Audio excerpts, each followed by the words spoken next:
Welcome, Terrans, to the wonders of Xandar. I am World Mind, sentient supercomputer of Xandar. I hold the knowledge, memory, and experiences of all Xandarian citizens, past and present.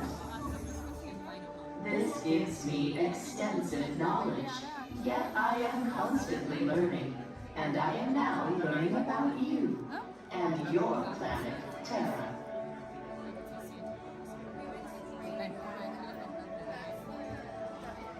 Much of my knowledge of your world came from your great scholar, Peter Quill. However, many of his facts have yet to be confirmed, such as the incredible importance of a legend called Footloose. Through my fellow Xandarians working here at the Wonders of Xandar, I am discovering more about you Terrans. Such as your fascination with eating the turkey leg. Why only the leg? What about the rest of this creature? We are eager to learn the answers to these questions and so much more about your world. In return, we Xandarians hope to share with you more about ours.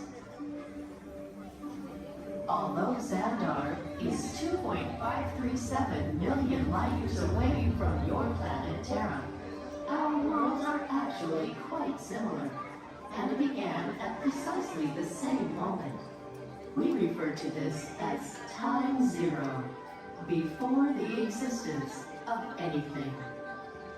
Our worlds were born of a single point of matter and energy that blasted outward in what you Terrans refer to as the Big Bang. And from nothing came the beginning of everything.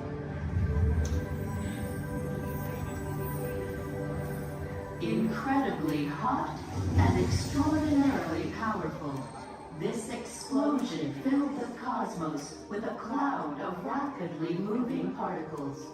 Over the next 100 million years, space continued to expand, and the particles cooled and slowed.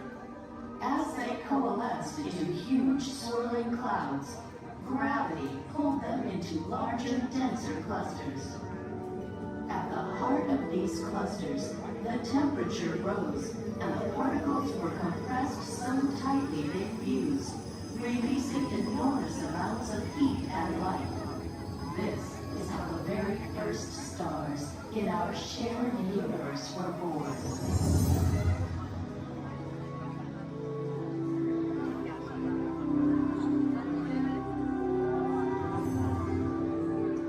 The singularity is just one of the commonalities between our two worlds that we will explore today. Welcome, Terrans, to the Wonders of Xandar.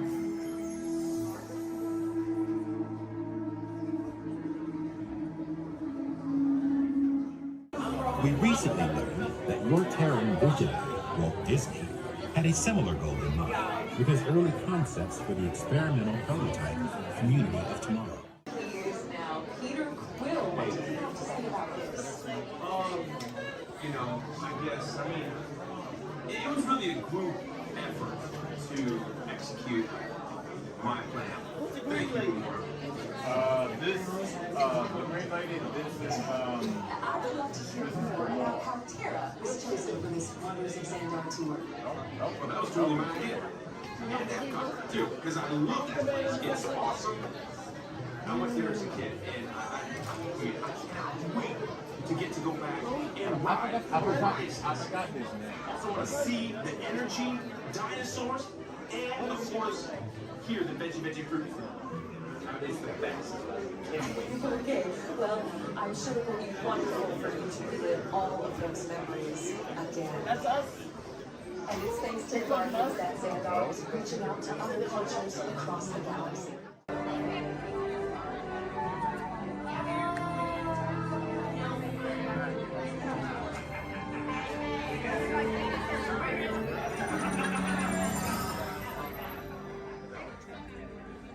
Greetings, Terrans. I am Nova Prime Irani Rayab, Commander of the Nova Corps. On behalf of all Xandarians, I hope you have enjoyed exploring the wonders of Xandar. As you have seen, your world and ours were born of the same moment, one which you refer to as the Big Bang. As such, we are all galactic neighbors in a vast universe which we and countless others share. For you to travel to Xandar would take 2.5 million years, assuming you had a ship that could fly at the speed of light. So we decided to come to you. But even we could not have reached you so easily were it not for the Cosmic Generator, an advanced piece of Xandarian technology that creates jump points, artificial tunnels that act as shortcuts, linking distant points in space. It is our desire to share this wondrous technology with your people so that together we might explore new worlds and create a brighter tomorrow. And now, as the culmination of the wonders of Xandar, you will be teleported to a Nova ship above your planet for a demonstration of the Cosmic Generator. I trust you will find it an unforgettable experience.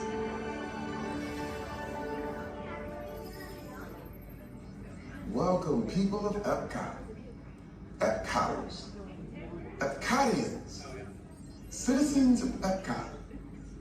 Does anyone know what they call themselves? What? Someone needs to tell me when I'm on. Welcome, Epcot Terrans. I am Centurion Tal Merrick, and we're just about ready to teleport you up to the ship for the demonstration. As you're about to enter a secure Nova area, I must ask you to put away your Terran communication devices at this time. Recording of any type is strictly prohibited. I am very serious about this. Now, please step forward into the chamber. You're gonna love this. You're on! That was the best. That was like probably highlight. You're on! Someone get that guy back. I should warn you that we have never teleported Terrans before. But since your molecular structure is very similar to Xandarians, it should work. It'll work. So long as you are standing inside the lighted ring. You do not want to know what happened last time someone did not stand where I told them to, okay? Stand by the teleportation. Here we go.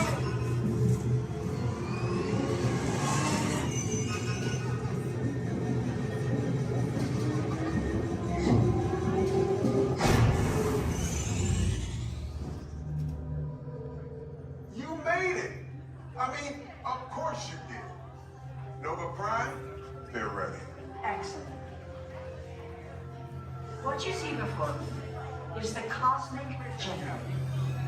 And in just a few moments, we'll be activating it so you can experience it for yourselves. What's happening? I'm not sure. Our power's out.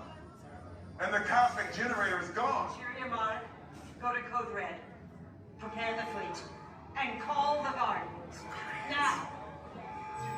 There is no cause for alarm. Turn off that alarm. I've got an important transmission coming in. Hey, what's up, Nova Corps? Our Cosmic Generator has been stolen. What? How? Why didn't we think of that? That thing's gotta be worth a fortune. I am Groot. Good question. Yeah, who do you think took it? Perhaps that really big man outside your ship. Oh, that is a big man. I need to alert Nova Prime. I will be watching Terrans for beyonds. That's not creepy at all. This species has failed. Wait, whoa, we didn't even know there was a test. He's got the Cosmic Generator. He's creating a new jump point. Jump point to where? Not where.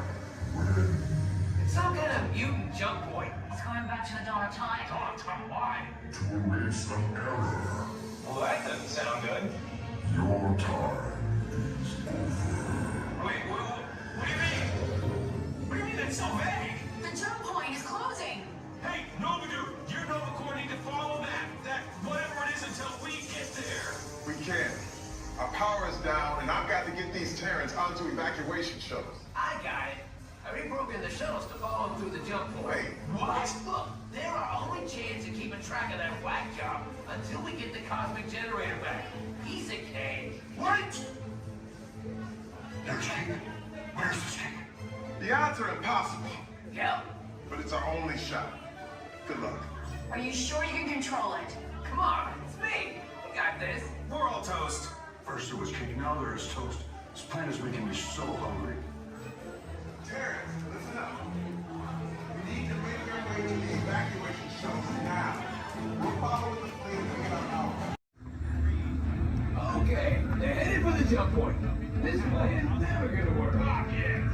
Well, Okay, I'm locked onto your vehicle. We'll be right behind you. nothing to worry about. Unless we do not stop this unusually large man, we are likely doomed. Good luck. You're gonna need it.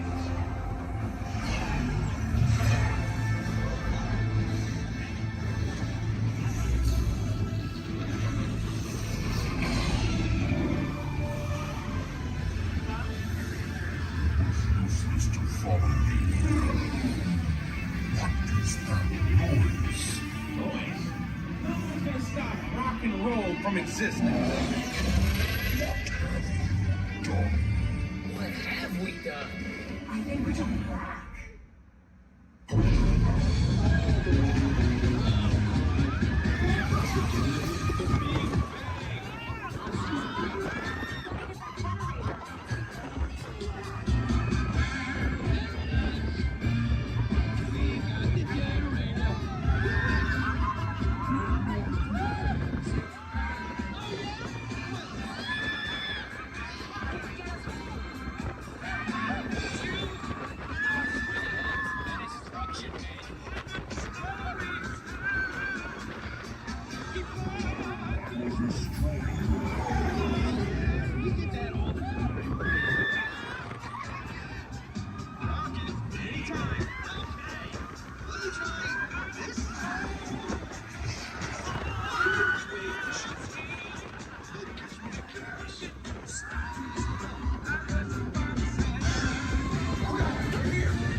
Heroes. Look, do you really think they deserve to be called heroes? Or do you see how they dress?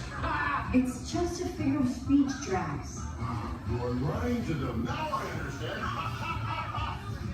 Welcome to the Guardians of the Galaxy.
inside the vehicle and supervise children.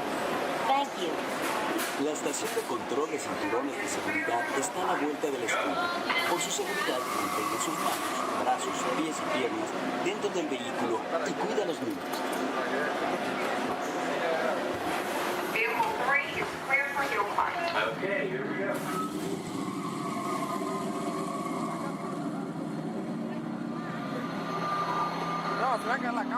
The torque and transmission load data are looking good. Great. Let's proceed to the rough road tests. You got it.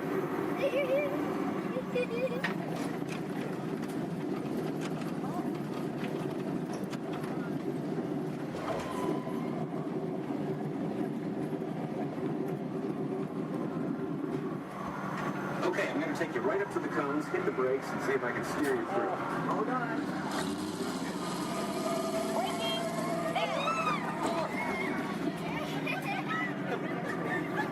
Okay, we're back on track. Let's do that other sequence. Okay, let's try it again, this time with the anti-lock brakes. ABS reactivated.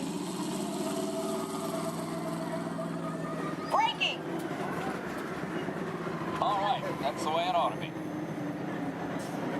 You see how ABS lets you keep control of the vehicle while braking?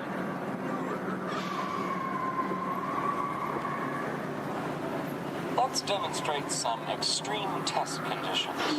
Okay.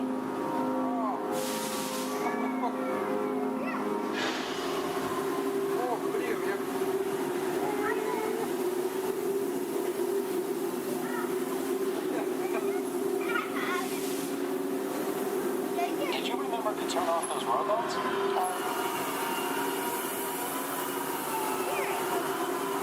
Clear for track course A. All right, let's pick up the pace. Increasing speed. 10%.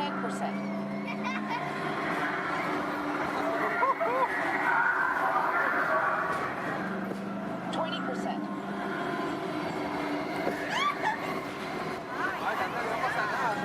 30%. Are you seeing an increase in lateral forces? Sure am.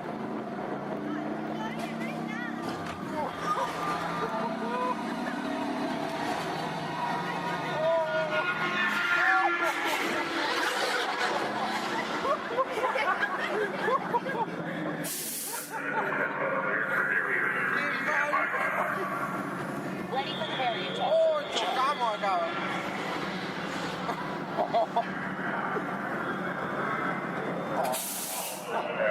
Hang on tight.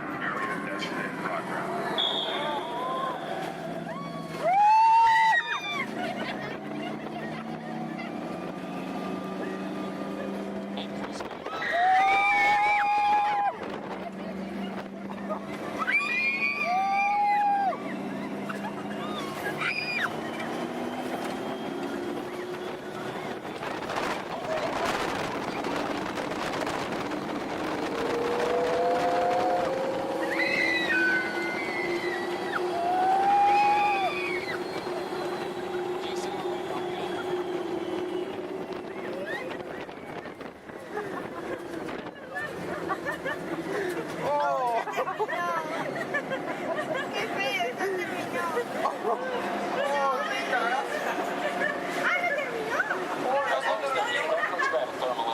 Will do. Cameras on. Looks like all test parameters. Well, all right, that completes our test schedule. Let's download the data. Hey, thanks for being such a great test crew. Come back and ride anytime. Bye now.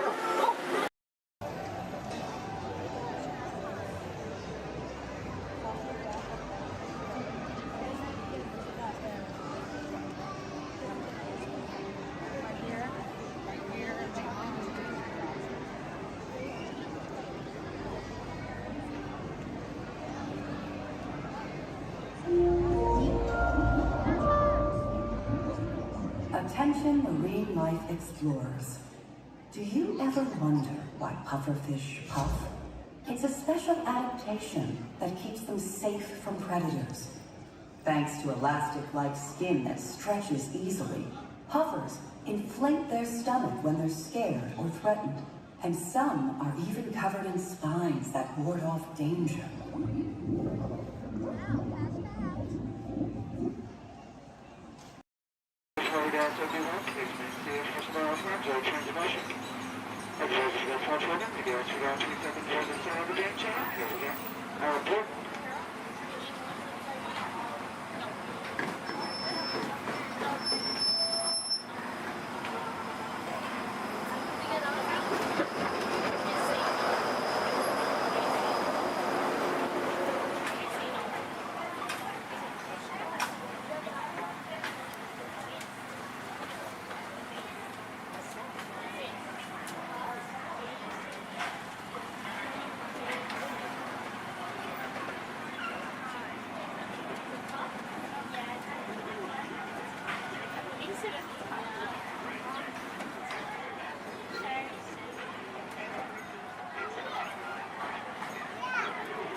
To those joining us, welcome aboard.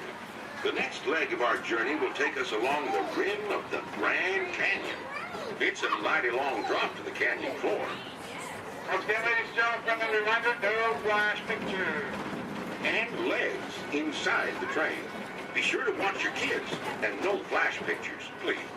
Para su seguridad, permanezca sentado y mantenga las manos, brazos, pies y piernas dentro del tren y cuide a los pequeños. Por favor, no tome fotografías con flash.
We're now steaming back to our own time and to Main Street Station, gateway to Disneyland. If you'll be leaving us here, stay in your seat till we come to a full stop. And remember to gather all your personal belongings, including the guns if you got any, and step carefully from the train. I'd especially like to thank those of you who've been with me for the Grand Circle Tour of Disneyland. We surely hope you enjoyed your travels with us and that you'll come back and see us again real soon. For those of you traveling on, we'll be on our way again in just a few minutes. This is Main Street Station. Main Street, USA.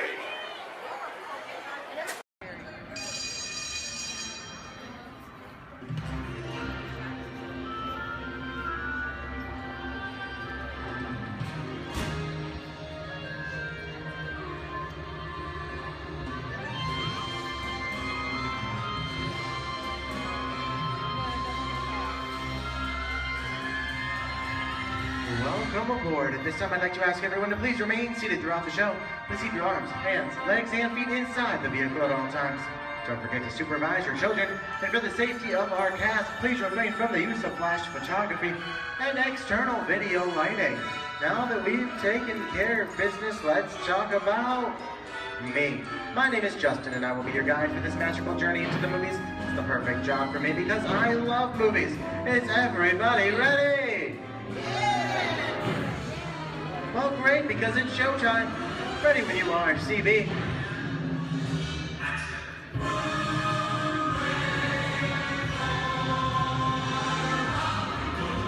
And we are rolling.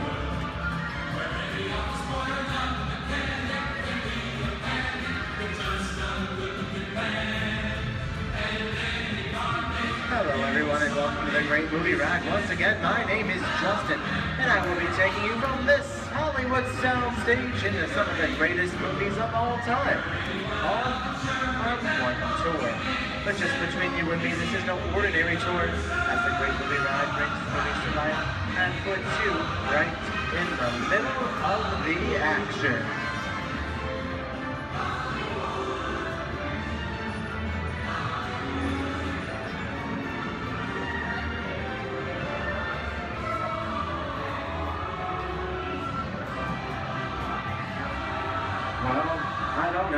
You folks, but I just love the great Hollywood musicals of the 1930s. This scene is from one of my favorites, the Busby Berkeley classic Footlight Parade, starring James Cagney, Ruby Keeler, and Dick Powell. In 1952, Gene Kelly was singing in the rain with Debbie Reynolds and Donald O'Connor. Did you know Gene Kelly co-directed this movie? And can anybody tell me what movie this is? Right, Walt Disney's Academy Award-winning film from 1964, Mary Poppins, starring Julie Andrews and Dick Van Dyke. The London fantasy of Mary Poppins was shot entirely indoors on sound stages at the Walt Disney Studios in Burbank, California. There was no exterior shooting at all.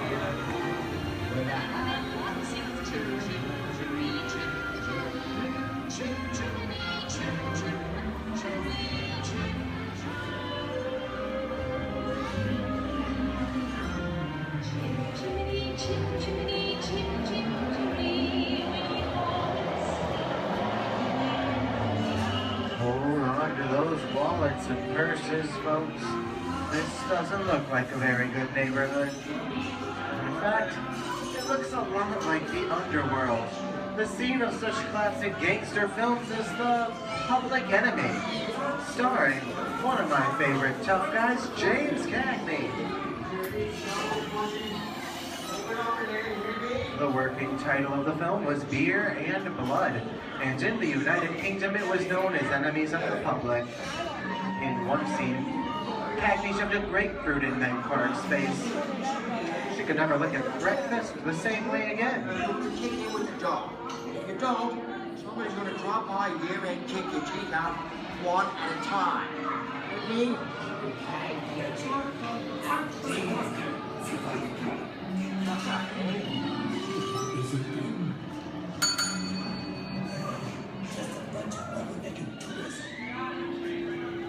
Sorry about the delay, folks, but I don't want to run a red light, even if it is just a movie. You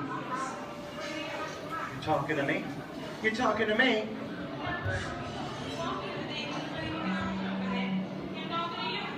I'm not supposed to leave my vehicle. Okay, Muggsy, whatever you say.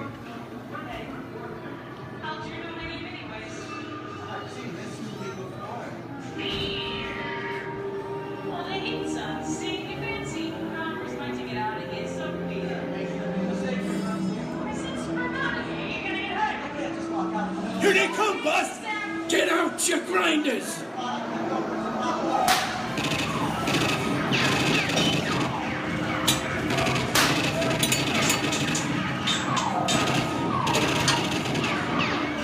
I'm hit! Hey, I'm hit! Moxie! They got Squid! Moxie! Moxie! Squid's hit bad! Real bad!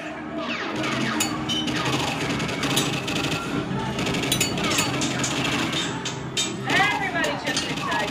When the red lights against the law, I would never break the law. Take it. Watch this. No more red light. Moxie!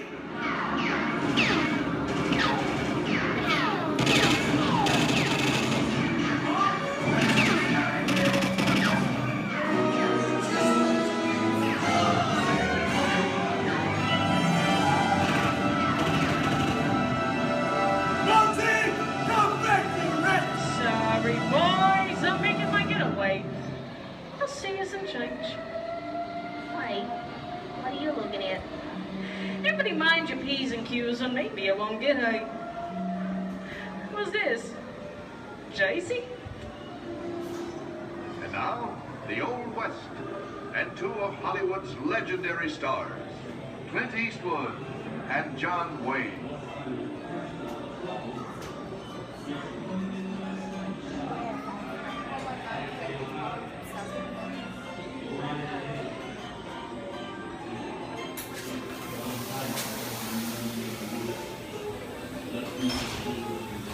Sleepy little bag, ain't it?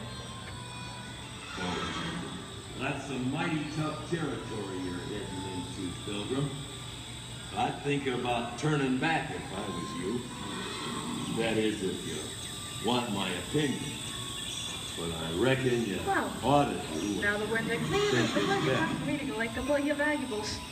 We'll start with the juniors.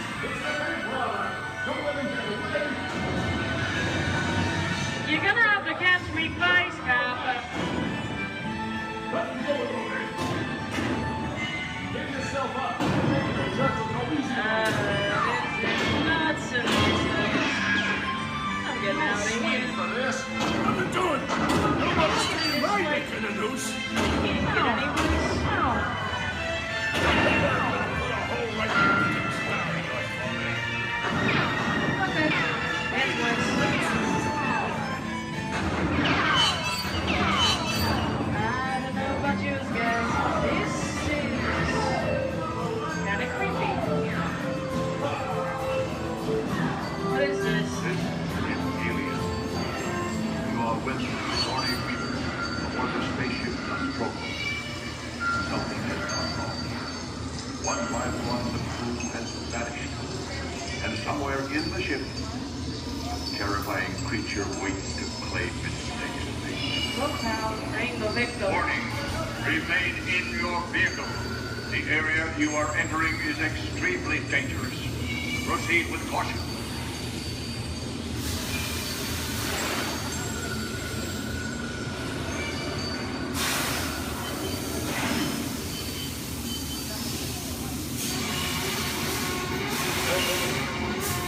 The emergency destruct system is now activated. Ship will detonate in silent 10 minutes. Option to override automatic detonation expires in silent 5 minutes.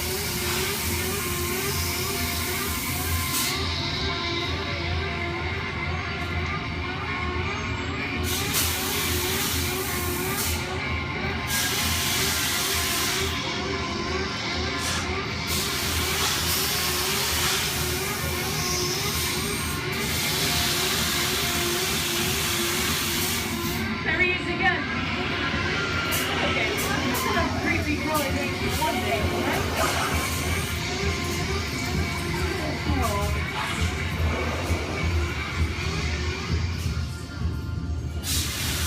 Here in Raiders of the Lost Ark, amid 1,000 deadly snakes, Indiana Jones unearths a great treasure. Will Harrison Ford escape with his discovery? And what will be your fate? Beware. Why'd it have to be snakes?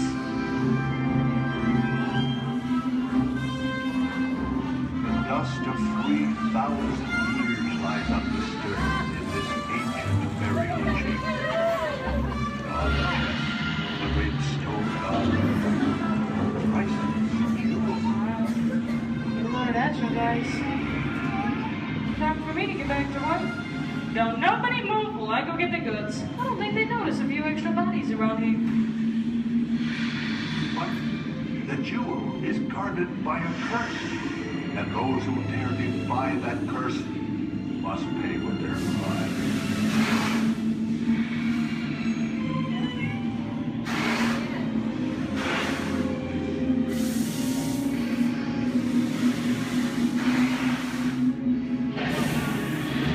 Halt, unbeliever. Disturb the treasure of the gods, and you shall all lose your lives.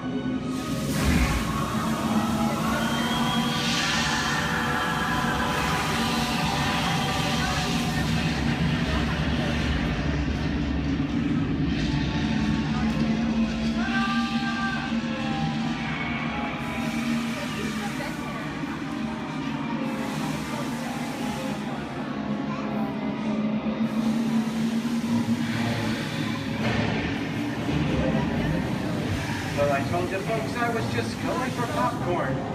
That just goes to show you anything can happen at the movies. So let's get on with the show.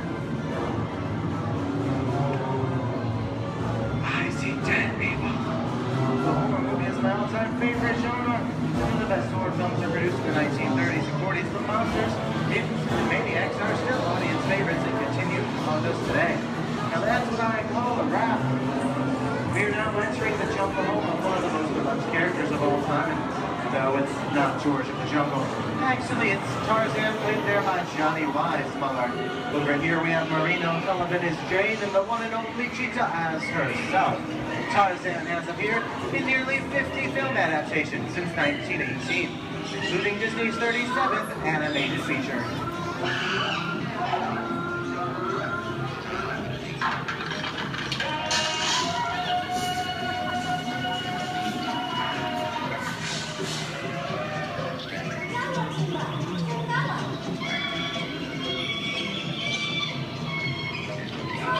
Louis, I think this is the beginning of a beautiful friendship. Best last line of a movie ever. Humphrey Bogart and Ingrid Bergman in the classic romance, classic long show. Inside of this world, you belong to Victor. Work with him, keeps you maybe not today, maybe not tomorrow, but soon, the rest of your life. You'll always have past. You didn't have it. You lost it until you came to Casablanca. You got it back first.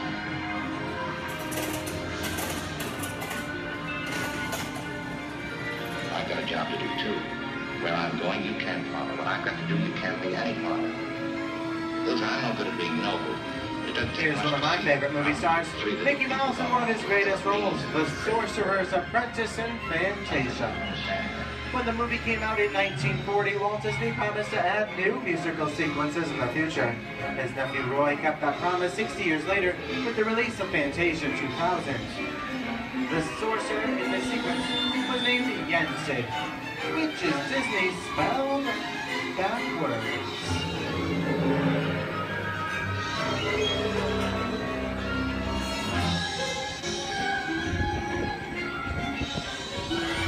I don't have a feeling we're not in Kansas anymore. How often do you get to say that? I'd say we're definitely somewhere over the rainbow in one of the most beloved movies of all time, The Wizard of Oz.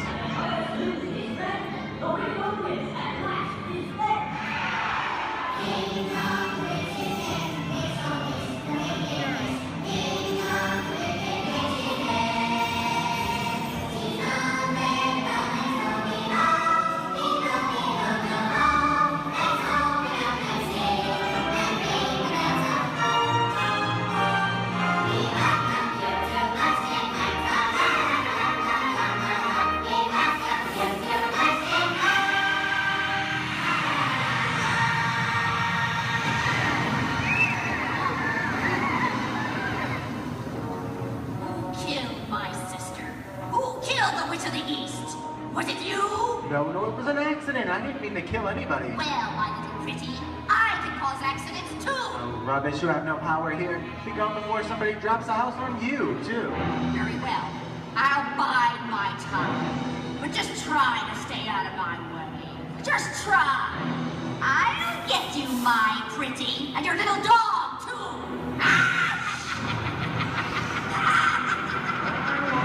We get out of here. What do you folks think? Which way do we go? Follow the yellow brick road. Follow the yellow brick road? Now, why didn't I think of that? Sing along, folks. You know the words.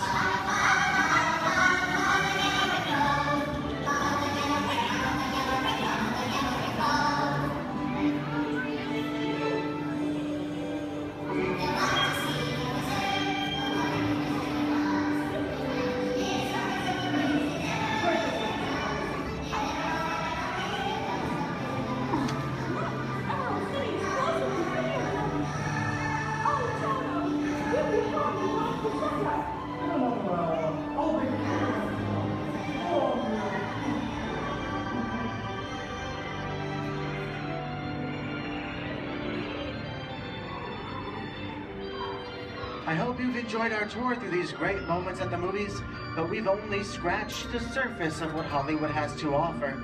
There are thousands of other great movies out there just waiting for you to discover.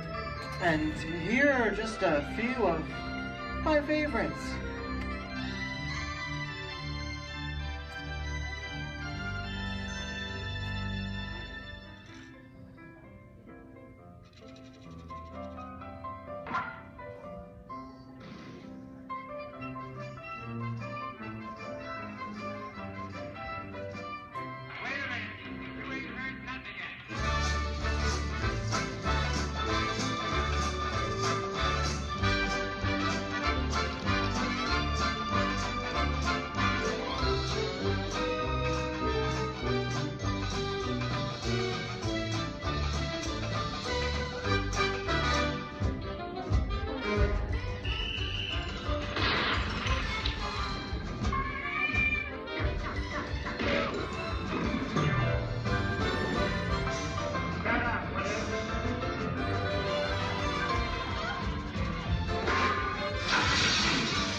I'm gonna make him an offer, Captain.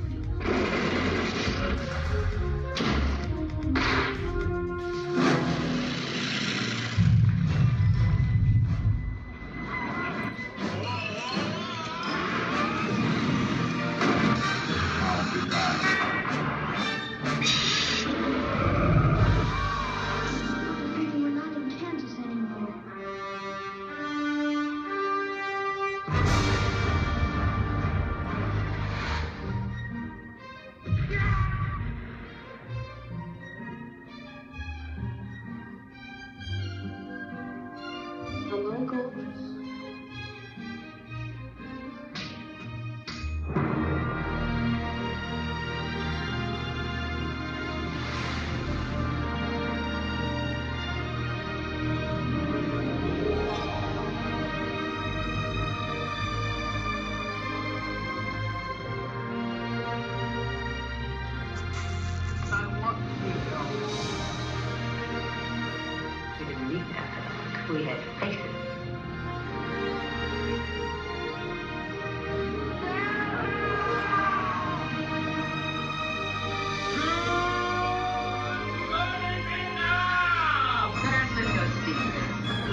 behalf of Disney's Hollywood Studios, I'd like to thank you for joining us on the great movie ride.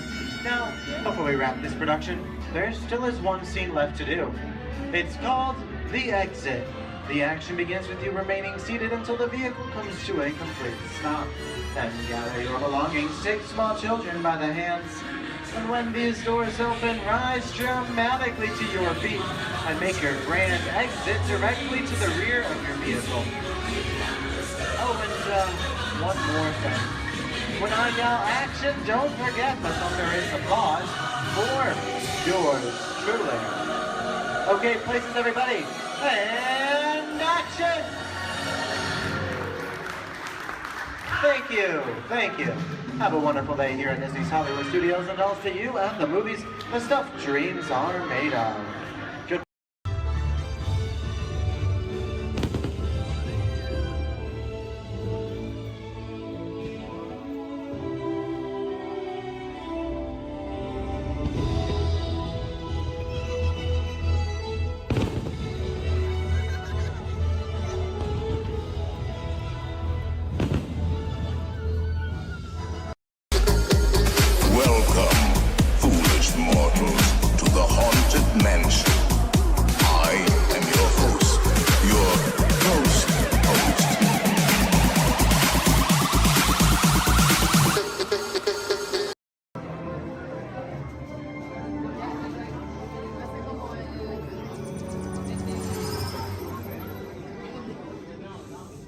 Greetings, Terrans.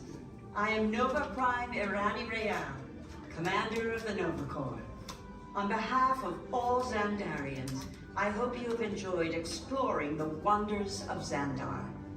As you have seen, your world and ours were born of the same moment, one which you refer to as the Big Bang. As such, we are all galactic neighbors in a vast universe which we and countless others share. For you to travel to Xandar would take 2.5 million years, assuming you had a ship that could fly at the speed of light. So we decided to come to you. But even we could not have reached you so easily were it not for the Cosmic Generator, an advanced piece of Xandarian technology that creates jump points, artificial tunnels that act as shortcuts, linking distant points in space. It is our desire to share this wondrous technology with your people so that together we might explore new worlds and create a brighter tomorrow. And now, as the culmination of the wonders of Xandar, you will be teleported to a Nova ship above your planet for a demonstration of the Cosmic Generator. I trust you will find it an unforgettable experience.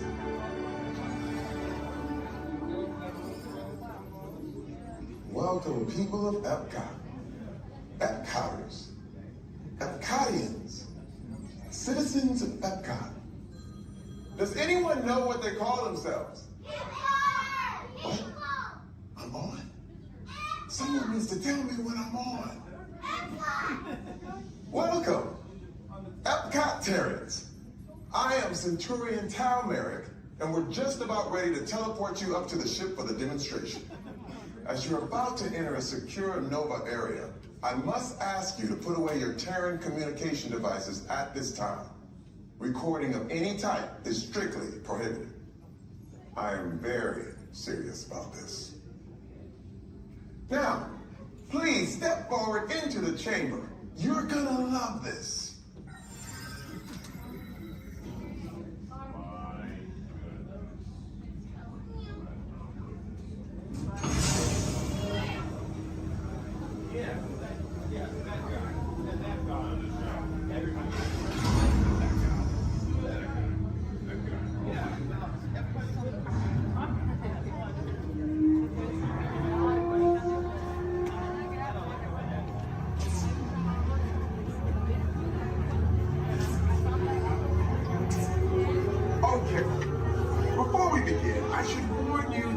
Never teleported Terrans before, but since your molecular structure is very similar to Xandarians, it should work. It'll work. So long as you are standing inside the lighted ring, you do not want to know what happened last time someone did not stand where I told them to, okay? Please make sure you're all the way inside that lighted ring on the floor. We must teleport you till you're all the way inside that lighted ring.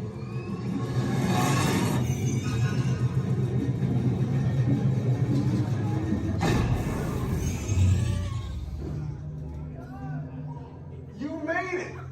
I mean, of course you did. Nova Prime, they're ready. Excellent. What you see before you is the cosmic generator. And in just a few moments, we'll be activating it so you can experience for yourself what's happening. I'm not sure. Our power's out. And the cosmic generator is gone. Sure, Yamada. Go to Code Red. Prepare the fleet. And call the Guardians. Now. There is no cause for alarm. Turn off that alarm. I've got an important transmission coming in. Hey, what's up, Nova Corps? Our cosmic generator has been stolen. What? How? What didn't we think of that? That thing's gotta be worth a fortune. I am Groot. Good question. Yeah, who do you think took it? Perhaps that really big man outside your ship. Oh, that is a big man. I need to alert Nova Prime. I have been watching Terrans for eons. That's not creepy at all. This species has failed. Wait, whoa. We didn't even know there was a test. He's got the cosmic generator. He's creating a new jump point. Jump point to where? Not where. When. It's some kind of mutant jump point. He's going back to the dawn of time. Dawn of time, why? To erase an error. Well, that doesn't sound good. Your time is over. Wait, what do you mean? What do you mean it's so vague? The jump point is closing. Hey, Nova Dude, you're Nova Corps need to follow that whatever it is until we get there. We can't. Our power is down, and I've got to get these Terrans onto evacuation shuttles. I got it. I reprogrammed the shuttles to follow them through the jump point. Wait, what? Look, they're our only chance of keeping track of that whack job until we get the cosmic generator back. Piece of cake. Wait! There's cake. Where's this cake? The odds are impossible, Yeah. but it's our only shot. Good luck. Are you sure you can control it? Come on, it's me. I got this. We're all toast. First it was cake, now there is toast. This plan is making me so hungry. Terrans, listen up.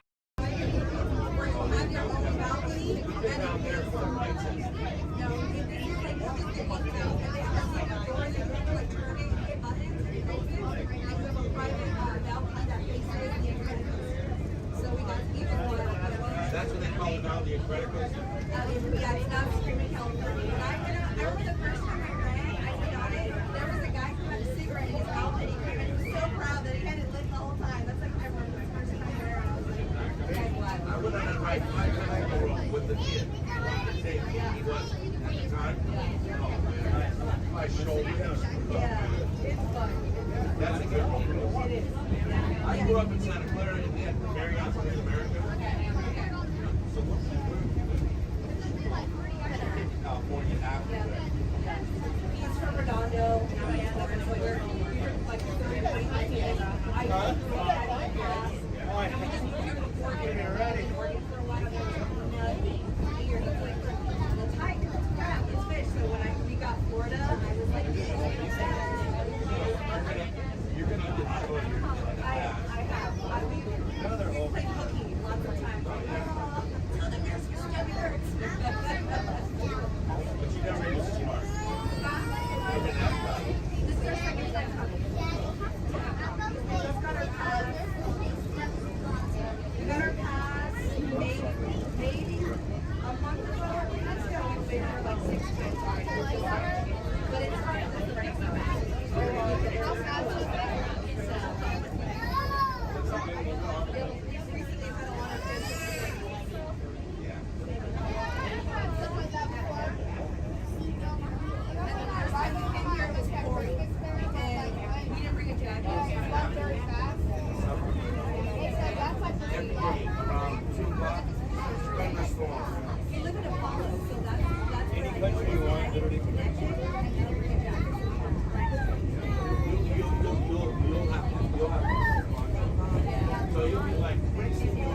Yeah, I mean, Shanghai Disney kind of.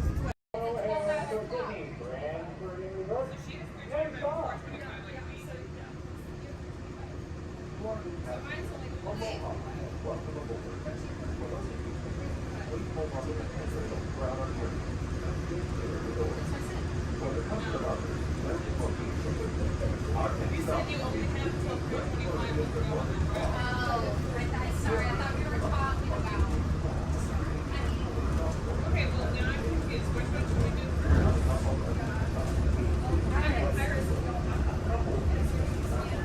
So, like, as soon as we do Pirates, we have to get to Space Mountain to make sure you can get to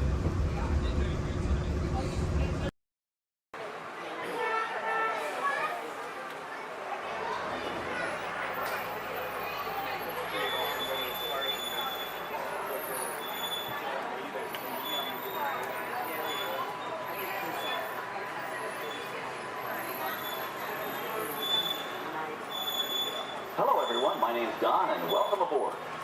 We're heading into the back lot of Disney's Hollywood Studios. This production area was built in 1988 as a Florida counterpart to the Walt Disney Studios in Burbank, California. We included sound stages, recording studios, high-tech editing rooms, all the tools needed to create movies, TV shows, and radio broadcasts. We've even got our very own water tower too. It's up ahead on the left side of our shuttle. We call it the Earful Tower. It's inspired by the water tower Walt Disney had built for his Burbank studio in 1939. Our Florida tower stands a lucky 13 stories high, and we added our own creative touch, a giant set of Mickey Mouse ears. If you wanted to wear those ears, you'd have to have a hat size of 342 3/8. Up ahead, after the next bend in the road, you'll have a perfect opportunity to take a picture of this famous icon. In the world of entertainment, every project starts with a screenplay and a lot of creative ideas. A production studio is where the ideas of writers, producers, and directors are transformed into an on-screen reality. Within these huge spaces, filmmakers can literally create their own worlds. Our Florida sound stages are soundproof, weatherproof, and most importantly, air-conditioned, all vitally important for the cast, crew, and equipment. Many of the crafts needed for filmmaking are located right here on the lot. On the left, we have our own greens department. It grows flowers, trees, shrubs, and topiaries. A few well-placed plants can cover up empty spots in the set and add a touch of natural beauty to a scene. On the right are two of the aircraft from the 2001 blockbuster hit Pearl Harbor. These exact full-scale replicas of P-40 fighters were used in the special effect fight sequences. Of course, many of the planes we saw flying through the aerial battles or sitting on the ground weren't real at all. They were created entirely within a computer. Oh, keep your cameras focused to the right. We're coming up on that perfect angle of the Earful Tower I told you about. It's a true masterpiece.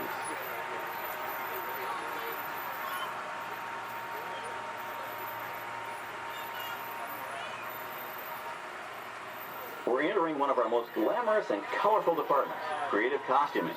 Every star has to have just the right wardrobe, and it all begins here with a designer's sketch. Our team of designers, seamstresses, and tailors can turn 1.5 million yards of fabric into over 25,000 costumes every year. Many of these costumes will become part of the shows and attractions of the Walt Disney World Resort. In fact, here in Florida, we have the largest working wardrobe department in the world. Why, Mickey Mouse alone has over 175 different outfits to choose from, while Minnie Mouse keeps more than 200 unique costumes in her wardrobe. On the left are costumes worn by the stars in recent studio productions. You'll probably recognize some of those costumes from the big screen. Every story needs a setting, and our design staff can create just about any place a script calls for, from an urban city street to a remote desert canyon. On the left is our scenic shop where large-scale sets and props are built. Our team of set designers, carpenters, artists, and engineers has created caves and caverns, game show sets, even replicas of the U.S. Supreme Court and NASA's Mission Control, all on our sound stages. The shop also provides sets and props for our shows and parades here at Walt Disney World. The same skill and craftsmanship that goes into a movie set can also be used to create magic for our parks. Either way, it's all about making dreams come true.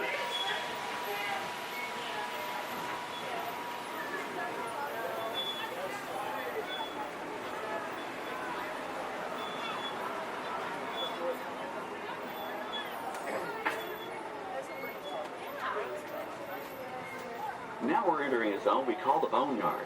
It's an outdoor storage area for oversized props and vehicles. Cars, trucks, boats, planes, we often save these props in case we need them for future productions. In this backlot collection, you may find real working vehicles, non-working mock-ups, and even large-scale miniatures used in special effects shots. Large-scale models create a more convincing illusion on camera. We even place small cutout passengers in the windows of the plane.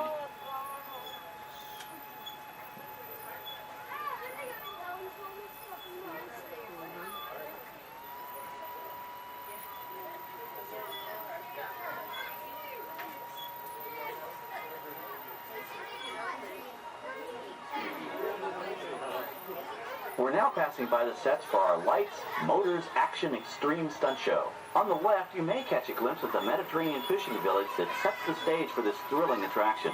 We'll get a closer look at it soon, but for now, we're approaching one of the largest standing sets on our back lot. It's over on the right. It may not look like much from this angle, but it's pretty spectacular on the other side.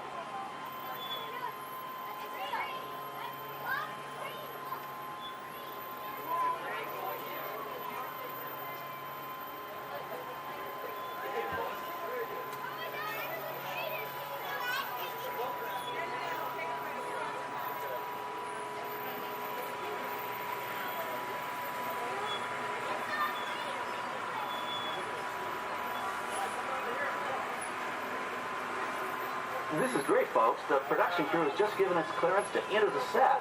Hello, Backlot Tour. I'm Amy, a production coordinator here at the studios. I can see your shuttle heading toward our canyon set. I've given your driver permission to come in and take a look around. I'm up here with our effects crew, and we're getting ready to shoot a test sequence. Oh, on the way in, you're going to be crossing a wooden bridge, and things may get a little bumpy, so please, hold on to your belongings, especially hats, cameras, and glasses, and keep an eye on any small children in your party. And of course, please remain seated at all times.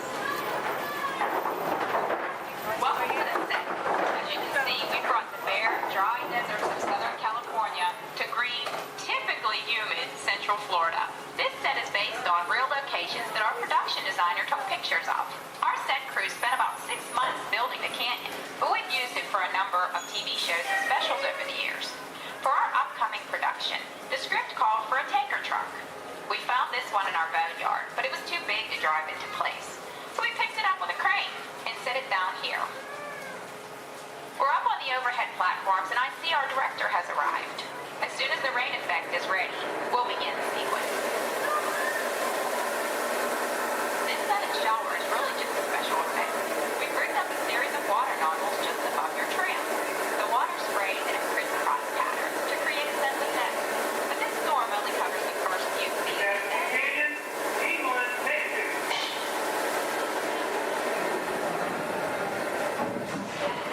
Okay, it's showtime. Everybody stay seated. Hang on to your belongings and watch your children.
Now, let's go behind the scenes and find out how the spectacular sequence was created. The canyon itself is facade, a steel structure covered with wire mesh and layers of concrete, sculpted and painted to look like natural rock formations. Narrow yellow pipes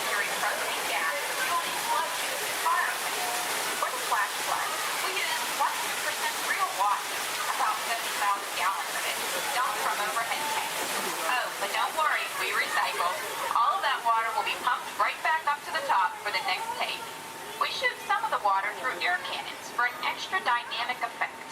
Those ear cannons are powerful enough to shoot a basketball over the top of a skyscraper the size of the Empire State Building. To top it off, our shuttle was sitting on hydraulic shaker tables. They provided the shaking, rattling, and rolling sensations for the scene. The entire sequence can be reset in 3.5 minutes. That's just enough time to bring in the next shuttle. Well, I've got to get ready for our next take. Thank you all for being part of the action. Hey, I'm needing back on the set, so enjoy the rest of your tour. Okay, well, thanks, Amy, for giving us access to the set.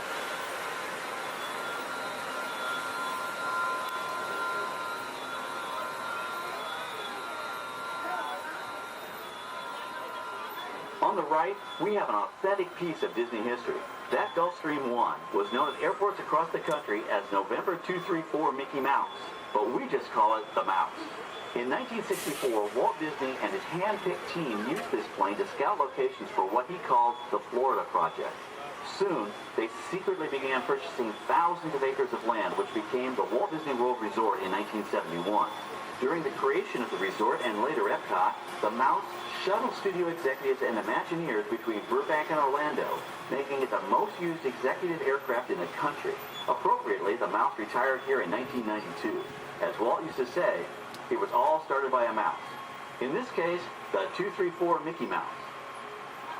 On our right, we once again sweep past the magnificent Mediterranean village of our Lights, Motors, Action Extreme Stunt Show. This high-octane attraction is based on the hit show from the Walt Disney Studios Park in France. In this action-packed production, you'll feel like you're right there on the set during the filming of a spy thriller, complete with custom-built cars, motorcycles, even jet skis. You'll experience the split-second timing, coordinated driving, and fiery special effects that make action movies a real blast.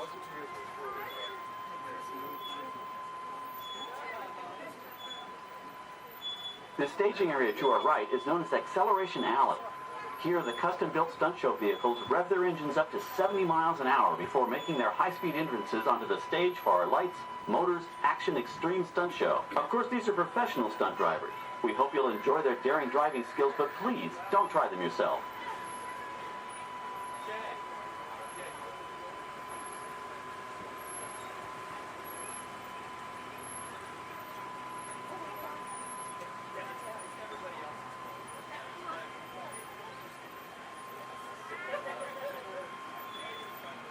On the left, we've reached our second boneyard with more historic props and vehicles.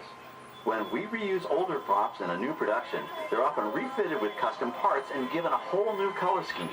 You might not even recognize them the next time you see them on screen. For instance, coming up is our friend Herbie the Love Bug. He went through a special demolition derby makeover. Those dents and dings were added on purpose, but he can be polished up as good as new for his next starring role.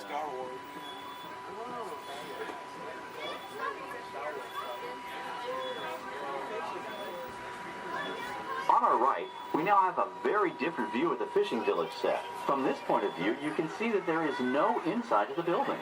They are just false fronts or facades. In the movie business, set builders only create what the camera has to see. It's an old movie trick dating all the way back to the silent era. To add to the sense of realism and avoid the cost of set building, many of today's television shows and movies film on location in cities and towns across the U.S.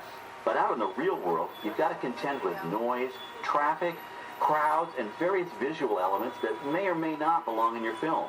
Here on the backlot, we can avoid these problems because we created our very own flexible urban environment. Our Streets of America facades can stand in for a small town or a giant metropolis. As we come around the last corner on our route, you'll see the skyline of New York City in the distance. It's really a series of painted flats, expertly designed to fool the eye and the camera. We can dress and decorate these streets to look like any city we want, from Chicago to San Francisco. Depending on the choice of vehicles, props, and costumes, we can even turn back the clock and set our story in a different time. And what's more, these sets are built with Florida weather in mind. They're made to withstand 100-mile-an-hour winds. You're welcome to visit our Streets of America anytime during your visit today and get an up-close look at the skills of our set designers and builders. We've just about reached the end of our tour. Our final stop is the American Film Institute Showcase, where you can see the actual costumes and movie props used in some of Hollywood's most famous films. There are some pretty amazing items in there, so feel free to take all the time you like.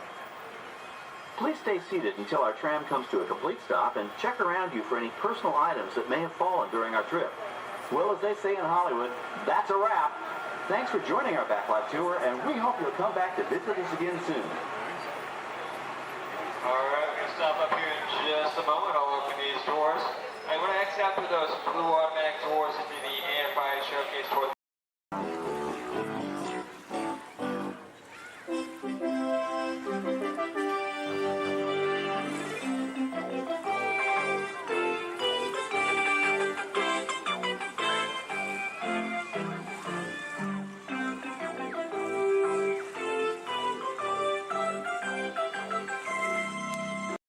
Your journey, keeping your hands, arms, feet, and legs inside the car.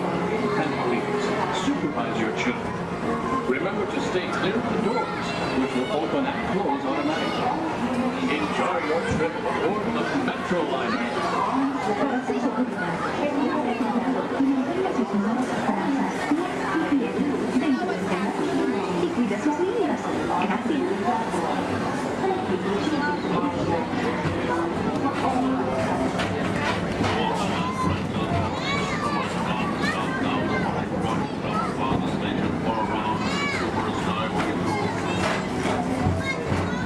Welcome aboard, ETA travelers. We hope you enjoyed Tomorrowland Transit Authority's Super Skyway.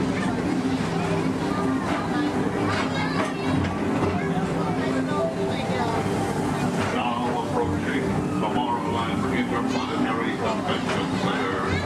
The convention center is home to a galaxy of wonders from the runaway train.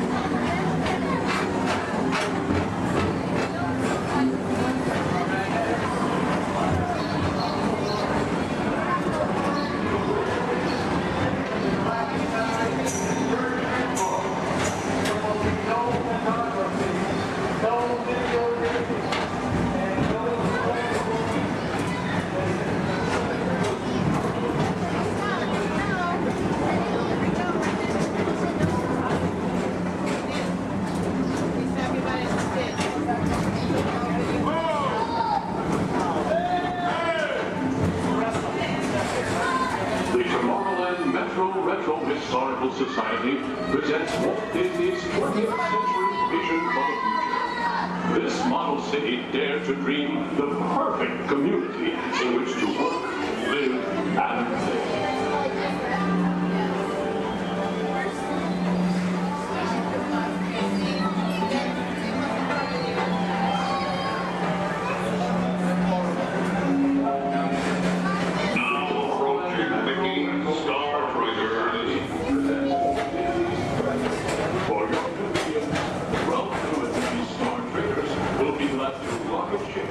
To many planets in the galaxy.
authority.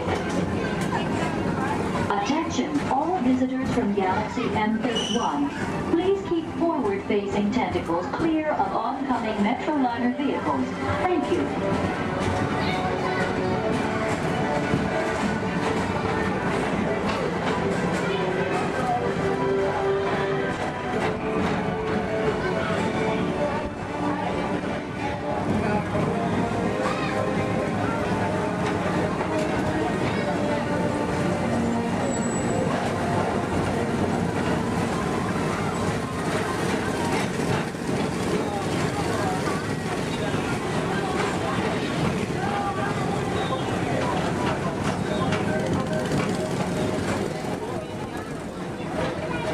The centerpiece of Rocket Tower Plaza is the League of Planets Astro-Orbiter.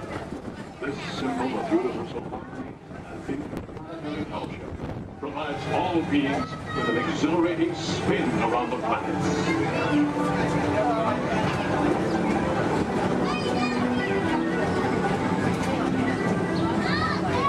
Remember, Blue Line passengers, for all your future travel needs, the TTA services all of Tomorrowland's outlying areas, including the personal rocket ship docking lot, and of course, perfect parking, the latest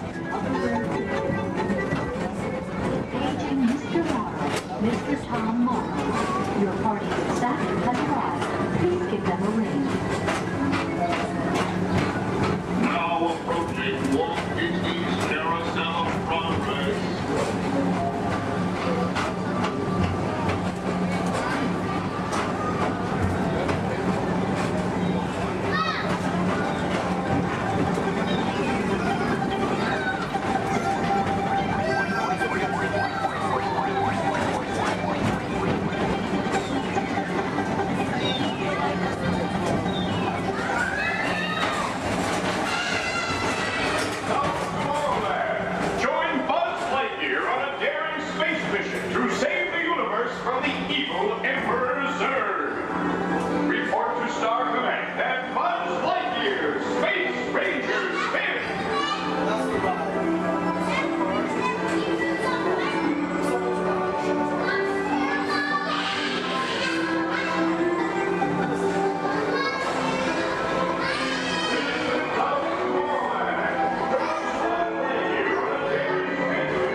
At the heart of tomorrow.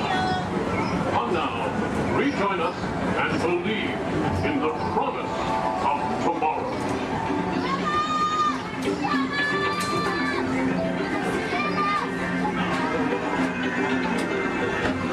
Rocket Tower Plaza Station.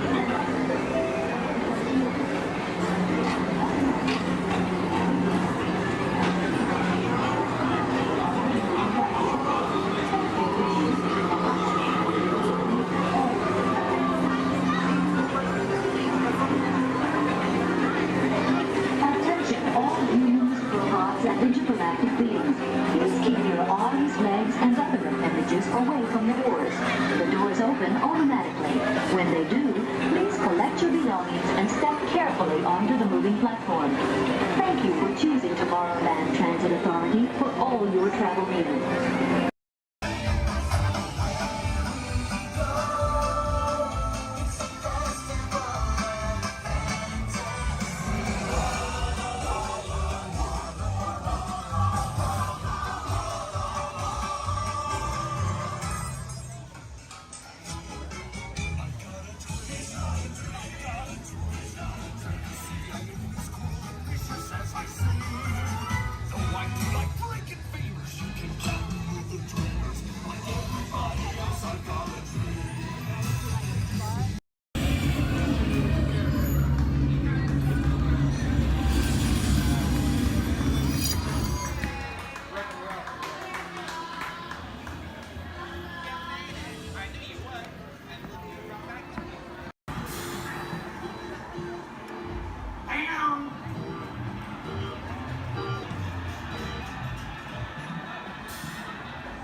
Here we go.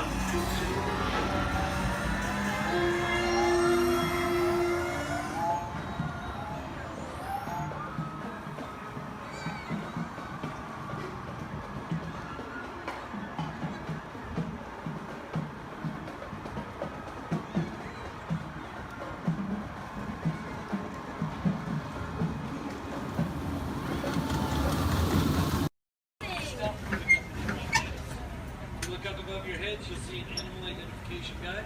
It's going to help you spot some of the different species we may see on our safari. We won't see all of them, but we usually have pretty good luck. First up, Hey, Twin, we have the off-clear twin day. That means let's go. Job over. My name is Derek. I'll be your driver today through the Harambe Wildlife Reserve. Is everyone having a good day so far? Yes. Great, that's good to hear. Hopefully it gets even better from here. If you have any loose articles like phones or cameras, make sure you hold on to them. If you drop them, I can't stop and get them. Also, if you have a camera, I recommend keeping it out and ready. We can't stop for all the animals we see, and if we do stop for them, they don't always stop for us. It's the best way of getting a clear picture of them. During our entire journey, I do ask everyone, please remain seated at all times. Keep your arms and hands inside the vehicle. This includes children. They can sit on your lap, but they can't stand out or anywhere else, just for everyone's safety. Our first stop here today will be the Little Ituri Forest. It's home to some very shy animals. I like to use the vegetation around them as kind of a natural camouflage.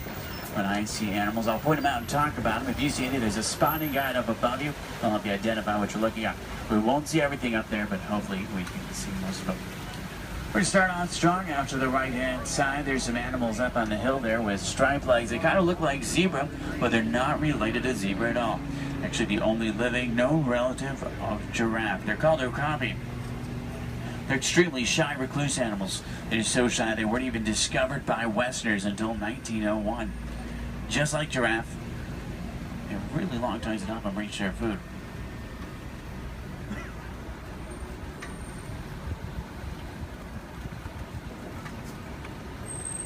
Watering holes like the one out to the left are essential in forests like these. Animals will stay close to them, that way they have a source to drink from. If you look straight across the water up on the ledge up there, you'll see a black rhino. Actually really rare to see. They weigh about 3,000 pounds, charge about 35 miles an hour. They're virtually indestructible animals except in the hands of humans. Due to poaching, there's less than 5,000 of them left. They're poached for their horns, which don't have typical bony cores. They're made of the same material as their hair and nails. That's all they're poached for. The bird out to the right is called a saddle-billed stork. They get their name from the saddle shape on their bill. They stand about 5 feet tall, have a wingspan of about 9 feet. They're very unique birds that travel in pairs of male and female together, pretty much just the two of them their entire life. Females have yellow eyes, males have brown.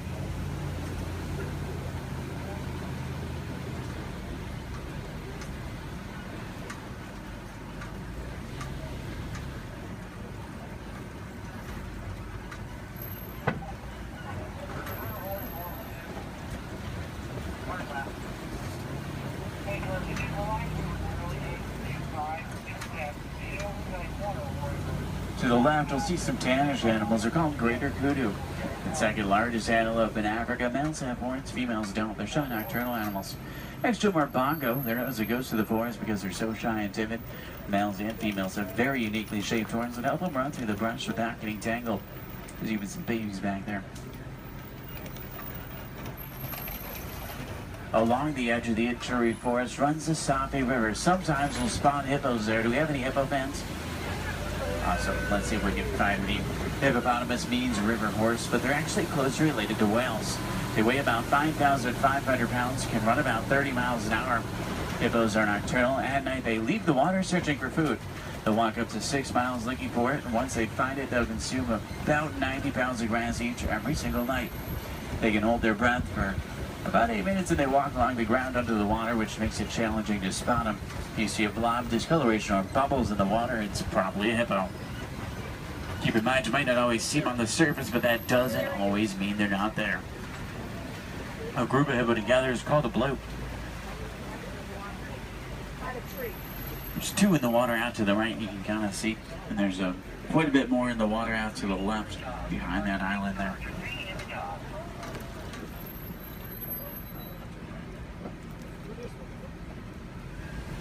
On that middle island are pink-backed pelican. They get their name because they turn a pinkish color during mating season and nest up in trees. Hippos may seem cute, but they're actually one of the most dangerous animals we'll see all day. They're extremely territorial. If you get too close to a hippo or get in the water without realizing they're there, they become very, very aggressive. You don't want to mess with them.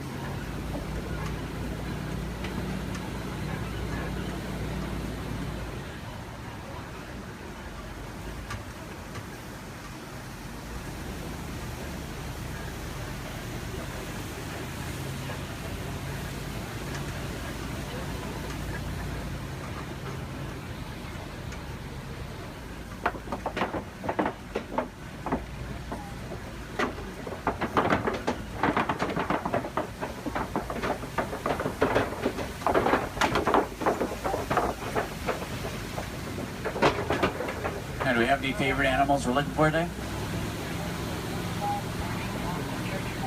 Giraffe fans. Maybe a few. There's babies out in the reserve. What about elephants? Some elephant fans. Any lion fans? Lions are my favorite. Don't tell the other animals, though they get kind of jealous. I'm sure we're looking for some more. Let's head over to this map. It's an entirely different ecosystem. A great place to start looking for some of our favorites. Now on the right up here, we're going to see a baobab tree. We'll see them all throughout the reserve. They're also known as upside-down trees because they look like they're upside down. They do really well in droughts. They store water in their trunks and go about 9 months of the year without leaves, which helps to conserve water. Because of this, they can live to be thousands of years old. We're entering the African savanna we're all working hard to conserve. Serves as a home to millions of animals. Every year is a roaming grave searching for food. It does work like a big circle here. The elephants, they're the bulldozers. They push down the trees, which helps the grass grow and helps provide food. The giraffe will eat the leaves under the trees, which lets sunlight through to also help the grass grow. The zebra and the antelope will eat the grass, and then smaller animals like warthogs, they do the edge work. Helps create the image we're all looking at today. In a balanced ecosystem, there's food for everyone.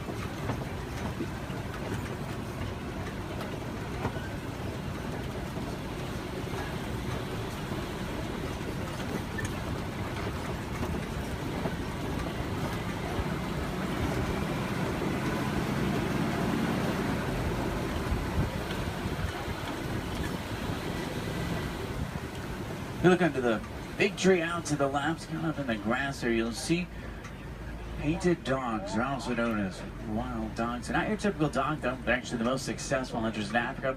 They're more successful at hunting than the big cats, including lions.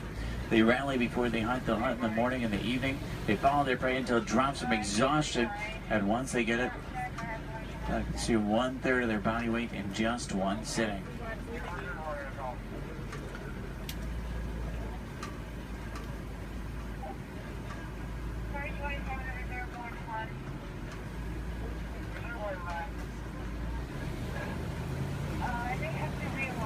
On the left, you'll see Patterson Zealand lying down by the trees back there. They're actually the largest antelope in Africa. They'll stand about 5 feet tall. Their shoulder height can weigh up to about 2,000 pounds. They can jump up to about 8 feet in the air. Both males and females have spiral-shaped horns on their head. The orangish mounds we're passing are called termite mounds. They're hard as concrete. Elephants use them as scratching posts. Once they wear them down a little, antelopes stand on top of them. That way they can see predators like lions approaching. Inside each mound are millions of termites. There's also a series of tunnels and canals that help them to move.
see some Maasai giraffe up ahead. We're going to see them out to the left. You see them about 20 feet tall. They're tallest. There are some babies on the reserve. They're born about 6 feet tall. In human world, that's pretty big, but in giraffe world, it's really not. A giraffe will spend about 18 hours of their day eating, and they sleep very little, sometimes just about 30 minutes a day. They do sleep. They typically will sleep standing up. They don't really like to lie down. They're too vulnerable to their predators. They have 7 vertebrae in their neck like humans. A giraffe can run about 30 miles an hour, and they have hearts that can reach lengths over 2 feet long. They're known for their irregular patterns. However, every giraffe's pattern is totally different and unique, like a fingerprint. A group of giraffe together is called a tower. This is a tower of giraffe. I can't stop for them. There's new animals in the area, so I have to kind of roll by them.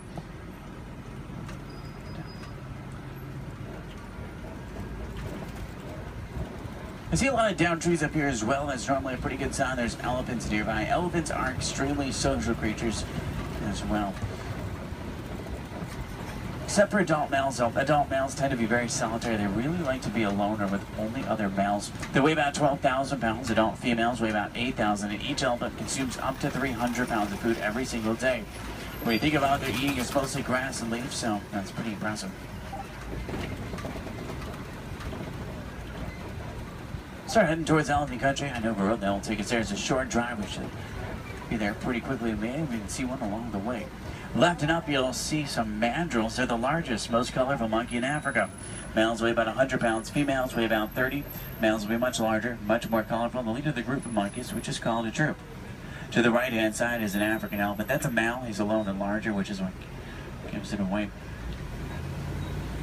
Try to get a better view of him.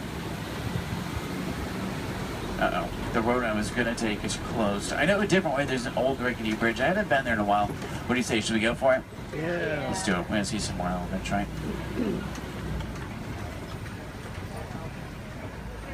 If you're not an African, easy way to tell you're looking at an African elephant is from their ears, which look like the shape of Africa. And they flap their ears. Is how they regulate their body temperature.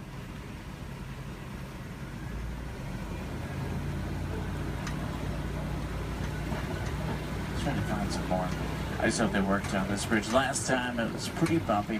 Almost. Everyone made it.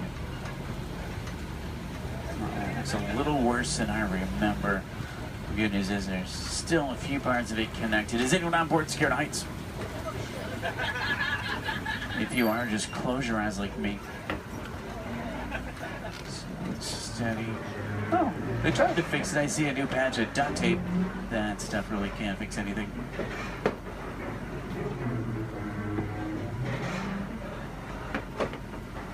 Well, I'm safe.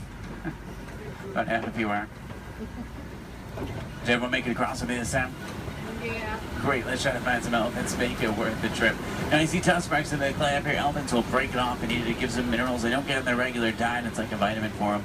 I think it's pretty cool. For all the moms on board, this fact will be much scarier than that bridge. Female elephants are pregnant for 22 months. I know, that's a long time. Now, young elephants have the second longest childhood to humans, about 15 years. There are young elephants on the reserve. It's really hard to tell how old they are, though. They grow fairly quickly. We'll try to find the best place to see them up ahead. Hopefully we can find some down by the watering hole. I'm still in that area where the new animals are, so I have to keep rolling for the elephants, too. I can't come to a complete stop, but I can slow down quite a bit. So make sure you have your cameras out and ready so you can get a good picture if you want one. In the meantime, I'm going to try and tune into a local Harambe radio station. I can normally get a pretty strong signal here. That way we can listen to some music while we look for elephants.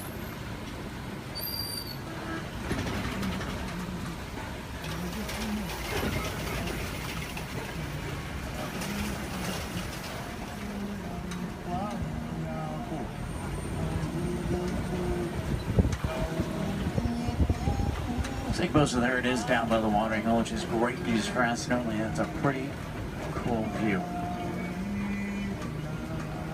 If you see any elephants throwing dirt on their back or rolling in dirt, they can actually get sunburned, and they'll use dirt like a sunblock.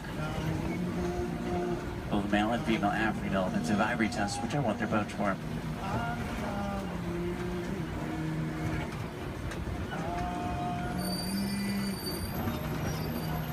Trunks might not seem stronger, but they're going to be up to 100,000 muscles in just their trunk. It's actually really powerful.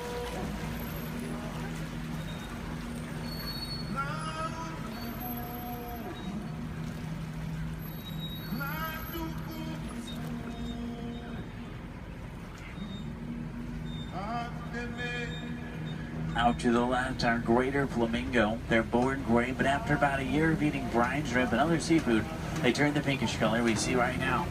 The chemical in the shrimp that turns them pink is beta-carotene. Does anyone know you call a group of flamingo together? It's called the flamboyance. It's pretty funny. They're also known as a stand. I guess flock is just too simple for flamingo.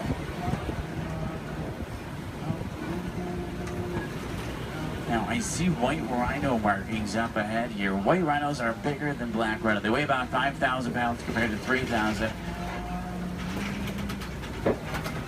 They're not named after their color. Both white and black rhinos are both actually gray. They're named after the shape of their mouth and their size. Their mouths are wider. They get their name after the African word bite, which means wide, but it's translated into white. Let's see if we can find any up ahead. Looks like they might be moving around a little bit. In the meantime, out to the left, we do see some zebra. A zebra's skin mirrors the pattern of their fur. Their hind leg is so strong that with one kick, it could break a lion's jaw. Zebra are also blind runners, which means if they get scared or spooked and start running, they can't see. They'll run in any direction and hope there's nothing in front of them. The little brown animals out to the left are called bontebok. They're related to wildebeest. At one point, there was only about 17 total bontebok left. They were put on reserves and safe farms. Now they're doing much better. They're poached for their coat, which has a very unique coloring to it. They're extremely gentle animals.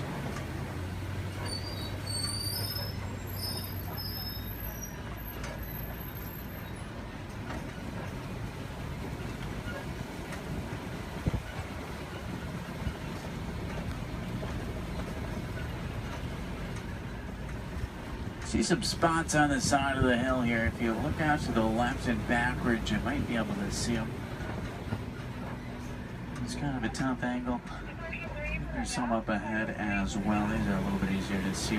These are Cheeto. Cheeto run an average speed of 60 miles an hour. Their daytime hunters have phenomenal vision. It takes them about 3 seconds to reach that 60-mile-an-hour mark. Once they hit it, they can only run it for a short distance. If you look out to the left, you'll see them lying down. It's really hard to see them. They blend in well with the sun and shade combination. Does anyone see them over there? They're kind of, if you look out to the left and then to the right a little bit, you'll see them into the bushes. They're in this direction, this way. Maybe if you see them. I know, they're really hard to see. Part of their camouflage. They're not powerful animals, they're speedy animals. If they come across an animal that is powerful, like a lion, they'll turn around and run the other way. Speaking of lions, I see a Kobe rock formation up ahead, which is a good place to look for them. Lions are inactive about 20 hours of the day. That doesn't necessarily mean they sleep all day, it just means they really like to lay around a lot. You can hear lions roar for up to 5 miles. Females, they're the hunters. Males typically stay back and protect the pride. At night, a lion's vision is 6 times stronger than a human and helps them hunt. They're rabid hunters, so they hunt what they see moving. If there's something standing still, they may not even notice it. In Swahili, lion is Simba. I know, what a coincidence. If there's any wilderness explorers on board, you're on the Simba 1. That's SIMBA1, page 13 of your handbook, Simba 1. There's a crash of rhinos out to the right. You can get a pretty cool view of them. There's even some babies. The babies stay pretty close to mom. Keep in mind, mom weighs 5,000 pounds, can run 35 miles an hour. So if you thought your mom was scary when she's mad, these are a little scarier. Left it up is a pride of lion. There's a male. Look higher, you'll see a female. She's way up on top of the rocks up there. Extremely graceful animals, but they're also very powerful. You get that sense when you're around them.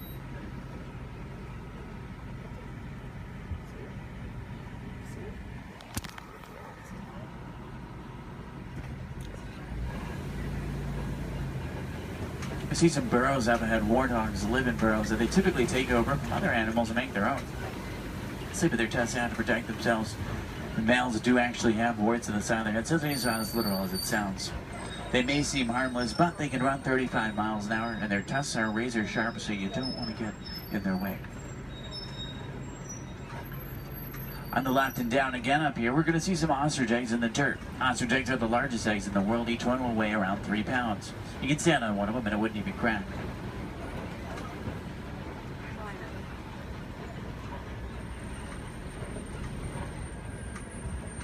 If you're wondering what Disney does or what we can do to protect some of the animals we've seen today, the Disney Conservation Fund has been doing research for a long time.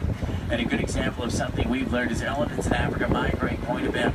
There's a problem though, they're migrating onto farms and taking crops from farmers, and the farmers did not have a non-violent way to stop it.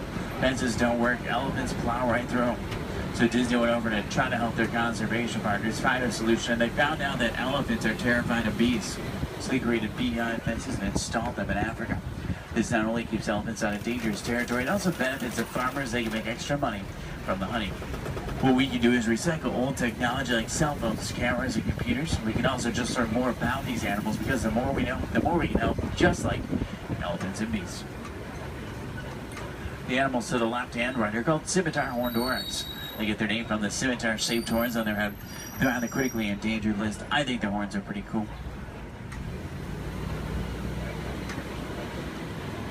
If you have any questions about anything we've seen today or anything I can help you with for the rest of your day, feel free to let me know.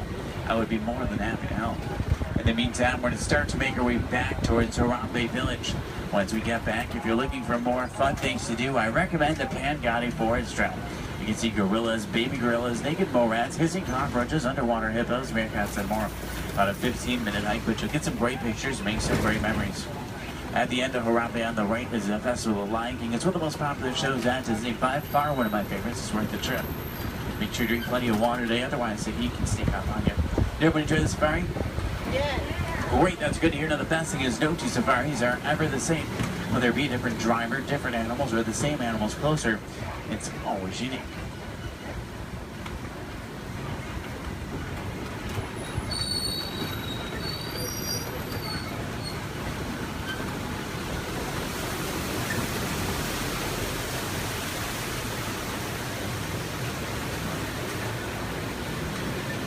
Here we say Asante Sana, say thank you so Asante Sana for joining me today. It's been a pleasure having you. If you enjoyed it, my name is Derek. If you didn't, names really aren't that important. Hopefully you did. I think we saw some pretty cool animals. Hopefully we got to see some of their favorites. If you're looking for tigers today, check out Asia. Sometimes we'll spot them on the Maharaja Trail. If you're looking for crocodiles, head over to Dinoland. You may be able to spot them there. The American crocodile. Sometimes you'll see them there.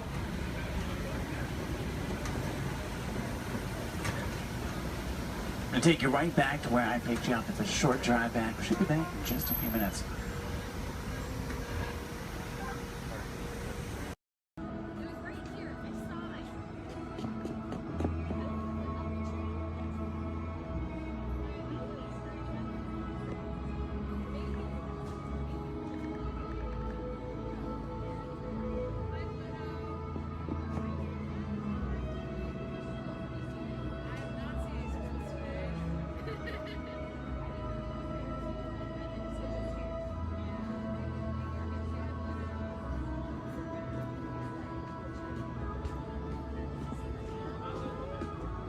Hi, Pluto.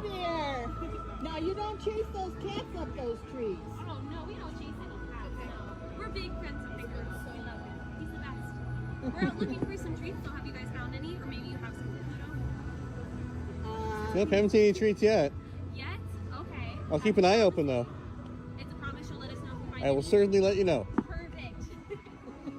Pinky swear. There you go. Thanks, Chris. You're welcome. Bye. Please pay attention to the following safety information. When the automatic doors have opened, please proceed directly across the ramp into the cabin. Continue to move all the way across your aisle, filling in every available seat. Galactic regulations require that all carry-on items be safely stowed beneath your seats. To fasten your restraint, use the yellow strap to pull the belt out from the right side of the seat and snap the belt into the buckle on your left. For your safety, remain seated throughout your flight with your restraints securely fastened, and please watch your children. Para su seguridad, permanezcan sentados, con el cinturón de seguridad ajustado, y cuiden a los pequeñitos. Do not put on your flight glasses until instructed to do so by a crew member. One final reminder, smoking and photography are never permitted on any Star Tours flight. If you have any questions, don't hesitate to ask a Star Tours agent. You'll be boarding in just a few moments. Thank you.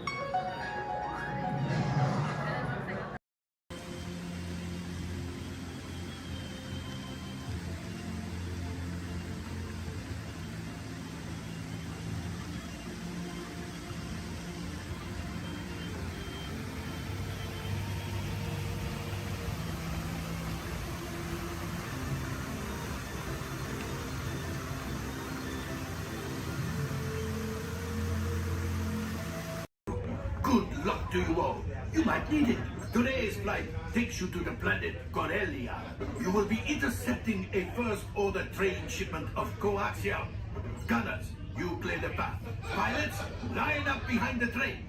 And engineers, you harpoon that precious cargo. Now get a move on and know that I have complete faith in you. But I am coming along with you just in case.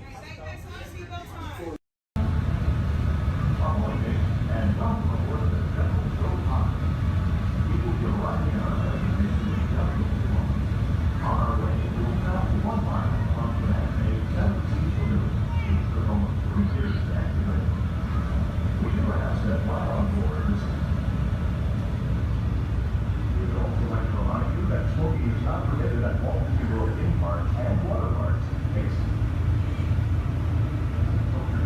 Or ask a cast member for the location of designated smoking areas. Once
If you are standing or sitting on the stairs, we ask that you please clear the stairway.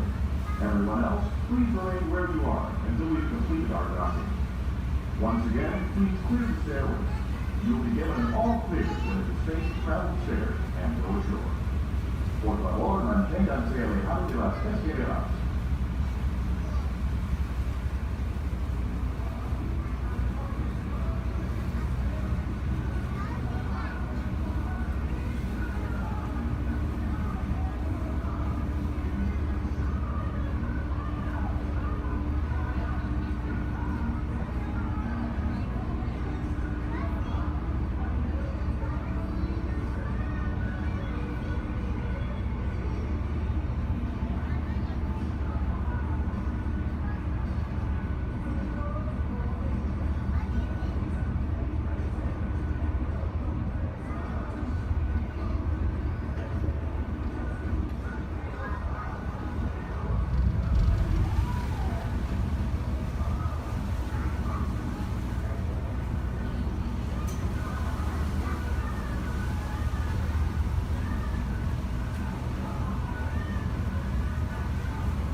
well, mummies and dads drink up with me, honey. Yo-ho, yo-ho, yo-ho, pirates are free.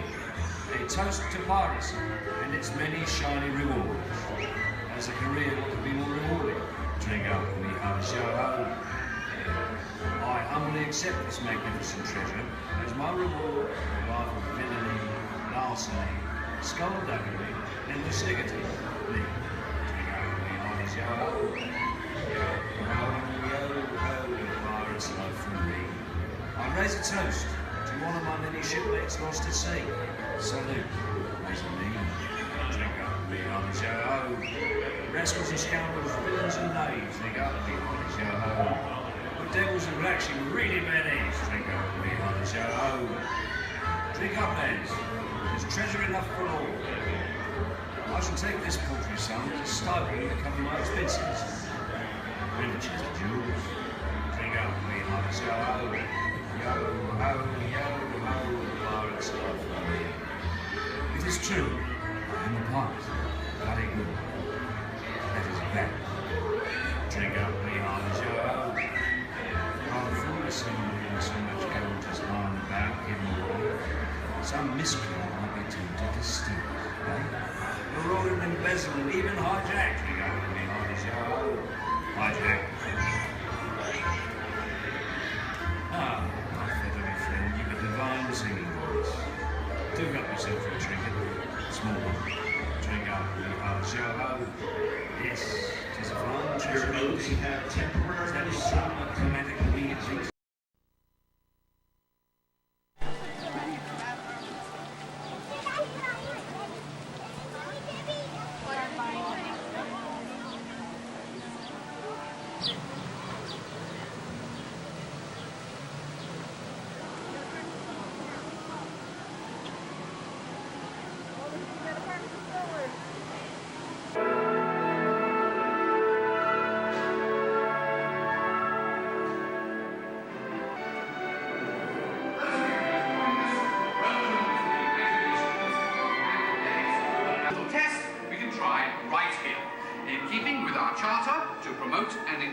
The imagination, and because it has been clinically proven that certain types of music can actually make you smarter, a little Mozart, please.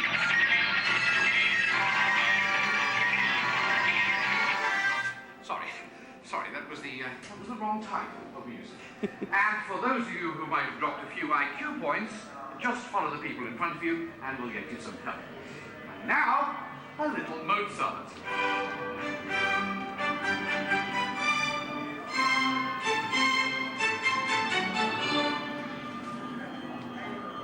Dr. Chang, please pick up line 4, line 7, and 9. Telecommunication. Dr. Nigel Channing here with a quick one of my imagination. Please remain seated with your hands and arms inside the vehicle at all times.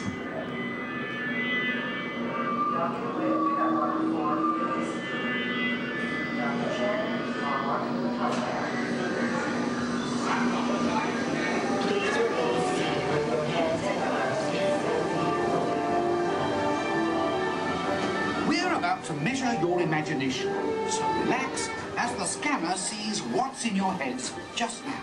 Scanner on.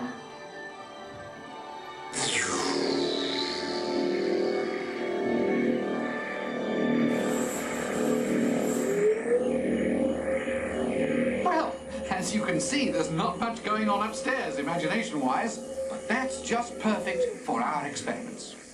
Yeah, I got the same name as Bond, the mark right there. Perfect. End of sequence. Give me tones and rapid description.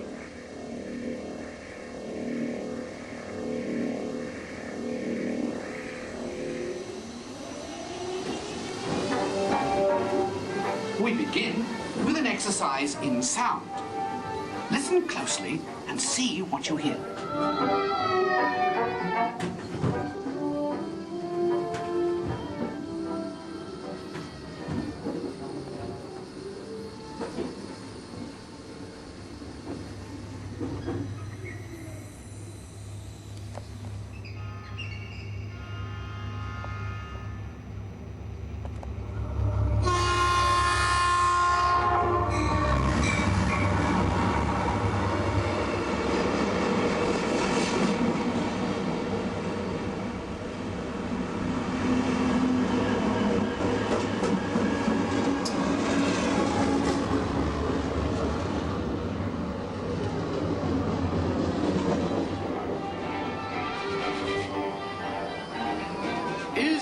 looking glass actually magnifying, or is it your imagination? Here, one quickly learns that when the laws of physics and common sense are shattered,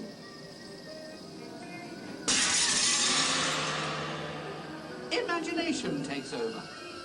Welcome to the Illusion Lab, where things are not always what they seem. Looks can be deceiving, can't they? Well then, take a second look. Now what do you see? When you use your imagination, nothing can truly hold you back.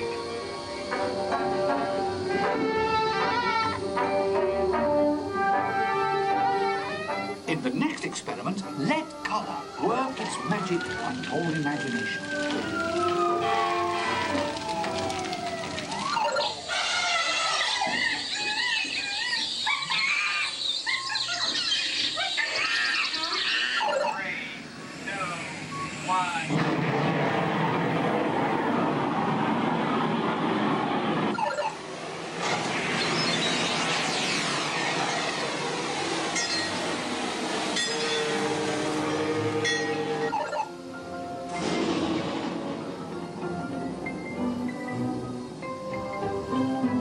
And now an exercise all about making connections. Stare at these points long enough and your imagination will take flight. You'll see.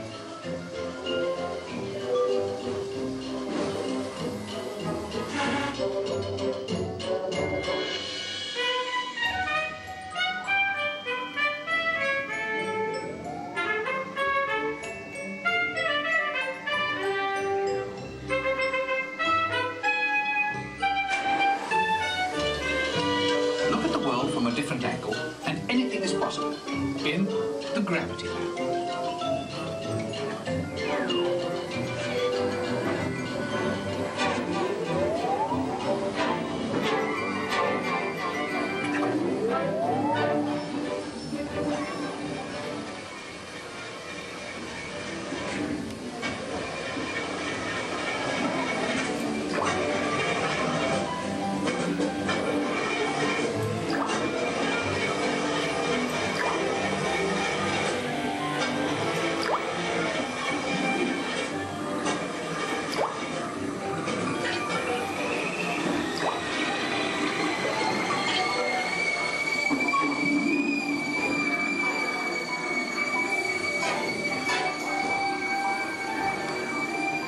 Well, our experiments are now complete. Time to run you through the scanner once again. Who knows what we'll find in your imagination this time? Scanner on. Initiate feedback program. Receiving data. Recalibrate for a wider scan. Interesting. Stand by. Recalibrate. Settings at full. Scanner readings at 150, 175, 10% performance level at optimum. You've pushed the scanner to the limit. This is absolutely unbelievable. Fantastic! Look what your imaginations have created.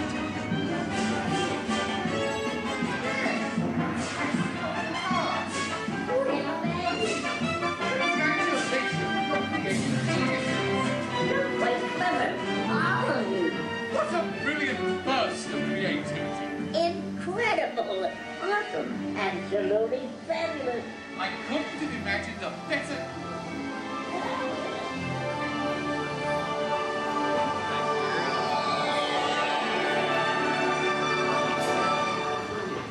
reality restored.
sudden change in our sleeping right away. Oceans can remain simple, climate, and destructive to us, but to nature, it's a beginning in the cycle of life.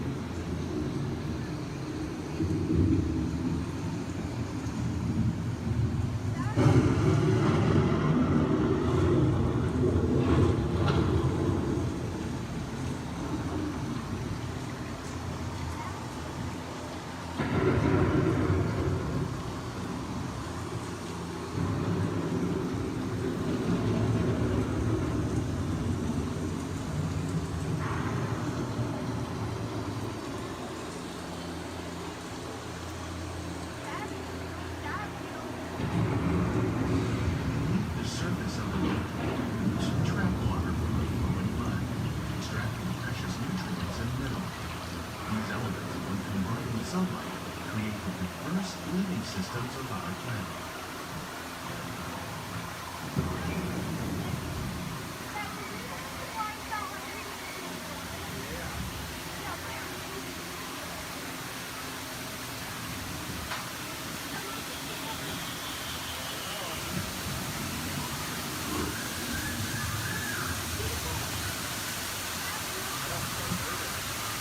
One of those living systems is the rainforest, home to the most amazing concentration of life on our planet.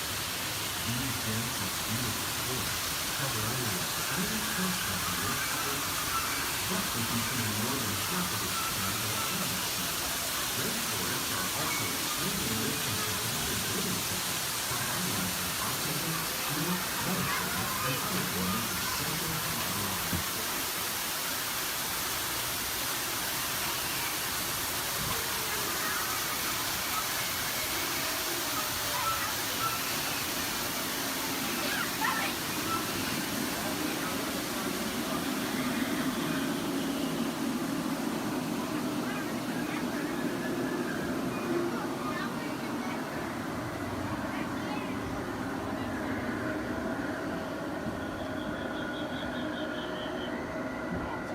In the desert, nature has created a very different, known as beautiful living system. And while this arid landscape may seem lifeless, it is very much alive. The plants and animals that have learned to survive in these harsh conditions make use of what little water they can find and avoid the scorching rays of the relentless sun.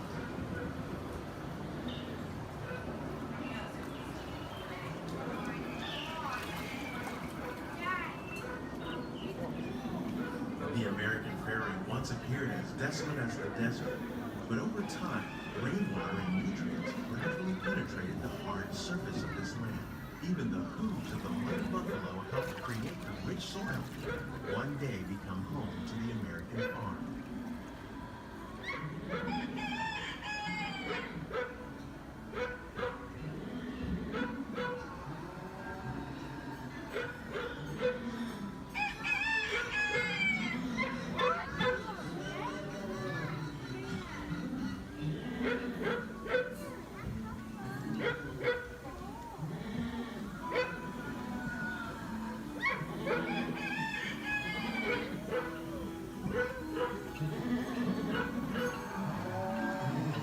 Forces at work on the land, humans have had one of the most profound effects. The need to produce food for a growing world led to the enormous use and sometimes overuse of the land. In our search for more efficient ways to grow food, we often fail to realize the impact of our methods.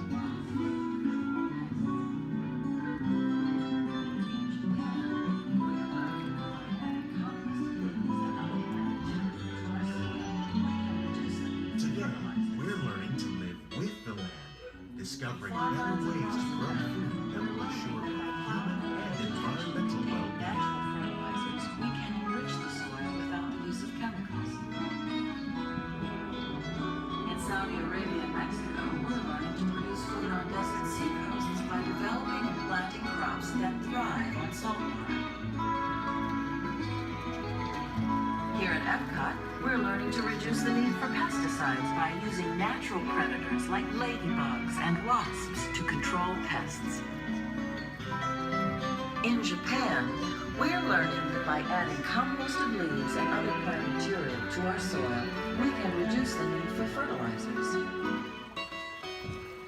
In farmlands across America, we're learning that by plowing under vegetation containing natural fertilizers, we can enrich the soil without the use of chemicals. In Saudi Arabia and Mexico, we're learning to produce food on desert seacoasts by developing and planting crops that thrive on salt.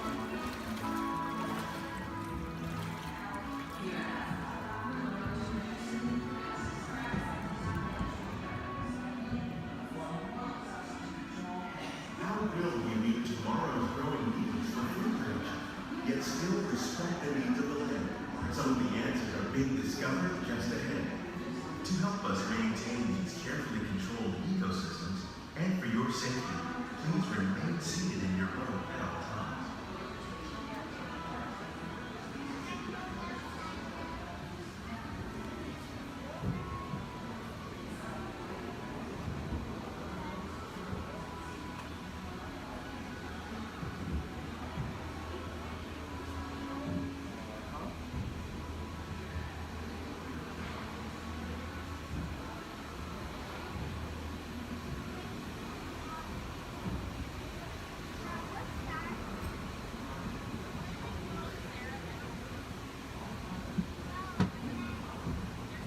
Welcome to our living laboratory, where scientists from EPCOT and the U.S. Department of Agriculture are exploring innovative ways to produce bountiful harvests now and into the future.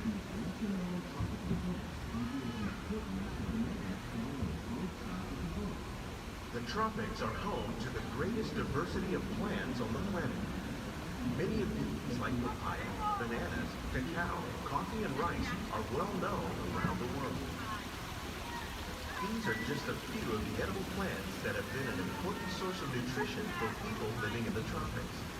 Many are rich in vitamins and minerals, while others are well adapted to growing in less than ideal conditions.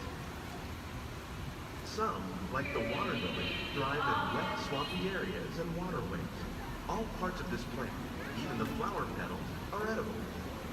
The starchy root of the plant has long been used to make flour for baking. One day, many of these lesser-known tropical plants may be as important as the bananas growing on both sides of the boat. More than 28 million tons of bananas are eaten annually, making it the most popular fruit in the world.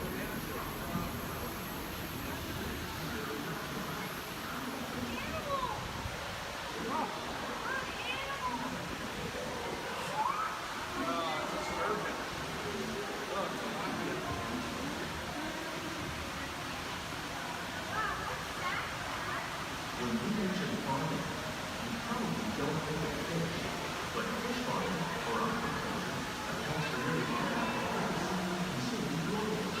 Tilapia, bass, and catfish, like the ones you see here, are three of the more popular crops raised by fish farming. The sustainable system we're using here recycles the water in the tanks. As a result, we're able to save millions of gallons each year. Our small fish farm produces nearly 5,000 pounds of fish each year to serve in restaurants around the nation. Innovations like this can play an important role in our efforts to produce bountiful harvests and still protect natural resources. Shrimp. That's a big shrimp.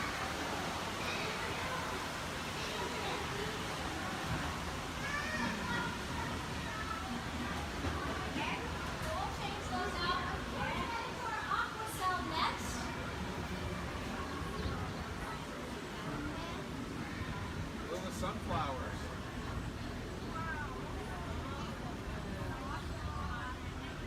While there are more than 50,000 edible plant species in the world, most of us are only familiar with the handful that make up our everyday diet.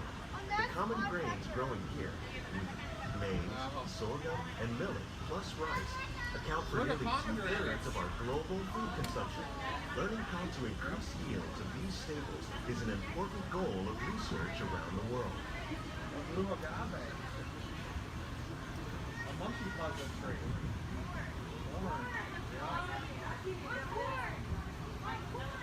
These plants are definitely on their way up. Innovative growing techniques like these increase yields, while more efficiently using resources like water, fertilizer, and pesticides. Another innovation at work here is our integrated pest management program. By populating our greenhouses with beneficial insects that prey on harmful pests, like aphids and flies, we are significantly reducing our reliance on conventional pesticides. We're growing these crops using our nutrient film system. This technique precisely controls and recycles water and nutrients. With it, we can produce over 27,000 heads of lettuce a year in this one small area. Look at the cucumbers.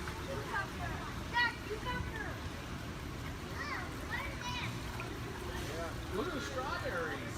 Some of our best ideas have been inspired by nature, like these fruit and vegetable trees. By growing these ground plants vertically, we can increase yields and better control diseases. These crops taste as good as they look. In fact, we serve more than 15 tons of produce from our greenhouses in restaurants here at the land every year. Look at the jalapenos. That's a great idea.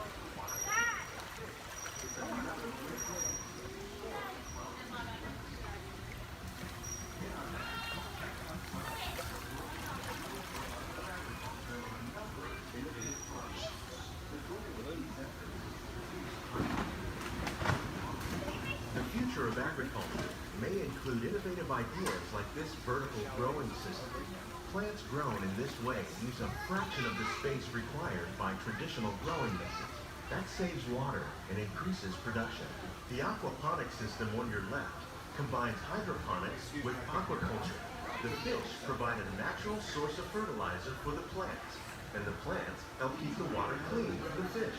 It's another great way to produce more while using less. In our labs, Epcot scientists are working with the U.S. Department of Agriculture on a number of innovative projects. The goal of these efforts is to produce higher yielding and better quality lives.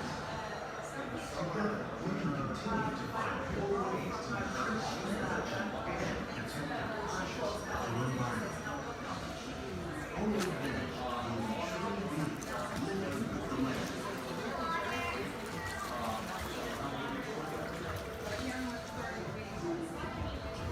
On behalf of Walt, these greenhouses represent just a fraction of the work being done worldwide to produce healthy harvests for our growing populations. Scientists, farmers, and even backyard gardeners are doing their part to improve the quantity and quality of foods that we all rely upon. Together, we can continue to find more ways to increase food production and protect our precious natural environment. Only then will we truly be living with the land.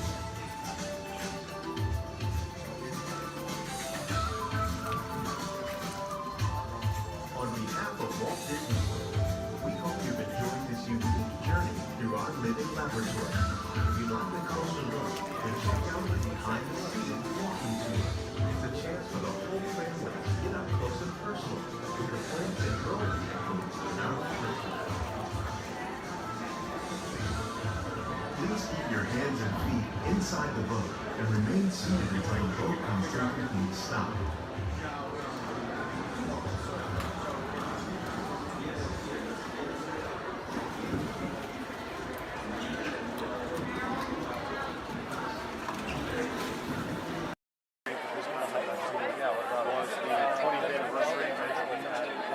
Oh my God, that was the most amazing celebrations I've ever seen them do.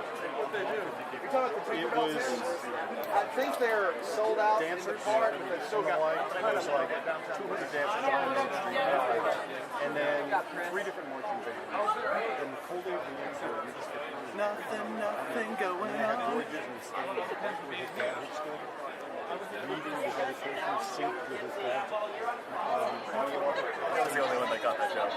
Then the celebration really began. Nothing to see here. Ladies and gentlemen, boys and girls, 55 years ago today, Walt Disney dedicated the happiest place on earth. Since then, Walt's dream has brought joy to millions around the world. Join us now as we go back to that memorable day, July 17th, 1955. To all who come to this happy place, welcome. Disneyland is your land. Here age relives fond memories of the past. And here youth may savor the challenge and promise of the future. Disneyland is dedicated to the ideals, the dreams, and the hard facts that have created America, with the hope that it will be a source of joy and inspiration to all the world. And now, let's all join together in singing Happy Birthday to Disneyland. Are you ready?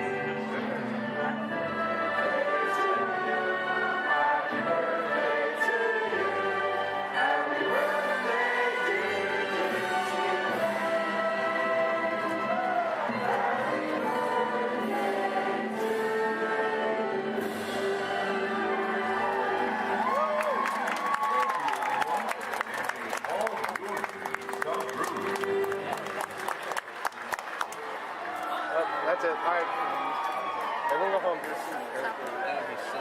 Oh, dancing.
Right there. Behind the light post. If you turn this like Oh, Pluto. We should go say hi to Pluto.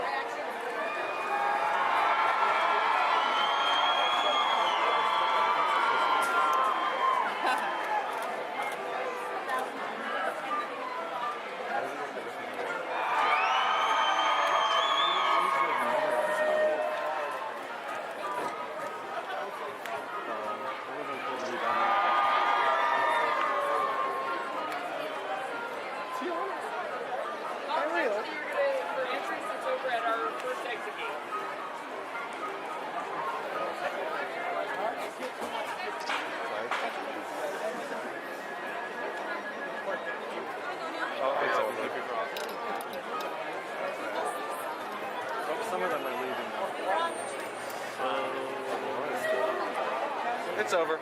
Everyone go home.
Passengers will stand by to board.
A long time ago, in a place called Neverland, there lived a sparkling spirit named Tinkerbell.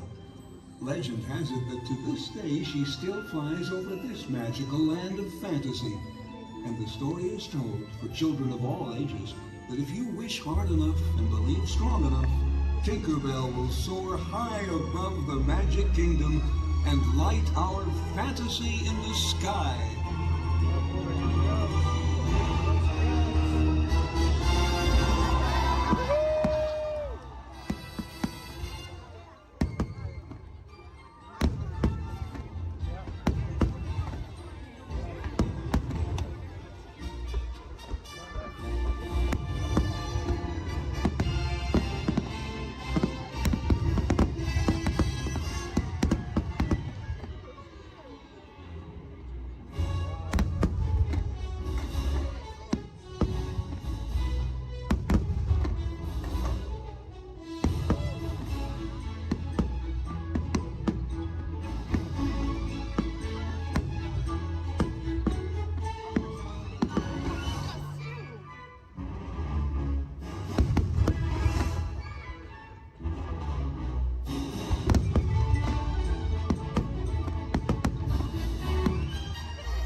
Did somebody say it's time?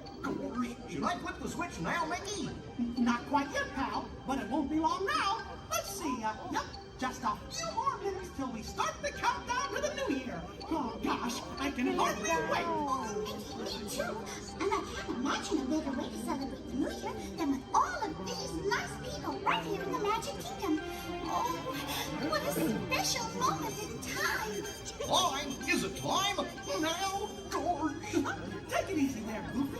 We still have plenty of time. Oh, no we don't. Goofy, this is it. Start the countdown clock. All righty, Mickey. Starting the countdown clock. Okay, everybody. It's time to start counting down to the new year. Are you ready? Okay, then. Here we go. 10, 9, 8.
Gosh, we sure hope that all of you enjoyed Fantasy in the Sky as much as we did. Oh, and we hope to see you again real soon, don't we, gang? Sure do. Well, everybody, so long for now. Goodbye, everyone. Goodbye. Remember, we love you. See you later.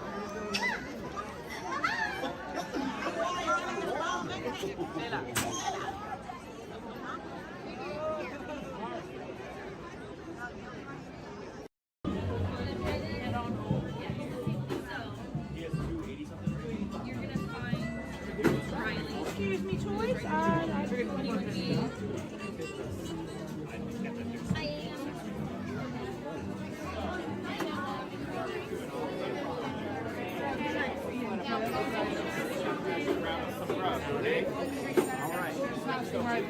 But I promise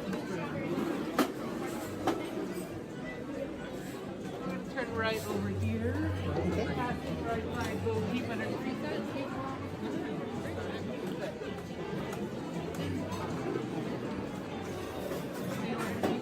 Right back there.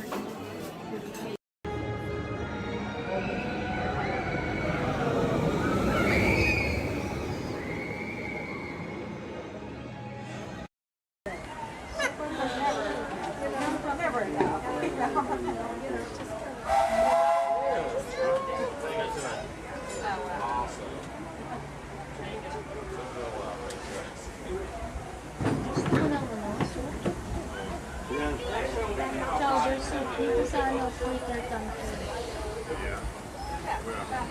Burgers, chickens, and salad. Barbecue. Hello, folks. Welcome aboard the Disneyland Railroad. We're now embarking on a grand circle tour of the Magic Kingdom, with stops at New Orleans Square, Mickey's Toontown, and Tomorrowland, followed by a visit to the Grand Canyon and Primeval Room. We got a lot of traveling ahead of us, so remember, for a safe trip, you need to stay seated, keeping your hands, arms, feet, and legs inside the train. And please, watch your children. Bienvenidos a bordo del Disneyland Railroad. Para su seguridad, permanezca sentado y mantenga las manos, brazos, pies y piernas dentro del tren. Y puede gracias.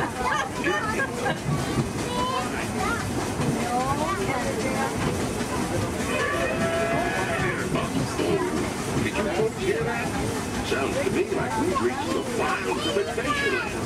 You just might run into a lot of savage critters out there, including lions and tigers and tiki birds. Everybody must be on the lookout. You never know just what could show up. We're approaching our first stop.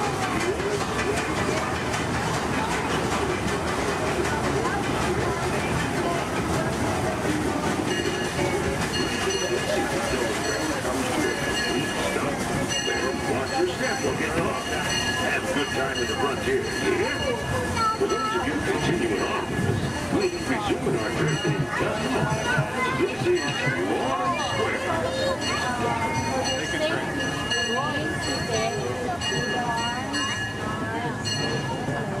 Your attention, please. Disney. That's right, let me show you how it's going to work. Behind me is our window to the Pacific. It allows us to see all of the undersea life that swim by. Up there in the corner is our hydrophone. That allows us to communicate with all the undersea life. So it's going to be very conversational, meaning Crush will talk to you. You'll be able to talk to Crush. He's got questions for you, and hopefully you all have some questions for him. You can ask him anything you want. You can ask him what he likes to eat, what he does in his free time, what's the meaning of life, anything like that. He'll be happy to try to answer. If you do need to leave at any time during the show, it's okay. Just use the doors on the opposite side of where you enter, back there. Again, if you need to exit during the show, use those doors back there. Back there is my pal Rachel. Everyone say, hey, Rachel! Hey, Rachel! She'll be back there to assist you if you should need any assistance during the show. I'm going to turn down the lights and the music now so we can see and hear just a little better. We do have some last-minute rules and regulations to go over, but my friends the Moonfish have volunteered to show you the rules visually. So, hey, Moonfish, come on out. All right, first rule inside, please no eating during the show. And no drinking, no smoking. And the last one, take all the pictures and video you like. Just please no flash photography or video lighting. Round of applause for the Moonfish. All right, Crush is up there serving. He said when you're ready, just call him down. So on the count of 3, yell, hey Crush. Ready? 1, 2, 3. Hey,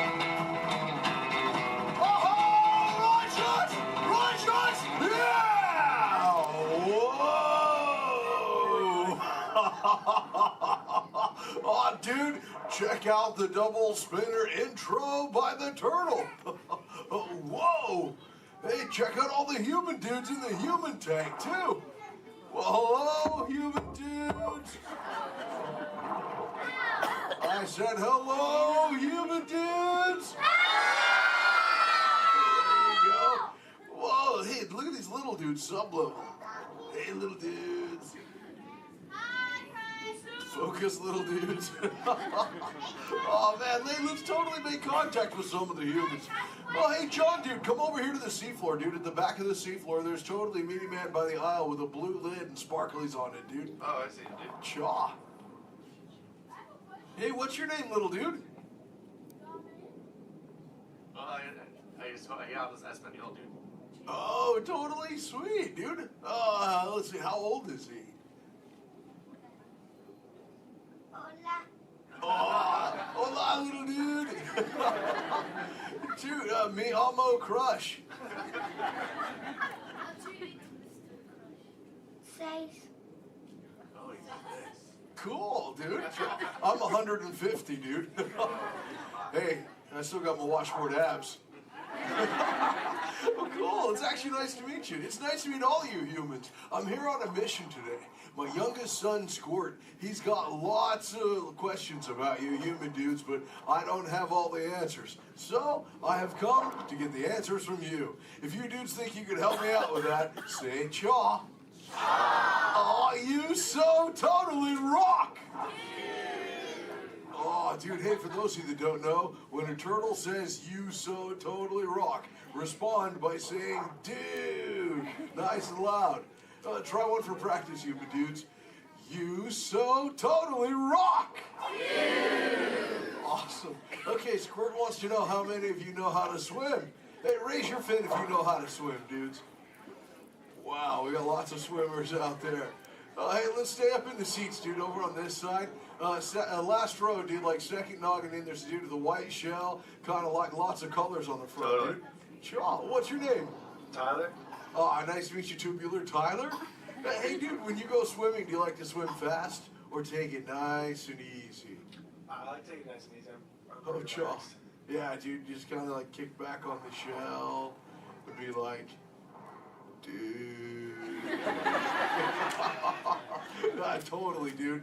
Hey, I like to swim fast, though, too. Dude, you want to see me shred some biscuits? Say chaw. Chaw. Okay, dude, let me get my motor revved up. Human dudes, I want you to time me, okay? Start counting when I say go. Ready, set, go. Back, dudes. Totally just swam all the way around the world. Twice. Ah, dude, I can't swim that fast. Only about what you call 20 miles per hour. Hey, but check it out, dude. If I got a tiger shark on my tail, I can go way faster, dude. Hey, but I'm doing all the talking here. Humans, if you got a question for me, like totally raise your fin, dude. Talk to the dudette right there, waving me down from the second row. Hey, what's your name, dudette? Morgan, Oh, cool. It's Mondo Morgan. What's your question? do you know any twins? Turtles? Oh, I know. Yeah, dude, I got lots of twins of my own, dude. There's my twins, Bill and Ted. I got my twins, Cheech and Sean. I got my triplets, Mary, Kate, and Ashley. It's really cool. What about you? Do you have lots of twins, too? Yeah, well, I'm a twin. Oh, you're totally a twin. Wait, that dude in front of you looks just like you. Is that your twin? Yeah. I would hope so. That'd be an odd coincidence. That's cool. Where are you dudes from? Castro Valley. Oh, where's that? By the Bay Area. Oh, okay. That's cool. That's cool area up there, dude. Way too many sharks, though. It's totally sweet. Well, thanks for your question. Who else has a question, dude? Let's see. Let's go. Hey, back to the seafloor. Let's go right over here, John, dude. There's totally a mini man up front. He's got a blue shell. He's kind of near the outside, dude. Blue short sleevey shell. Hey, little dude, what's your name? Dominic, Nice to meet you, Deep Sea Dominic. What's your question, dude? have you ever been married or divorced?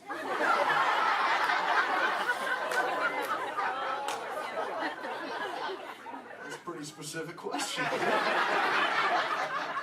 Actually, dude, most turtles, dude, we don't stay with the same dudette like our entire lives, but I have actually found one that's kept me around forever, dude. Her name is Shelly. She is my turtle dove, dude. We've been together for 130 years, dude. But it's still so awesome, it only feels like the first 75. It's really cool. Hey, can I tell Shelly you said hi? Can I tell her you said hi? Hi. Oh, dude, she'll totally love to hear about you, dude. Let's see, who else has a question? Let's see. Let's go. Hey, John, dude, jump across the aisle up here near the front. There's totally a mini man. He's getting his fin waved by another dudette. Hey, little dude, what's your name? Braden. Oh, cool, dude. What's your question, Boogie Braden? How many kids do you have? Yeah, I got 65, dude. Shaw, like I said, well, I already told you about my twins, dude. Like Squirt, he's my youngest. And then there's Sheldon, Shelby, Michelle, Herschel, Rochelle, Trishelle, Shell, Lella Ding Dong. See, I got my teenagers, Leonardo, Donatello, Raphael, Michelangelo, Zach, Kelly, Slater, Screech, Jesse, Lacey, Chris Jr. Let's see, there's John, Paul, George, and Ringo. John's going through a really weird phase right now, though, dude. He thinks he's a walrus. So there's Michael, Janet, Tito, Jermaine, LaToya, Randy, Marlon, Chris Jr., Chris Jr., Chris Jr., Chris Jr., Chris... Well, there's lots of Chris Jr.'s, dude. All the way up to my oldest son. His name is Keanu. Keanu's not very bright, but we still love him anyway. My Hey, dude. sister, my What's that? sister's name is Trishelle too. Oh, Trishelle, dude, that's a totally sweet name. She must be part turtle. That's Actually, hey, maybe you can help me out with something, dude. I got a question for you. I found a thingy on the beach the other day. Not really sure what you human dudes call it. Where did I put that? There it is. Hey, dude, what's this? That's a bikini. Oh, cool, a bikini, dude. Do you use a bikini when you go swimming? Oh, why not? Because I'm not a girl.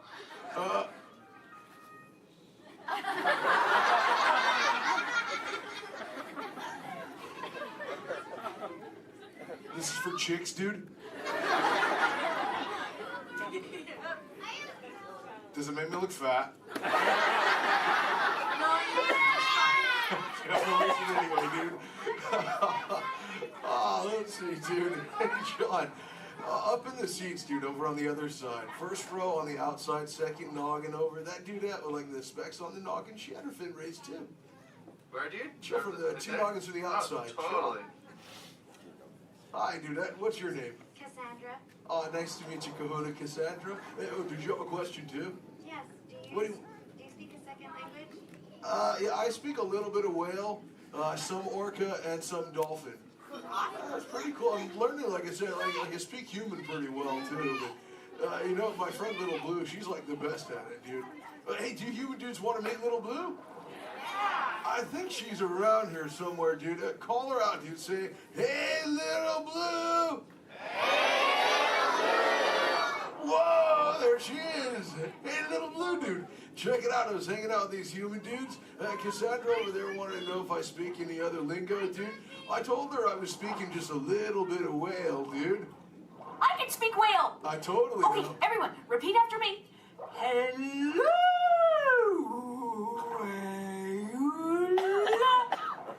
Okay, try that one all together, human dudes. Go.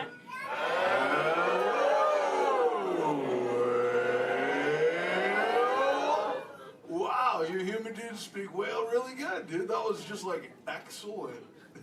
Oh, too bad there's no whales around here, though, dude. You know, sometimes you speak whale and there are like 80 whales swimming around you. Yeah, totally. Not today. No whales around here, dude. No whales. No whales in the ocean today. Where? Behind? Whoa! Oh, dude, look out! The humans call the whale, dude. Grab stuff. Swim away.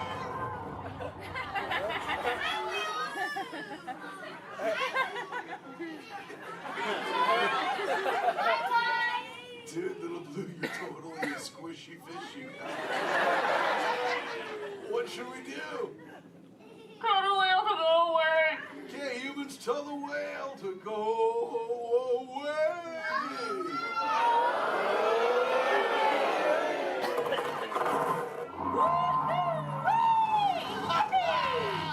That's excellent. Oh, see you later, Little Blue. Hey, humans, put your fins together for saving Little Blue. You so totally rock. Yeah. Awesome. Thank you so much, human dudes, for sharing with me. I can't wait to get home and share all this knowledge with Squirt. Hey, but before I go, human dudes, remember this. We all share the same ocean, humans and turtles alike. So treat everyone you meet like an oyster, dude, because you never really know when you just might find a pearl, dude. That was like a warm and fuzzy moment, wasn't it?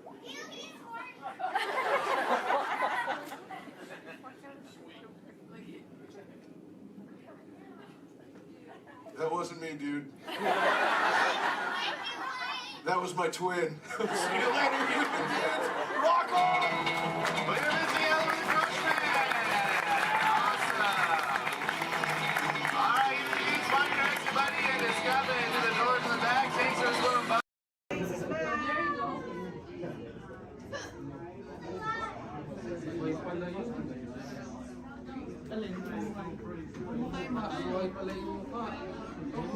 As promised, your time has come. Please enter and gather around the dying fire. When hinges creak in doors change, and strange and frightening sounds echo through the halls.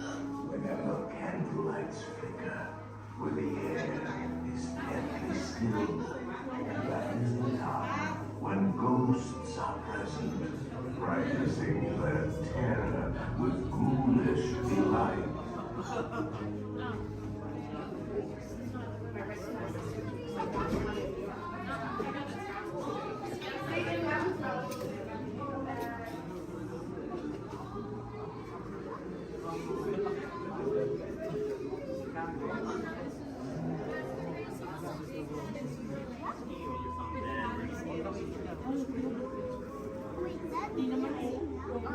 Welcome, foolish mortals, to the Haunted Mansion.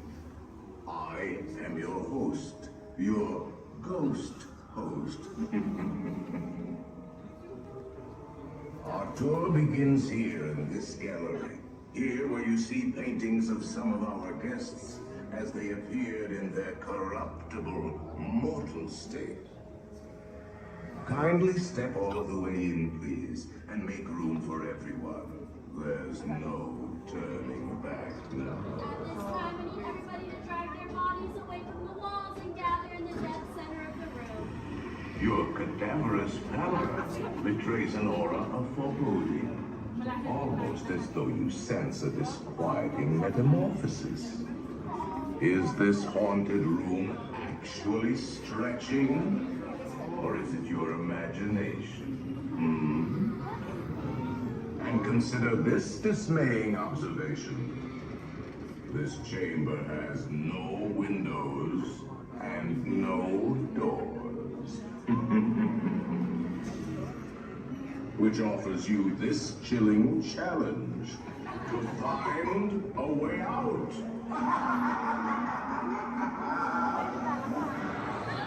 Of course, there's always my way.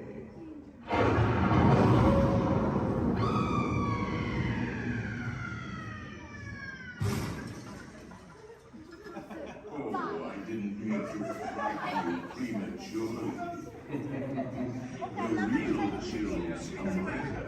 Now, as they say, those come on. And we'll continue on it too.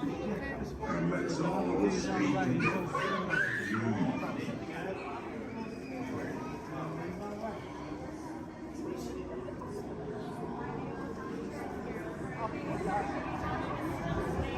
We didn't say a word about it. I'm just gonna go outside.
Ladies and gentlemen, this is Disney's All-Star Sports Resort. Please collect your belongings, watch your head and step in case acquired, and take small children by the hand. Thanks for riding with us, and welcome home.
Voilà, venez, venez, venez, suivez-moi, je vous prie.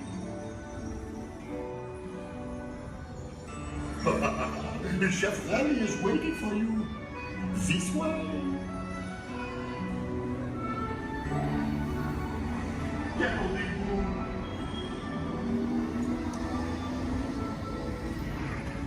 Oh, les erreurs, les invités pour le dîner. Yes, what you got here? Hein? Vous l'aurez pas idée, encore un? Non. C'est pour un? Tout simple. What? Mais oui, that's it!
sale. Pee-wee, what are you doing? Que manigancez-vous? Out of my way.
Is everyone assembled?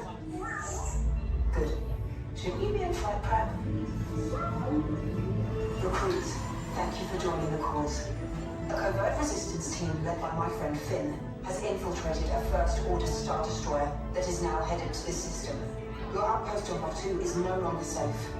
We have transports waiting to take you to General Organa's secret base on Pucara. I'll regroup with you there. The Resistance desperately needs your help in our fight against Kylo Ren and the First Order. Remember, it is vital that you keep the location of the Pucara base secret. Lieutenant Beck, one of our top commanders, will lead you.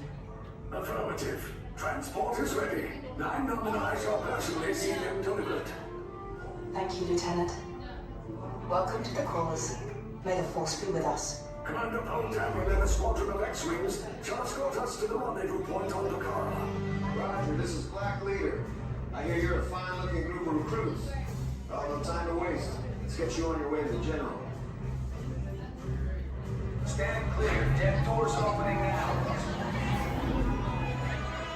Hurry, all recruits to transport. No need for safety gear, it'll be a smooth ride. Ground crews, deck is in motion. Recruits crossing to transport. Initiate pre-flight flight sequence on deck 3 for Picard.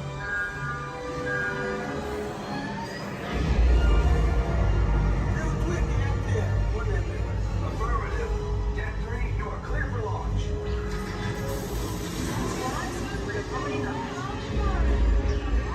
Picard personnel, this is your final call on board. Away from the blast doors, all the way forward.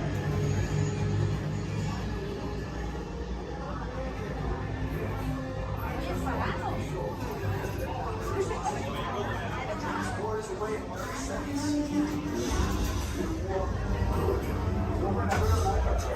Yes, check the hyperdrive also. Transport take off in 20 seconds. Good. Airspeed sensor? Thank you, Nina. Black Leader, are you and your team ready? Affirmative. Engines are hot. Red 2, blue flag reporting. Red 2, check. Blue 5 standing by. Engage propulsors and hold on, recruits. All ships, launch.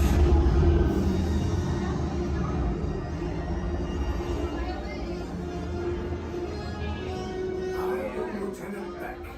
As you heard from Ray, I have been tasked with getting you to Vakara. Red 2, blue 5, keep tight now. Let's get ready to make that jump to light speed on mark. Black Leader, we're picking up an unusual signal. Are you spotting anything? Yeah, I see it. We'll check it out. BB-8, what do you got? There appear to be a number of small craft heading our way. Raise the shields. We got company. First order TIE fighters. Reroute. Reroute. Red 2, blue 5, we got a clear path so transport can make the jump. They're all over us. We lost Red 2, more incoming. Blue 5 taking evasive action. Try to shake him, blue. I'm trying. We lost blue 5. I'm gonna try to draw him away. Copy that. Get us clear so we can make the jump. Be ready. You won't have much time. Where are all those TIE fighters coming from? Star Destroyers. Get out of there. We can't. We're caught in a tractor beam. It's pulling us in. Our lines are friends and make this a fair fight. Don't worry, I'll come back for you. Stay strong. Cargo vessel TR-141, identify yourselves and prepare to be boarded. This is TR-141. We are a civilian vessel. By whose authority are we being detained? By the authority of the First Order, Resistance scum. Now bring down your shields and prepare to be boarded. They'll want the location of our secret base. Tell them nothing.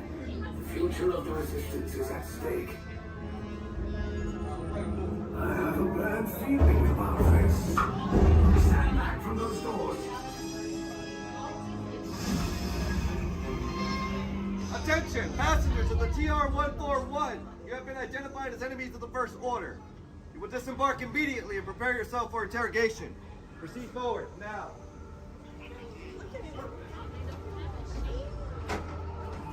Go that hallway to your right for interrogation. Keep your...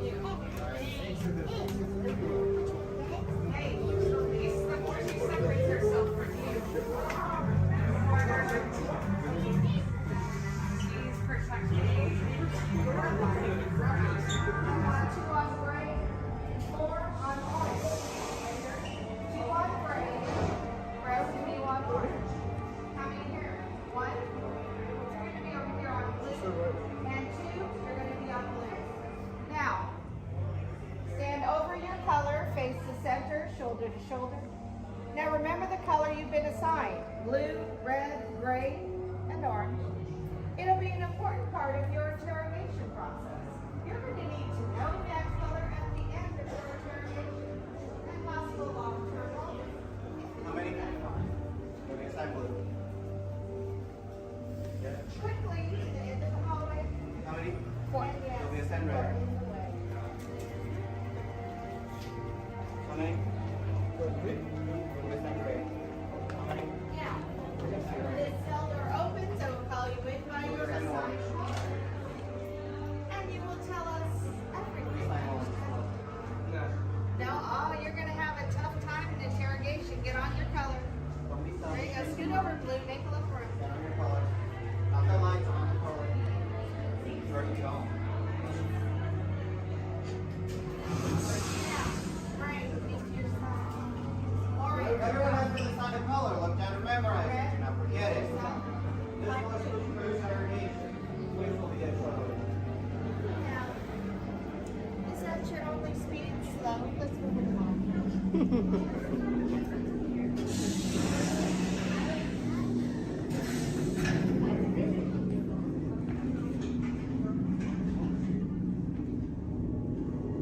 Leave us. Yes, General. Enemies of the First Order. We will soon snuff out your meager resistance. You chose the wrong side, and now you will pay. The Resistance prisoners. You have what I want. You know the location of the secret base, and I will take it from you. We are needed on the bridge. Keep the prisoners here. I will return to finish this personally.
Take this corridor to the turbo lift, then head down to the escape pod base. Those droids are programmed to return you to Batu.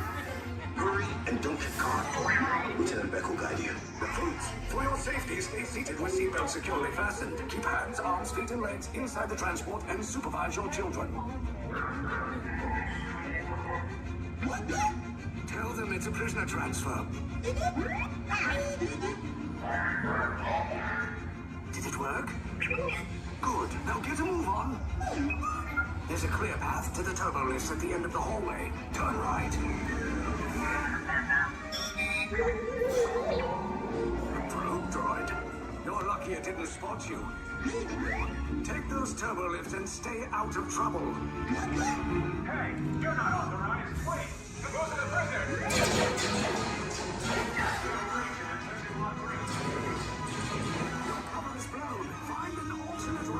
Who picked these two droids anyway? Detention approach. Prisoners not seen on their team. Everyone, fire!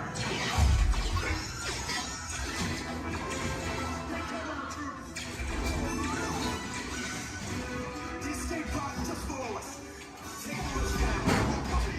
Hurry. No, not up. I said down.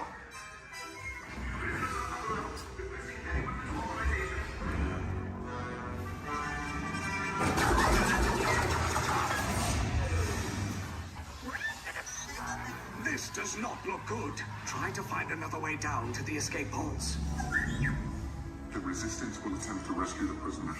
They have neither the resources nor the courage to engage us. You underestimate their conviction. Raise the shields! Shields? I see no evidence. Now! Sound the alarm! All personnel to their stations! Sir, the prisoners have escaped. How brave. But ultimately hopeless. There's nowhere to run.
And then I will destroy you and the Resistance.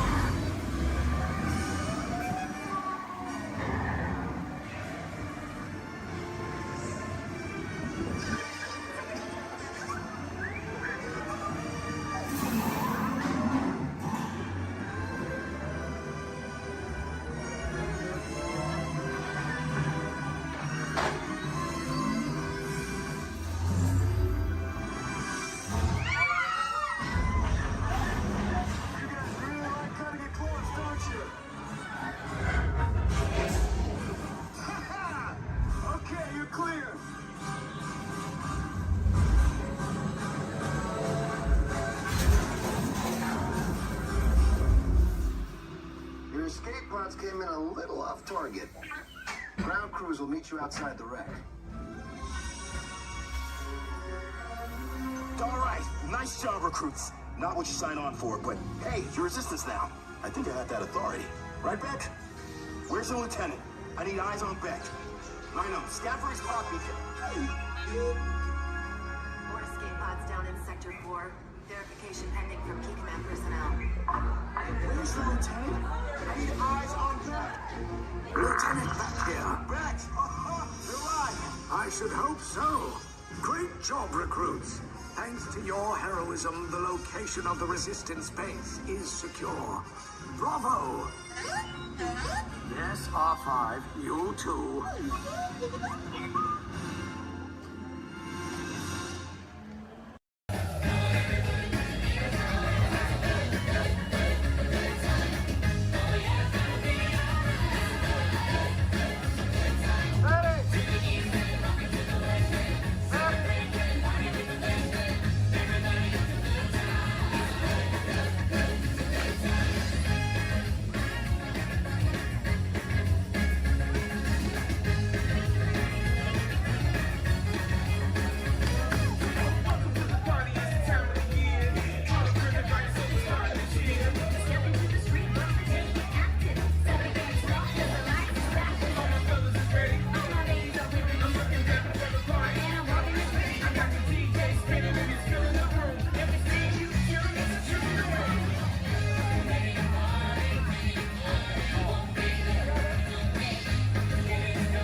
is the fattest one of all.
seating, please remain seated. Keep your heart and center at all times.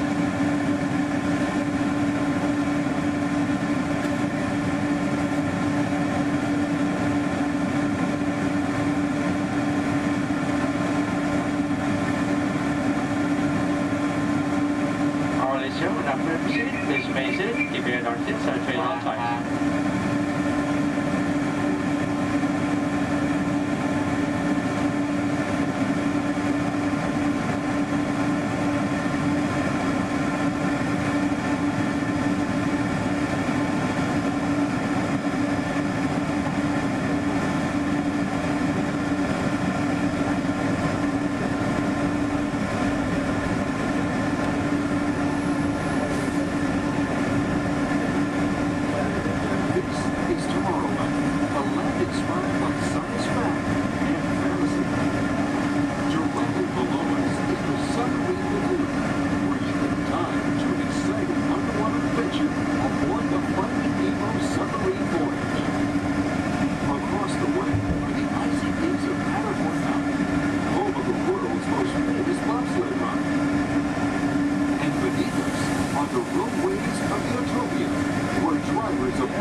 Disneyland Park is open until 9 o'clock tonight.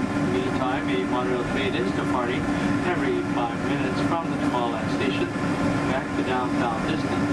If you would like to leave the park and return later today, please make sure you have with you your valid Disneyland passport ticket and a hand stamp so you can re-enter the park anytime up to 1/2 hour prior to Disney Park's closing. You can get your hand stamp whenever you depart today. Today here at Disneyland Park, we'll have Celebrate a Street Party down Main Street USA at 5:30 p.m. And also tonight, as part of Halloween time at the Disney Resort, we'll have Halloween Scream, a bonus surprise in the sky at 8 p.m. Thank you, and have a pleasant day here at the Disney Resort.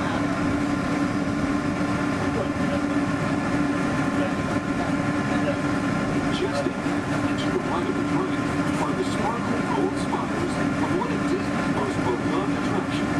It's a small world. Beyond it is the wacky world of Disney's classic cartoon characters, Mickey's Toontown. We're now riding alongside the happiest kingdom of them all, Fantasyland, home to Pinocchio, Snow White, Peter Pan, and other storybook characters.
Quaint exhibits in the old wing. That's how dinosaurs have been presented to the public since the study of fossils began over 150 years ago. Today, that bare bones approach is about to become extinct. In a perfect blending of science and technology, the Dino Institute has created the Time Rover, an amazing vehicle that will literally transport you to the age of the dinosaurs. How? That's proprietary. But the result is a breathtaking journey through a prehistoric world where you will witness the most spectacular creatures to ever walk the earth. In a moment, you'll be going live to our control center for a comprehensive safety briefing, and then it's on to the tour that will convince you forever that the future is truly in the past.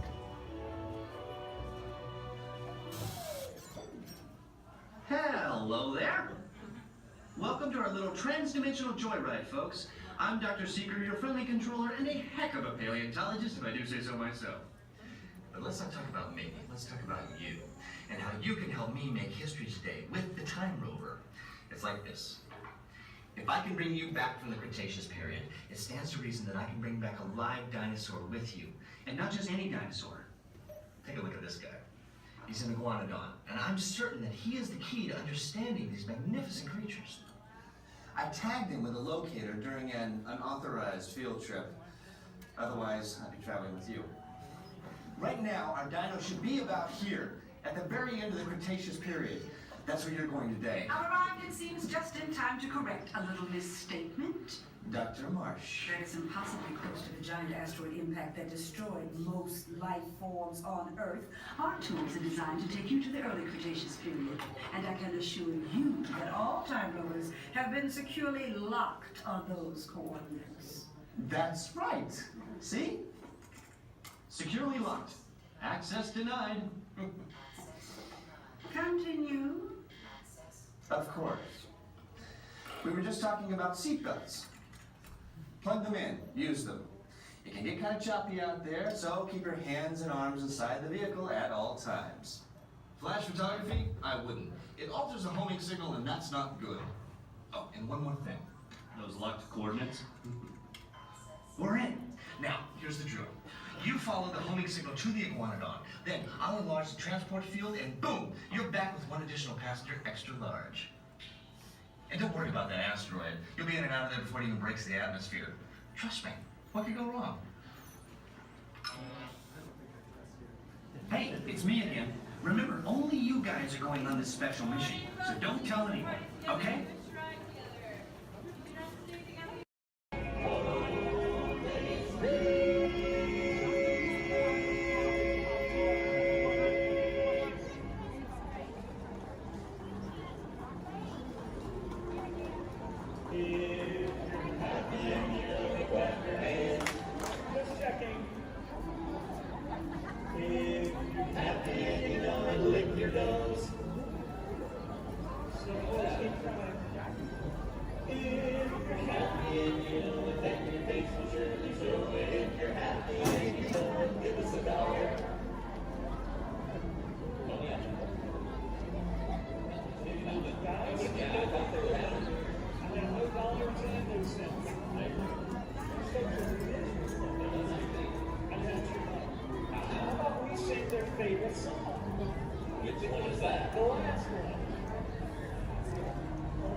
You all whistle while we work.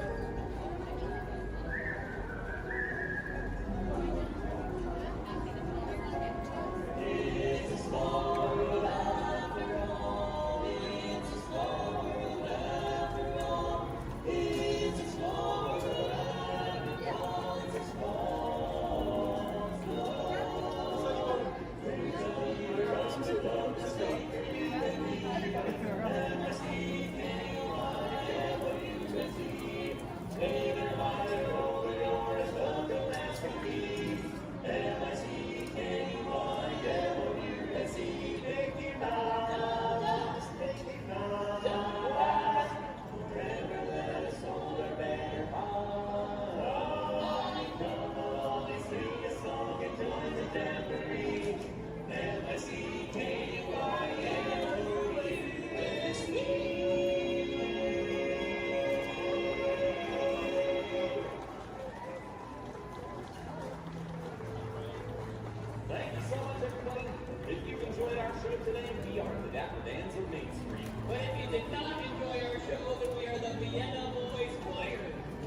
Welcome aboard the Disneyland monorail.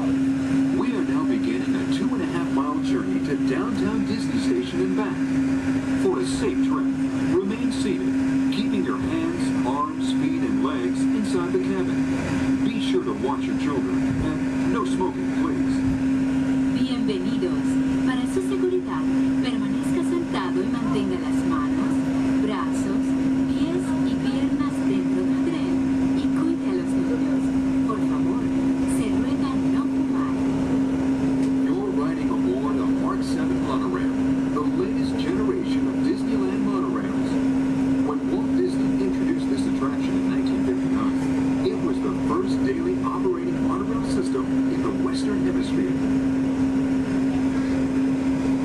Just ahead is Disney's California Adventure, where you can live the ultimate California dream through attractions and live shows that are as diverse as the Golden State itself. The Towering Hotel is home to the Twilight Zone Tower of Terror, where you can literally take a thrilling drop into Hollywood history. The bear-shaped rock formation is part of the Grizzly Peak Recreation Area, a haven for outdoor adventures. Beyond it, you'll find the high-energy fun of Paradise Pier. Coming into view on the left are the villas at Disney's Grand Californian Hotel and Spa. It's the first Disney Vacation Club resort on the West Coast and shares the same arts and crafts style as the famous hotel, which we are now entering.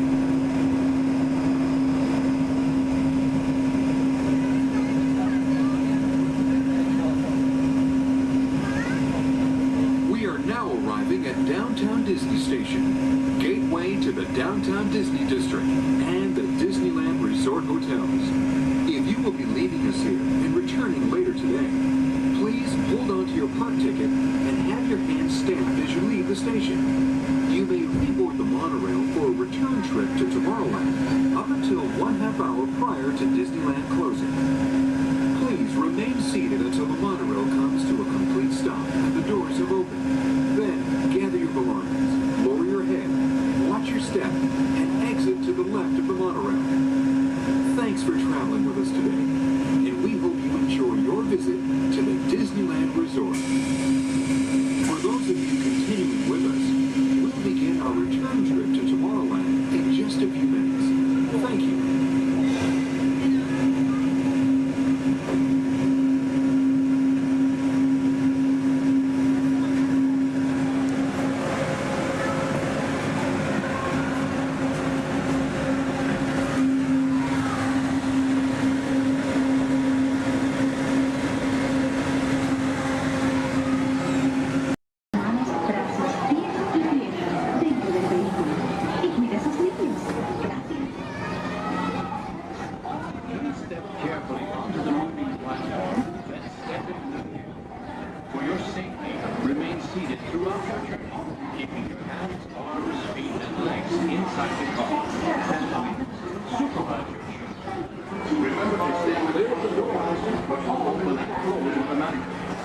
Enjoy your trip aboard the Metroliner.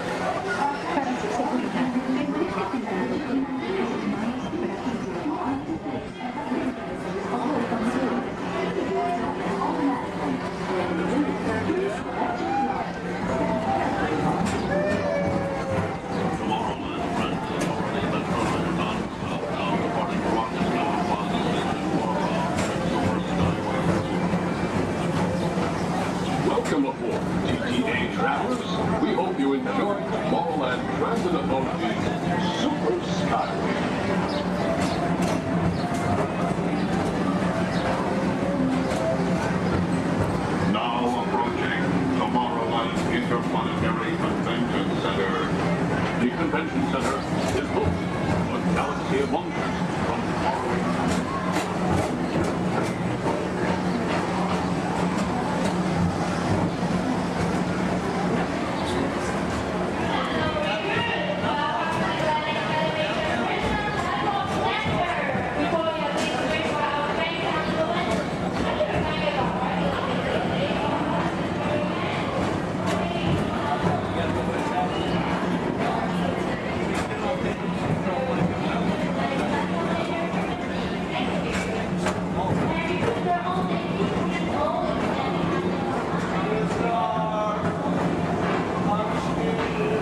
presents Walt Disney's 20th century vision for the future.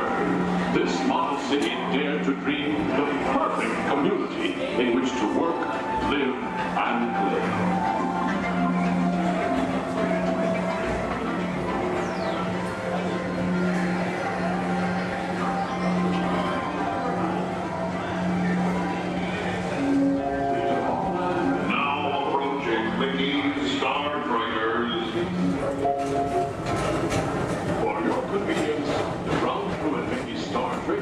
Will be glad to rocket ship to many planets in the galaxy. Hi there, Tomorrowland travelers. This is Mr. Johnson and Sky Eagle Hovercraft One, bringing you the latest Tomorrowland traffic report. As usual, everything is perfect on Tomorrowland Superhighway. Back to you at DTA Center.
Another fine transportation service provided by the Tomorrowland Transit Authority. Attention, all visitors from Galaxy M31. Please keep forward-facing tentacles clear of oncoming Metroliner vehicles. Thank you.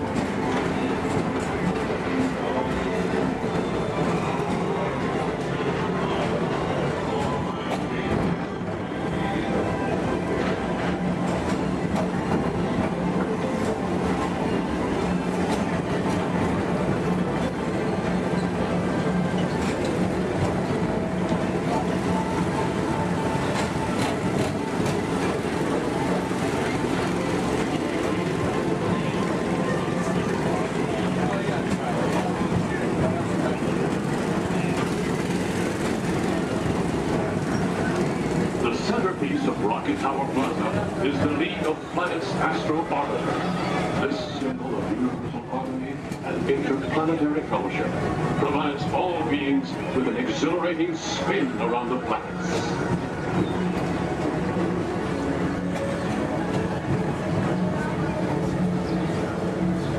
Denver flew Line passengers, for all your future travel needs, the TTA services all of Tomorrowland's outlying areas, including the personal rocket ship docking lot, and of course, perfect park acres.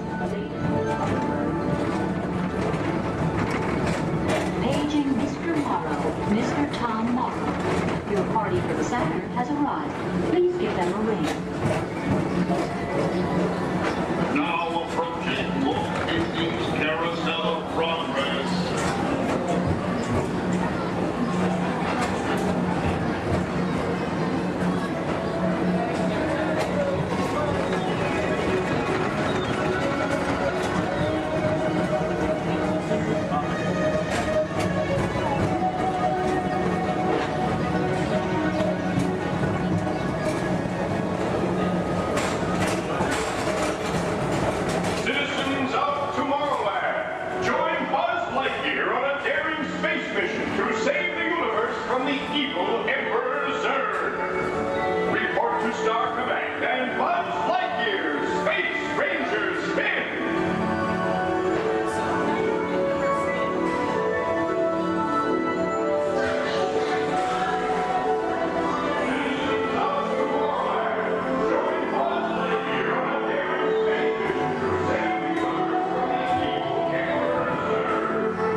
Rejoin us and believe in the promise of tomorrow.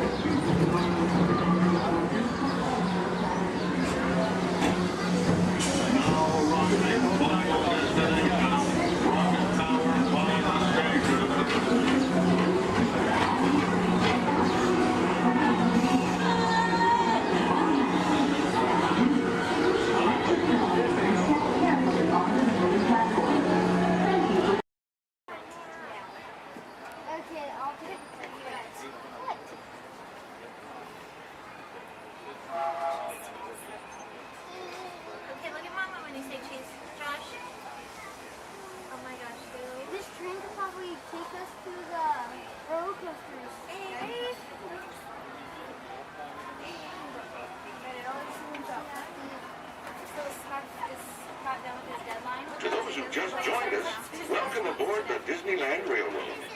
To ensure a safe ride, remember to stay seated with your hands, arms, feet, and legs inside the train. And please, watch your kids. Para su seguridad, permanezca sentado y mantenga las manos, brazos, pies y piernas dentro del tren y cuide a los pequeños. Gracias. We're now entering Splash Mountain, where every day is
Remember your personal belongings, and step carefully from the train.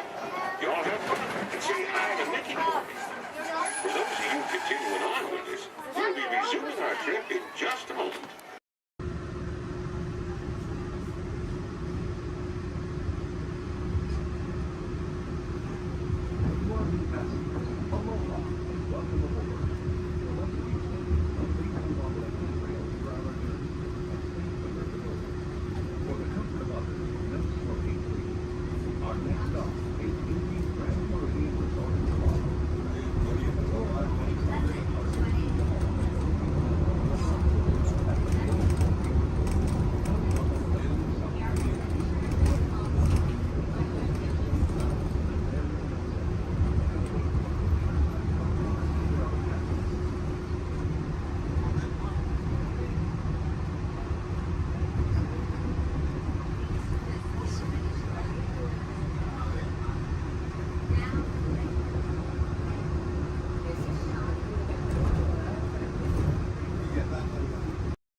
We recently learned that your Terran visionary, Walt Disney, had a similar goal in mind with his early concepts for the experimental prototype Community of Tomorrow.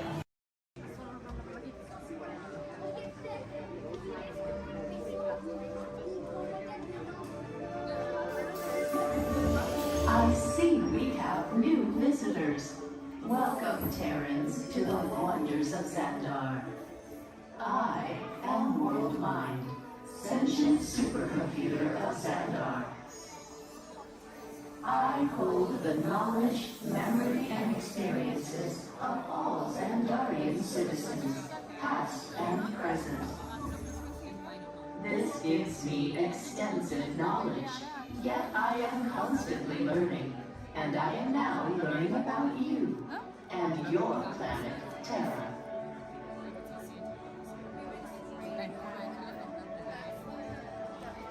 Much of my knowledge of your world came from your great scholar, Peter Quill. However, many of his facts have yet to be confirmed, such as the incredible importance of a legend called Footloose. Through my fellow Xandarians working here at the wonders of Xandar, I am discovering more about you Terrans. Such as your fascination with eating the turkey leg. Why only the leg? What about the rest of this creature? We are eager to learn the answers to these questions and so much more about your world. In return, we Xandarians hope to share with you more about ours. Although Xandar is 2.537 million light years away from your planet Terra, our worlds are actually quite similar and began at precisely the same moment. We refer to this as time zero, before the existence of anything. Our worlds were born of a single point of matter and energy that blasted outward in what you Terrans refer to as the Big Bang. And from nothing came the beginning of everything.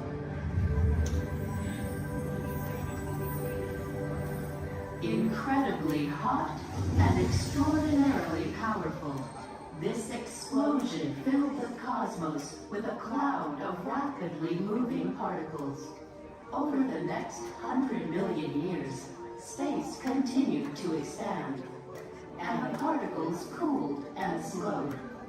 As they coalesced into huge swirling clouds, gravity pulled them into larger, denser clusters.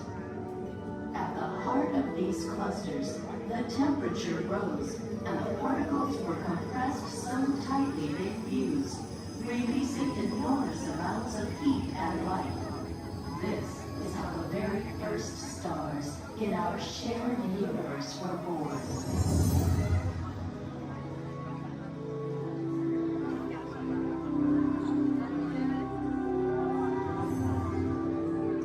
The singularity is just one of the commonalities between our two worlds that we will explore today. Welcome, Terrans. to the wonders of Xandar.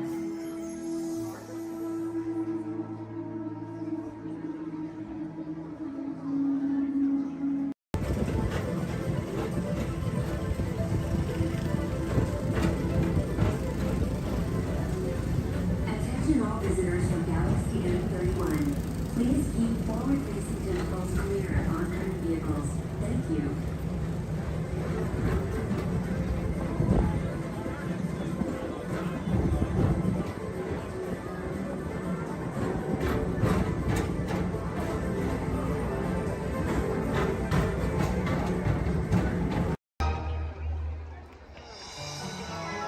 Oh gosh, it's great to have so many friends here. Now we can all dance together.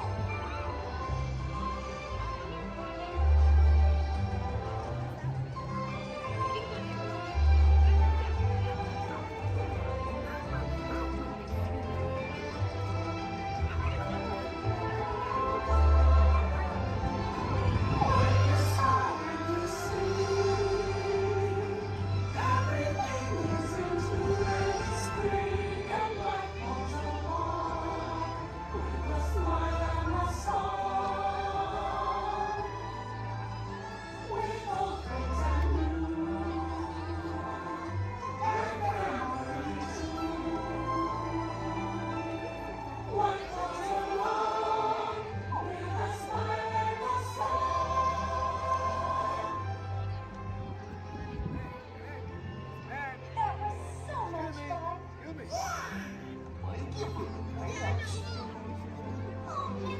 This really has been the best day ever. Discovering new dreams. That's an adventure for sure. Trying something new. And having a swinging good time. You win. Finding the confidence to be true to yourself. That's right. Here's to all of us, old friends and new. More hugs for everyone. Oh, this is what I love about the friendship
Thanks to all of you, old friends and new, for celebrating with us today.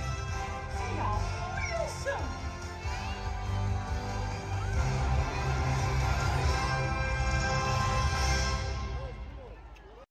How'd you know my name, anyways? Well, the eat's on. Seeing your fancy cars about to get out of here, so beat it. You're making a big mistake there, Monkey. I said spermatic. You gonna get money? I can't just walk down the middle of a movie. Go on, bitch, just son. Here they come, Bust! Get out your grinders! I'm gonna go back to Osborne. I'm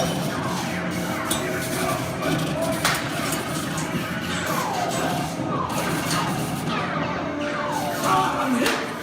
Hey, I'm hit! Foxy! They got Finn! Foxy! Foxy! Finn's hit Finn! Real Finn!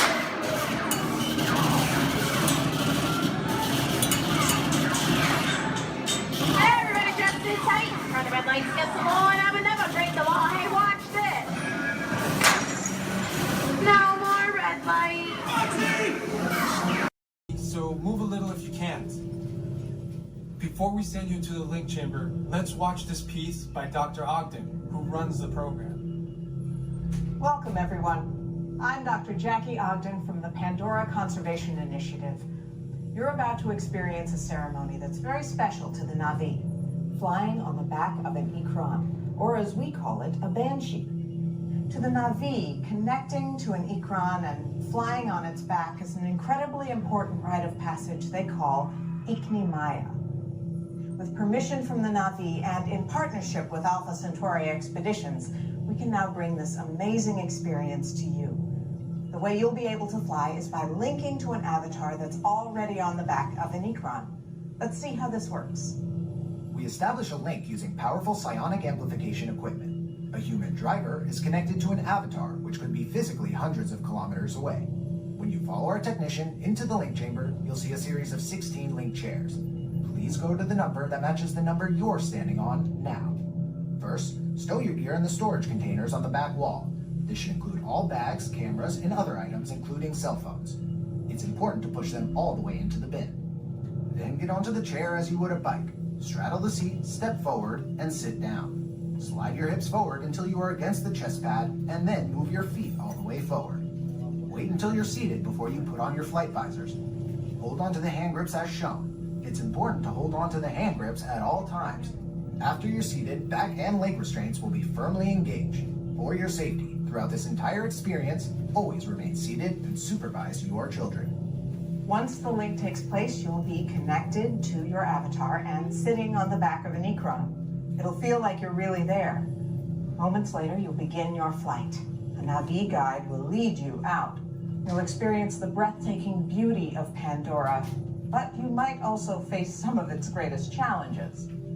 Some of this flight might be intense, but trust your guide and be brave. As the Na'vi say during this important rite of passage, Sivak Ho, rise to the challenge. Good luck. All right, you ready? Let's get you into the link chamber. All right, everyone. Playback, background, action!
Nice high fall. We're gonna do a pickup shot. Let's get up there and do that high fall again.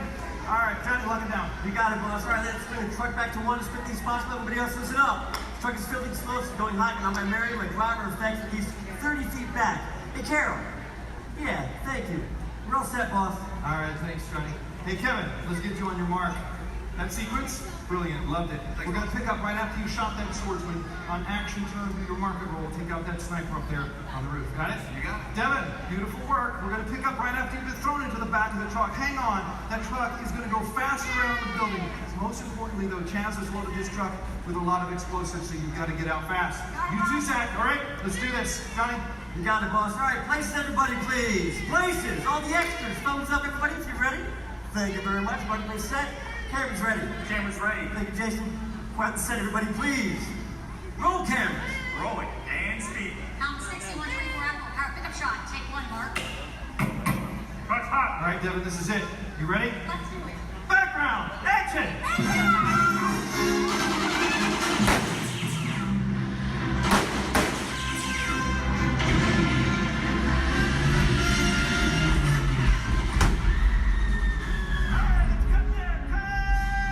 Nice work, everybody. Really nice work. I'm moving on. All right, look at that. Get them.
Girls, welcome to the Magic Kingdom.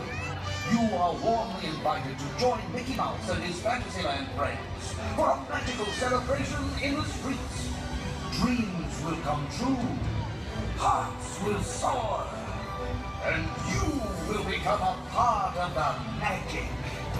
For the time has come to take your places and prepare to welcome the wondrous and wonderful Disney Festival of Fantasy Parade!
Life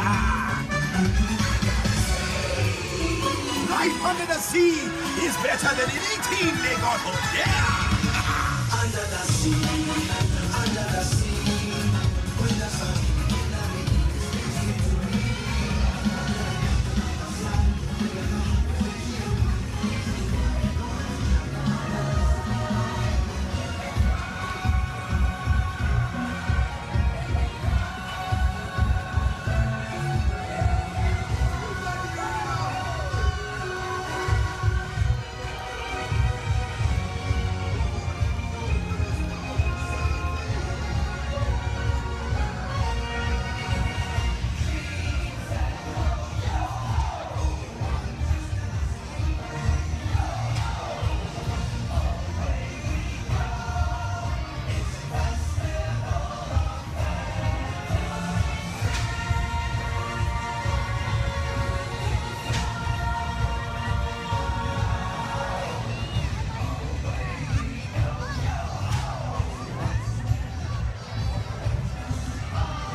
Action Institute, Dr. Channing's office. I'm sorry, Dr. Channing is hosting a tour of our sensory dining tomorrow. Yes, I'll tell you. Hello, Dr. Channing's office. Hello, Dr. Channing's office. Hello, Dr. Channing's office. What's that? You can't control your imagination and it's running wild. Oh dear. Yes, I'll have him call as soon as he's available. Hello, Dr. Channing's Living with the land.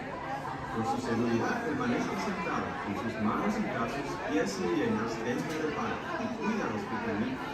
A manera de recordatorio, no tomar fotos con flash y luz de video antes de llegar a un hotel.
Beneath the surface of the lake, roots trap water from the flowing mud, extracting precious nutrients and minerals.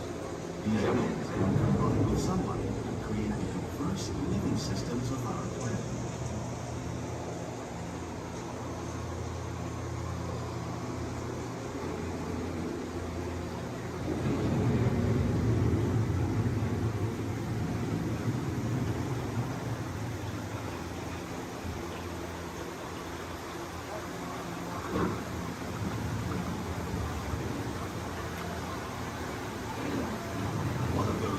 Systems is the rainforest, home to the most amazing concentration of life on our planet.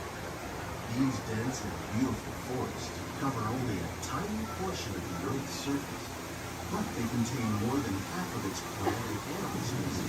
Rainforests are also extremely rich and productive living systems, providing us with oxygen, food, medicines, and other elements essential to our lives.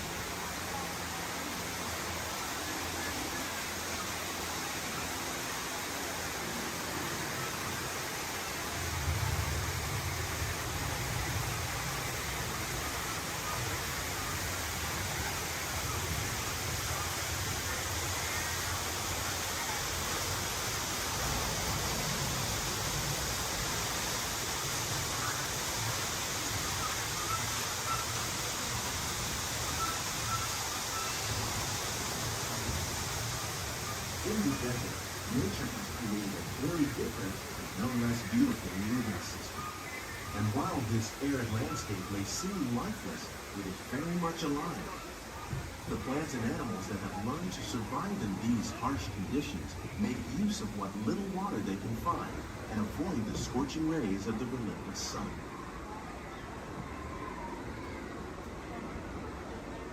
The American prairie once appeared as desolate as the desert. But over time, rainwater and nutrients gradually penetrated the hard surface of this land.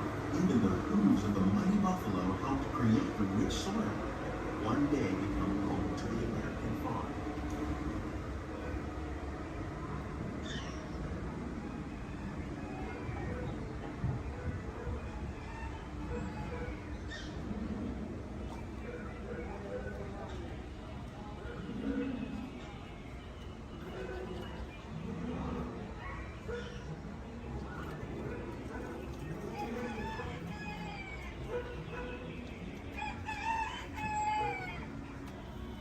Of all the forces at work on the land, humans have had one of the most profound effects.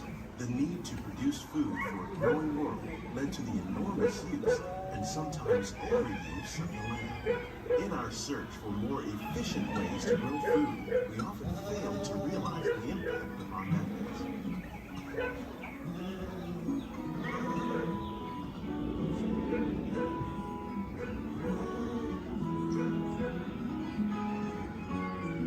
Today, we're learning to live with the living, discovering better ways to grow food that will assure both human and environmental well-being.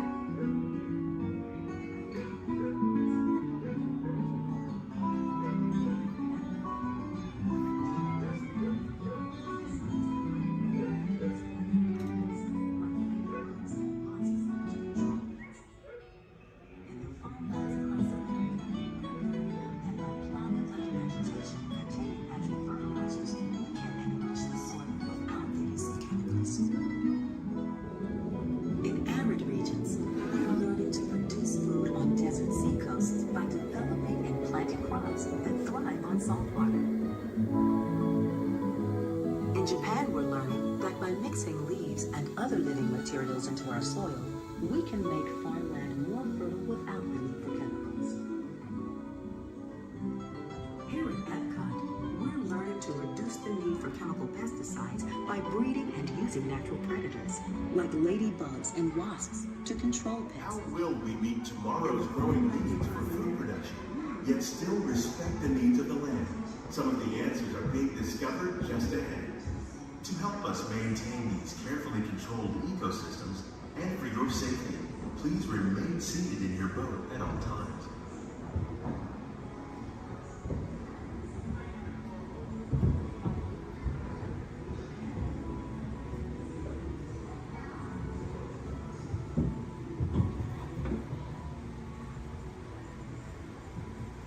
Welcome to our living laboratory, where scientists from Epcot and the U.S. Department of Agriculture are exploring innovative ways to produce bountiful harvests now and into the future.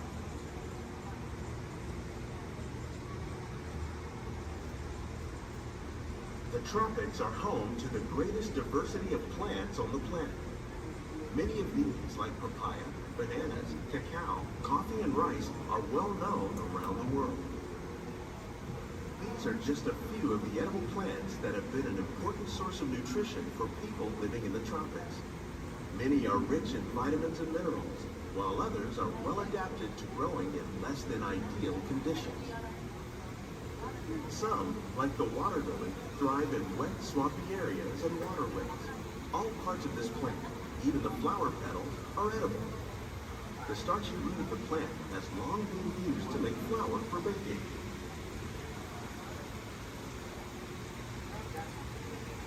One day, many of these lesser-known tropical plants may be as important as the bananas growing on both sides of the boat. More than 28 million tons of bananas are eaten annually, making it the most popular fruit in the world.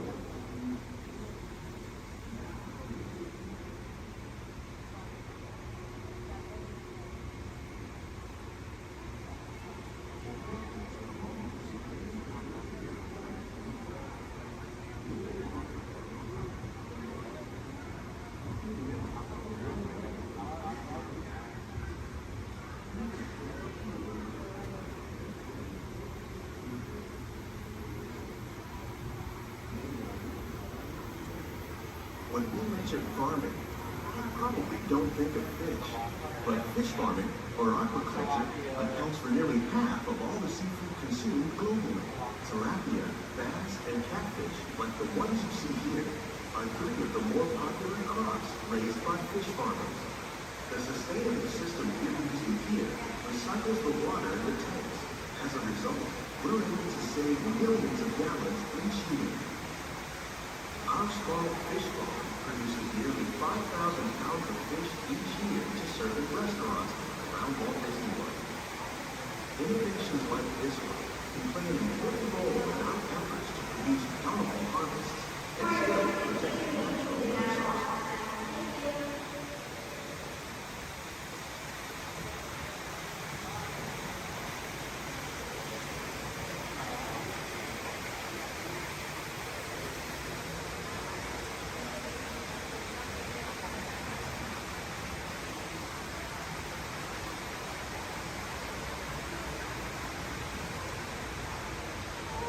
there are more than 50,000 edible plant species in the world, most of us are only familiar with the handful that make up our everyday diet.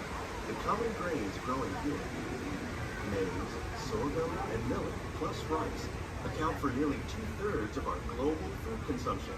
Learning how to increase yields of these staples is an important goal of research around the world.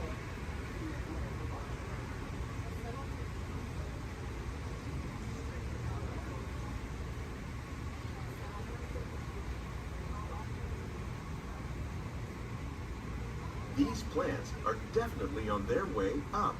Innovative growing techniques like these increase yields while more efficiently using resources like water, fertilizer, and pesticides. Another innovation at work here is our integrated pest management program.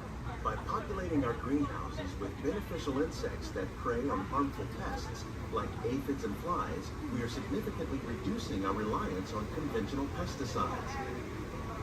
We're growing these crops using our nutrient film system.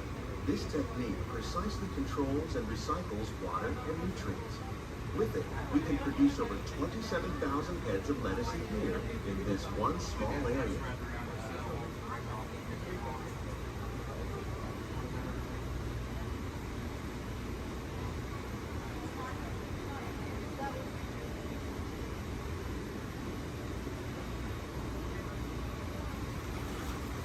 Some of our best ideas have been inspired by nature, like these fruit and vegetable trees. By growing these ground plants vertically, we can increase yields and better control diseases. These crops taste as good as they look. In fact, we serve more than 15 tons of produce from our greenhouses in restaurants here at the land every year.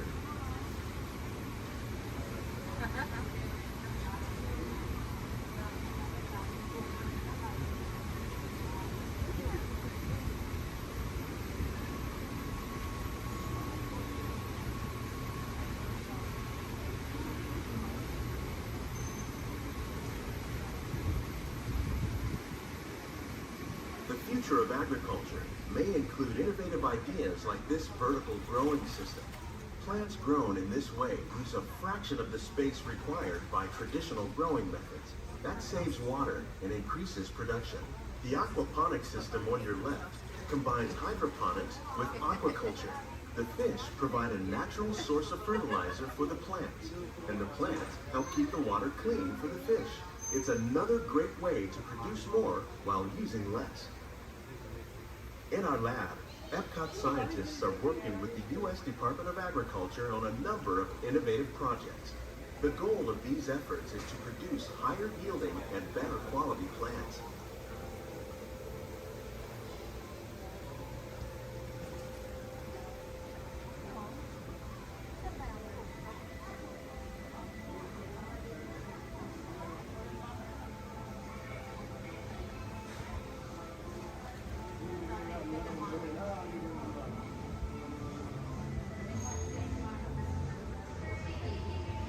These greenhouses represent just a fraction of the work being done worldwide to produce bountiful harvests for our growing population. Scientists, farmers, and even backyard gardeners are doing their part to improve the quantity and quality of foods that we all rely upon. Together, we can continue to find more ways to increase food production and protect our precious natural environment. Only then will we truly be living with the land.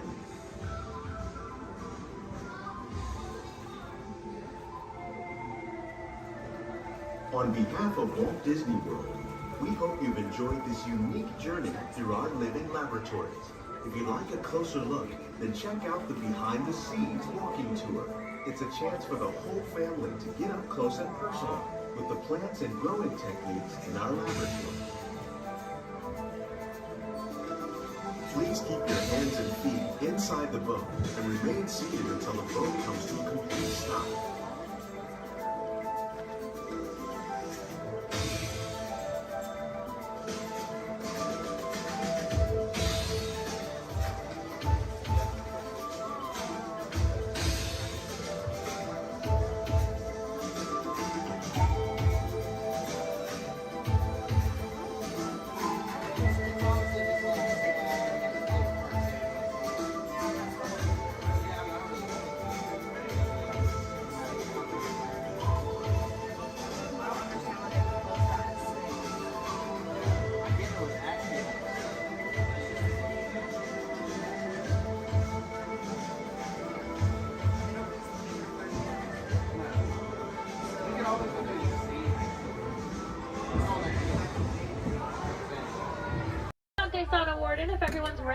Harambe, we say Twende, and that means let's go.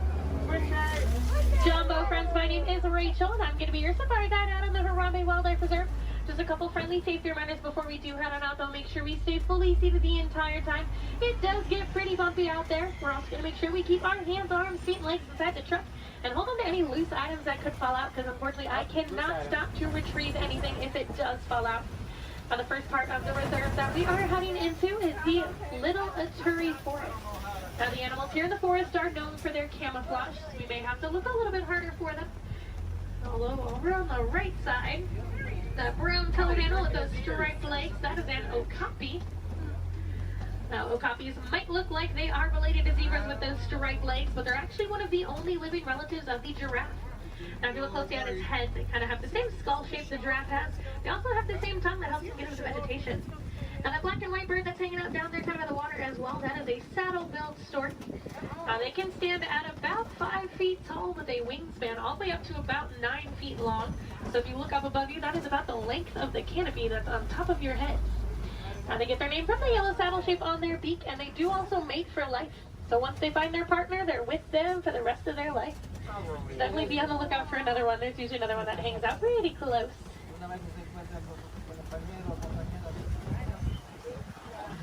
Looking a little bit quiet on this part of the forest, so let's see if we can head up, see what else we can find. Looks like there is some movement up ahead, so I'm going to head over that way.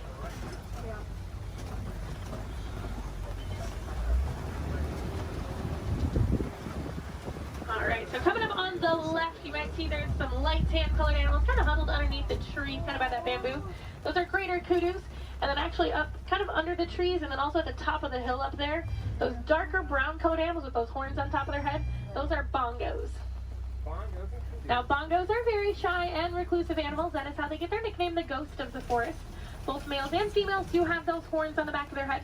And if you notice they're angled backwards, that's to help them get through any of that thick and tangled brush here in the forest they usually live in. Alright, it looks like we're going to cross over some water, so that means we're heading out towards the Safi River. You're going to want to keep your eyes near the water, looking for any kind of shadowy figures. A lot of times we'll see Nile crocodile or even Nile hippos. Now, hippos will spend most of their time in the water and even spend about 8 minutes at a time underneath the surface. The average male hippo does come in at about 5,500 pounds, and they do kind of float to the bottom of the water and walk along the bottom rather than swim. Although, to be fair, if I was 5,000 pounds, I'd probably do the same thing. It takes quite a bit of energy for them to swim around. I haven't seen any yet, but they do have a couple spots here in the river, so we'll head up. Now, those white and gray birds that are hanging out on the island, those are pink-backed pelicans. They do get their name from the pink coloration that their feathers get during mating season. That's not actually the feathers that turn pink, though. It's their skin that turns that color. It kind of makes their feathers look good.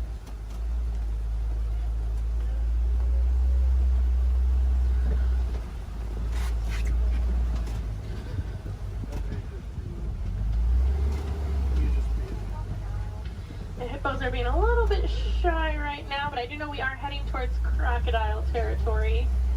Aha, down there on the left, there are some crocodiles down there. Now, the average Nile crocodile does come in at about 16 feet in length, weighing about 500 pounds. Although they can grow to be about 20 feet long, and I do know there's at least one down there that's a little bit over 700 pounds. Now, when it is super hot, you will see them hanging out with their mouth open. That's because, unlike you and I, they can't sweat. So they do open their mouth. It does help them regulate their temperature, keeps them a little bit cooler. You'll notice a lot of the animals here in Africa actually have some sort of natural cooling capabilities. It does get pretty hot out there. Now, we are going to start making our way out towards the savannah. That does happen to be one of the largest parts on the reserve. It's also home to some of the more famous animals like lions, elephants, and giraffes. So hopefully we'll see some of those out there today. Now, coming up on the right side of the truck now, this tree that almost looks like it was planted upside down. That is a baobab tree, also known as the tree of life or the upside down tree. And they will remain leafless or dormant up to 9 months out of the year, and that's to help conserve any kind of water or energy the tree does have. And I'm already seeing quite a bit of movement down there, so we're going to head down, get a little bit closer to everything. Now, unlike the animals in the forest, the animals out here on the savannah do rely on speed and agility to protect themselves. Even giraffes can run at about 30 miles per hour. That is a pretty funny run if you've ever seen it. Kind of see the head move way before you see any other part of the body move. Alright, coming up, those animals with those really big horns hanging out there on the right, those are Ankole cattle, also known as the Watusi cattle, after the Watusi tribe that did first domesticate them. They are one of the only domesticated animals here on the reserve, and those horns might look really big and heavy, but they are actually mostly hollow with kind of a honeycomb structure on the inside, so they are fairly light. Now, these zebras that are hanging out here pretty close, these are Hartman's mountain zebras. If you look closely underneath their neck, you'll see a little flap of skin. That is called a dewlap. Now, that does help them regulate their temperature. They're also the only zebra species that has it, so it does help us identify them as Hartman's mountain zebras. Now, a group of zebras is called a dazzle, and if you've ever wondered if a zebra is black with white stripes or white with black stripes, just look at their nose.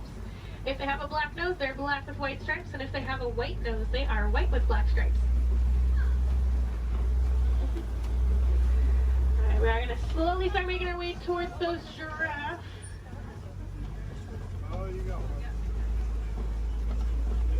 Now, looking at the coat pattern of these giraffes, it looks like they are Maasai giraffe. Once we get up there, they do have that kind of jagged puzzle-like coat pattern. Also over on the left, kind of hanging out in the back by the trees over there, those are sable antelope. If they do look at all familiar, they are the emblem of the Harambe Wildlife Reserve, so you might have seen their pictures out and around in the village out there. There we go, coming up on these giraffes. That one that's actually scratching its head right there, that's a baby giraffe. Get a little itch. Now, the reticulated giraffes will have a much smoother, almost net-like pattern to them. They can stand at about 18 to 20 feet tall. That does make them the tallest animal in the world. Now, even their young come in at about 6 feet tall when they are born. So they're already fairly big when they're babies. I believe that little one came in at about 5'11", so he was already really, really tall, definitely taller than I will ever be. Now, these two animals that are hanging out here on the right, they're both Patterson's eland. Now, that darker colored one that's a little bit bigger, that is a male, and the lighter colored one, that's a female. Now, they are one of the larger species of antelope, coming in at about 6 feet tall at the shoulder. Can also jump up to 9 feet in the air. Now, with those giraffes, just like your fingerprint is unique to you, the coat pattern of the giraffe is unique to them. And it does help them tell each other apart when they're in groups. And a group of giraffes is called a tower. Seems to be a pretty fitting name for something so tall. They do also only sleep for about 30 minutes a day. The rest of the time is pretty much spent eating. There's a really good view of those Ankole cattle there.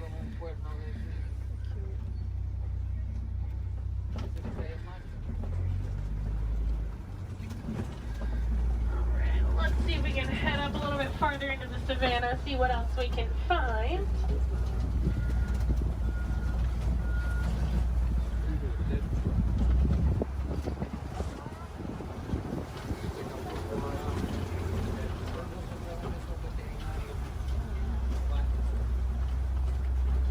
It looks like there's a couple animals coming up on the hillside up ahead here. Once I make the turn, they're going to be on the right side. Those are white-bearded wildebeest. We might get a little bit closer to them in a moment, though. Now, they are a large herding animal. They take part in the Great Migration, which is so large it can actually be seen from space. There's easily over 1 million, usually more like 1.5 million that will migrate every year together.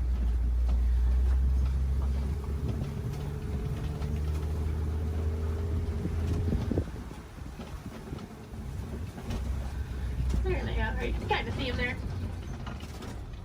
Now, we are also coming up on some knockdown trees just up ahead, so we're going to head over that way. Usually that is a pretty good indicator that there's an elephant or two nearby. Now, elephants are known as nature's bulldozers, so you can always kind of assume. Actually, it looks like there is one up ahead of us. I'm going to see if we can get a little bit closer to it.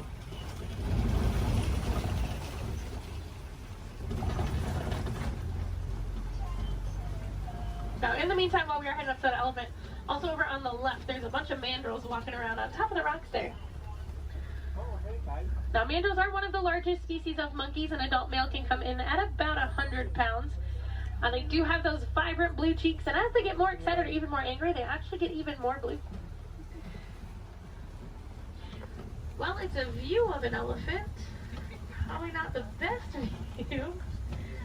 I do know there is usually another herd of them that like to hang out a little bit farther up as well, so we'll see if we can head over that way, maybe get more of a frontal view of an elephant. That would be nice. Now, as male elephants grow older and more mature, they do get kicked out of the herd by the female elephants. They can live in solitary or smaller groups of male-only elephants. They do tend to get a little bit too rough with the young ones, and the females are not a huge fan of that. Well, you can kind of see that one a little bit better. Now, we can also tell that's an African elephant, not only because we're in Africa, but if you look at the ear shape, it almost looks like the continent of Africa. Makes it super easy to identify.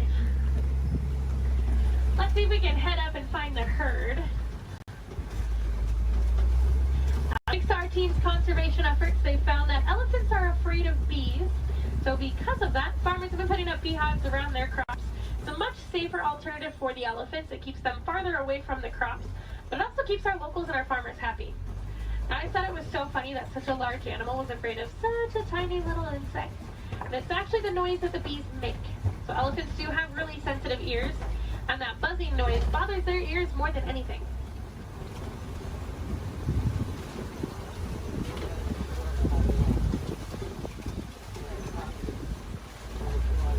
And I am seeing some tusk marks in the red clay, so hopefully that is a good sign that the herd has moved through here fairly recently. Now, just like you and I might take a multivitamin every day, the elephants do eat that red clay. It gives them a little more nutrients they may not always get from their daily diet. Female elephants do also have one of the longest gestation periods, coming in at about 22 months. So I'm not sure I blame the females for wanting to kick the males out after a while. Personally, I might do the same thing if I had to go through that. Looks like there were a few of them moving up ahead, so we're going to see if we can get a little bit closer to them.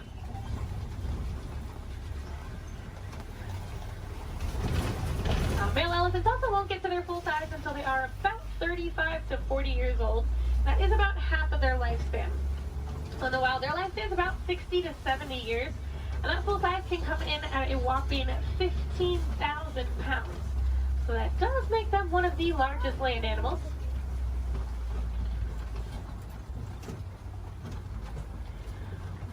And they do also have really sensitive skin, so you will see them throwing dirt and mud up on their back. That acts as a natural sunscreen for them.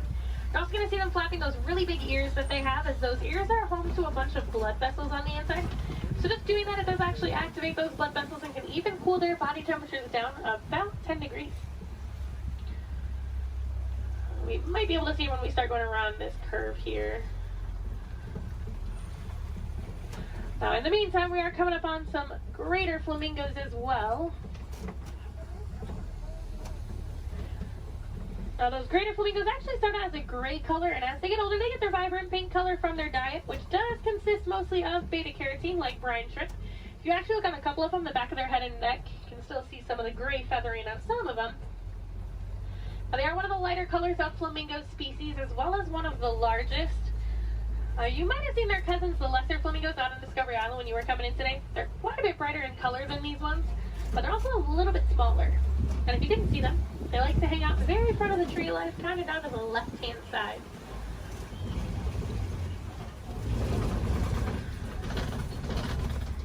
Looks like those elephants are wanting to be shy, but we are coming up on some white rhinos.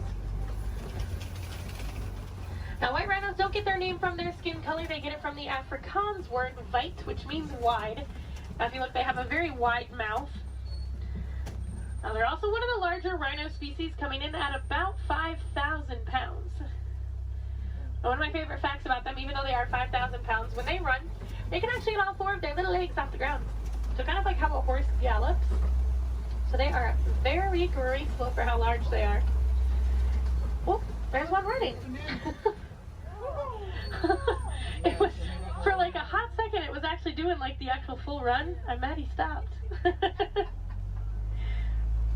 Oh, he said, I got snacks over here. I'm coming over here. And usually if you see a couple, there's quite a few. So there might be some more around. So we'll definitely be on the lookout for some more. A group of rhinos is also called a crash. That is a pretty good name for them because they are almost blind. They kind of seem more like shadows. It's really funny when they stand really close to the road. Sometimes when you try to sneak by them with the trucks, they don't realize we're there until they hear the truck and they're like, ooh, they like jump and run back. Well, we are coming up on a couple cheetahs. There's a cheetah laying down right on top of the hill there that's really close, and there's a couple more walking in the back. Yeah. Now, cheetahs are one of the fastest land animals. They can go from about 0 to 60 miles per hour in just about 3 seconds. Now, they do get to that speed fairly quickly, but they can't actually maintain it for very long. It's more like a short sprint of a couple hundred yards. Looks like there's a couple more walking up ahead here. Now, they will use that long tail of theirs, kind of works as a rudder to help them turn. Their nails also don't retract, so they do stay out. It does help them gain traction when they are running those speeds. And unlike most big cats, they will do most of their hunting during the day and do tend to be way more active during the day. They're also one of the only big cats that can purr. So kind of like your household cats, just a little bit bigger.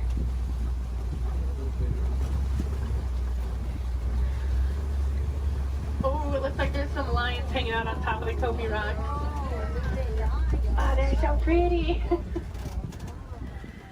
Like there's a male and a female here, and there's another female up ahead a little ways. Now, lions do sleep about 16 to 20 hours a day, so we're pretty lucky that we're actually seeing them kind of moving. I mean, they're not moving around, but they have their heads up and not sleeping. Now, they do tend to be more nocturnal and will do most of their hunting at night, and it's actually the females that will go out and do the hunting while the males stay back and protect the pride. Now, during the day, their eyesight is pretty much identical to ours, but at night, it gets about 6 times better. So they have super good eyesight at night. Now, when they vocalize, they can vocalize up to 5 miles away. You can hear it. So if you do plan on staying here all the way up until park close, I highly recommend while you're walking out to your car, keep your ears open because sometimes you will actually hear them vocalizing. It's really cool. Now, I know everyone's excited about the lions, but there's a really cute little brown and white animal over on the right. And that is a bontebok.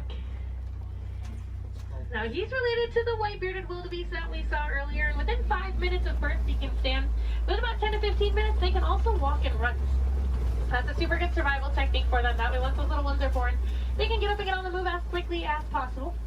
Now, also hanging out in the trees there on the right, those are waterbuck. Now, waterbuck do drink an excessive amount of water, hence the name waterbuck. But they also have kind of an oily, greasy feel to their fur. That is supposed to help them be a little more waterproof when they are hanging out in the water. Now we're coming up on some fairly big burrows. We'll be on the lookout for warthogs. Actually, down in that burrow there on the left, there is a warthog. Now, warthogs are one of the largest land burrowing animals. They like to back up into their burrows, just like that one's doing. That way it keeps their tusks out, so if anything tries to sneak up on them, they can try to deter that animal. They've also been known to recycle other animals' burrows, so they might find when an animal has abandoned and call it their home. Isn't the ever so lovely ostriches over there, too? Now, while we are heading over there, it looks like those ostriches have also dropped some eggs there on the right. Now, individually, each one of those eggs can weigh about 3 pounds, and they are so strong that just about any one of us can stand on them, and absolutely nothing would happen. Are you guys going to stay off of the road, or no? Okay. Now,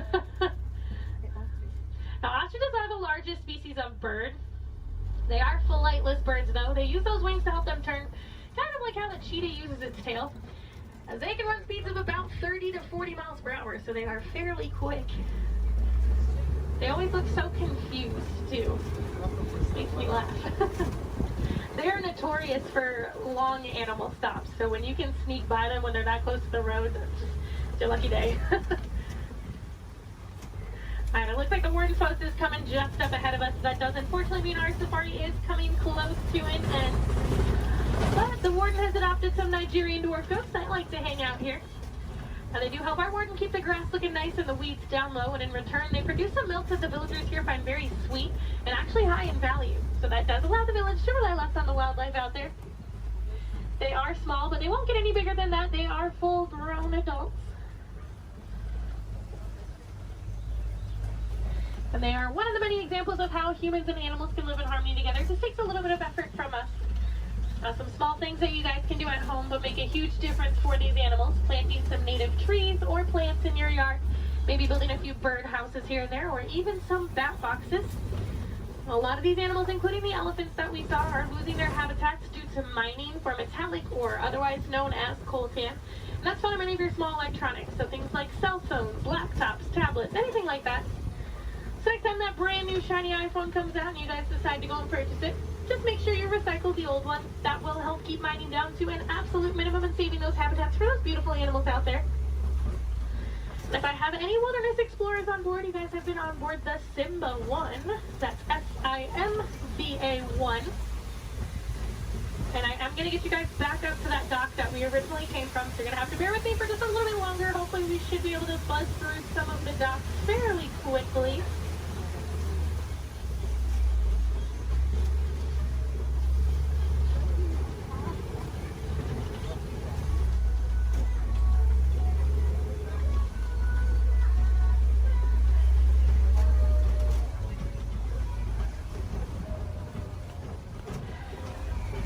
If you guys did enjoy seeing the animals here on the safari, there are plenty more for you to see today.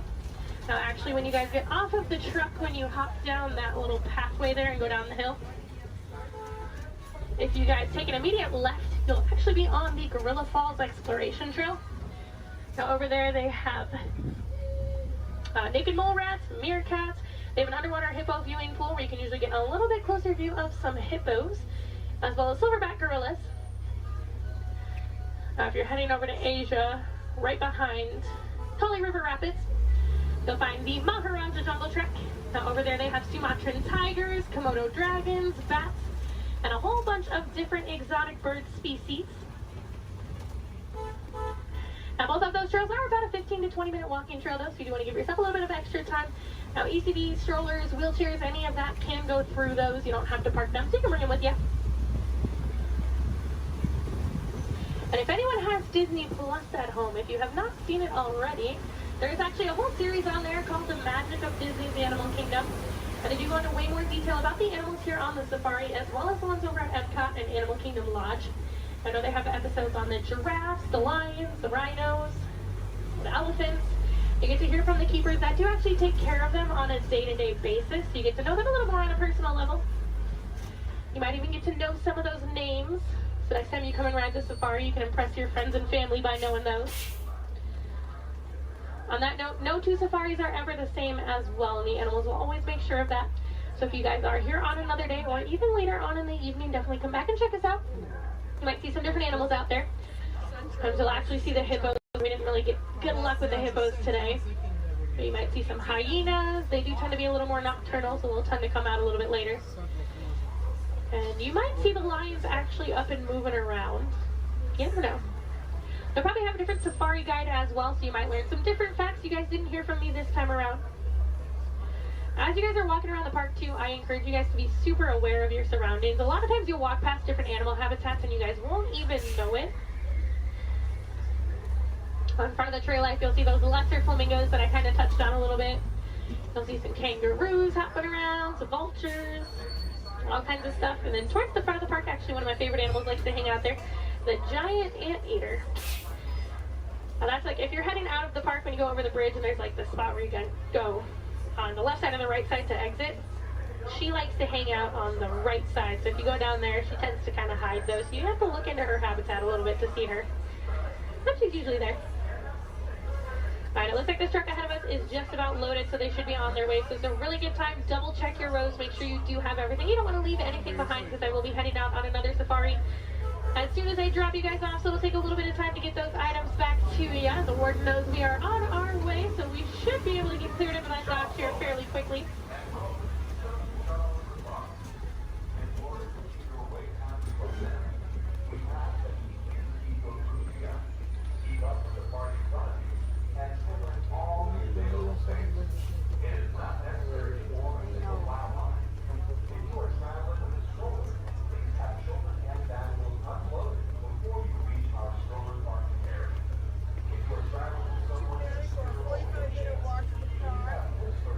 Some more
Here in Harambe, we don't like to say goodbye as we feel that is far too sad and far too final. So it's time to leave you with Kwaharini. So Kwaharini friends, go well, go wild, go make a difference out there and enjoy the rest of your day here at Disney's Animal Kingdom or wherever else your adventures might take you.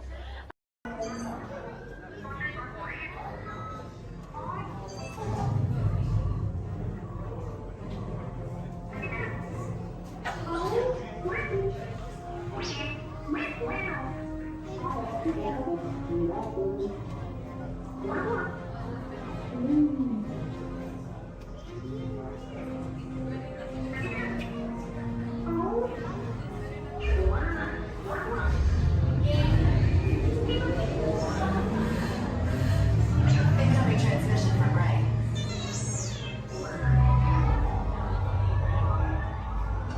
BB-8, is everyone assembled? Good. Shouldn't you be in flight prep? Recruits, thank you for joining the cause. A covert resistance team led by my friend Finn has infiltrated a First Order Star Destroyer that is now headed to this system. Your outpost on Batu is no longer safe. We have transports waiting to take you to General Organa's secret base on Pucara. I'll regroup with you there. The Resistance desperately needs your help in our fight against Kylo Ren and the First Order. Remember, it is vital that you keep the location of the Pucara base secret. Lieutenant Beck, one of our top commanders, will lead you. Affirmative. Transport is ready. 9 and I shall personally see them delivered. Thank you, Lieutenant. Welcome to the cause. May the Force be with us. Commander Poltam and then a squadron of X-Wings shall escort us to the rendezvous point on Pucara. Roger, this is Black Leader. I hear you're a fine-looking group of recruits. Oh, no time to waste. Let's get you on your way to the General. Stand clear. Deck doors opening now. Hurry, all recruits to transport. No need for safety gear, it'll be a smooth ride. Ground crews, deck is in motion. Recruits crossing to transport. Initiate pre-flight sequence on Deck 3 for Pucara.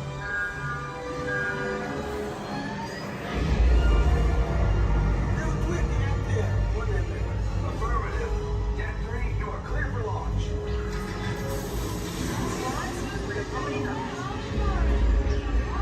Pucara personnel, this is your final call on board.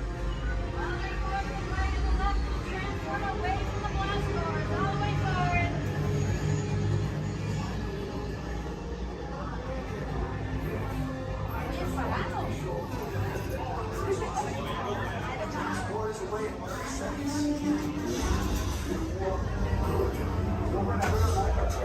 Yes, check the hyperdrive also. Transport take off in 20 seconds. Good. Airspeed sensor. Thank you, 9. Black Leader, are you and your team ready? Affirmative. Engines are hot. Red 2, Blue 5, reporting. Red 2, check. Blue 5 standing by. Engage propulsors and hold on, recruits. More ships. Launch.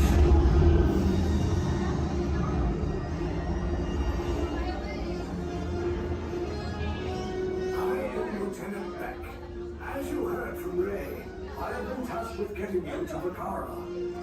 Red 2, Blue 5, keep tight now. Let's get ready to make that jump to light speed on my mark. Black Leader, we're picking up an unusual signal. Are you spotting anything? Yeah, I see it. We'll check it out. BB-8, what do you got? There appear to be a number of small craft heading our way. Raise the shields. We got company. First Order TIE fighters. Reroute. Reroute. Red 2, Blue 5, we got a clear path for transport. Make the jump. They're all over us. I'm hit. We lost Red 2, more incoming. Blue 5 taking evasive action. Try to shake him, Blue. I'm trying. We lost Blue 5. I'm gonna try to draw him away. Copy that. Get us clear so we can make the jump. Be ready. You won't have much time. Where are all those TIE fighters coming from? Star Destroyers. Get out of there. We can't. We're caught in a tractor beam. It's pulling us in. Our lads are friends and make us a fair fight. Don't worry, I'll come back for you. Stay strong.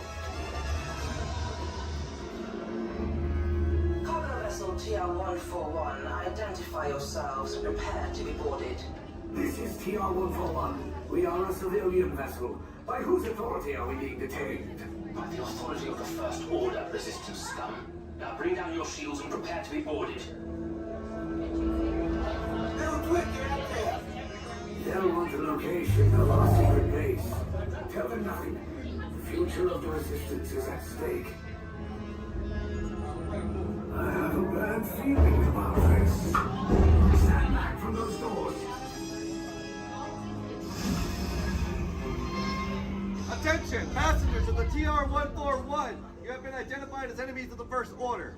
You will disembark immediately and prepare yourself for interrogation. Proceed forward, now. Keep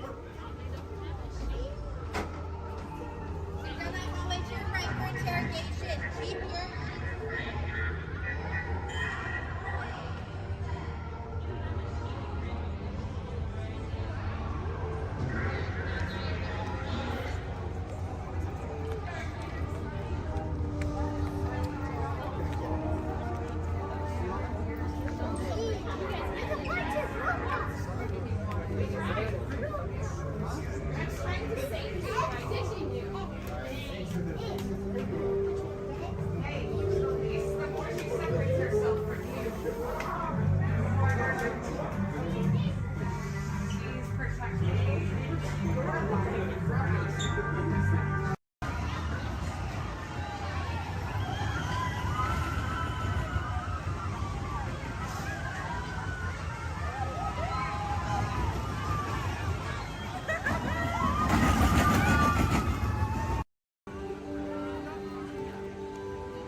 stop this unusually large man, then you're likely doomed. Good luck. You're gonna need it.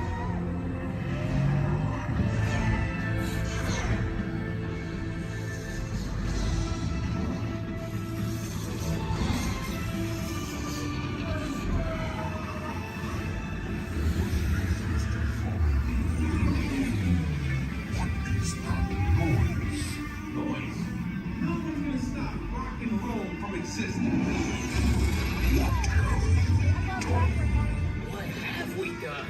I think we're jumping back. All the way. Oh, God. Was that the danger? The big bang! Let's be bigger. We gotta get that generator. It's the only way back. We got the generator.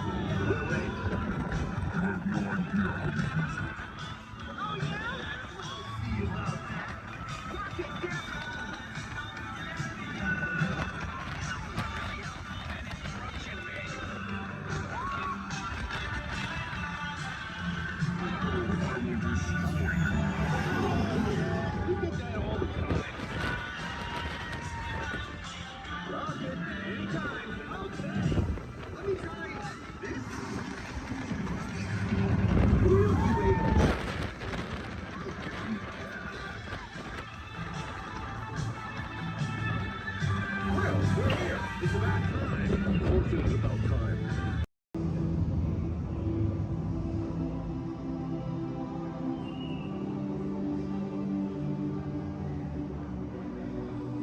Now, sit back, relax, and enjoy living with the land. Por su seguridad, permanezca sentado con sus manos y brazos, pies y piernas dentro del barco y cuida a los pequeñitos. A manera de recordatorio, no tomar foto con flash y luz de video antes de llegar a Linandero.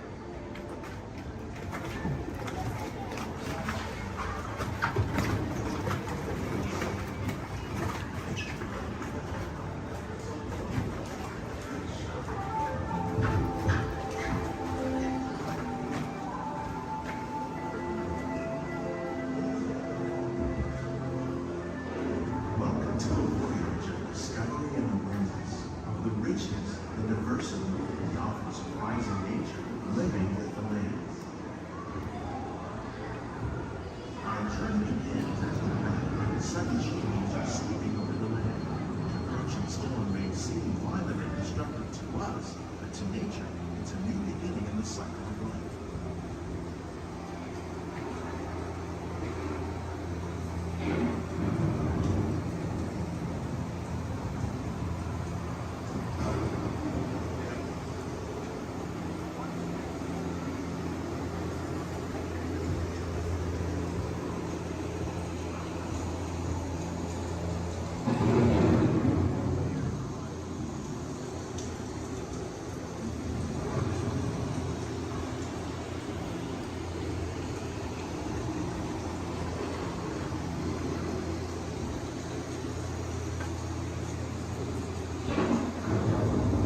Beneath the surface of the land, roots trap water from the flowing mud, extracting precious nutrients and minerals.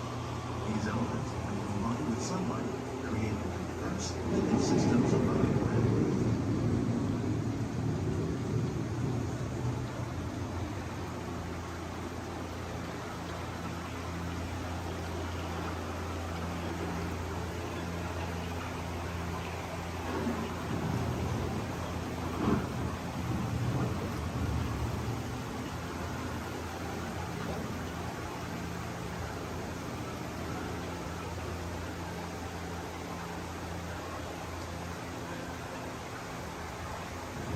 One of those living systems is the rainforest, home to the most amazing concentration of life on our planet. These dense and beautiful forests cover only a tiny portion of the Earth's surface, but they contain more than half of its plant and animal species. Rainforests are also extremely rich in productive living systems, providing us with oxygen, food, medicines, and other elements essential to our lives.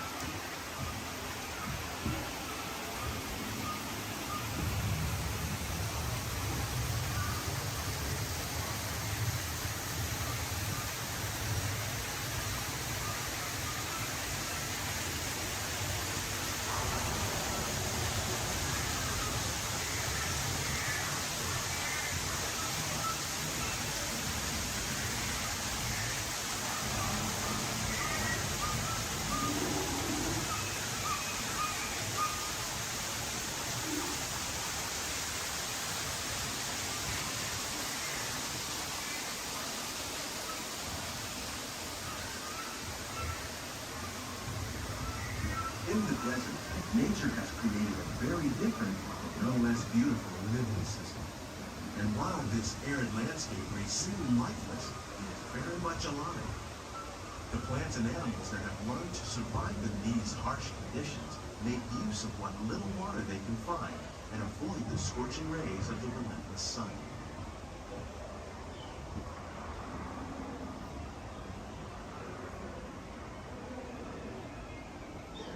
The American prairie once appeared as desolate as the desert, but over time, rainwater and nutrients gradually penetrated the hard surface of this land. Even the hooves of the mighty buffalo helped create the rich soil that would one day become home to the American farm.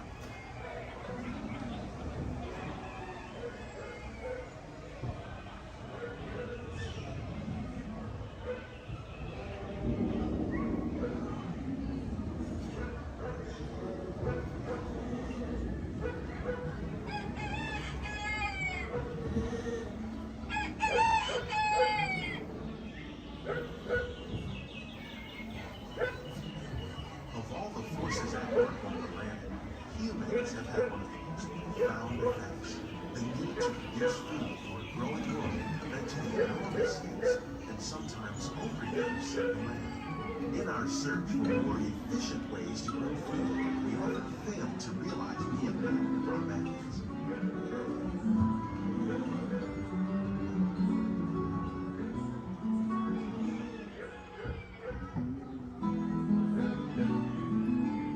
Today, we're learning to live with the land, discovering better ways to grow food that will assure both human and environmental well-being.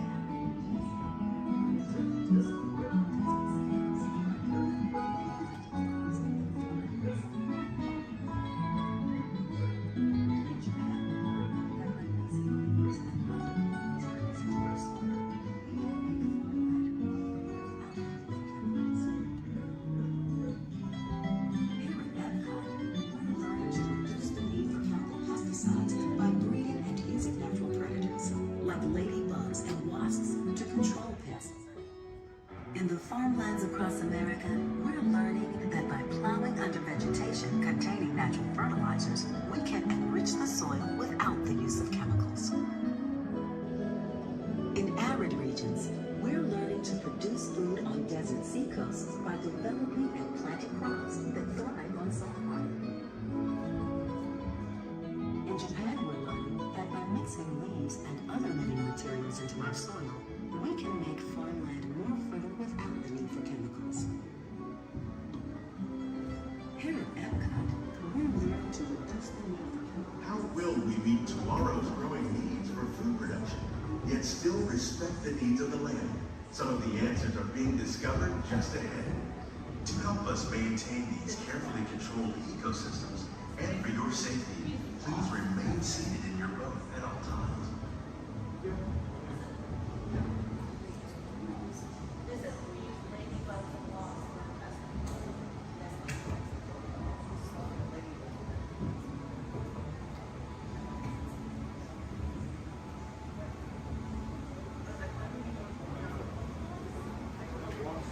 Welcome to our living laboratory, where scientists from Epcot and the U.S. Department of Agriculture are exploring innovative ways to produce healthy harvests now and into the future.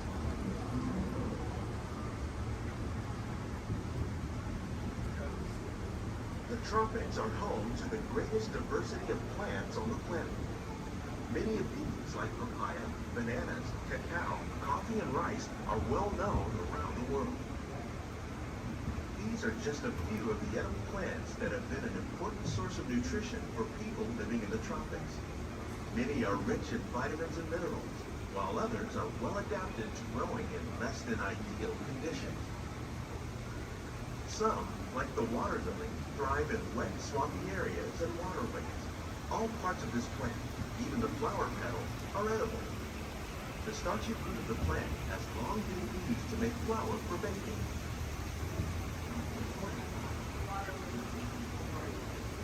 One day, many of these lesser-known tropical plants may be as important as the bananas growing on both sides of the road. More than 28 million tons of bananas are eaten annually, making it the most popular fruit in the world.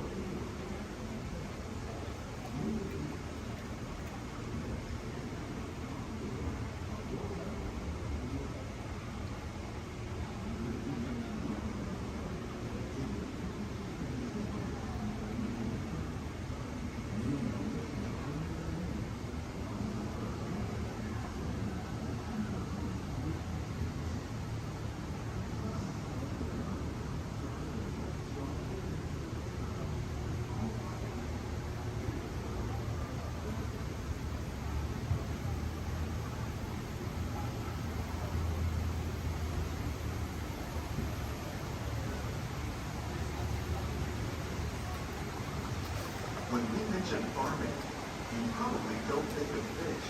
But fish farming, or aquaculture, accounts for nearly half of all the seafood consumed globally. Tilapia, bass, and catfish, like the ones you see here, are 3 of the more popular crops raised by fish farmers. The sustainable system we're using here recycles the water in the tanks. As a result, we're able to save millions of gallons each year. Our small fish farm produces nearly 5,000 pounds of fish each year to serve in restaurants around Walt Disneyland. Innovations like this one can play an important role in our efforts to produce bountiful harvests and still protect natural resources.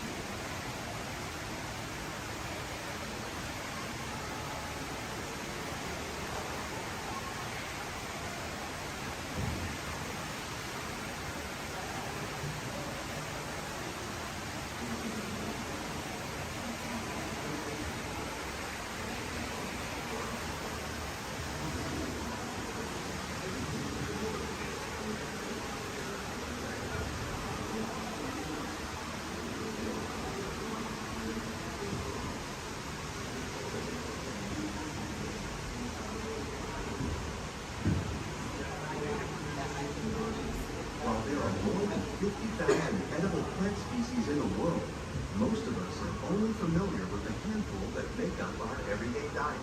The common grains growing here, maize, sorghum, and millet, plus rice, account for nearly 2/3 of our global food consumption.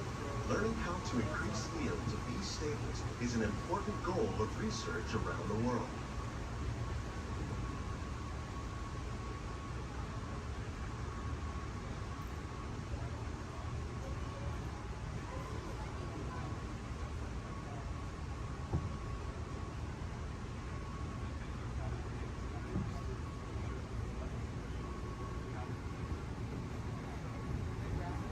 These plants are definitely on their way up.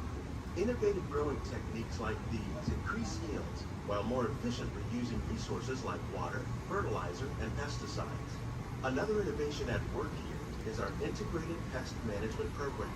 By populating our greenhouses with beneficial insects that prey on harmful pests like aphids and flies, we are significantly reducing our reliance on conventional pesticides. We're growing these crops using our nutrient film system. This technique precisely controls and recycles water and nutrients. With it, we can produce over 27,000 heads of lettuce a year in this one small area.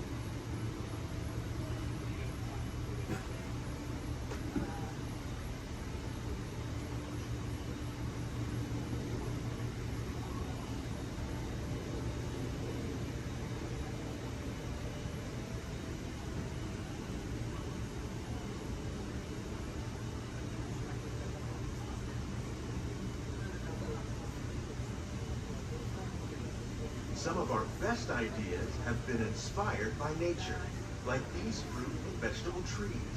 By growing these ground plants vertically, we can increase yields and better control diseases. These crops taste as good as they look. In fact, we serve more than 15 tons of produce from our greenhouses in restaurants here at the Land every year.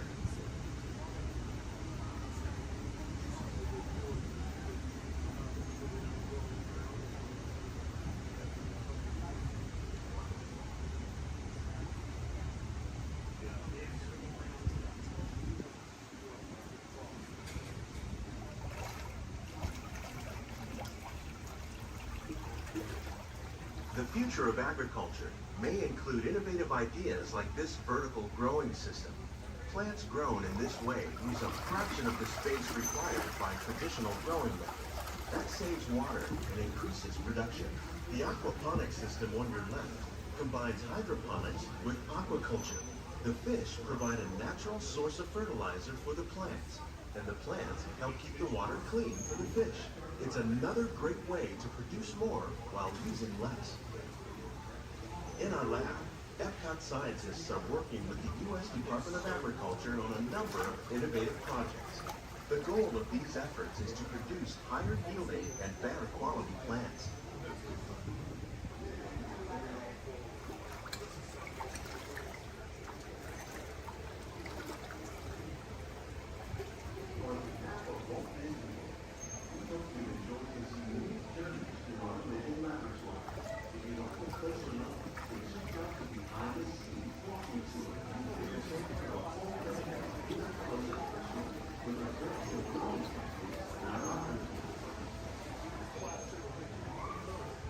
Please keep your hands and feet inside the boat and remain seated until the boat comes to a full stop.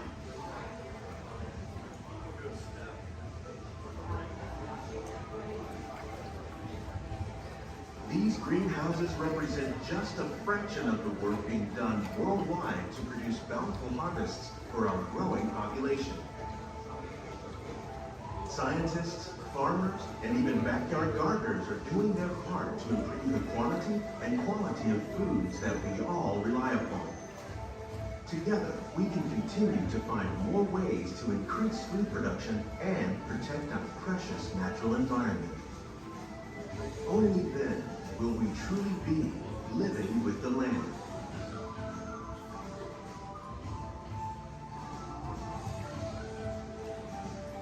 On behalf of Walt Disney World, we hope you've enjoyed this unique journey through our living laboratory. If you'd like a closer look, then check out the behind-the-scenes walking tour. It's a chance for the whole family to get up close and personal with the plants and growing techniques in our laboratory. Please keep your hands and feet inside the boat and remain seated until the boat comes to a full stop.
Time travel commencing in T-minus 10 seconds and counting. This is Seeker. Listen up. We've got to get in, grab the iguanodon, and get out before the asteroid hits. Let's roll.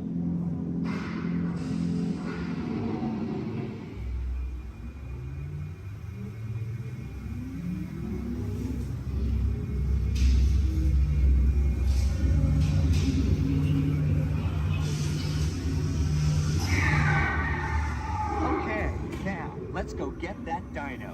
Computer, what are you tracking? Styracosaurus. Not our dino. Warning, meteor shower in range. Just little one. Olinoramus. Hadrosaur. Raptor. Time to get serious. Locking autopilot on homing signal now! Hang on! I'm tracking a big dino on the scope. Could be ours. Computer, full stop. Identified. Carnotaurus. Definitely not our dino. Go, go, go!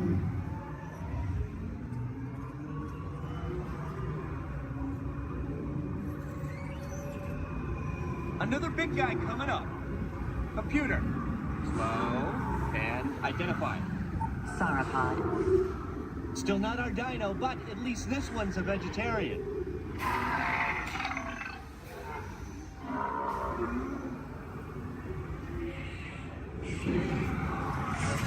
Asteroid impact in 90 seconds. We better move it. Pterodactyl. Incoming! Asteroid impact in 60 seconds. We can't stop now. Keep going, keep going. Compsognathus. Computer, what's happening? Loss of traction. Four-wheel drive, move it! Warning, meteor strike. Evasive maneuver! Left! Right! Left! Right! That was close. Computer, now what? Carnotaurus. That's it! Abort mission! Abort! Abort! Iguanodon. Forget it! Get them out now! Asteroid impact. Brace yourself! This is it!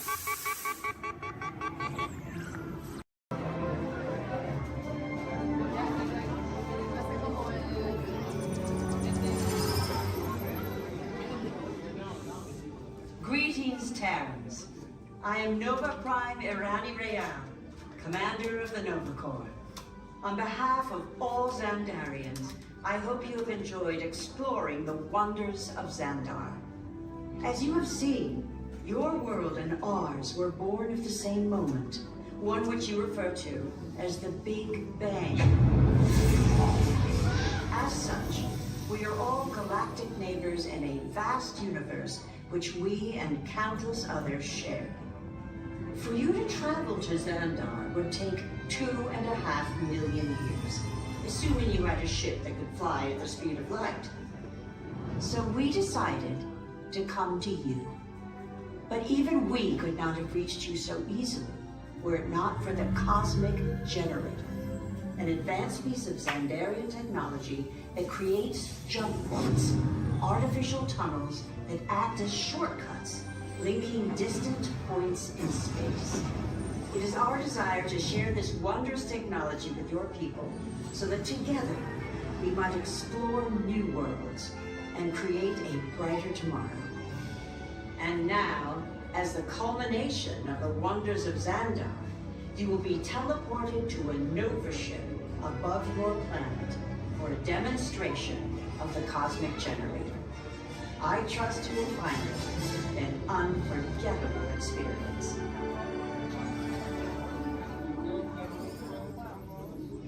Welcome, people of Epcot, Epcotters, Epcotians, citizens of Epcot. Does anyone know what they call themselves? What?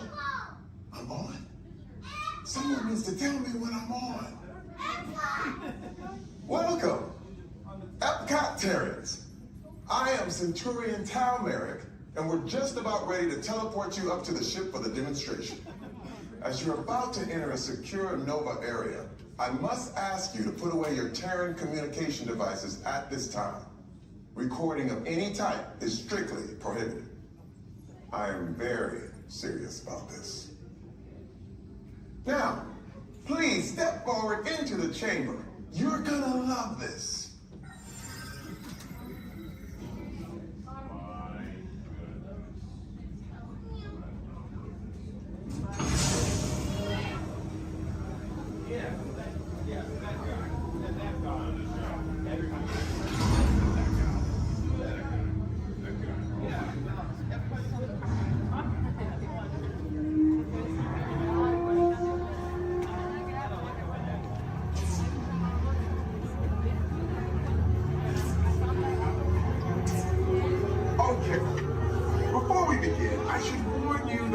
never teleported Terrence before, but since your molecular structure is very similar to Zandarian's, it should work.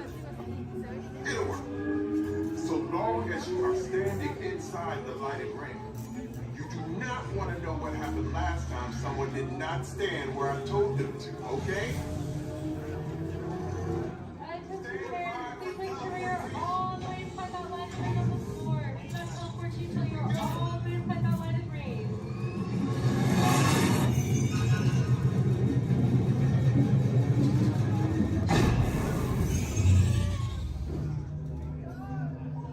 You made it!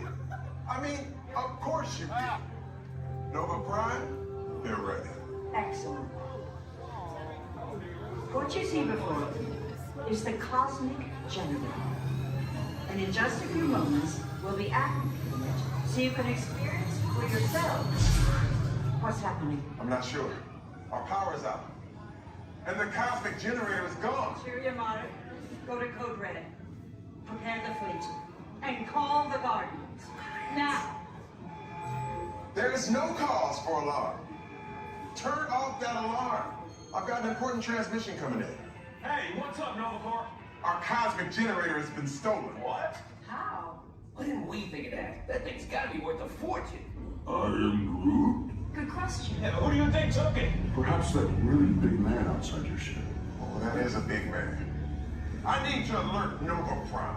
I have been watching Terrans for dogs. That's not creepy at all. This species has failed. Wait, whoa. We didn't even know there was a test. He's got the cosmic generator. He's creating a new jump point. Jump point to where? Not where. When. It's some kind of mutant jump point. He's going back to the dawn of time. Dawn of time, why? To erase an error. Well, that doesn't sound good. Your time is over. Wait, what do you mean? What do you mean it's so vague? The jump point is closing. Hey, Nova Dude, you're Nova Corps need to follow that whatever it is until we get there. We can't. Our power is down, and I've got to get these Terrans onto evacuation shuttles. I got it. I reprogrammed the shuttles to follow them through the jump point. Wait, what? Look, they're our only chance of keeping track of that whack job until we get the cosmic generator back. Piece of cake. Wait! There's cake. Where's this cake? The odds are impossible, Yeah. but it's our only shot. Good luck. Are you sure you can control it? Come on, it's me. I got this. We're all toast. First it was cake, now there is toast. This plan is making me so hungry. Terrans, listen up.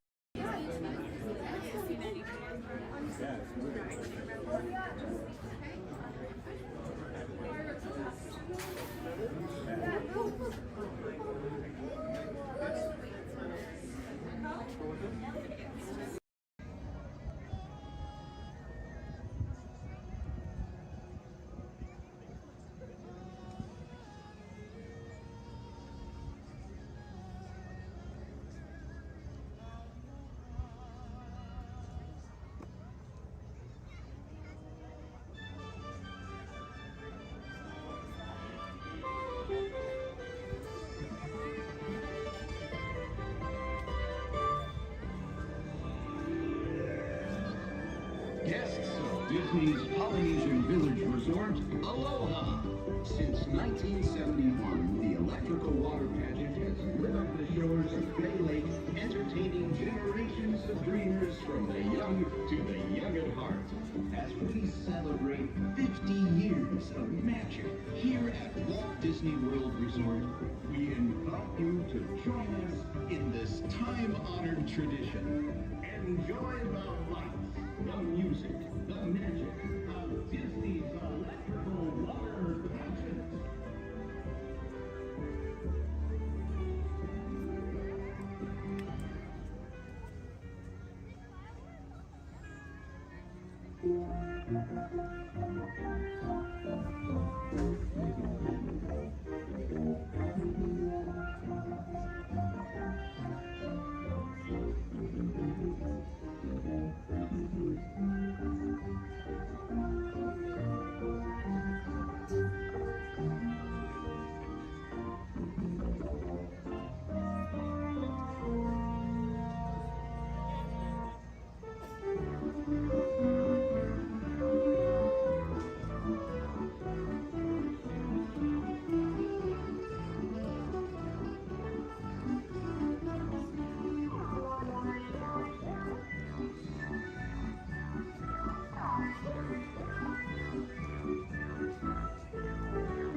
To everyone who's ever answered the call of this magical place, mahalo.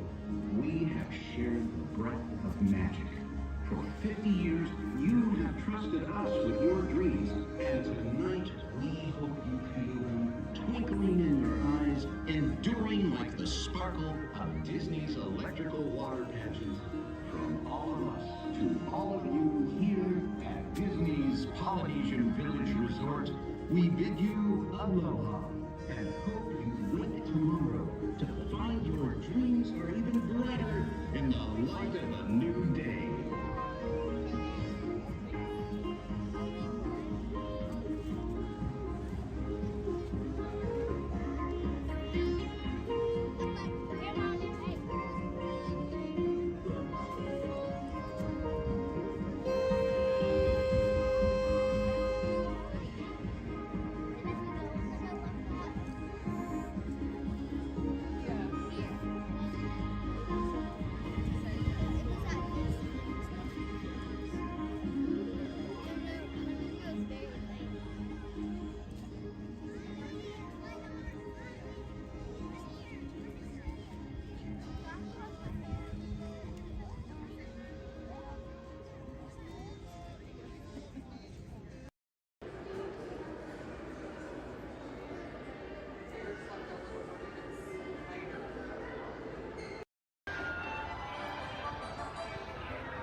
Let's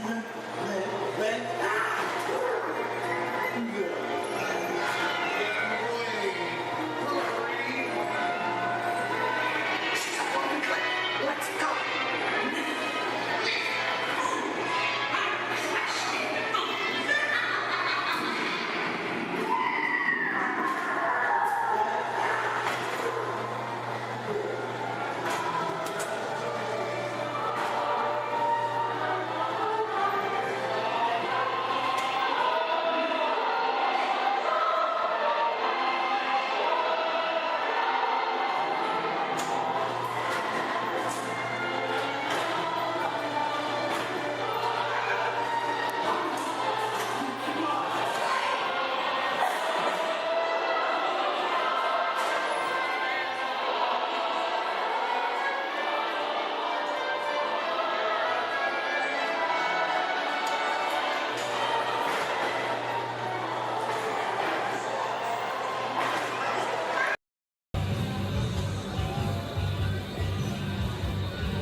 Chef Walt is waiting for you. This way. Qu'attendez-vous?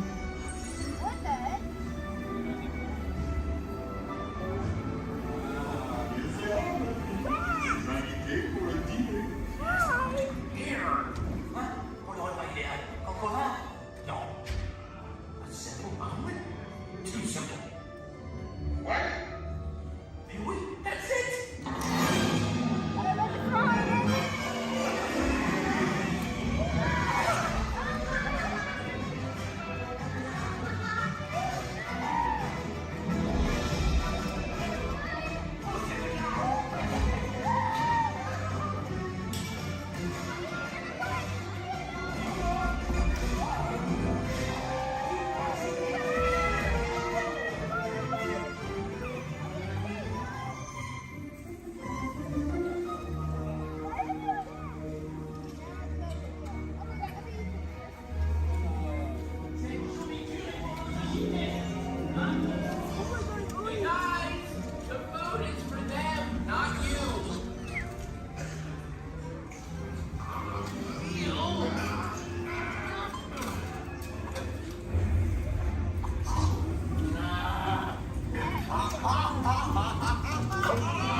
Attention pilots, the rocket ships have initiated landing procedures. Please remain seated until your rocket ship comes to a complete stop. Then follow the arrows to the flight deck. Happy landings! You wanna go along?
of these talented stunt performers and the very best crew in Hollywood, all working together as a team to create what we like to call here on the Indiana Jones set, a little movie magic.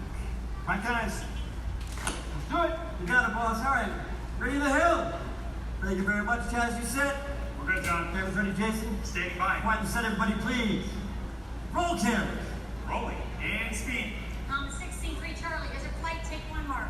Playback.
If you are new to the area, the Monstropolis Chamber of Commerce would like to welcome you.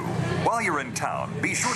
We interrupt this program for a special report. A child is on the loose in Monstropolis. A human child! If witnesses are to be believed, there has been a child security breach for the first time in monster history. We can neither confirm nor deny the presence of a human child here tonight. I tried to run from it, but it picked me up with its mind powers and shook me like a dog. It's true! I saw the whole thing!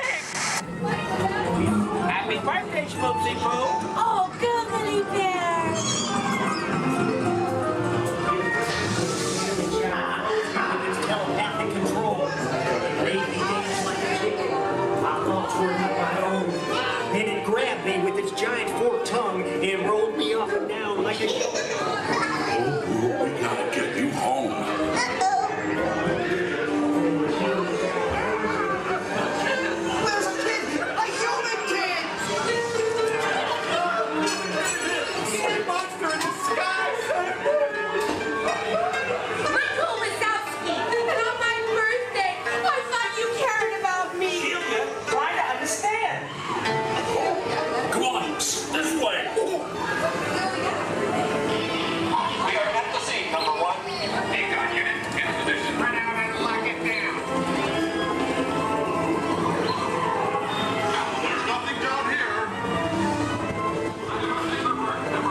Engineers. Automatic repair engaged.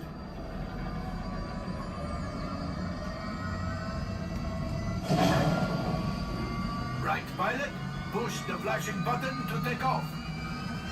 Pilot on the left. Move your stick to fly right and left. I was just about to say that. Pilot on the right. Pull back on the stick to fly out. And push forward to fly down. Oh, watch it. Chewie makes flying this thing look in the air. Weapons are online. Left pilot. Hit the booster.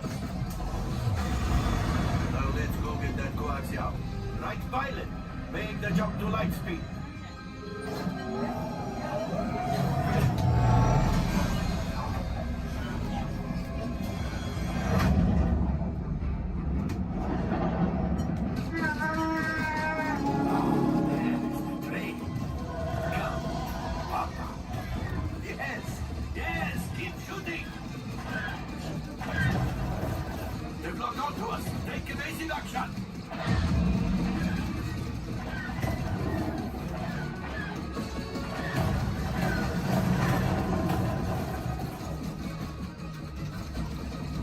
There it is! After that train! Gunners, fire the harpoon! Excellent! Now, gunners, shoot the cargo free! Left pilot, brakes! Well, my friends, that could have been much worse. Okay, it's much worse.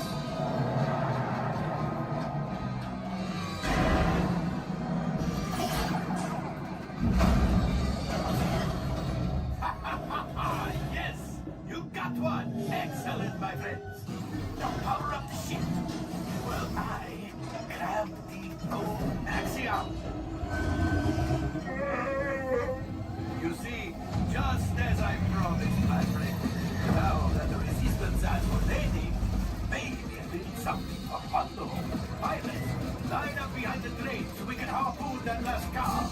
Gunners, fire the harpoon. Gunners, shoot the train. The cargo is breaking free. Keep shooting. Good job, my friends. Yes, yes, yes. We got the coaxium. I will grab it. You keep up to the train.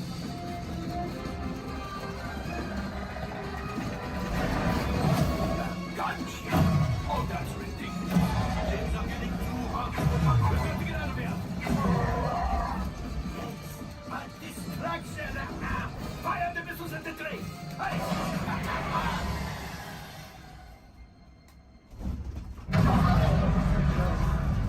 Watch out. The Star Destroyer is collapsing. Left pilot, hit the boosters. Boost. Boost. We made it. I don't believe it, but we made it. Now, let's get out of here.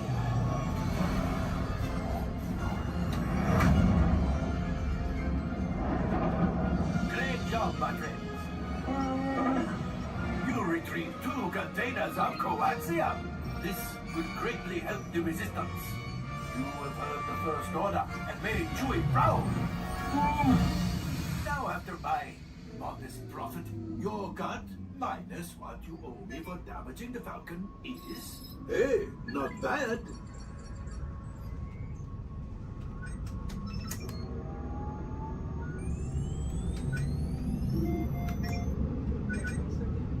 R5, damage report. Engine failure. All right. Hyperdrive leak. That is not too good. Multiple hull ruptures. Well, it could be worse. All right, I'm making an executive decision. Everybody out. Go on, get out.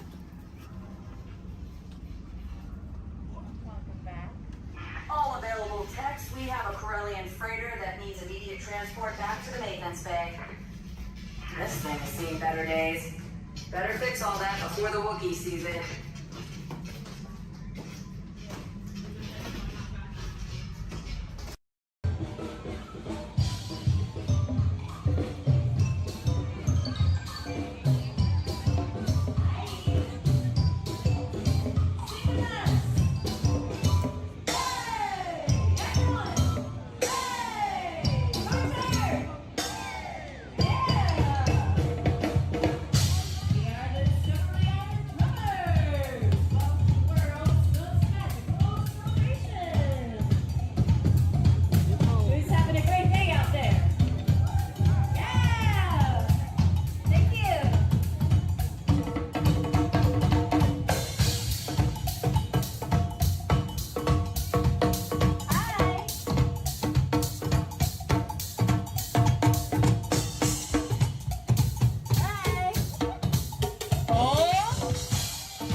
We are now approaching our one and only stop to the Mickey and Friends parking structure and the Pinocchio parking area. For your safety, we ask you please remain seated until this jam has come to a full and a complete stop. As soon as that happens, I'll instruct you to lower your head, watch your step, and exit to the driver's left-hand side and the driver's left-hand side only. But until then, please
demonstration with one of my stuntmen. All right, turn around. Here he is.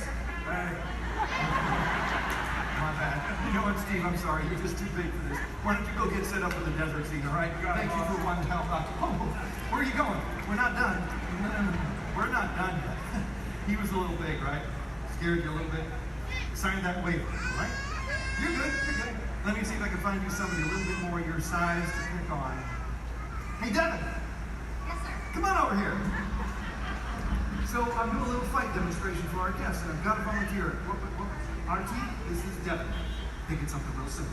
Okay. Basic, all right? Nothing too crazy. Just listen to her. Do exactly as she says. I've actually got to go over notes. I'll be right over here if you need me. No problem. I'm like, okay, thanks for helping. So I guess I'm going to show you a few things. I'll make it super easy, but I tell you what, let's turn around. We're going to face this way, and you're just going to stand right here facing me. Just like, try not to move. I'll do everything, okay? Okay. All right, you guys.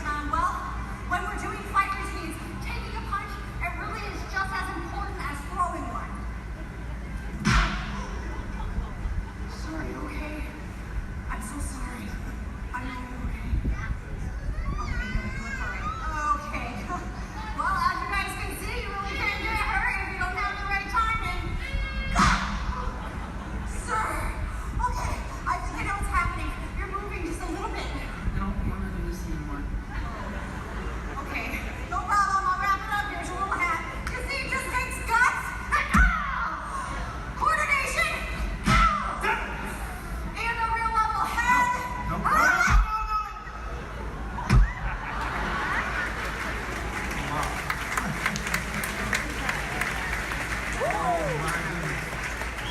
Not at all what I had in mind. Would you say something to the folks while I check on the man on the floor? No problem. So obviously something like this does take a lot of practice. Yeah, or a lot of extras. Let me try to get boss. Oh, no. Stay away from those nice folks and help this poor man up off the floor, please. Sir.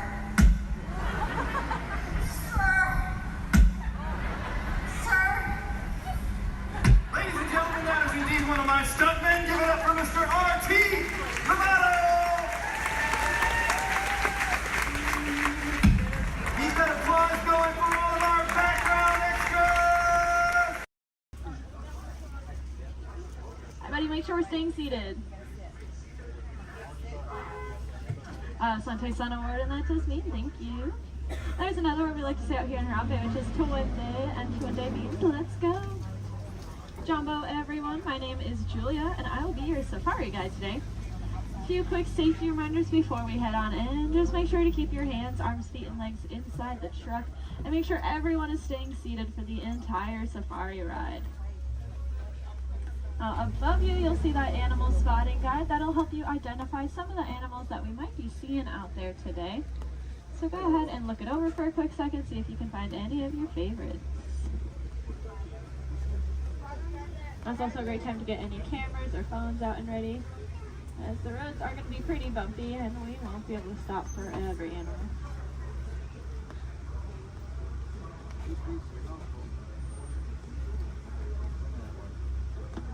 be starting our journey here in the Little Aturi Rainforest.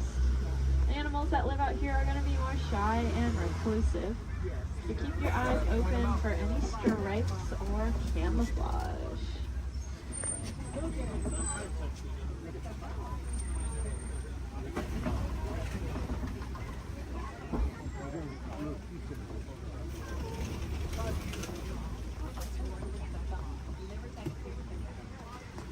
Like off to the right there is that okapi. That reddish brown animal with the zebra party pants. However, they are not related to the zebra. They are the only living relatives of the giraffe. Just like a giraffe, they have a very long tongue. Theirs are so long they can lick their own eyes. And if you look down to the left, you'll see a bird standing on a nest. There's actually a couple eggs, I believe, in there, maybe. That is a saddle-billed stork.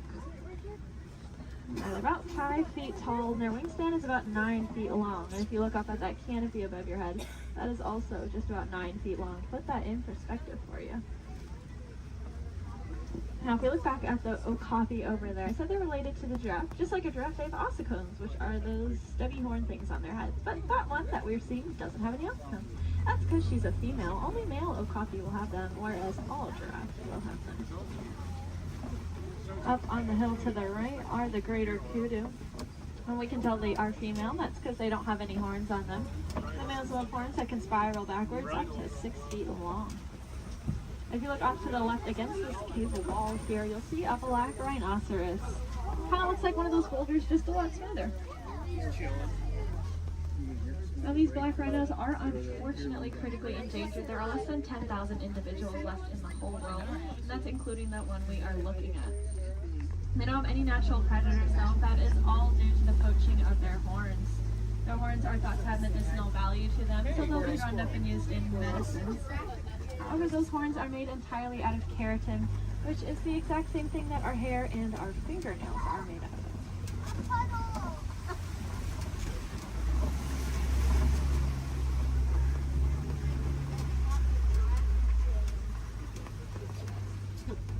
I said the animals that live out here are all going to use camouflage. We saw how they use their colors or patterns to blend into the trees around us. That's why it's really important that we use our paper products responsibly, since our paper comes from the trees that these animals' lives depend on. Looks like we are getting to the edge of the forest here. We're going to make our way down towards the Safi River. The animals that live here naturally spend most of their time underwater, which will keep them cool and camouflaged, so keep your eyes open on the surface for any bubbles or ripples that you might see.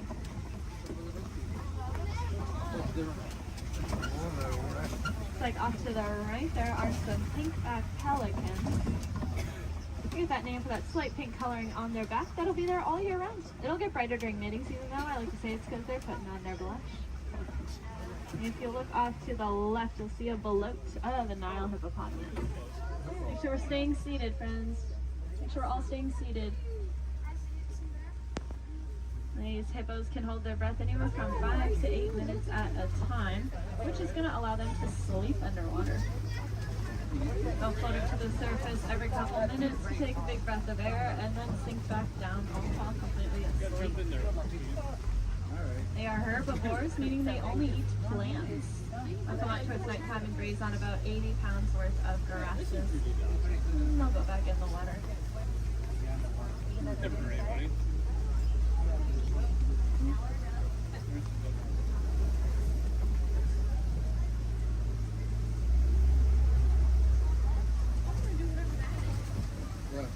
Keep your eyes to the left, especially as we cross over this bridge up ahead here, and you'll see the Nile crocodiles.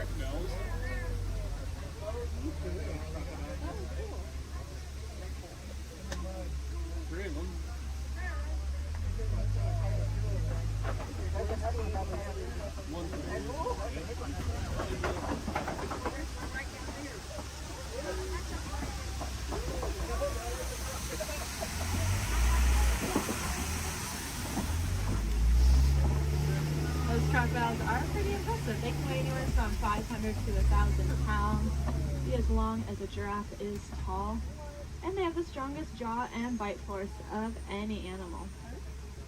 being said, they are really amazing parents. They're going to take their eggs, put them in their mouth, and roll them around very, very gently. That'll help break up the shell, making it a lot easier for those babies to hatch. It sounds like there is an animal in the road up ahead, so I think we're going to hang tight here for just a second. This is their home, and they can go wherever they want, and sometimes they choose the middle of the road. So we'll just wait for them.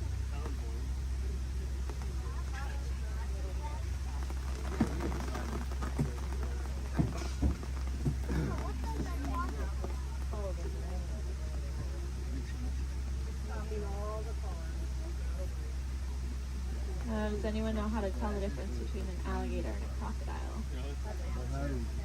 Yeah, a lot of people say the shape of their snout, which is true.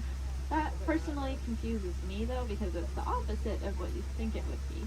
So what I do is I look at their teeth. When their mouths are closed, if you see teeth sticking up and out, then it's a crocodile. And if you don't see any teeth when their mouth is closed, it's an alligator.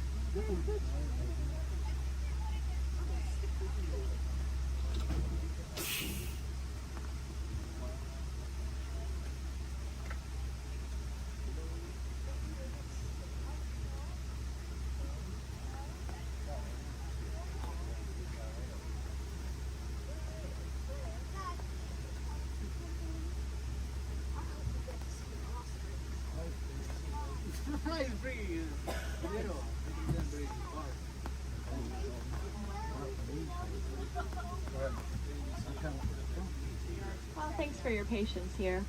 Hopefully the animal will move soon.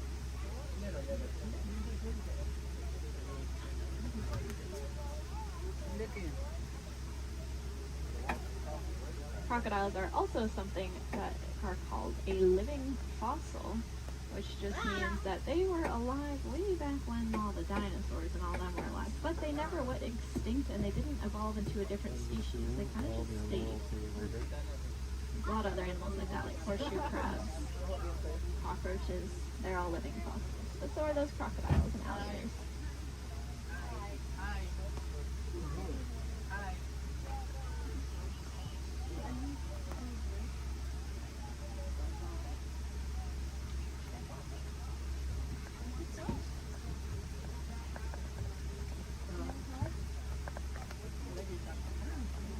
Sounds like there are some giraffes that just keep walking in the road. This is just what we call a giraffic jam. Now you can say you went to Disney World and got stuck behind a giraffe.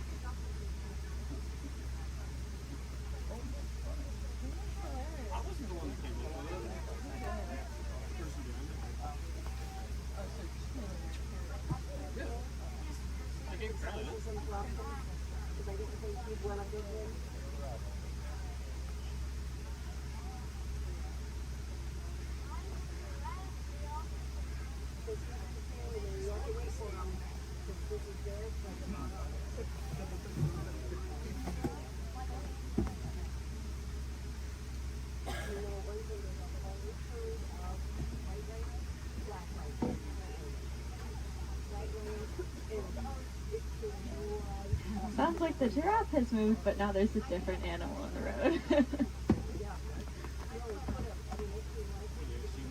The animals really like the rain, so they are very active. Okay, it sounds like maybe we'll be back on the move soon. I think all the animals are out of the road, at least at this very second. But I don't want to jinx it.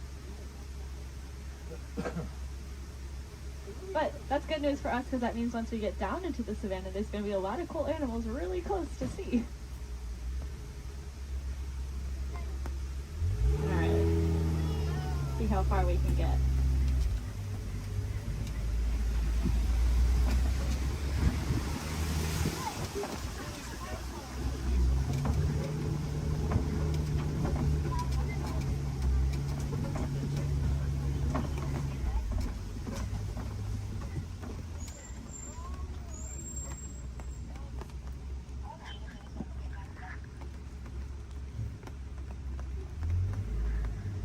Now this might sound really ironic considering that it is raining, but we are leaving the river and heading towards a much drier area where it really does not rain as much.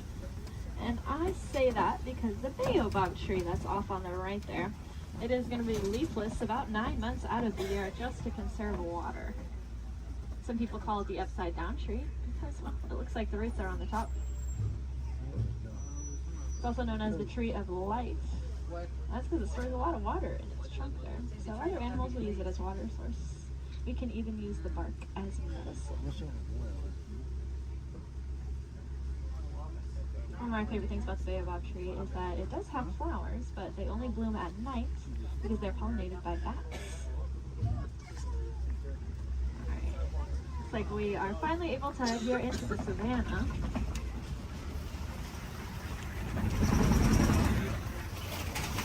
Now you may notice the trees are starting to thin out quite a bit, and that's because it doesn't rain as much out here, like I said. So the animals here can't really rely on camouflage in the same way, and so they're going to be very agile and flighty. Most of them can run within an hour or two of being born. That is something I personally can't even fathom, being able to run within an hour or two of being born. Crazy. Looks like here to greet this is left-side giraffe off to the right. They are, of course, the tallest land animals, averaging at about 18 feet tall. You can see that really long, dark tongue. That dark coloring is there to act like sunscreen.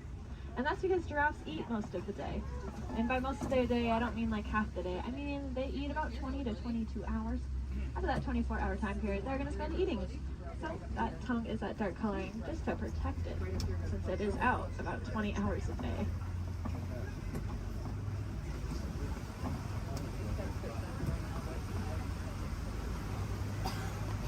Off to the left here in this den, you'll see some African painted dogs. They are the most successful hunters out here with an 80 to 90% success rate. That is so successful that their young, sick, and elderly will eat first, and the healthiest adult will wait and eat last. What makes them so successful is that they are so cooperative. As a pack, they're not going to move on until everyone's got the chance to eat. Those painted dogs are there on the left. On the right, you'll see another giraffe, as well as some Ankole cattle. I think these two were the culprits that were in the road earlier.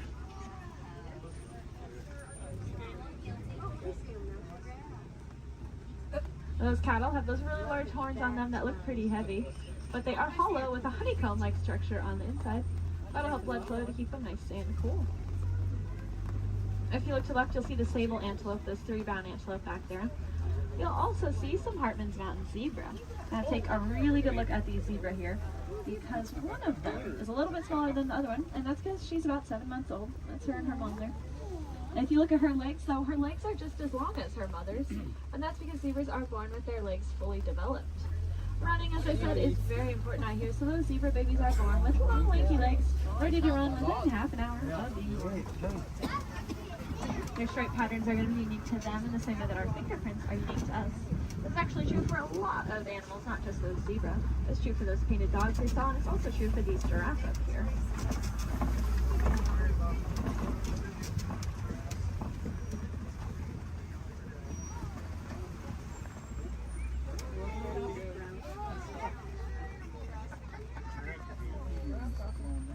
See, I told you they just go wherever they want. Oh, look, the zebras are in the road now. Over here they're in the road too.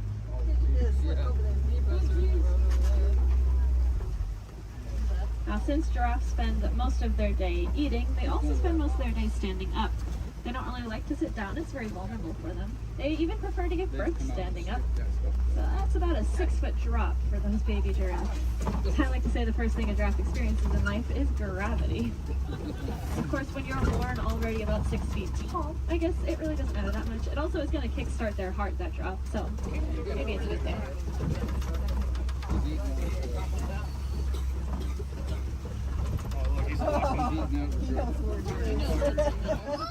Gotta steal some more goodies. If you look to the left here, you'll see these really large tan antelope. These are the eland. Elands are the heaviest just antelope species. About 6 feet just at their shoulders, and they can jump straight up from that standstill position up to 10 feet in the air. My favorite thing about those eland, though, is that they make flower crowns to attract each other, and I think it's adorable. The males will gather up a bunch of branches and twigs and leaves and even flowers and decorate his horns with them, and then walk around proudly to attract all of the females. I would highly recommend looking up a picture of that if you have never seen it before. It is, like I said, adorable.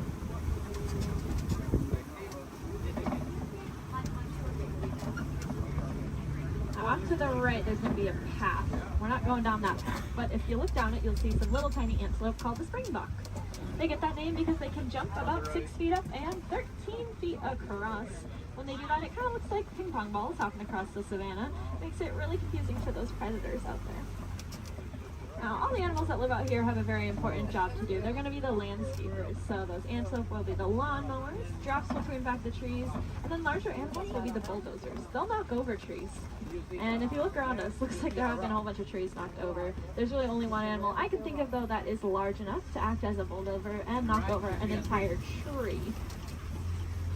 Let's see if we can find them. There's also a really large watering hole. There they are. Like off to the right is an African elephant. We are going to get a really good look in a second, though, so I don't mind looking over to the left because there are some mandrills walking around. Mandrills are the largest world monkeys, and they have that distinctive blue coloring on them. Might remind you a little bit of Rafiki. Let's see, I promised a good view of this elephant here.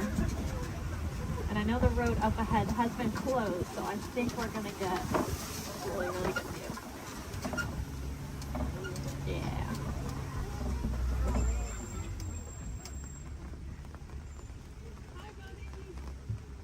Elephants are, of course, the largest land animals. Also very, very intelligent.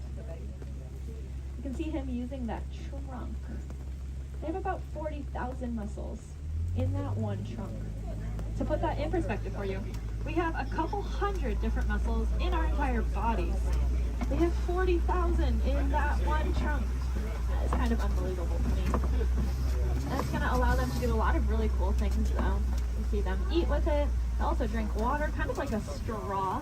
And then sometimes they'll suck up a bunch of dirt or mud and then spray it on their backs to help protect their skin from all those natural elements.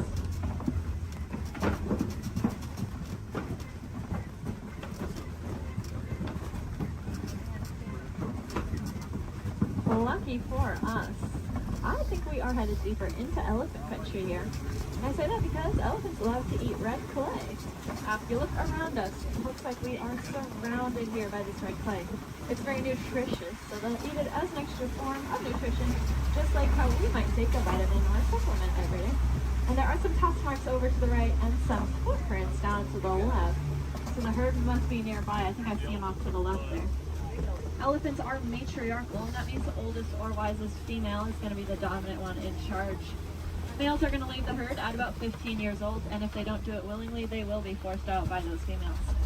They're going to go hang out in bachelor herds, which can consist of up to 140 individuals that come and go as they please.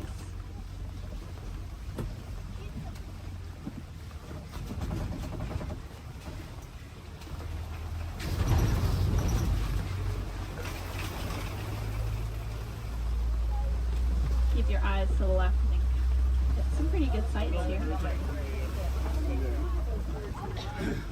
Unfortunately, though, elephants are running into a lot of different conflicts out there in the wild. They are losing their homes for various reasons and getting forced closer and closer to people, specifically farmers and their crops. Not knowing any better being elephants, they see those crops as yummy treats and they eat them, or they stomp all over them, which of course upsets the farmers, putting the elephants in danger.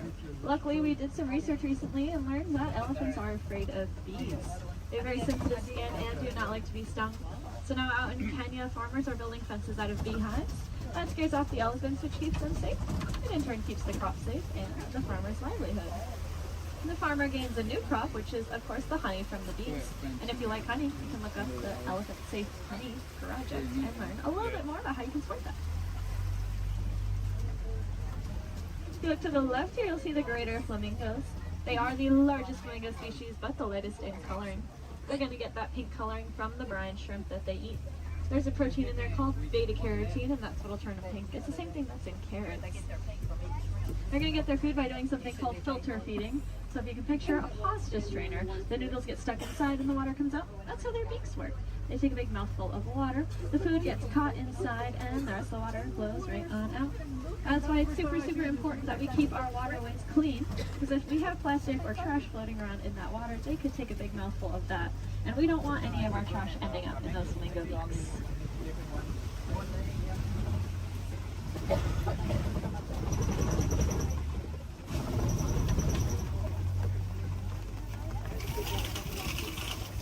like this side of the savannah's getting a little bit more tree coverage here, which leads me to believe there might be some cats nearby. Please help them out while they are hunting. Keep your eyes open. I know I've seen cats roaming around on the hills up ahead before. Look down that path though on the right. You see a white rhinoceros.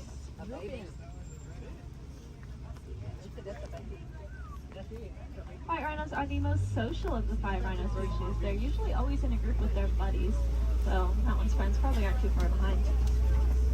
They have a really good hearing too. Their ears will wiggle independently of each other, and they look like funnels, which helps them pinpoint the exact location a sound is coming from.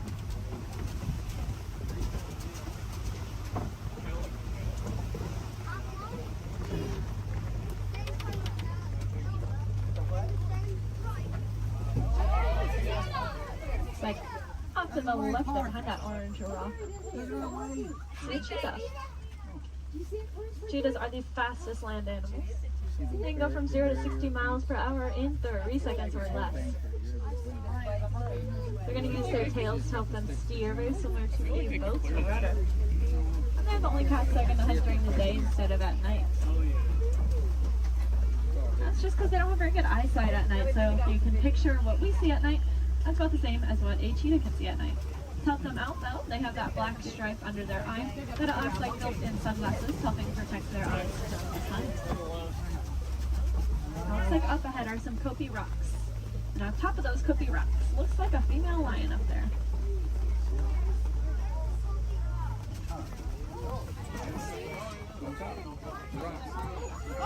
The second tallest rock on the top of it. She's laying up there. Females are going to be the ones that go out and hunt. The males are going to stay behind to protect their territory and any cubs they may have.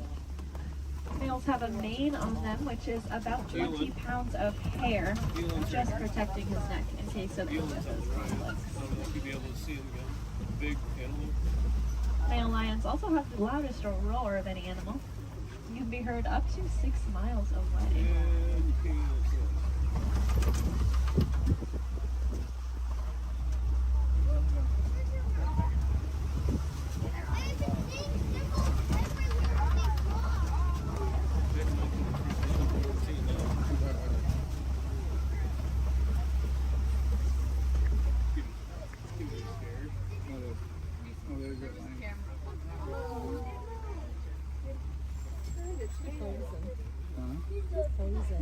She is looking at us. That is so cool.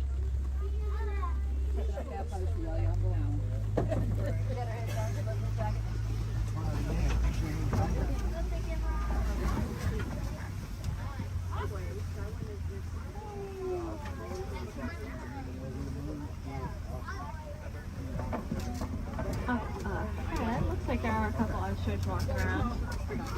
They are the largest and fastest birds in the world, but they cannot fly. They have really big wings to help them steer because they can run upwards of 40 miles an hour. Impressively, they have the largest eyes of any land animal. And they also have really large eggs. If you look down on the right here in the grass, you'll see a couple of those ostrich eggs. They can weigh up to 3 pounds each and are so strong that an adult human could stand on one without it breaking. You could fit about 2 dozen chicken eggs into one singular ostrich egg.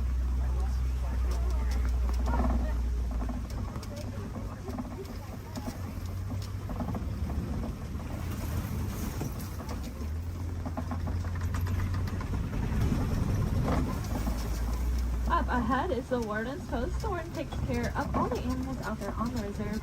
There's the specialists up here with them. I bet they're all hiding under this porch from the rain now. These are the Nigerian dwarf goats. They look like cute little babies, but this is them full-grown adults. They really do not like that rain. They have a very sweet and nutritious milk that is high value in Africa, so in return for it will give them a nice place to live and some amenities. It just goes to show that we can peacefully coexist with a lot of amazing animals.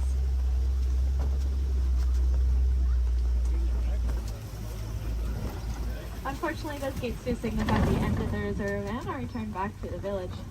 I really hope you enjoyed that safari. More than that, though, I hope you learned something new. If you did, maybe you can tell your family and friends those fun facts that you learned when you get home. That's pretty important because the more we learn about these animals, the more we'll care about them, and the more likely it is we're actually going to do something to help protect and save them, so that then the generations after us get to enjoy all those really cool animals that we saw today. If you want to take it a step further in doing your part, you can go ahead and recycle your old electronics. Our electronics are made with a a mineral called coltan that comes from the forest out in Africa. So when we mine for it, we are making things away from many, many animals. That's why I challenge each and every one of you when you go home. See if you have any old electronics that you're not using anymore. Go ahead and recycle them. We'll take out that coltan and reuse it, and then we can just keep reusing what we already have instead of mining for more. That way we get to use our cool technology, and those animals, well, they get to keep their homes. I think that's kind of a win-win for everyone. Now up ahead, it looks like a bunch of docks where people would get off, but that is not us. I'm going to hang on to you a little bit longer and bring it right back to where I got you from. Just hang tight here for a couple more minutes.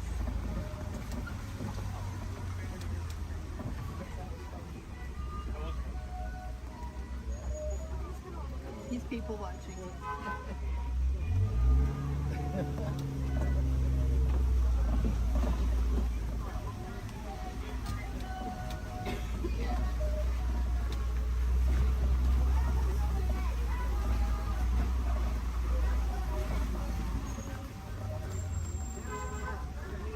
If you want to learn a little bit more about the animals that we saw today, but maybe from the comfort of your own home, and you happen to have Disney Plus, there is a show I highly recommend. It's called The Magic of Disney's Animal Kingdom. It's really, really cool. It gives you a behind-the-scenes look at how we take care of all the animals that call this park home.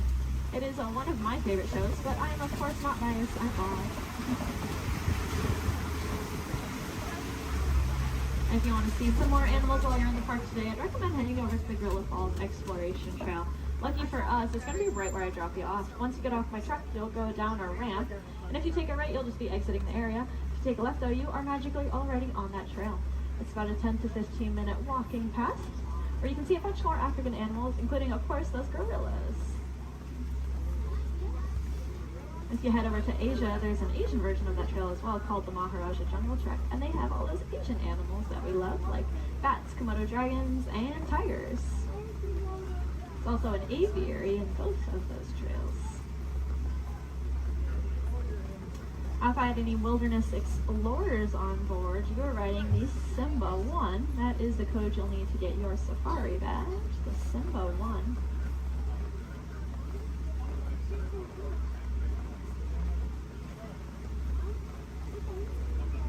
You might have also heard a train. That would be Rafiki's Planet Watch. That train is about 5 minutes long, and it takes you up to another little area. There's a petting zoo up there, so you can cuddle some of your favorite animals. There's also a drawing area where you can learn how to draw a Disney animal from a Disney animator. And there's a whole bunch of reptiles and amphibians up there as well to check out.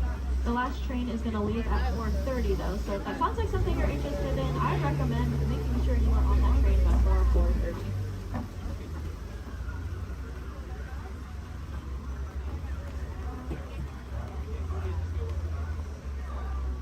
Looks like we are almost there. Thank you for your patience. I know that was a little bit longer than expected.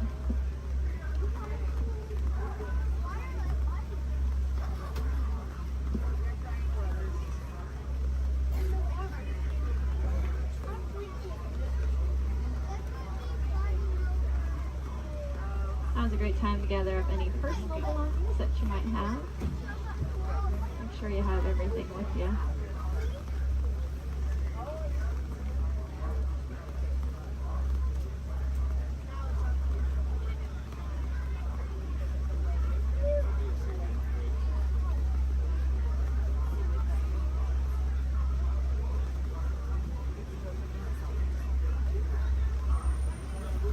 Here in Harambe, we do not like to say goodbye because it is far too sad and final.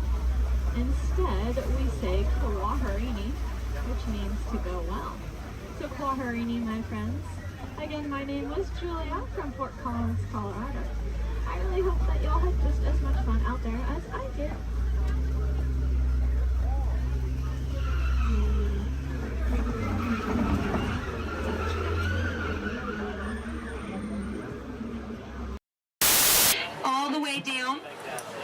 sitting on feet or anything else? All right. Well, here we go. Everyone say bye. Bye. Bye. Bye. Everyone say hi. Hi. Hi. Now say bye. Bye. Bye. Now say hi. Hi. Don't say bye. We're stuck together. 3 months. Yes, 3 months together. Yes, my name is Erin. I'm going to be your skipper, your guide, your social director, and your dance instructor for all 3 of these months. Now, make sure you stay seated. Keep your hands and arms inside, and be sure you watch your kids, because the crocodiles, be sure they will. Now, we begin our adventure here in the Amazon rainforest. On the left and on the right, you see those beautiful butterflies. Now, they can grow to have a wingspan anywhere from 12 inches all the way up to a whopping 1 foot. Yes, we call them the rulers of the jungle. Over here, we have Inspiration Falls. If you're wondering why it's called Inspiration Falls, it's because if you stare into it long enough, it'll inspire you. Yeah, watch this. Everybody say, ooh. Everybody say, ah. Congratulations, you have now been inspired. Now, if you look right over here on the left, then you'll see nothing on the right. Yep, made you look. We are now in the Congo River in the deepest, darkest part of Africa. Guys, I have a very special treat for you. A pygmy welcoming party to welcome us here to the jungle. Take a look right over here on this beach, and they're gone. Okay, something must have scared them off. So keep your eyes open, guys. Whatever it is could still be around. Yeah, something scary. Something probably like a, it's right behind me, isn't it? Uh-oh, okay. Just a 30-foot python. Nothing to be afraid of, guys. They are actually very, very friendly creatures. Yeah, but they can develop a crush on you. So we're going to stop here by my camp and pick, oh no. Uninvited house guests. That is the worst. But you know what? On the flip side, couldn't get that Jeep started this morning. Looks like they got it to turn over. Oh. Yeah. Well, we are now on the longest river in the world, the Nile River. It is over 4,000 miles long. Yes, if you don't believe me, well, then you are obviously in denial. Up ahead on the left, we have a beautiful African elephant. You can tell that he's an African elephant because his ears are shaped like Africa. Yeah. He actually knows a, oh, he's not going to show off? What about this one over here? Do you feel like showing off? This one over here knows a great trick. We'll see if he decides to take attention. Speak. There we go. Louder. Stay. Good elephant. I want to point out this sandstone here. You know, many people just take it for granted. Yeah. But I definitely think it's one of our bolder attractions. This is the veld. Yes, the African veld where all the animals come down for water. They won't all return to their herd. Yeah, thanks to that pride of lions. Now, up here, this demonstrates a basic law of the jungle. Never, ever be a zebra. Now, another basic jungle law states that a safari on foot cannot outrun a charging rhinoceros. Yeah, I tried to warn them, but they didn't listen. But you know what? I feel like they got the point. In the end, you know, when you hate to be the low man on that totem pole. Now, danger lurks around every bend in the jungle. As we come around this next corner, we are entering crocodile country. The big croc on the left, that's Old Smiley. Old Smiley is 75 years old. He just lays there all day looking for a handout. Yeah, I had an English teacher on my boat, try to give him one time. Now she's teaching shorthand. Up ahead is Schweitzer Falls. Now, Schweitzer Falls is named for Dr. Albert Falls. Those of you in the back, you might want to lean in. Lean in, guys. Lean in, lean in. It's going to be close. Lean in, or don't move a single muscle. That works too. Paralyzed with fear, sir, I understand. Now, people ask me all the time how I landed my job here at the world-famous Jungle Cruise. I think it's plain to see. I took a crash course. Because when you've been here as long as I have, you just start to smell. Smell danger, that is. Like up ahead, this pool of hippos. Guys, I know they look cute, but they can actually capsize the boat. I'm going to use my gun to scare them off. Cover your ears, guys. This is going to be loud. Shoot! Shoot! Shoot! Shoot! Shoot! Shoot! There we go. Yeah, it's actually a little known fact about hippos. They are terrified of shoes. Now, up ahead, headhunters. This is bad. This is bad. This is a very bad place to be headed. All right, stay calm, guys. Don't lose your heads. Yeah, there's my last crew in that boat over there. Bunch of numbskulls. Now, that dance that they're doing, that does mean they are going to attack. But they only attack from the right-hand side. Stay focused on the right, and they can't ambush us. Over the top of the hill. They're on the left. Get down. Get down. Get down. Get down, sir. Don't worry about looking stupid. I'm doing it for you. Get down.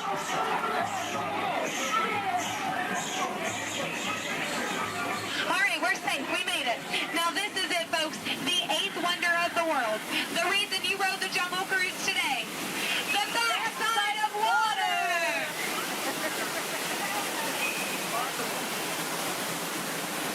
Woo! Yeah, you feel that mist? Kind of nice, kind of cool. That is the largest concentration of bacteria in the jungle. You're welcome. Well, we are now in Southeast Asia, deep in the heart of Cambodia. Up ahead, we have a temple. Uh-oh. Guys, I was going to take you in this temple. I think there's been an earthquake or something. This is a new entrance. I don't know where it leads. It could lead to danger. It could lead to treasure. Should we go in? Yes? Good. I do not know how to reverse.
Bathing pool.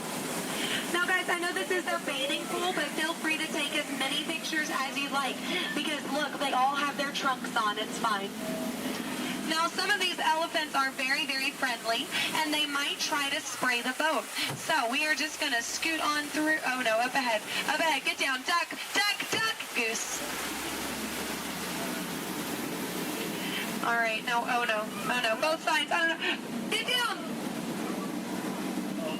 You fell for it twice. Yeah. No, that one over there, don't worry. He always forgets to pack his trunk. Now, guys, I'm going to take this time to point out some of my favorite jungle plants. That one. That one. And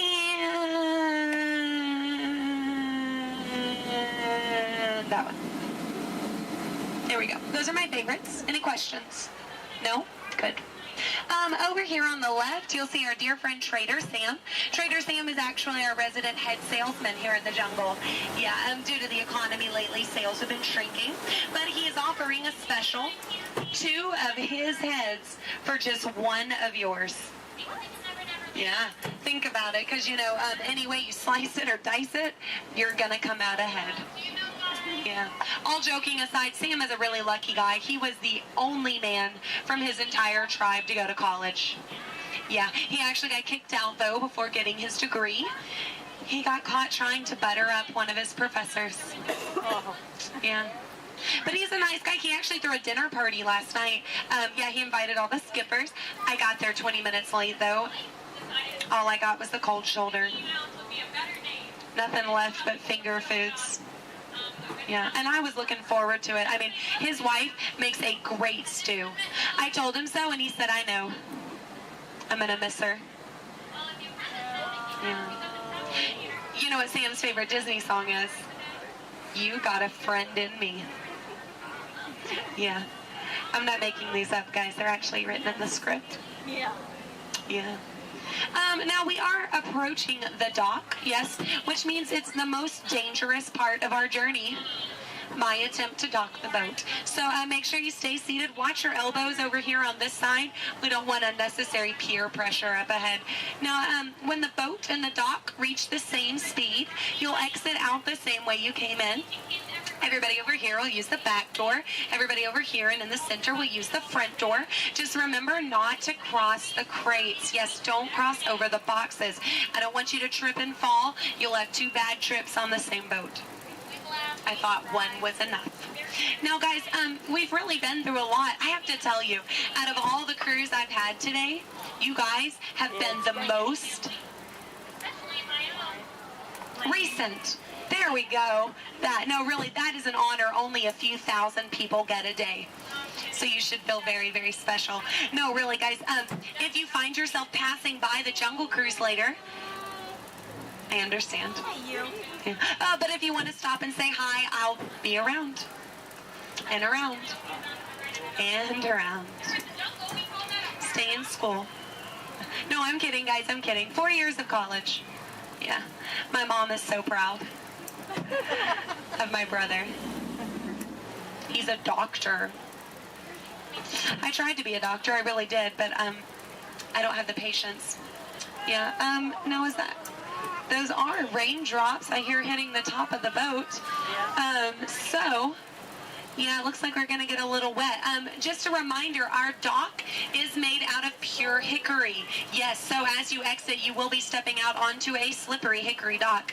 Make sure that you watch your step on the way out. Yes, watch your step, but don't step on your watch. That is just a waste of time. Yeah. Now, guys, if you did enjoy your cruise today, my name is Skipper Aaron. If you did not, the name's not important. No, it's not. Now we are, here we go. Oh, here we don't go. But I'm out of jokes. Ooh, why is Cinderella so bad at soccer? She keeps running away from the ball. Yeah, but I mean, can you blame her? She had a pumpkin for a coach. Yeah. Oh, why does Peter Pan fly everywhere he goes? Because he can never land. Yeah. Why does Tigger bounce everywhere? He would really hate to step in poo. Yeah. What was Aladdin doing in the Haunted Mansion? He was looking for a boo. Yes. Well, I guess if we're still here, I could leave you with a few words from our sponsors. Yes, today's cruise has been brought to you by the Miracle Boat Engine Company. Yes, if this boat made it all the way around the river, well, it must have been a miracle. Yes, and Animal Crackers of the World, teaching children everywhere that all animals taste exactly the same. Delicious. And, the Cannibal Cafe, finding new and interesting ways to serve you every day. Now serving shish kebabs, shish freds, and shish teds. Yes. Now, guys, if you are planning on catching the fireworks tonight, just make sure you let them go. Okay? They're going to be very hot. They can explode in your hands. Yes. All right, here we go. Now, guys, there's a dock on the left and a dock on the right. It is a paradox. Don't let it confuse you. Yeah, but the skipper on the left and the skipper on the right, we just call that a paradorx. Look, they can't even deny it. It's true. Guys, I really don't want to say goodbye to you today, so I won't say goodbye, but I will say this. I mean it from the very bottom of my heart. Get out. Thank you. Oh, we got company. Wow. All right. How do, people? All right. Hey, don't mind us. We'll be finished in just a minute. What's hey? What are you guys still doing here? You were supposed to be at a show. I'm working. Now. I'd like to introduce our lovely manager. Yeah, she's usually not like this. Yes, she's usually worse. I heard that. Where is my limo? Good. Okay, come on, guys. Please, get in the car. Sorry, folks. We gotta go. Make sure Come on. Chris, can you grab my black Les Paul? Hey, wait a minute. We can't leave these people here like this. We can't? No. Come on, you know how we feel about our fans. Yeah, that's right. Well, guys, what do you expect me to do? Send them all with you? Wait a minute. I love that idea. How about some backstage passes? Yeah. Come on. Make it happen. Give me some. Okay, I'll make it happen. Now get out of here. I hate all of you. See ya. Have a nice ride. Hi, Sal, it's me. Listen, I'm gonna need a bigger car. Make it a stretch. In fact, make it a super stretch. Great. Excuse me. Okay, folks, look, the show is all the way across town, but I got you a really fast car.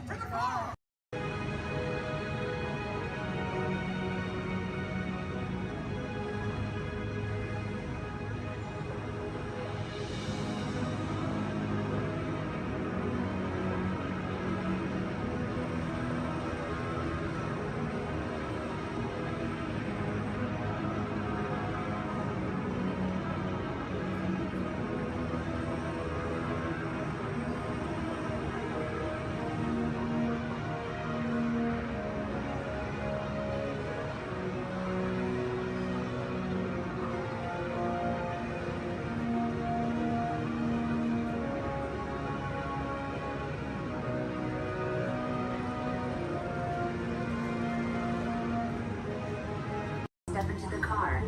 For your safety, remain seated at all times, keeping hands, arms, feet, legs, and other appendages inside your car. And please supervise younger beings. Stay clear of the doors, which will open and close automatically. Enjoy your journey. Para su seguridad, permanezca sentado y mantenga sus manos, brazos, pies y piernas dentro del vehículo. Y cuide a sus niños. Gracias. Please step carefully onto the moving platform, then step into the car. For your safety, remain seated at all times. This is the TTA Blue Line, non-stop service around Tomorrowland.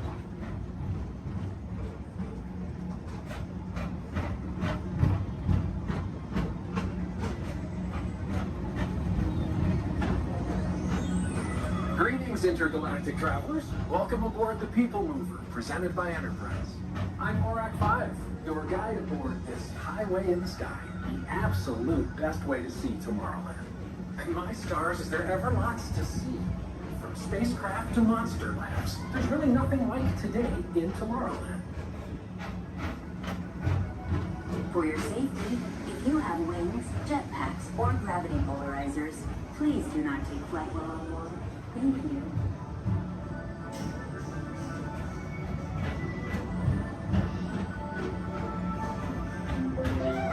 The next station is Tomorrowland Urban Planning and Star Traders. Transfer to the green and red lines. Don't worry, your express train keeps on rolling through the future, right by two of my favorite spots.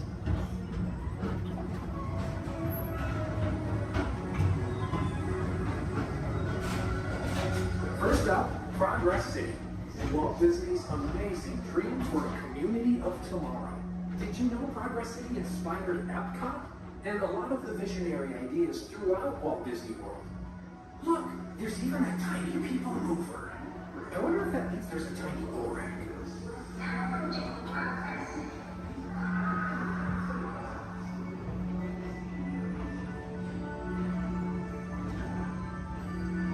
On your right is Star Traders, home to the greatest goods in the galaxy. Except actual stars. Those are no longer sold.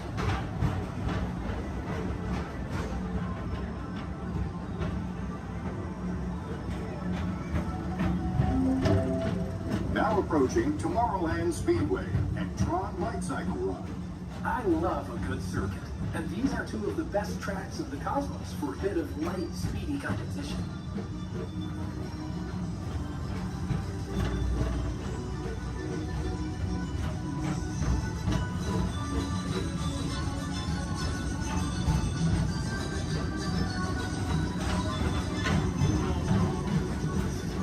Attention all visitors from Galaxy M31. Please keep forward-facing tentacles clear of oncoming vehicles. Thank you.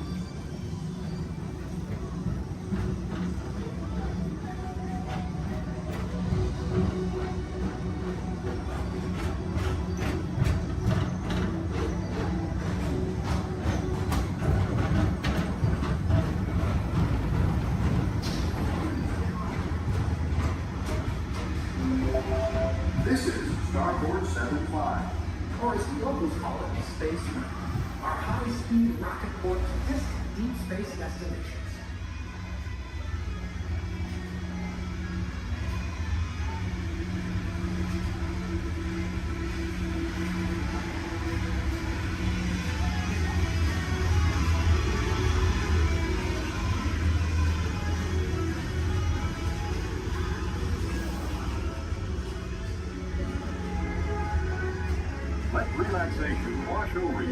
most refreshing retreat in the galaxy, the coral rooms of Pisces 7.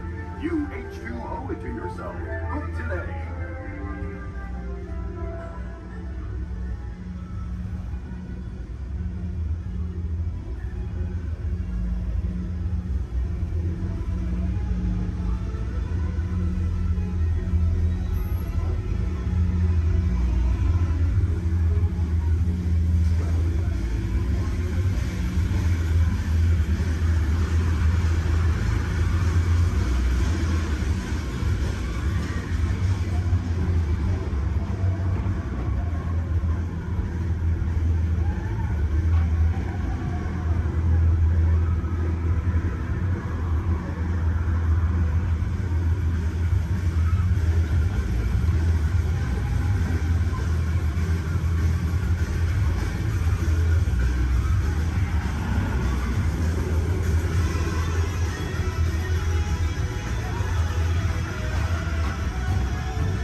Mr. Tom Morrow, please contact Mr. Johnson in the control tower to confirm your flight to the moon. Thank you.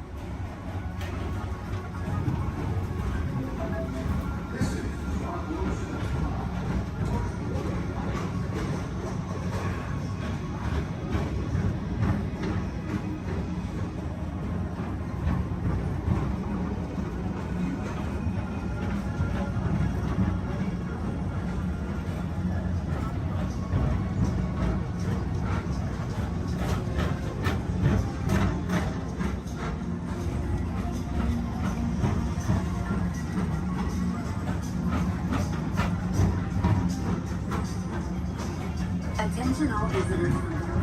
To your right is the Astrobarometer, our celestial symbol of interplanetary harmony and fellowship. Hop aboard and launch high above Tomorrowland for a spin amongst the planets.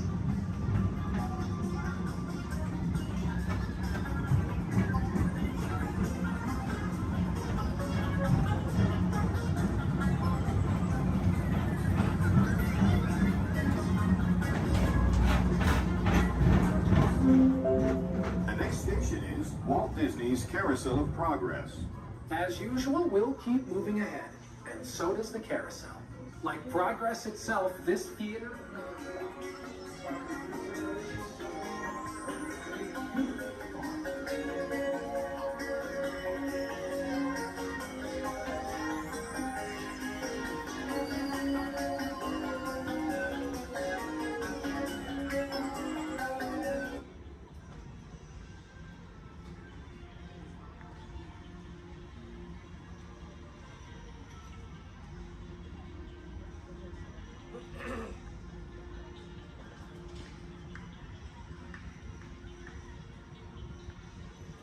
Attention on the people mover, please stay seated.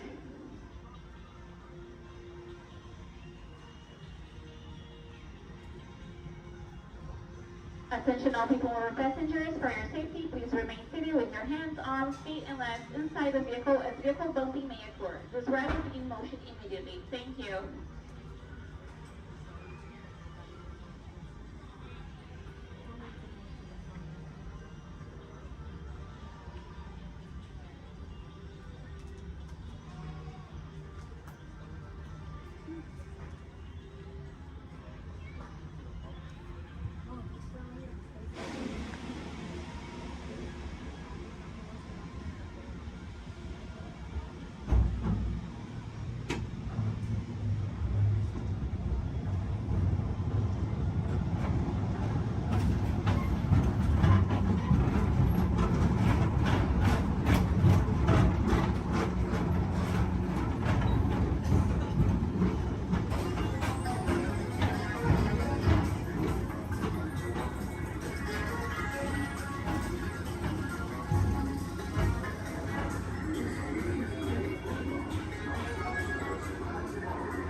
Ahead, and so does the carousel.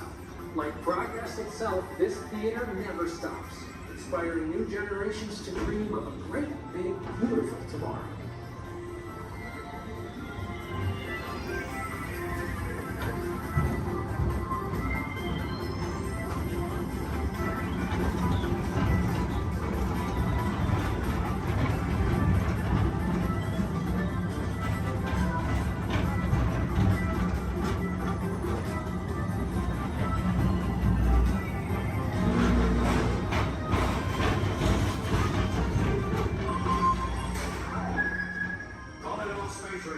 Report to your star cruiser and join me on this daring space mission against the evil unreserved.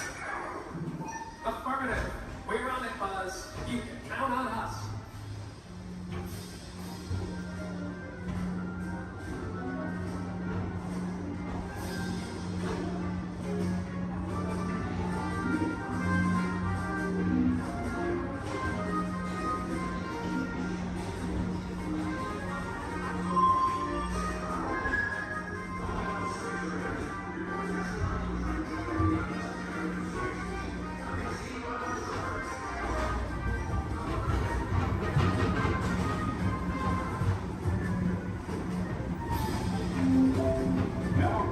Monsters Incorporated laugh floor. Mike Wazowski has brought in some real monsters of comedy. Whether you have one eye or 9, take the time to see this show. Now approaching Tomorrowland Transit Authority Station. My fellow sentient life forms, our people mover journey has nearly come full orbit. Thanks for riding with us. It's been a pleasure to have you aboard. And even though we're concluding, this is always my favorite part. Because now is the time, now is the best time to go out and explore tomorrow, today. See you in the future.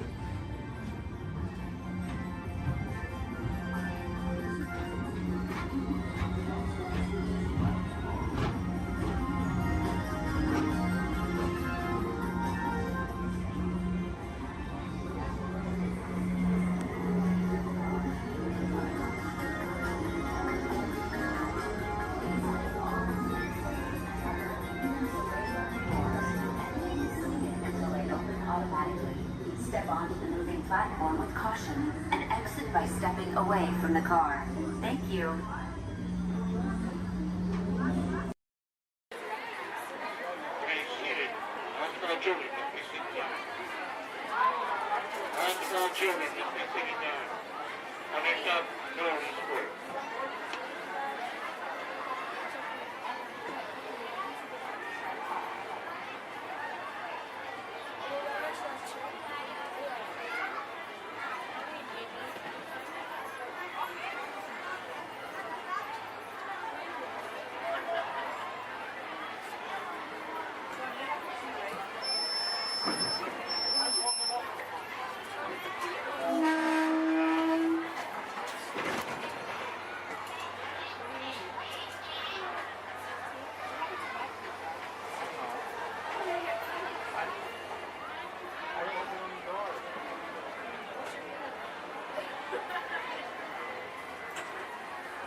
Welcome aboard the Disneyland Railroad.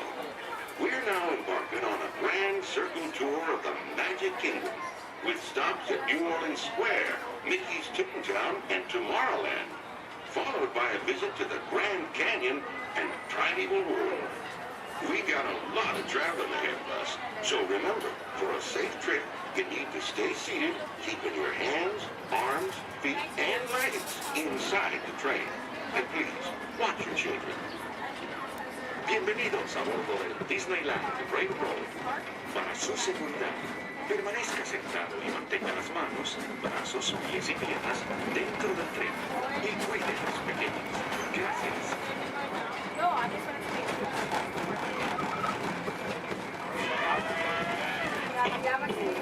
Did you folks hear that? Sounds to me like we reached the wilds of Adventureland. We can just might run into a lot of savage critters out there, including lions and tigers and tiki birds. Everybody just be on the lookout. You never know just what may show up. We're approaching our first stop, New Orleans Square Station. This station serves Frontierland, New Orleans Square, and Union Gallery.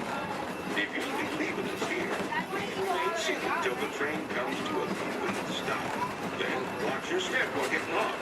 Have a good time at the frontier, you hear?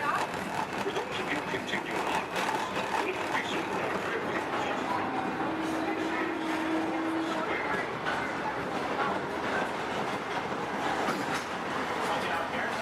Mom, you want to get off here?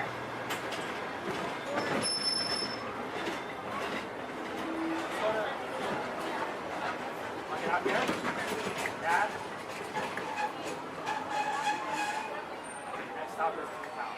Next stop is Toontown.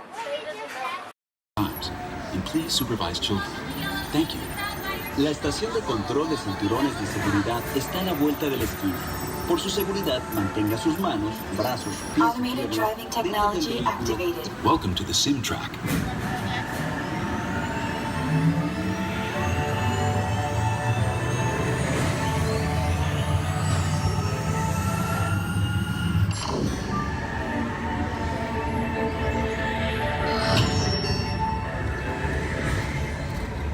We'll begin with the capability test to see how your vehicle designs perform under challenging weather and surface conditions.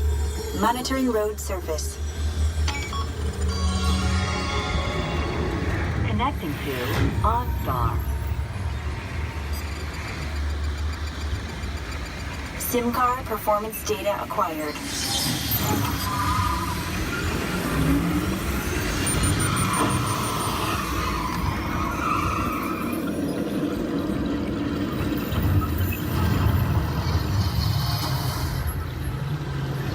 Let's see how your designs hold up now. Commencing SIM car off-road and extreme weather sequence.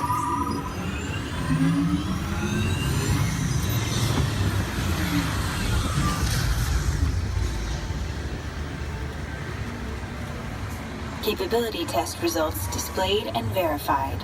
Now let's see how your vehicles compare when it comes to their efficiency.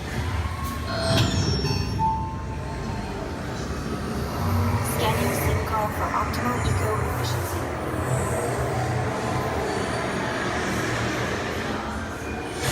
Engaging EcoScan for aerodynamic efficiency.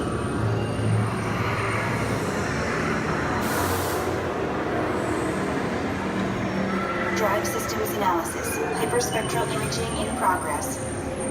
Calculating total enviro impact.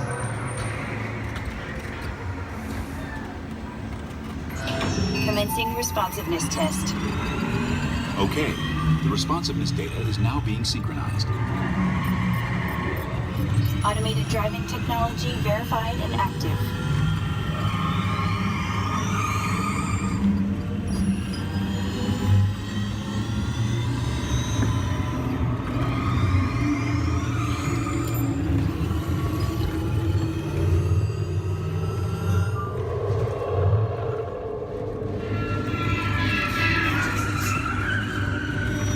Automated crash avoidance technology disengaged. Displaying responsiveness data. Here comes the final test. Energizing for power test.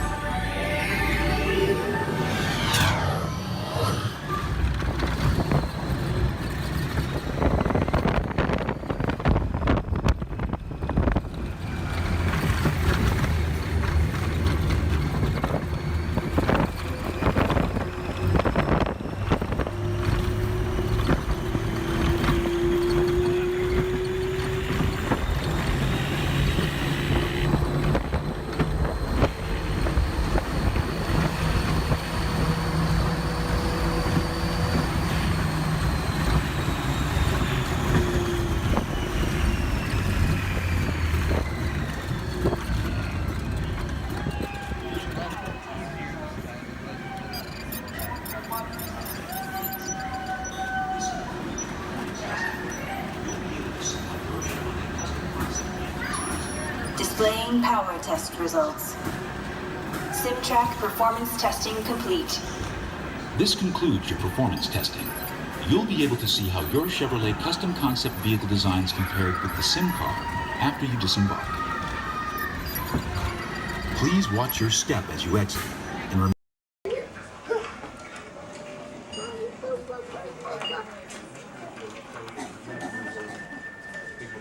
Sorry. Mommy, you wanted me to ride with you? Only if you want to. Otherwise, nobody's gonna be there to hold your hand. You wanna be able to hold my hand? Yeah. The next group's ready. Put my hands up in the car. You gotta get. Hi, everybody. Welcome to the test track. My name is Bill McHale. I'm up here in the control center. In just a couple of minutes, you're going to be out there on that track. But first, let's put together your test schedule. These are the same kinds of tests that are run at GM test facilities all over the world. Let's put up the 26-8 grade. You got it. Okay, we're going to start you off on an accelerated hill climb. Now, these steep grades give us a chance to evaluate the effects of heat and stress on your engine and on the transmission. Twisted your blocks. Let's put up the blocks, German and Belgian. Next, your vehicle is going to go over a variety of rough road surfaces. These are designed to test the integrity of the suspension and the chassis. It's gonna get a bit bumpy. Yeah. Next, you're going to see and feel what it's like when your brakes lock up and you lose control of the steering. Hang in there because we're going to do the test one more time, this time with the ABS or the anti-lock brakes. Okay. What's next? Let's do some environmental tests. Put up 2, 5, and 7. 7? Yeah, 7.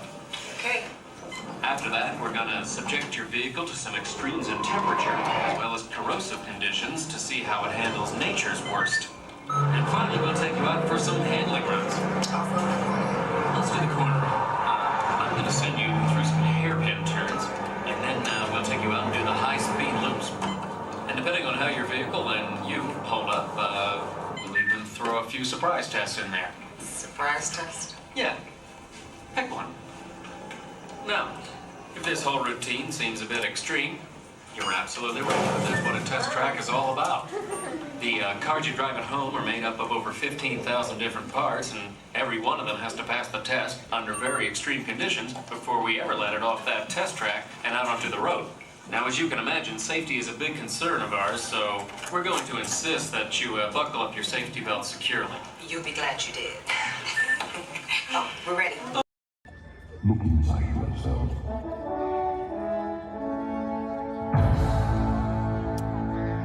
You are more than what you have become.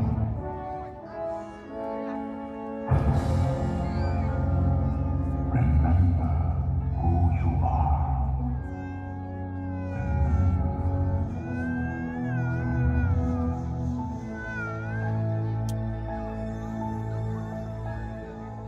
I have all dreamed of a far place where a hero's welcome would be waiting for me. Where the crowds would cheer when they see my face, And the voice keeps saying, this is where I'm meant to be.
And so our journey comes to an end, but yours continues on. Grab hold of your dreams and make them come true. For you are the key to unlocking your own magic. Now go, let your dreams guide you. Reach out and find your happily ever after. The battles, the stories, the losses, and all the glory were changed by the way we live every day. Just look up and reach to the sky. We all have the courage to fly.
Folks, we're just about out of the woods and into the forest.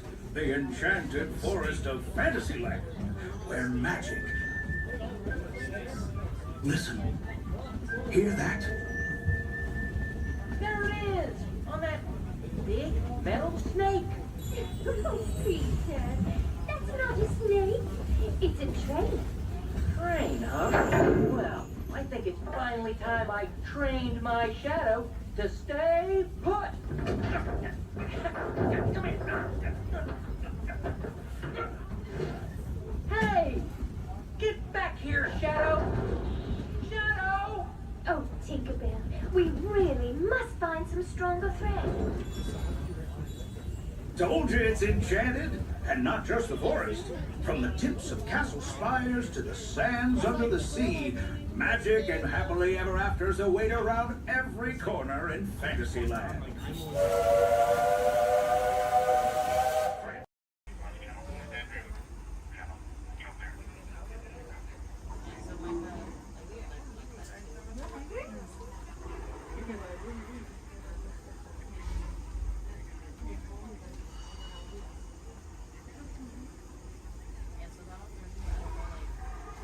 All aboard!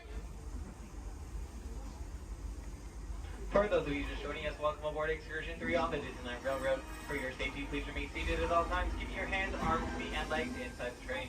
Please supervise all children, making sure they are seated away from the train openings, either fully on a lap or on a bench. Our next stop will be the Land of the Future Tomorrowland Station. Oh, they're doing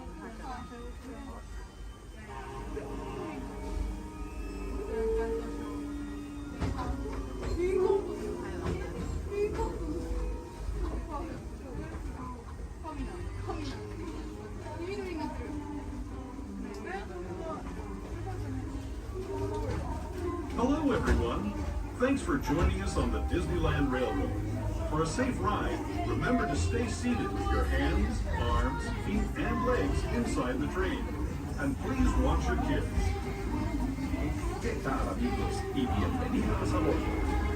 Para su seguridad, permanezca sentado y mantenga las manos, brazos, pies y piernas dentro del tren y cuide a los pequeños. Gracias. As we leave Toontown Depot, we get a real nice view of the happiest land of them all, Fantasyland. You can see people stepping onto It's a Small World just below us. And, off in the distance, majestic Matterhorn Mountain.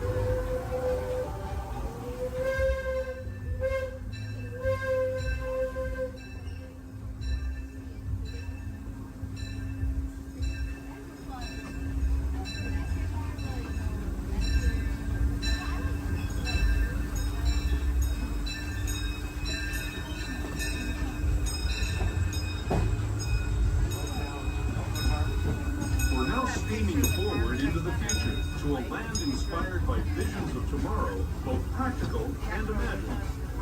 Here you'll find rocket ships and star speeders, submarines and astroblasters, and, if you look overhead, maybe a glimpse of a Mark 7 monorail.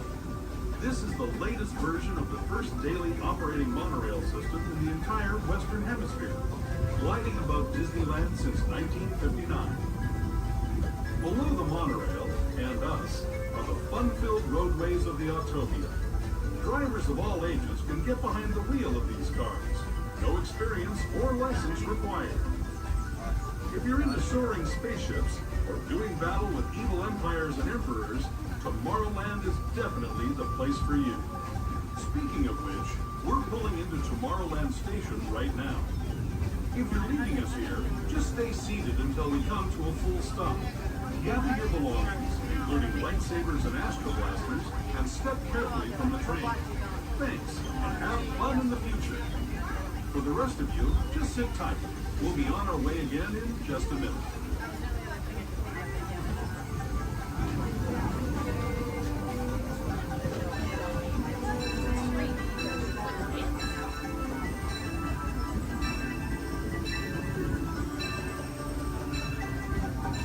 As we make our way into Tomorrowland Station, we do ask that you please remain fully seated until the train has come to a full and complete stop.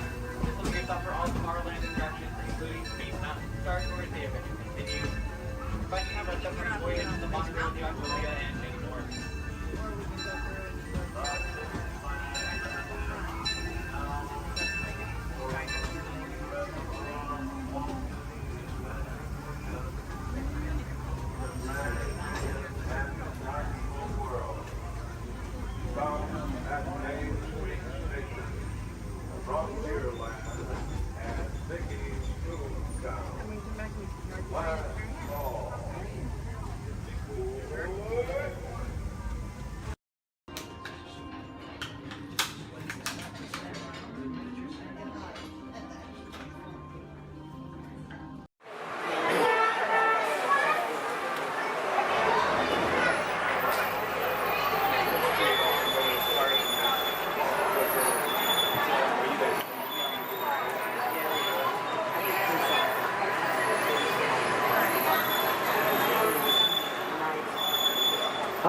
My name's Don, and welcome aboard.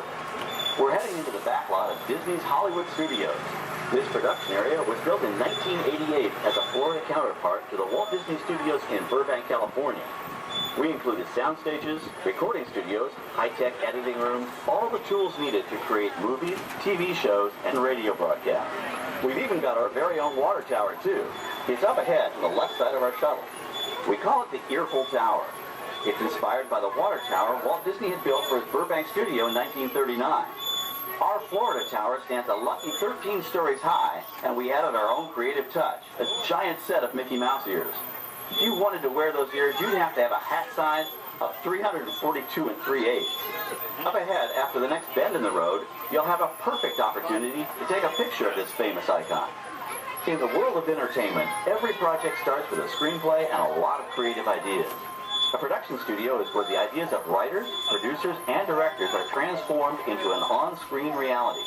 Within these huge spaces, filmmakers can literally create their own worlds. Our Florida sound stages are soundproof, weatherproof, and most importantly, air-conditioned, all vitally important for the cast, crew, and equipment. Many of the crafts needed for filmmaking are located right here on the lot. On the left, we have our own greens department. It grows flowers, trees, shrubs, and topiaries. A few well-placed plants can cover up empty spots in the set and add a touch of natural beauty to a scene. On the right are two of the aircraft from the 2001 blockbuster hit Pearl Harbor. These exact full-scale replicas of P-40 fighters were used in the special effect fight sequences. Of course, many of the planes we saw flying through the aerial battles or sitting on the ground weren't real at all. They were created entirely within a computer. Oh, keep your cameras focused to the right. We're coming up on that perfect angle of the Earful Tower I told you about. It's a true masterpiece.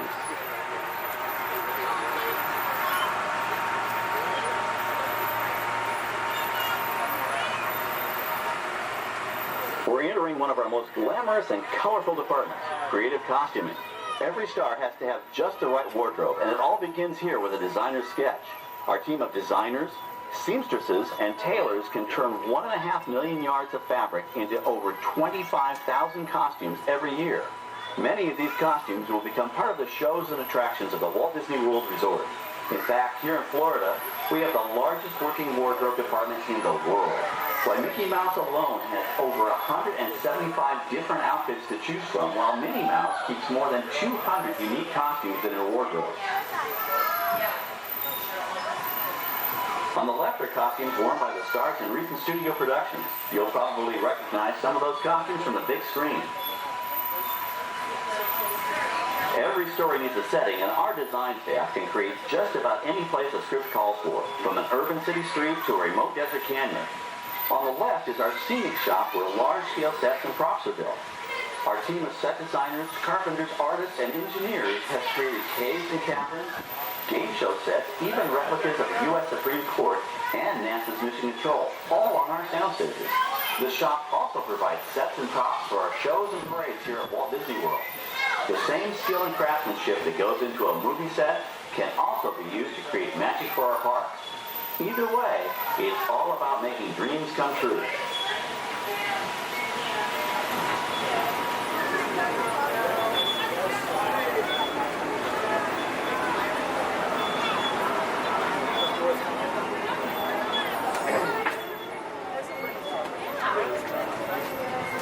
Now we're entering a zone we call the Boneyard. It's an outdoor storage area for oversized props and vehicles. Cars, trucks, boats, planes, we often save these props in case we need them for future productions. In this backlot collection, you may find real working vehicles, non-working mock-ups, and even large-scale miniatures used in special effects shots. Large-scale models create a more convincing illusion on camera. We even place small cutout passengers in the windows of the plane.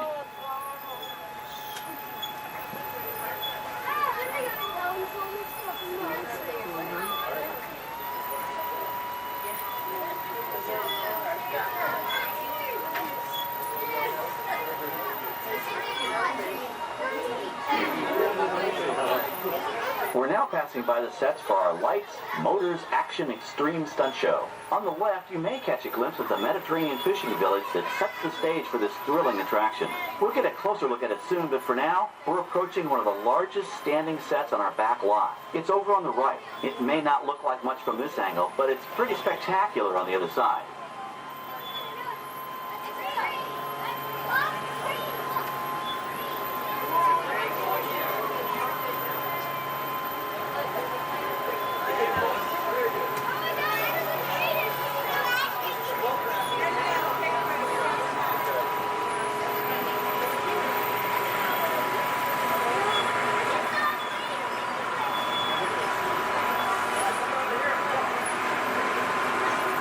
This is great, folks. The production crew has just given us clearance to enter the set. Hello, Backlot Tour. I'm Amy, a production coordinator here at the studios. I can see your shuttle heading toward our canyon set. I've given your driver permission to come in and take a look around. I'm up here with our effects crew, and we're getting ready to shoot a test sequence. Oh, on the way in, you're going to be crossing a wooden bridge, and things may get a little bumpy, so please, hold on to your belongings, especially hats, cameras, and glasses, and keep an eye on any small children in your party. And of course, please remain seated at all times. Welcome to the set. As you can see, we brought the bare, dry deserts of Southern California to green, typically humid Central Florida. This set is based on real locations that our production designer took pictures of. Our set crew spent about 6 months building the canyon, but we've used it for a number of TV shows and specials over the years. For our upcoming production, the script called for a tanker truck. We found this one in our boneyard, but it was too big to drive into place. So we picked it up with a crane and set it down here. We're up on the overhead platforms, and I see our director has arrived. As soon as the rain effect is ready, we'll begin the sequence. This set and shower is really just a special effect. We rigged up a series of water nozzles just above your trim. The water sprays in a crisscross pattern to create a sense of depth. But this storm only covers the first few feet.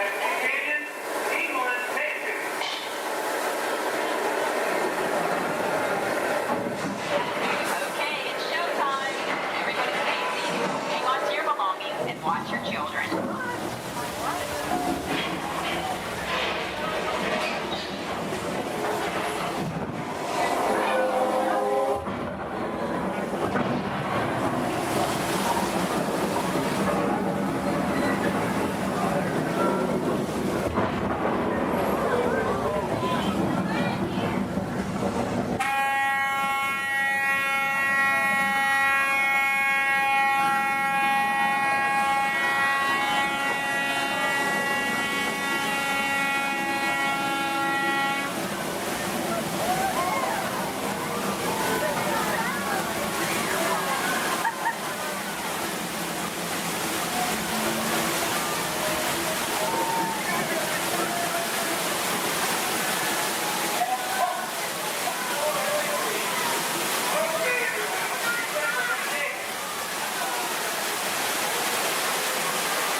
water. About 70,000 gallons of it, dumped from overhead tanks. Oh, but don't worry, we recycle. All of that water will be pumped right back up to the top for the next take. We shoot some of the water through air cannons for an extra dynamic effect. Those air cannons are powerful enough to shoot a basketball over the top of a skyscraper the size of the Empire State Building. To top it off, our shuttle was sitting on hydraulic shaker tables. They provided the shaking, rattling, and rolling sensations for the scene. The entire sequence can be reset in 3.5 minutes. That's just enough time to bring in the next shuttle. Well, I've got to get ready for our next take. Thank you all for being part of the action. Hey, I'm needing back on the set, so enjoy the rest of your tour. Okay, well, thanks, Amy, for giving us access to the set.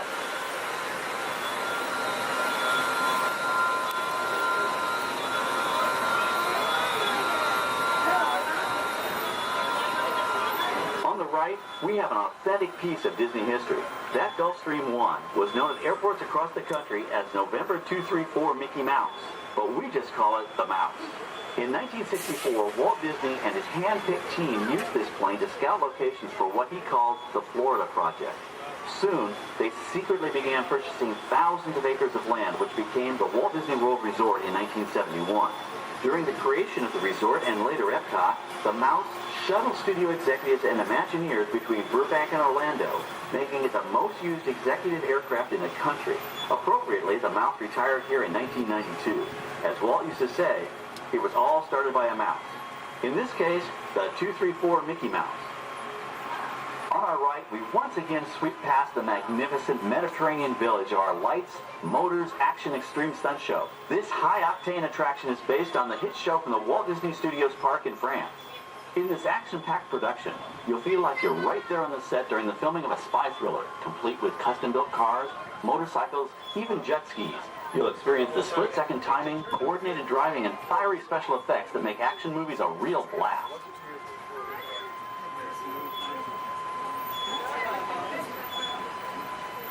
The staging area to our right is known as Acceleration Alley. Here, the custom-built stunt show vehicles rev their engines up to 70 miles an hour before making their high-speed entrances onto the stage for our lights, motors, action extreme stunt show. Of course, these are professional stunt drivers. We hope you'll enjoy their daring driving skills, but please, don't try them yourself.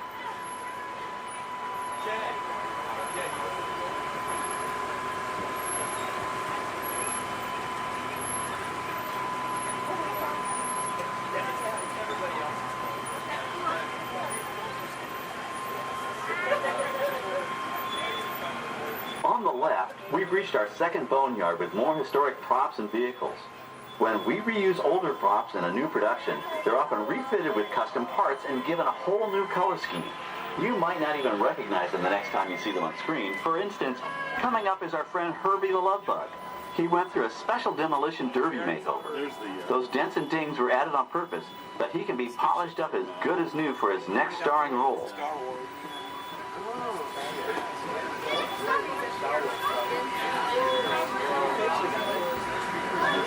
On our right, we now have a very different view of the fishing village set. From this point of view, you can see that there is no inside of the buildings.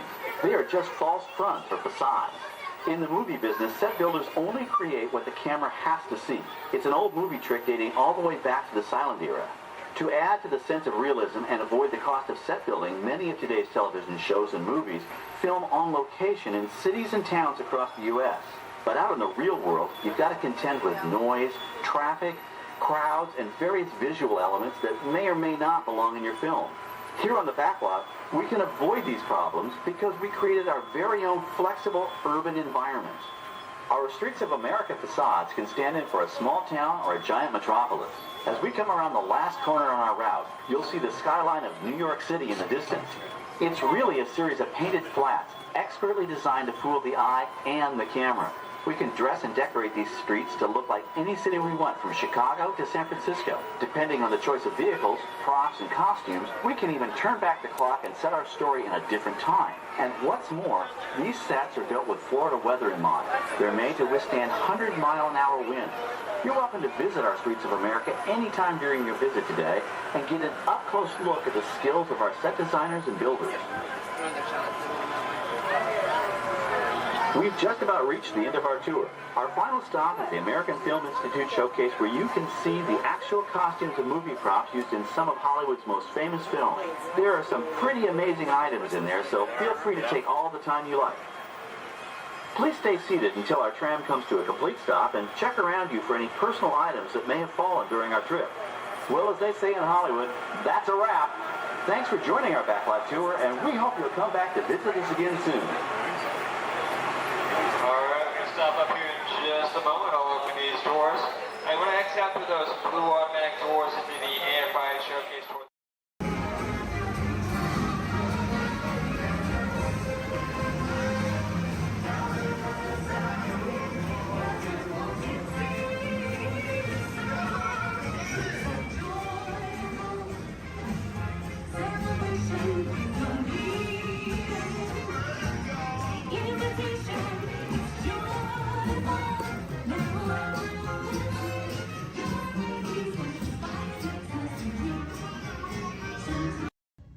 Welcome to Turtle Talk. My name's Andrew. Before we get started, there are a few things that I would like to go over with everyone. Now, here at Seabase, there is absolutely no eating, no drinking, no smoking or vaping, and no flash photography. Thanks, guys. Now, this piece of equipment here is known as a hydrophone. It allows us to hear sounds from beneath the sea, and it's also going to allow us to hear from our very special guest today. Does everybody know who our special guest is? Please shout it out. Crush is coming to talk to us to learn more about the human world, and we're going to get the chance to ask him a couple questions about the turtle world. So, little ones, be thinking of questions that you may get to ask Crush, okay? Now, it does seem like Crush is off surfing at the moment. In order to call him out, we need to yell, "Hey, Crush!" on the count of 3, all right? 1, 2, 3. Hey, Crush! Well, righteous, dude! Well, awesome! Check it out, man! Hey, dude, look! Double barrel, 360, totally tubular. Whoa, look at the humans in the human tank! Hello, humans! Righteous, man! Oh, dude, speaking of most righteous, look at this, bro. Hatchlings, grommets, offspring, totally chillin' sub-level. Look at this, right next to you, you got a little dudette, blue shell, brown noggin, goggles, and extra ears. Yeah, right there on the coral. Hey, bud, what's your name down there, dudette? Bella. Hey, what's up, bud? Are you having a good day, man? Yeah. Awesome. Can you talk like a turtle? No. Oh, I got your back. That's really easy. Just say, awesome. Awesome. Nailed it. Try this one. Say totally. Put them together. Say totally awesome. Totally awesome. Give it up for that dude. That righteous. Good job, bud. Totally good. You talk like the turtle. Hey, I got a dude over here with a gray shell, curly noggin, and goggles too. Sweet. Hey, man, what's your name down there, bud? Gustavo. Hey, where are you from, Gustavo? Where are you from? New York. Whoa, dude. Who brought you here today? I went on my car. Oh, we'll find out together. Don't sweat it. Hey, dudes, is there like maybe a parental unit, a life guardian of the Gustavo? If anybody's with them, right? Okay, let's talk to that chick and see what's up. All right, awesome. Hey, dude, what's up, bud? What is your name? Karen. Hey, Karen, what's up? How many kids you got? My English is not good. I'm from Brazil. Oh, I don't speak English either. I talk turtle. Karen, does it freak you out Gustavo has no clue you're here? Don't worry, Karen. They come back when they get hungry. Karen, did you feel it, bud? Did you feel it? We're sharing a moment. Look at you, Karen. Awesome. Dude, my son Squirt, he's like this. He goes, Dad, what's up with all the humans? And I go, dude, I do not know. Human dudes, I need human help. Can all of you help out and answer Squirt's questions? If you want to help, say, Chaw! Righteous! You so totally rock, dude! Oh, wait a minute. Sorry, dude, my bad. Check this out. When a turtle says, you so totally rock, everyone says, dude! Here we go. You so totally rock. You said it totally right. Now all of you totally talk turtle. So, on to Squirt's question. Numero uno. He goes, Dad, if humans go to a beach, what do they do? I said, bro, I do not know. Humans, do you go to the beach? Yes. Awesomeness. Okay, answer it for the Squirt dude. What does a human do at a beach? Shout it out. Swim. No way. Who likes to swim? Wave some fin if you love to swim, man. Oh, man, I got wavers, like even on the bench. What's up, wavers? Dude, want to see me swim? Say go crush. Go crush. Let's rock. Everyone yell. Rip it. Rip it. Roll it. Roll it. Punch it. Punch it. Rip it.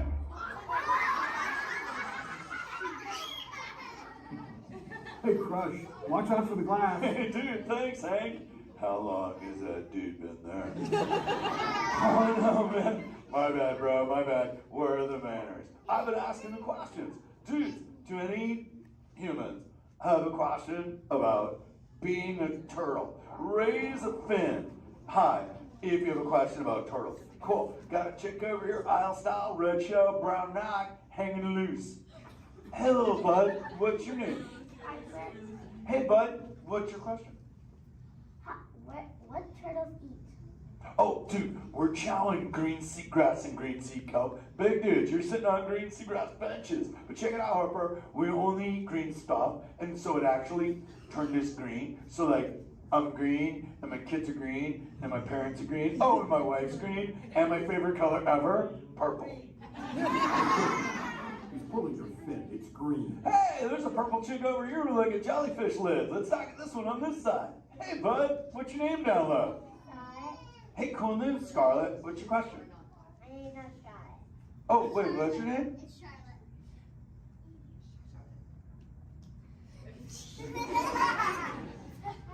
You don't have to tell me. Okay, what's your question, little bud? My name's not bad. Okay. Hey, let's head over here. We got like a little friend on this side. Looks like a light blue shell, brown noggin. Let's talk to this bud. Hey, what's your name, dude? My name's Marley. Hey, Marley, what's up? What's your question? What's your favorite food? Oh, dude, besides eating green seagrass and green sea kelp, we totally chow on the jellies. Yeah, they're like so tasty. Hey, wait, Marley, do you eat food and sleep and stuff? Yeah. Do you know how to swim? Yeah. You're a turtle. Because all we do every day is eat, sleep, and surf. Hey, we got a bud by the bench. He's got a red shell curly noggin. Let's talk to that guy. Sweet. Hey, big man. What's your name, dude? Ezekiel. Hey, Ezekiel. What's your question, friend? How does turtles breathe? Okay, here's the deal. We have to go up every 15 minutes, bud, because I'm like you. I breathe oxygen. But here's the deal. We have to go up every 15. But when I sleep, Ezekiel, we can go in this little cave right there. See the green shell sticking out over there? We got to tuck under, and we can sleep 5 hours straight and absorb oxygen out of water when we're underwater. Who else has a question? This is kind of cool. Oh, whoa, dude, check it out. We got like a little friend chilling on this side by the bench. Looks like a grayish blue shell, brown rock sitting on her own flips. Dude, what's your name over there, bud? Abby. Hey, Abs, what's your question, Abby? How many babies can a turtle have? Well, mommy turtles, man, they go to a beach, but it's the same beach every time. And they drop off like 90 to 100 eggs. But here's the cool part. When the sand is really warm, Abby, everybody is a dudette. And when it's cold, they're all dudes. So we say, dudes are cool and chicks are hot. This is awesome, humans. Hey, the Jelly Man. I was talking about you, buddy. Oh, Crush. Hey, man. I'm trying to get away from a turtle pile. Marlon, turtle piles are a celebration. Everyone yell, turtle pile!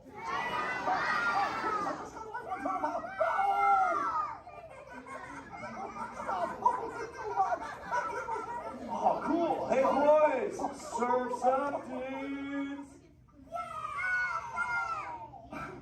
Thanks a lot, Crush. For what? The turtle pile? Shout it out, humans! That dude has serious thrill issues. Humans, you rocked it! You so totally rock! Okay, like 4 kids remembered. The rest of you dudes pulled a hard Dory. Dudes, don't space out! Remember, Turtle says you so totally rock. Everyone screams! You so totally rock! There you go, you're back again. Oh, bummer. Hey bro, the frequency thing is not working. Whoa, it's Bailey! Call him back with your fins. Put your both fins up. Yeah, put your both fins up. Go.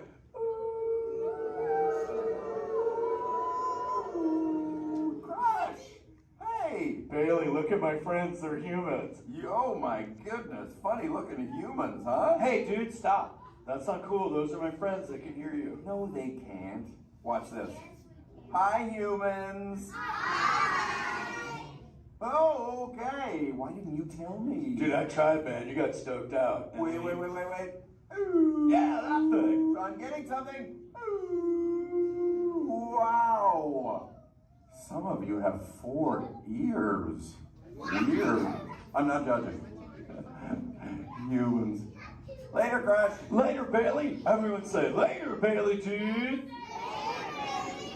Bailey's echolocation's awesome. We're going to do it. Everyone, both fins up. Go. Okay, sub-level. Really good. Back bench. Solid. Grandma, in the corner. This is where we put our fins up. Good job, Grandma. Good job. Fins up. Eyes closed. Go. How many fins am I holding up now? No, you gotta go. Yeah, you so totally rock. Squirt, come here. Squirt, look at this. Squirt, I just taught humans your ultimate favorite.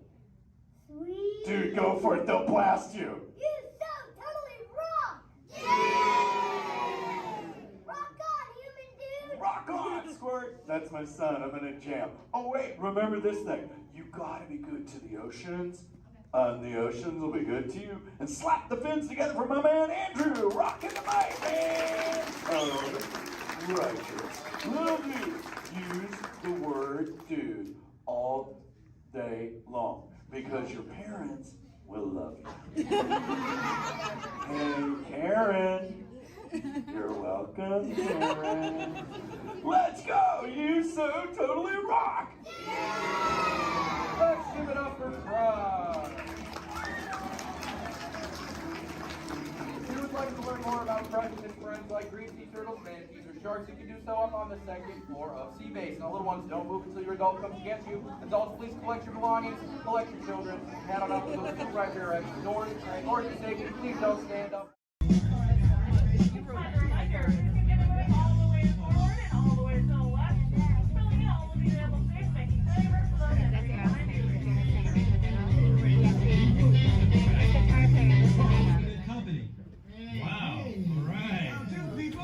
Hey, don't mind us. We'll be finished in just a minute. Yeah. What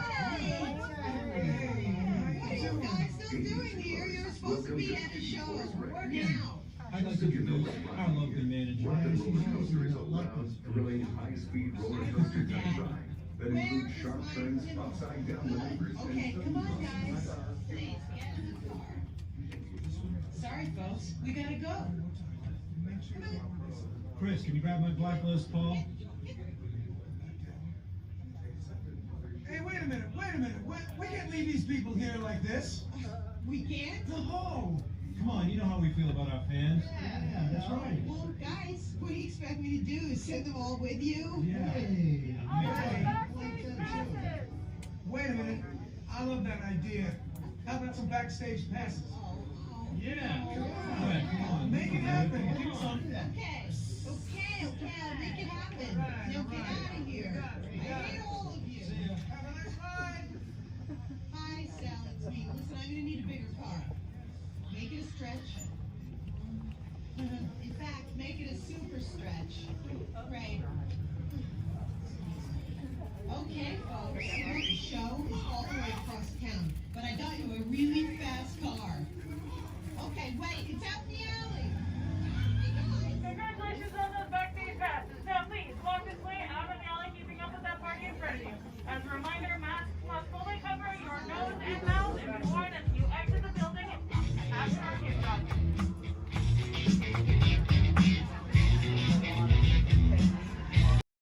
I'd ask everyone to please remain seated throughout the show, and please keep your hands, arms, feet, and legs inside the vehicle at all times. Oh, don't forget to supervise your children, and for the safety of our cast, we ask that you please refrain from the use of flash photography and external video lighting.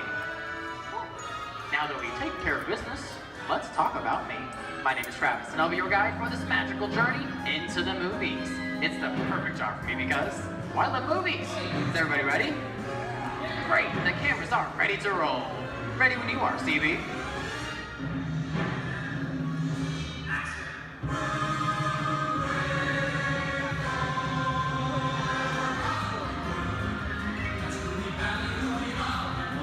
And we are rolling.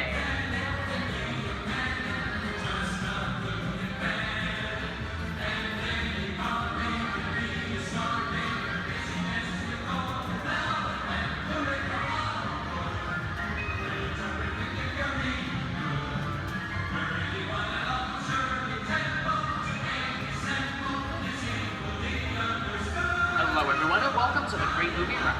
Once again, my name is Travis, and on behalf of Disney's Hollywood Studios and Turner Classic Movies, please welcome our host for this one of a great tour, Robert Osborne. Thank you. We're ready for Hollywood indeed. What better way to start our journey? From the Old West to the rooftops of London and along the yellow brick road, there really is no place like the movies. One of Hollywood's significant contributions to the world of film were great musicals. This scene is from one of my favorites, the 1933 Busby Berkeley spectacular, Footlight Parade.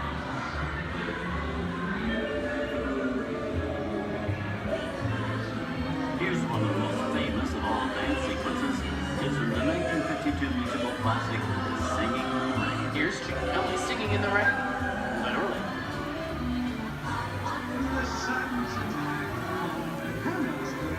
Here's one of the quintessential Disney musicals, Mary Poppins, starring Julie Andrews and Dick Van Dyke. This classic earned 13 Academy Award nominations. I love this song. Sing along.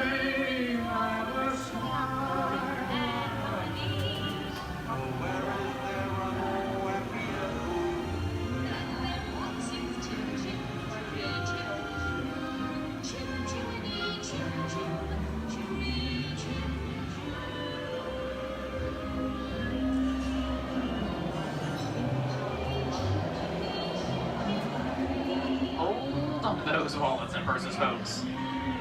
This doesn't look like a very good neighborhood. Here's the birthplace of the gangster film, the seedy underbelly of Chicago from The Public Enemy, starring James Cagney. Released in 1931 before strict censorship rules were enforced, Public Enemy is a gritty, realistic, and violent look at the world of gangsters of the Depression era. I love this movie. In one famous scene, James Cagney shoves a grapefruit in Mae Clark's face. She can never look at breakfast in the same way again. These tough guys could turn anything into a weapon.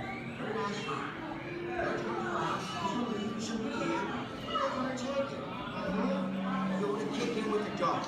If you don't, somebody's going to drop by here and take your teeth out one at a time. You me? I get you. Now beat it.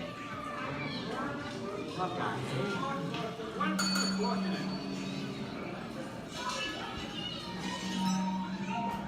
Sorry about the delay, folks. I don't want to run a red light, even in the movies. I'm not allowed to leave my vehicle. I think it's time for a visit to a concession stand. Bye. So Osborne, wait. Okay, Muggsy, whatever you say. Hey, how'd you know my name anyways?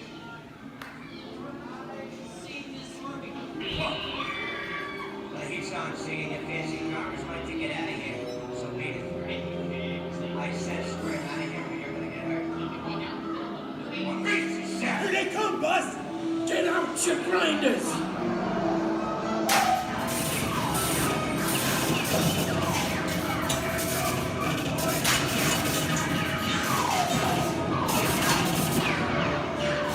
I'm hit! I'm hit! Muggsy! They got spin! Muggsy! Muggsy! Where's his head? His head!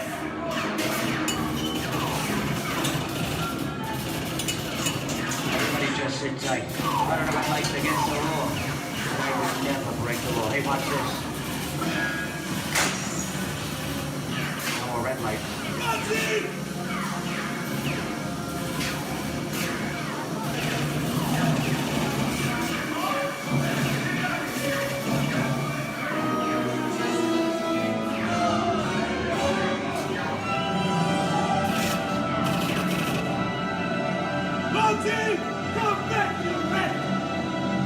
Sorry, boys, I'm making my getaway.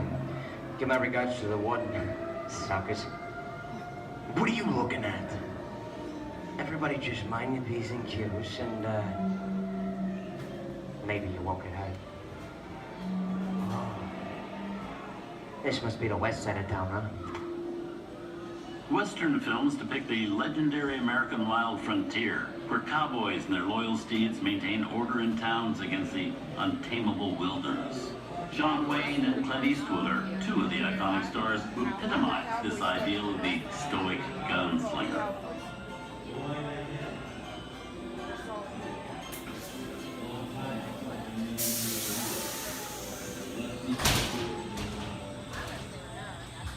Sleepy little bag, ain't it?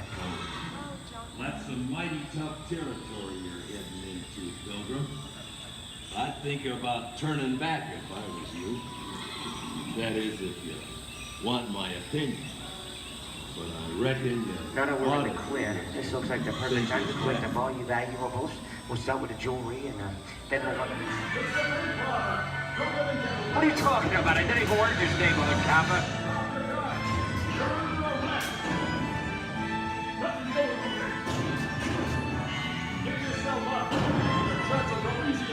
This is nuts. Nuts to this. Look at it this way. Think anyways.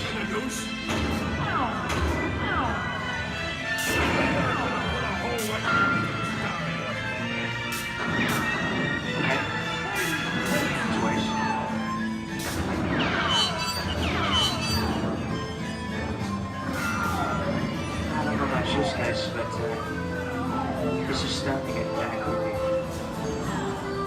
Where are we? JC? Science fiction has been a staple of classic movies, from George Méliès's A Trip to the Moon to George Lucas's Star Wars. In 1979, director Ridley Scott and Sigourney Weaver made audiences believe that in space, no one can hear you scream. This is Alien. Hey, you down face. How do we get out of here?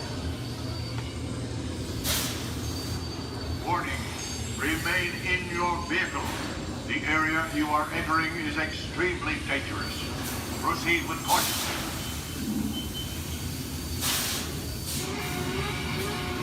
Danger. The emergency disrupt system is now activated. Ship will detonate in T-minus 10 seconds. The option to override automatic detonation expires T-minus 5. What is that thing?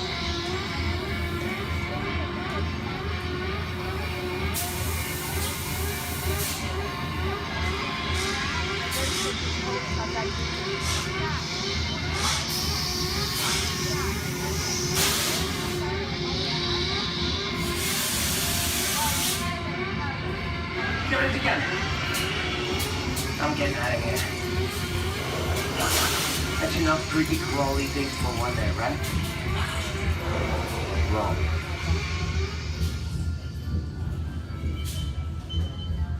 Steven Spielberg and George Lucas cemented their status as the blockbuster boys with their first partnership. Here from that legendary collaboration is Harrison Ford as archaeologist Indiana Jones in Raiders of the Lost Ark. Snakes. Why did it have to be snakes? Some of the biggest horror stars of Hollywood appear in the ancient story of a cursed Egyptian temple, a priceless jewel that beckons to all, but be warned, temptation always leads to destruction. Get a load of that show, guys. Time for me to get back to work. Good thing I don't believe in ghost stories. Don't nobody move while I go get the goods. I don't think they'd notice a few extra bodies around here. If you know what I mean.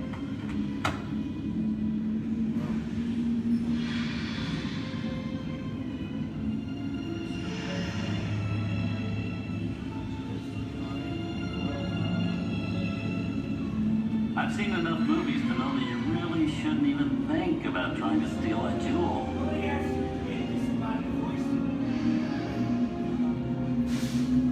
Halt, unbeliever. Disturb the treasure of the gods, and you shall all pay with your lives.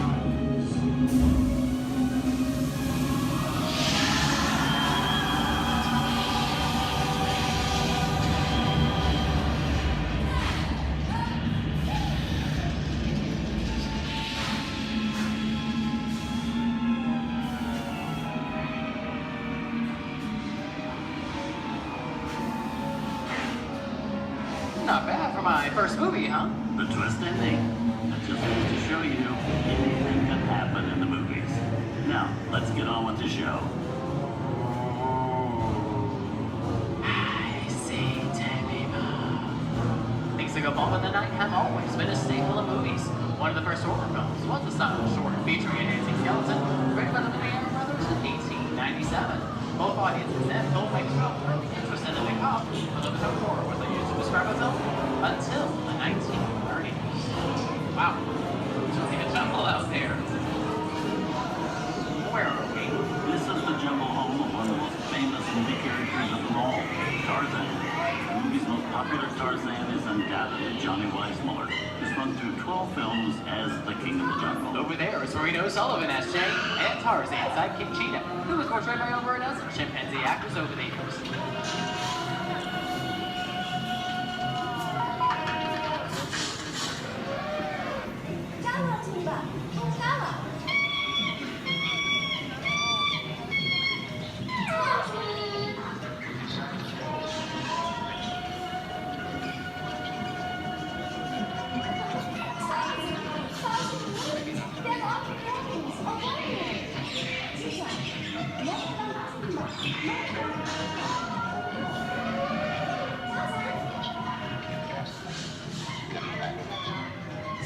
Here's Humphrey Bogart in his most famous film role. In 1942, Bogey finally got to spread his wings and romance the beautiful Ingrid Bergman in Casablanca. Look, I know that it'd be noble. It doesn't take much to see that the power of 3 little people don't amount to a hill of beans in this crazy world. Someday you'll understand that.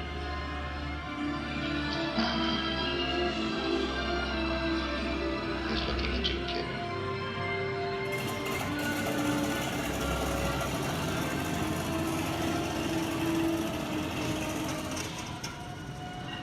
Inside of us, we both know you belong to Victor.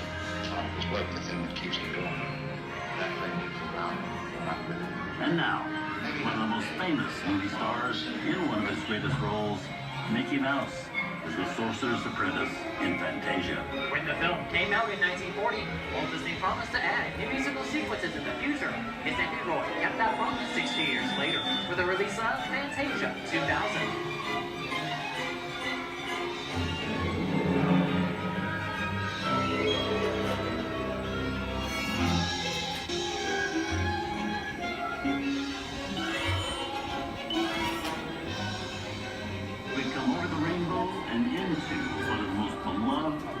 Watched films in movie history.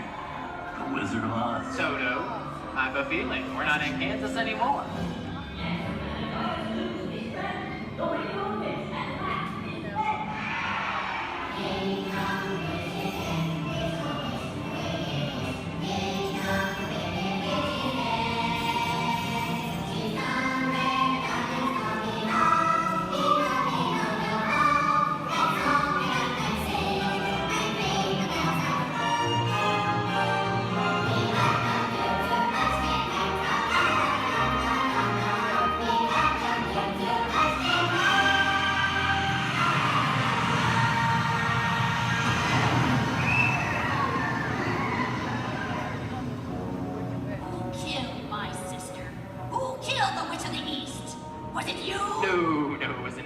I didn't mean to kill anybody. Well, my little pretty, I can cause accidents too. Oh, rubbish. You have no power here. Now be gone before somebody drops a house on you too. Very well. I'll bide my time. But just try to stay out of my way. Just try. I'll get you, my pretty. And your little dog, too.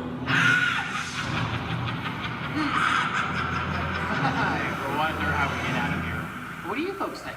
Which way do we go? Follow the yellow brick road. Follow the yellow brick road. Follow the yellow brick road? Why would I think of that? Sing along, folks. You know the words.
From all of us here at Disney's Hollywood Studios and Turner Classic Movies, we hope you've enjoyed our tour through some of my favorite films.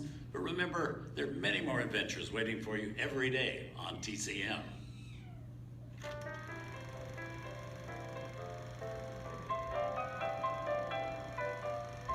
We didn't need dialogue. We had to face it. Wait a minute. You ain't heard nothing yet. Step in time!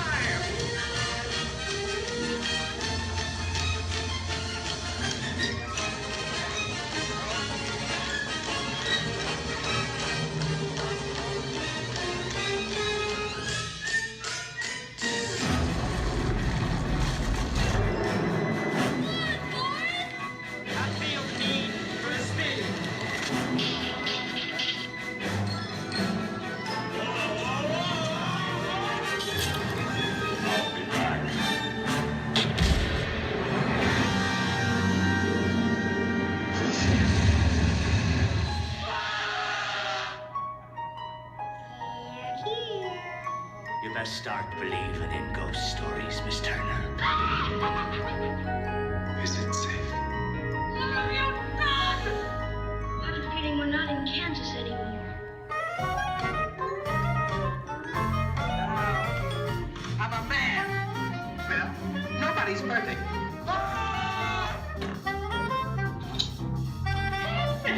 Shut up.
Enjoyed our ultimate celebration of classic movies, and remember, you can find many more beloved stories and legendary stars on Turner Classic Movies. On behalf of Disney's Hollywood Studios and Turner Classic Movies, we'd like to thank you for joining us on The Great Movie Ride. Now please remain seated until the vehicle comes to a complete stop. Please take small children by the hand and gather your personal belongings. And Once these doors have opened, rise dramatically to your feet and make a grand exit towards the rear of the vehicle. Oh, and one more thing. When I yell action, don't forget the thunder is upon Thor. Yours truly. Okay, quick, everybody. And action! Thank you. Having a wonderful afternoon at Disney's Hollywood Studios. You are the passengers of the most uncommon elevator about to ascend into your very own episode of the Twilight Zone.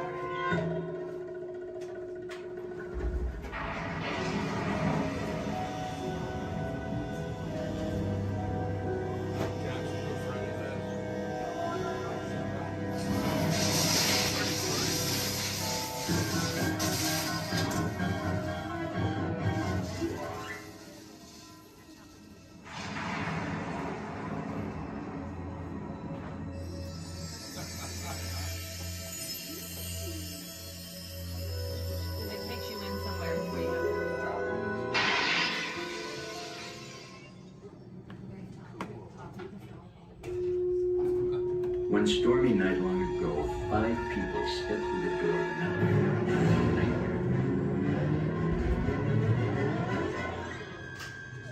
That door is opening once again, this time.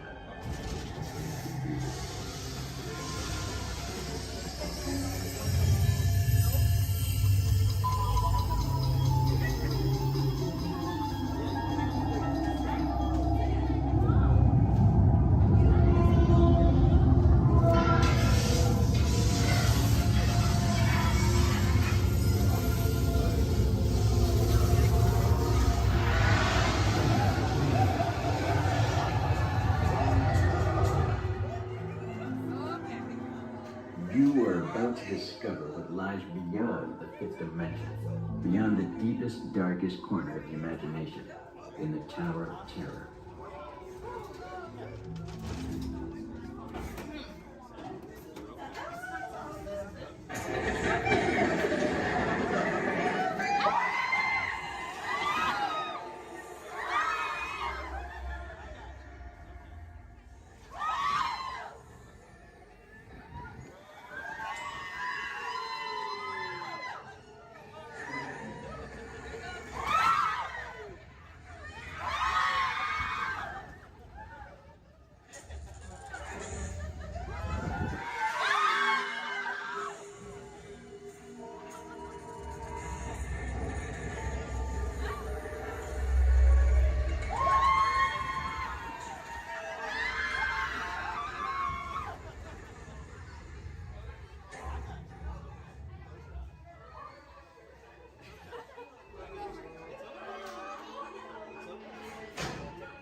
A warm welcome back to those of you who made it, and a friendly word of warning. Something you won't find in any guidebook. The next time you check into a deserted hotel on the dark side of Hollywood, make sure you know just what kind of vacancy you're filling, or you may find yourself a permanent resident of the Twilight Zone.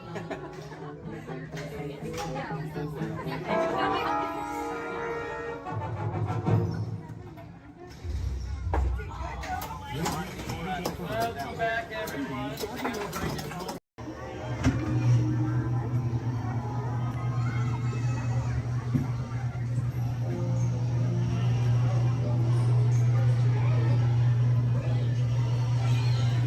My adventures in Wonderland began when I followed the white rabbit down the rabbit hole. All of a sudden, I fell. Down, down, down. The white rabbit? Wow!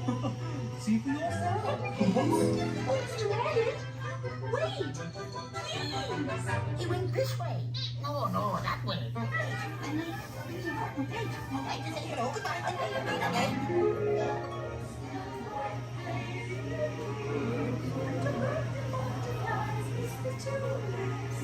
And the sun is like a toy.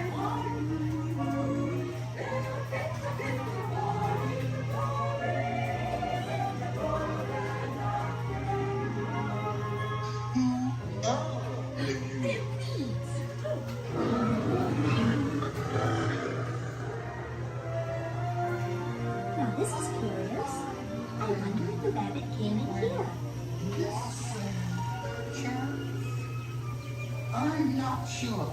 Well, I am. But wait! Don't go, please!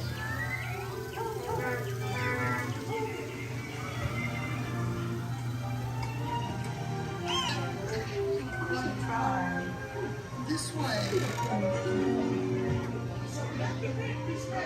We're making the roses red and make the cherry shade. Because we know They'll cease to grow. in fact they'll soon be dead. Oh, and yet we go ahead, making the roses red. To transfer our Royal Majesty, the Queen of Hearts, and the King. Shall we play croquet? And Rule 42, the Queen always wins.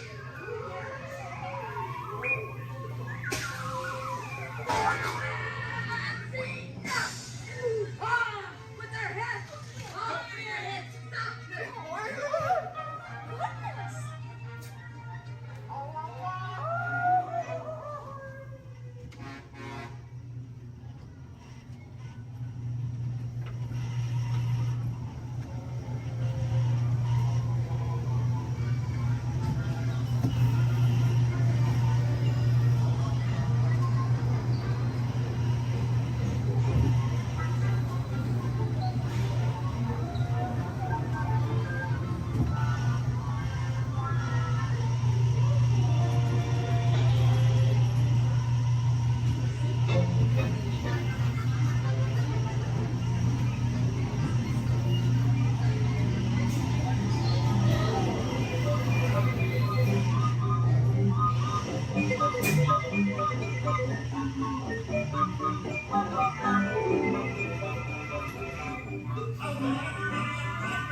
Welcome to the Avatar program. Soon, you're gonna have a chance to undertake an amazing Navi rite of passage, flying on the back of this powerful animal called an Ikron, or as we call it, a Banshee. The way you're gonna do this is by being matched to something called an avatar. And I'm here to help you guys get ready. But first, we have to scan you for Pandoran microparasites. All right, everyone, stay on your number and move your arms a bit. Okay, start scan. I'm here. Oh, I'm red. You've all got them. But don't worry, they're very common around these parts. Let's start the decon. Initiating GMR decon. Stay still over your number. You're not gonna feel a thing. You're doing great. You're almost done here. They're all clear. Great. Now let's go over how all this works. Like I said before, you're going to be matched to these things called avatars, which look a lot like the Navi. They're created by blending human DNA and Navi DNA. Once we match you to an avatar, thanks to a special link chair, your mind will be able to control that avatar. Using avatars to fly this way was all figured out by my boss, Dr. Jackie Ogden. She leads our science team, which is part of the Pandora Conservation Initiative, and we're here in the Valley of Moara studying banshees and their environment. Over a generation ago, this enormous company called the RDA created a lot of damage to the area through their bad mining practices and conflicts with the Navi. Just like on Earth, it can take decades for ecosystems to recover. One way to understand what's going on with an ecosystem is to study what are called keystone species. These are animals like tigers, jaguars, seals. The banshee is one of these important animals. Okay, to get you flying on a banshee, we need to find each of you an avatar. Let's prep the genetic sampling. I'm on it. Okay, first we need to find the compatible match of your genetic material with the genetic material of one of the avatar bodies that we already have. Once we do that, you'll be able to link to that avatar and fly. Help us out and move around a bit. Almost. Yes, got him. Now, let's find you your avatar matches.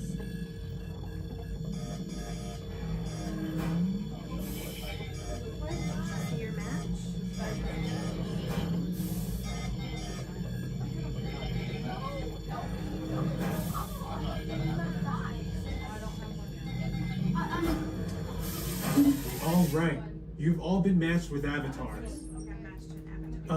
Looks like they're ready for you in the next room. When the door opens, please go inside, all the way in, and stand over the same number that you're standing over now. And I'll see you in there. I'll be for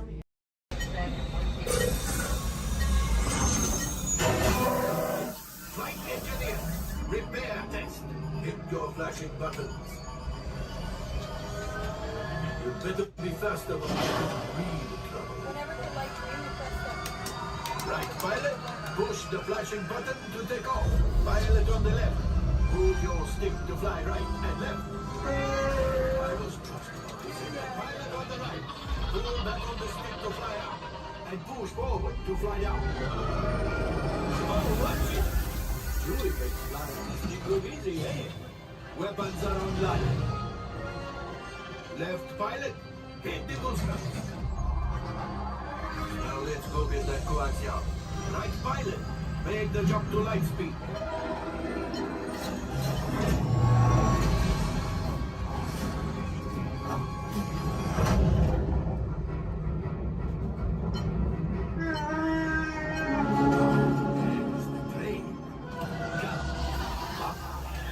Yes, yes, keep shooting. Lock onto us. Take evasive action.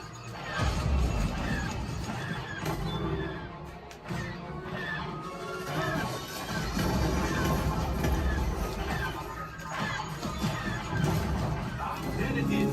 After that plane. Flight engineers, fire the oxygen. Hey, now, gunners, shoot the cargo free. Left pilot, brakes.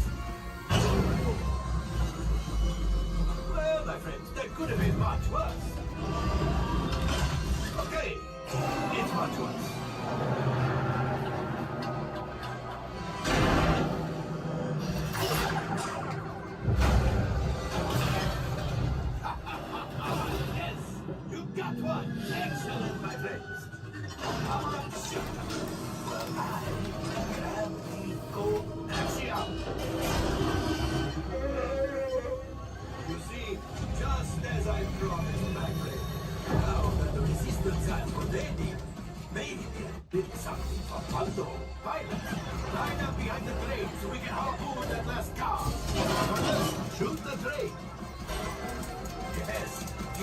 smashing those controls. Oh, so close. Keep reeling.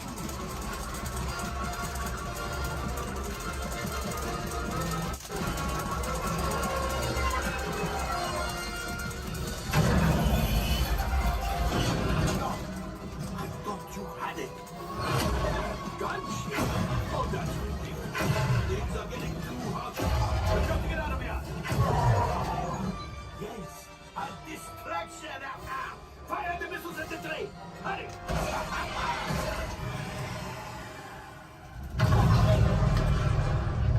It's coming down. Left pilot, hit the boosters. Loose. Look, we did not die. Let's get out of here.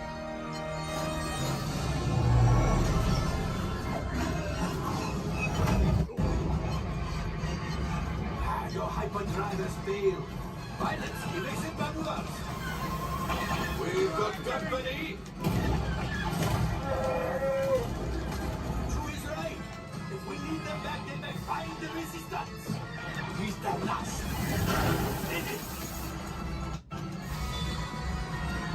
Watch out! Oh, that's going to be hard. Great job, my friends. You retrieved one container of Copaxia. This would greatly help the resistance. You have heard the First Order and made Chewie proud. Now, after my modest profit, your cut, minus what you owe me for damaging the Falcon, is, hey, not bad.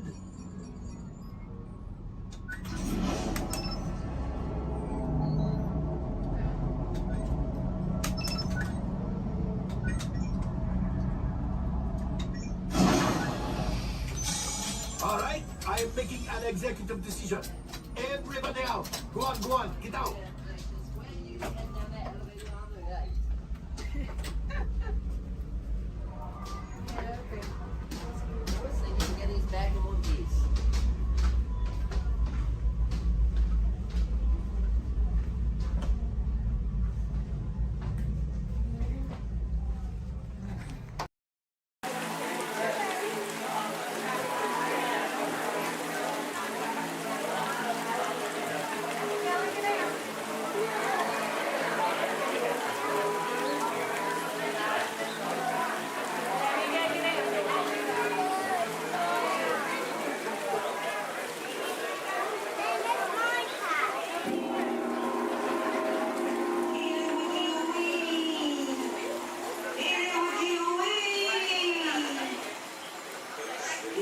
Of the tropics, heed our call. Descend with your rhythms for one and for all.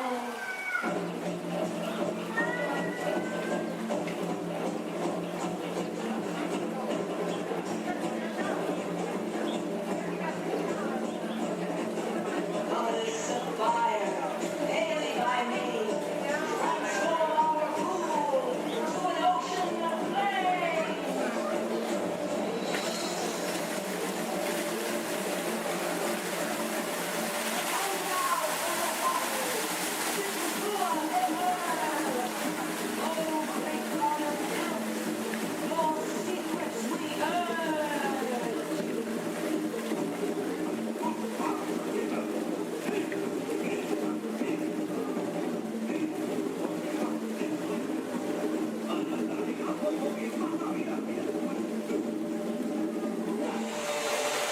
Wowee! Phew, that's almost as much fun as New Year's Eve in the orange groves. My word, we did get a mite carried away, huh? Yeah. I say, look out there across the water. It appears we're a bit of company. Law me, yes. Welcome, you all. Permit us to introduce ourselves. My name is Claude, and my loquacious cousin over here is... I'll introduce myself, if you don't mind. Hi there. I'm, well, let's see now. It's right on the tip of my beak. Clyde Birdbrain. Oh, yeah. I'm Clyde Birdbrain. I say, Perhaps you good people have never conversed with toucan birds before. Well, neither did we, till one day we discovered this magic sunshine pavilion. By Jove, yes. I remember just how it happened, many bird baths ago. There we were in an explorer's launch on a mysterious river in deepest Adventureland. Off in the distance comes the fierce roar of an African lion. And as we round a bend in the river, a huge bull elephant bellows forth in protest of our intrusion. Suddenly, the treetops explode in a frenzy of outraged birds. Oh, come, you can jolly well do better than that. I can jolly well do one at a time.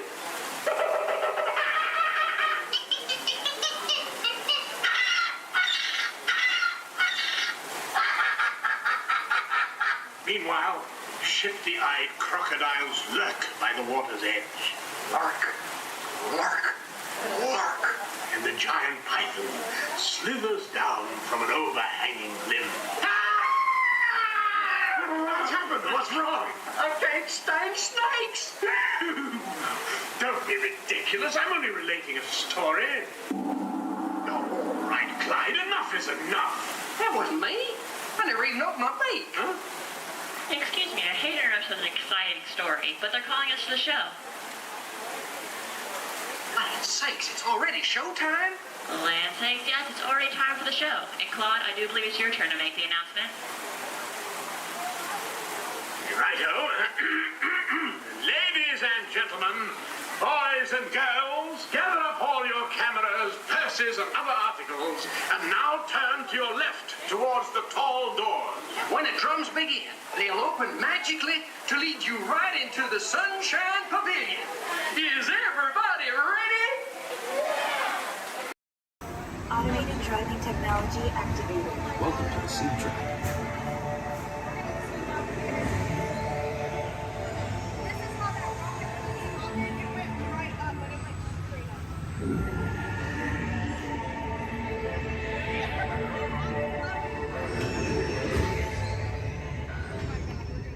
We'll begin with the capability test to see how your vehicle designs perform under challenging weather and surface conditions.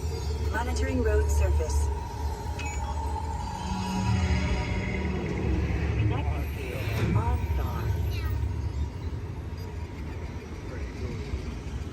SIM car performance data acquired.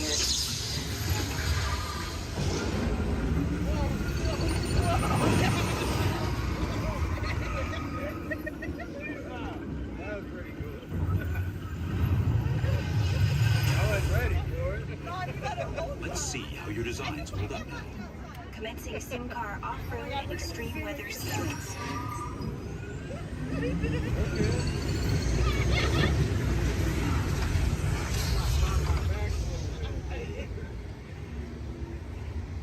Capability test results displayed and verified. Now let's see how your vehicles compare when it comes to their efficiency. Scanning SIM card for optimal eco-efficiency.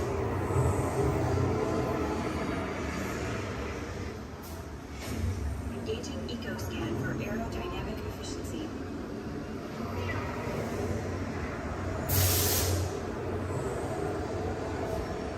Drive systems analysis. Hyperspectral imaging in progress. Calculating total enviro impact.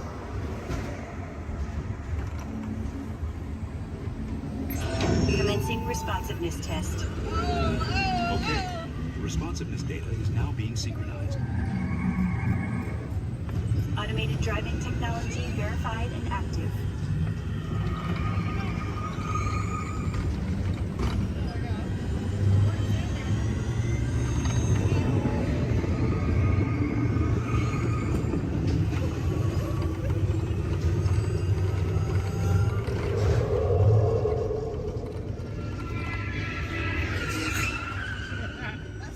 Automated crash avoidance technology disengaged. Displaying responsiveness data. Here comes the final test. Energizing performance test.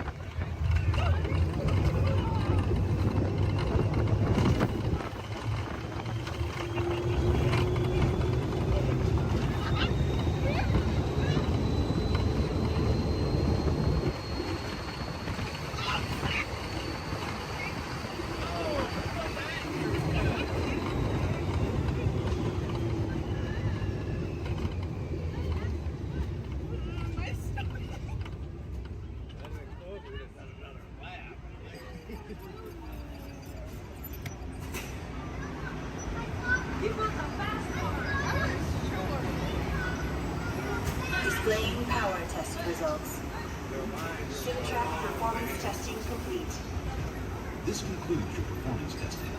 You'll be able to see how your Chevrolet custom concept vehicle designs compared with the sim car after you disembark. Do you smell carrots?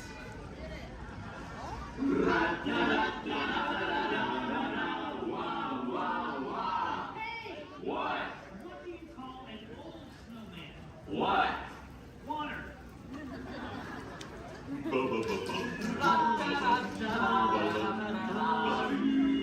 Hey, what? Where does a snowman keep all his money? Where? In a snowbank.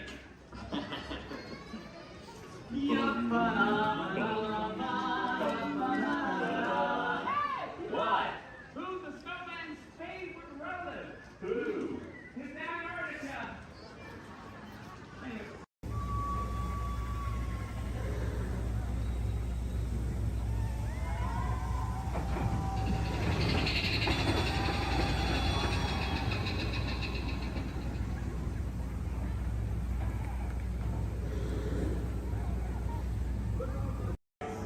I want 2 on gray, 4 on orange. 2 on gray, rest of you on orange. How many here? 1. You're going to be over here on blue. And 2, you're going to be on blue. Now, stand over your color, face the center, shoulder to shoulder. Now remember the color you've been assigned. Blue, red, gray, and orange. It'll be an important part of your interrogation process. You're going to need to know that color at the end of your interrogation and possible long-term motive. How many? Okay, assign blue. Quickly to the end of the hallway. How many? 4. Okay, assign red. How many? 3. Okay, assign gray. How many? Now, this cell door opens, I will call you in by your assigned color. And you will tell us everything. No, you're going to have a tough time in interrogation. Get on your color. There you go. Scoot over, blue. Make a little room. Get on your color. Not the lights, on the color. Ready to go. Frank, into your side. Orange. Everyone has to decide a color. Look down and memorize it. Now forget it. This was for interrogation. Which will be a trouble. Now, is that your only speed? Slow. Let's move it along.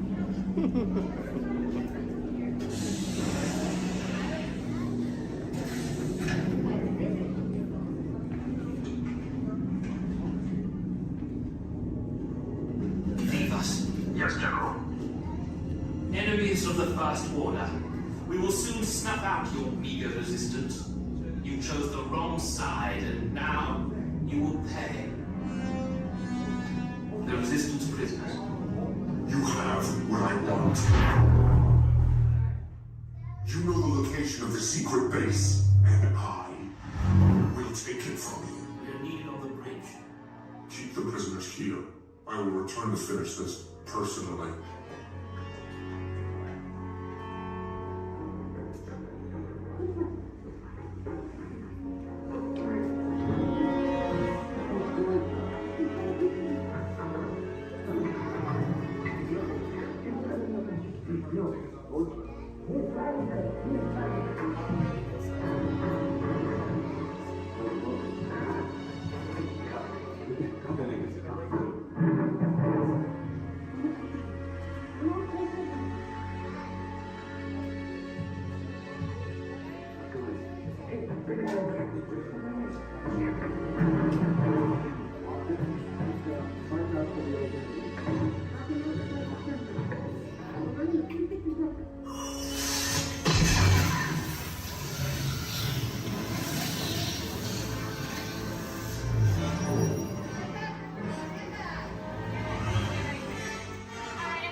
Yes, Walt has some of the brightest minds in the world, but I keep things around here pretty chill. so the kids can create the next big idea that will give you the tools to become the next generation of heroes.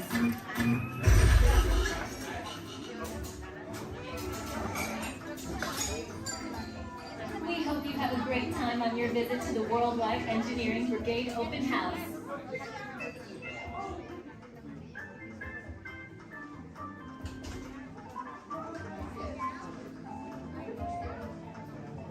And now, our project lead, the brilliant, Peter Parker.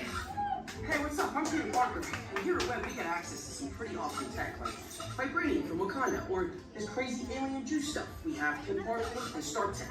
It all helps us develop really cool stuff, like these spider bots, for example. Check it out. They have this really cool self-replicating feature. Because? This is awesome. Buddy, you can stop doing that now. But anyway, you guys are here today to help us test the web slinger vehicle.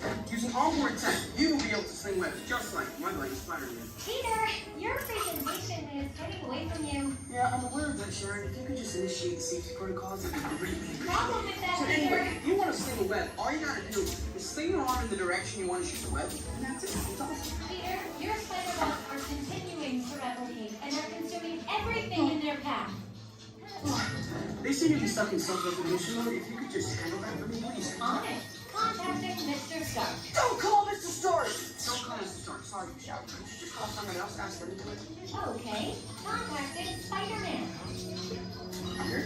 I'm gonna go find Spider-Man first off, because he's around here somewhere. Okay, goodbye. Spider-Man! As you may have noticed, the spider bots are locked in that awesome self-replication mode. In spite of what you see, they were created to be robotic helpers that can break down raw material and create all kinds of useful tech. But because they are stuck in self-replication mode, the spider bots are currently consuming everything in sight and multiplying at an alarming rate. If left unchecked, my calculations predict this will lead to the devastation of the entire Avengers campus. That should be safe until Spider-Man gets here, as long as they don't get into the alien fluid. This is now a bigger problem. Activating threat level protocols. Hey guys, what's up? I hear you have no problem. I'm here to help. You made it. Great. Threat level is at exponential danger. You might need some help. Perhaps I'll call the Avengers? Don't worry, everyone. I got this. Okay, everybody. Open house is canceled. Wise idea. And I could use some help. Yes, you could. Sharon, prep the slinger vehicle. Already on. Everyone head to the slingers and we'll team up to stop the spider bots before they destroy the campus. It's easy. Okay, we have a plan. Please move quickly through the doors and down the hall to the slinger vehicle bay. Your open house demo has been upgraded to a high-stakes mission to save the... You see some car chases? Yeah! I've got some very cool people I'd like you to meet. They're here for me. They're going to help us get things started off. Please welcome the Clayton family! And we're going to get everybody in the mood by showing you a few gags from some soon-to-be classic action movies. So, cue, Clayton family. Nice! Action! Perfect.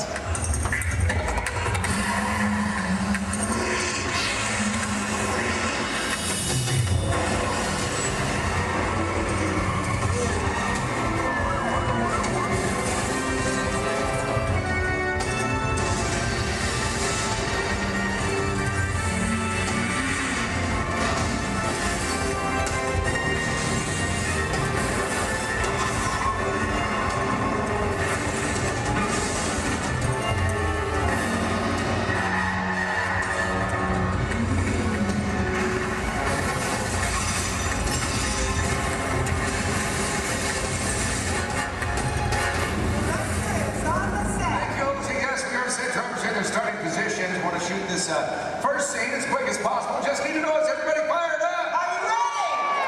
Yes. Got a lot of action coming your way. Welcome. Let's check with drivers. Make sure we're good. All right, today, ladies and gentlemen, we're shooting a big chase sequence similar to the ones you've just seen on the big screen. Only we're shooting a brand new action-adventure film set in the south of France. All you need to know right now is that our hero is in a red car and he has this top secret envelope with him. Now everybody else is just trying to prevent him from leaving town with it. That's the scenario. Look, and drivers ready? Good to go. All right, let's go ahead and slate it, please. Rolling, ballet train, sequence 7A, take one more. All right, drivers ready. Up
just like what you just saw. One of the most important things I've learned, gotta hire the best stunt coordinator you can find. So member of the creative team, our lead stunt coordinator, Logan Rule. Hey, good afternoon, everybody! Thank you very much. All right, off to a good start. You'll see right there. It's good stuff. Love that for Chase Mills. Tell me guys what you do for us. Yeah, sure thing, Don. Folks, basically my job out here is to coordinate some of this action, bring these scenes together. Well, there's stuff team our director here, but biggest responsibility is safety. Absolutely. We talk safety every single day here with these extreme stunts. It's our number one priority. Well, it's critical. The drivers make it look easy on here. There's a lot of planning that goes into everything we do. In fact, I better get on. And your playback's ready. Great, let's do video assist camera one. Video assist is coming up. You're going to see some black and white images up here on the screen. This just tells us preview what we've shot before the film gets developed. It's called video assist. We have cameras all over the set. Most of this one is not taken from my two cameramen. I got everything down here in the slab chair. We got the camera truck. But I just want you to notice how we're framing the action in some of these shots. Keeping the camera low actually makes it look like these cars are going faster than they really are. In the short distance, already getting upwards of 50 to 70 miles per hour at times, but keeping that camera low really keeps it exciting for a chase film. In fact, it's a technique used in almost every car chase you've seen on film. Oh, this is great footage. Let's just get right to the height of the chase. Rams, Lloyd, all of it. Heard a lot of cheering, a lot of excitement when this was happening. There it is, that high-performance machine, the hero car. Look at this reverse jump. Slow-mo for you so you can really capture that detail. Ernie, my main cameraman, right underneath those cars, and then zooming right in on the driver. There it is right there. Main man, Ernie. Here's a look from inside one of the vehicles, give you a perspective what the drivers are looking at. I do want to talk about the hero cars, so let's bring up camera 4 and let's freeze that jump, okay? All right, Lloyd, I'm going to need you to roll into camera 4. Yeah, go straight on. And then freeze it at the top level of the jump. There you go. Cha-ching. Right there. There you go. All right, this is a very special car for us. Yeah, it sure is. Ladies and gentlemen, this hero car out here was designed and built specifically for our film. It is built with 4 forward gears, but unlike the cars we drive every day, it also has 4 gears of reverse. Now, obviously, we can go a lot faster that way going backwards. Something else a little bit different than the vehicle is where we put the motor. It's not in the front or in the back. It's actually mounted right behind the driver. And the reason we do this, it balances out the car, gives it better overall stability, and of course, maneuverability on all these tight turns out here. That's right. And speaking of time, it's not really a luxury ride for the drivers. They are brand today's vehicle. Don, we're still setting up here. Let's just bring out the hero truck. You know, let's do that. Let's introduce it tomorrow. All right, let's do it. Hero 2 set. Thank you. Oh yeah, there he is, being into place. Ladies and gentlemen, how about a nice warm welcome for your hero from Brazil, Mr. Eduardo Oliveira. Nice to meet you, my friend. Great work, Edu. Great work, my friend. Now we've worked together for a little while, and he's pretty awesome at the 180s, 360s, at 540. Pulled that out. Look good. Look good. Glad we put that in. How about you? You glad we put that in? Yeah, you're glad. Okay. It's all right. This thing's on. You can talk. Hey, Eddie, go ahead and look at the camera and tell everybody how you do the jump backwards. They love that too. It's going to take a long time? Yeah. All right. Well, I'll summarize for you guys. As good as he is at what he does, this unique, one-of-a-kind car has its win. Let's check that out. Hero 2 on set. All right. Now you see, folks, it's really not safe to drive in reverse at high speeds, of course, or jump a car backwards for that matter. So what we did is we had a duplicate car built. This is exactly every detail as Eduardo's hero car right here, except for one tiny modification. It's built, so our driver faces out the back. Check this out. We even took it a step further. Built a reverse stunt driver. Made it look like he was facing out the front. Hello, everyone. I'm not Bill. So reverse hero. Let's hear for Ron Fox. Nice work, guys. Great shape. Now, folks, you may be wondering out there how we're able to switch these vehicles mid-take like that without you noticing. In fact, Bulger, we got that on video system. We bring it up? You got it. I need cameras 1 and 6, Lloyd. Roll. There we go, guys. You can see right over here. This is our first hero, Eduardo. Drove on the set. Our reverse hero, well, he was actually waiting in position to take over for him. That's right. The two cars are like runners passing a baton in a relay race. Once the main car disappeared, well, this reverse car took over without missing a beat. Let's hear it again for these drivers.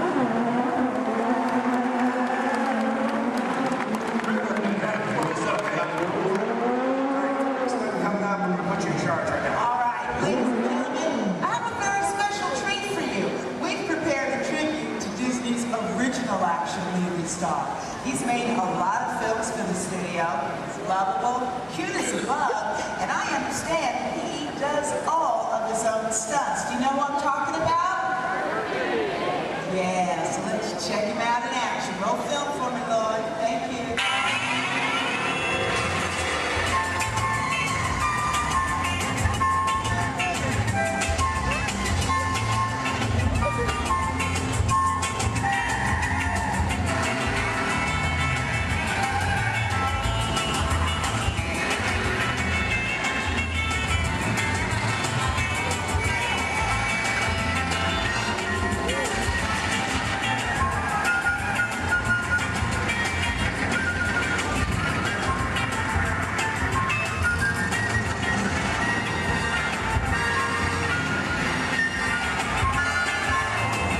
stunts, the romance, and hey, you're leading ladies. What's it like working with them, huh?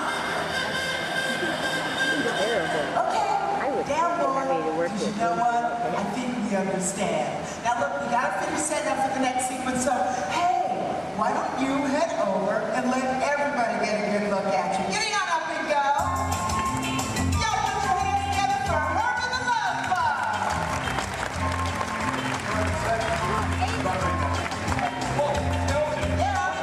Send it over to say hi to everybody. Okay, well, I've got the books and the title and the telephone. Hurry, go now, hurry,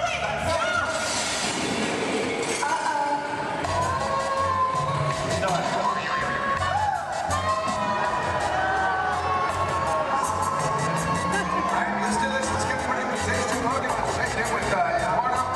Olja. Yes. Get on the camera truck. We're going to say goodbye to, where's Herbie? He had to split. What's this one? Let me get on the camera truck. Go ahead and set this scene up for everybody, okay? Okay, cool. Now, ladies and gentlemen, this is another segment of our chase. Heroes still being pursued, but it is getting harder for him to maneuver. Our marketplace is now a whole lot smaller thanks to the addition of the big trucks and the market carts. So the questions now become, how's our hero going to spin or go backwards? Where's it going to go? And what's it going to do? Let's find out. Got them all set up for you. All right, good. Check it out. Everybody set? Yes, good. Logan, driver's ready? Oh, yeah. That's good. Slater, please. Rolling blockade sequence 8, take one more. All right, guys, here we go. One more countdown. In 3, 2, 1. Action!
Up to him to make this work. That right there is an airbag. Slows Eddie up just a little bit. He is still at an accelerated speed. Look at this, pulling the 180.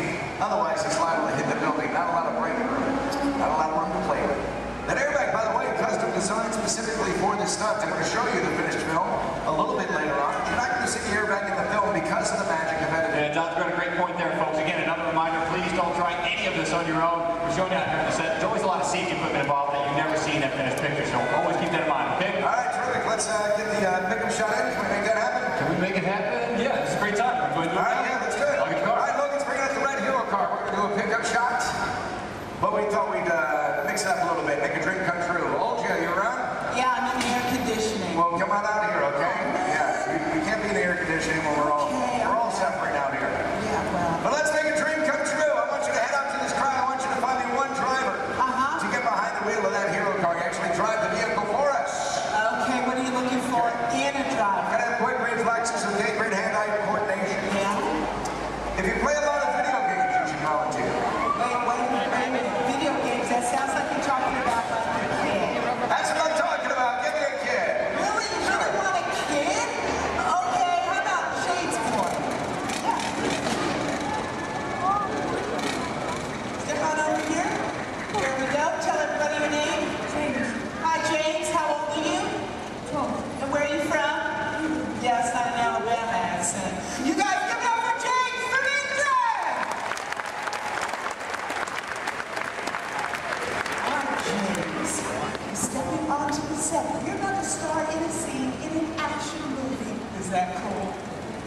high five you like to meet you, boss. All right, look right up here at this big screen. I'm going to show you a part of the film. Then I'll tell you what you'll do for us. Okay? 7-6 first student, Lord. All right, our hero's on foot. He's in trouble. He literally calls for his car. Look at this. Using a remote in his watch. Car gets to him on its own.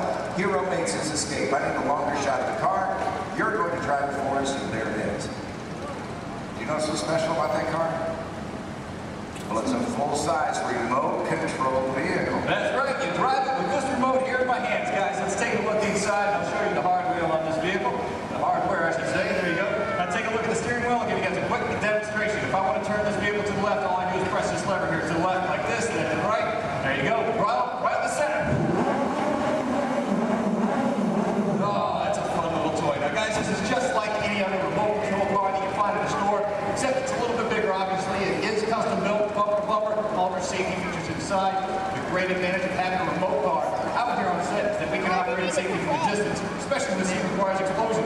Pyrotechnics, we've got to keep everybody away, of course. So there you go. All right, beautiful. Have you ever driven a remote control car before? Yeah. Just keep in mind that this is a $100,000 vehicle. Now, James, this is going to be really easy. As a matter of fact, Logan's already shown you how to steer. But for this particular sequence, dude, you have so got to concentrate on the directional. Now, make it go forward. You can push his knob straight away from you. For reverse, pull it straight down towards yourself. Does that make sense? Cool. We're going to practice. I'm going to help you out this time. You go ahead, put your fingers there. Now, we're going to push it away from you. Slow and easy, James. Nicely done. Watch your car. Now to make her stop is even easier. All you gotta do is pull it. Let go. See that? Comes to a stop. Now put your fingers back in place and pull it down towards yourself. Again with a slow and easy. Now down the steering back to what we in the business call one. That's the starting position for anybody in a scene, whether that's in a movie, TV show, commercial, or even a music video. Let her go, make her stop. Beautiful. Now, James, I need you to be very, very careful with that car. You set over there. Dude, that's your entire college career, man. Roll fast. Let's go faster, okay? Take this, move it all the way up. Ready? Go ahead. Action, straight. Punch it. Nice, James. Reverse, pull it down. Let go. Pull it down. Pull it down. And hold it. That's how it's touch it. Forward. Take it forward. Take it forward. All right, she's off track.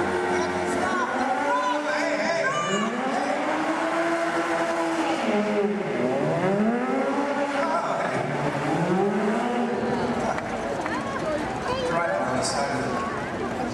They do special. Are you released?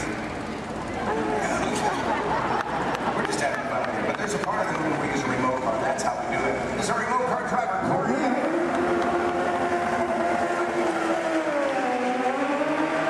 actually driving the vehicle, but you were the star of the scene. And to commemorate this moment, I have for you lights, motors, action, extreme stunt show, honorary driver pin. Can't get this pin anywhere in the world except for starring in the role you just did. That's how exclusive this is. All yours.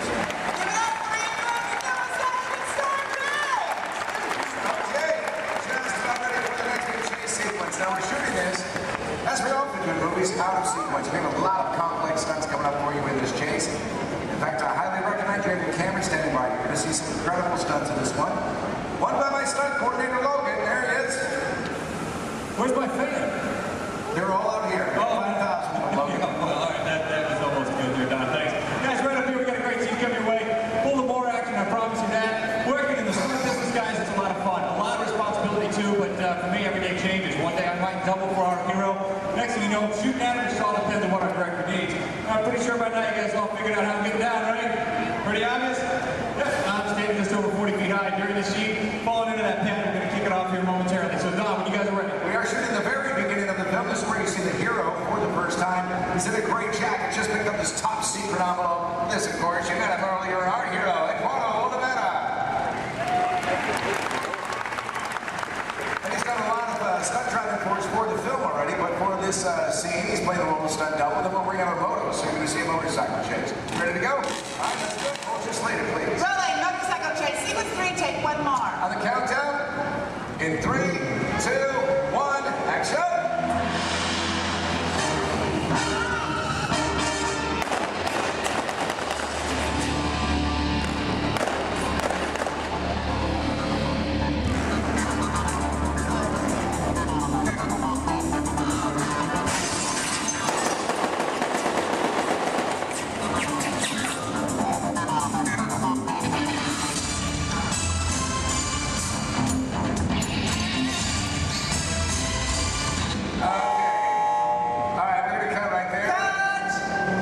did such a good job, he knocked the hero down. That's not what we want, Logan.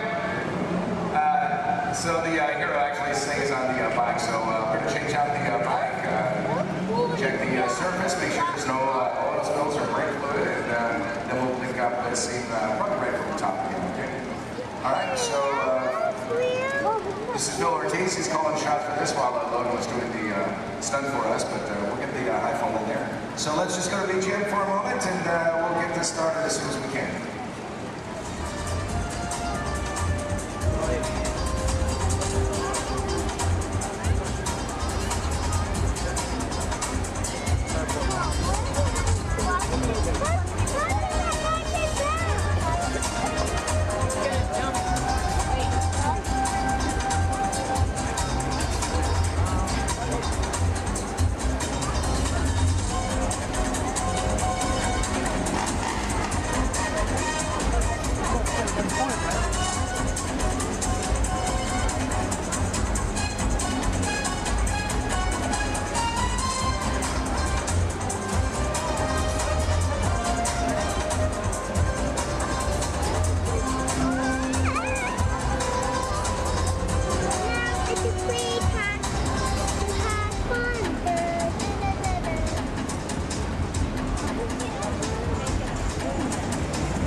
You all right?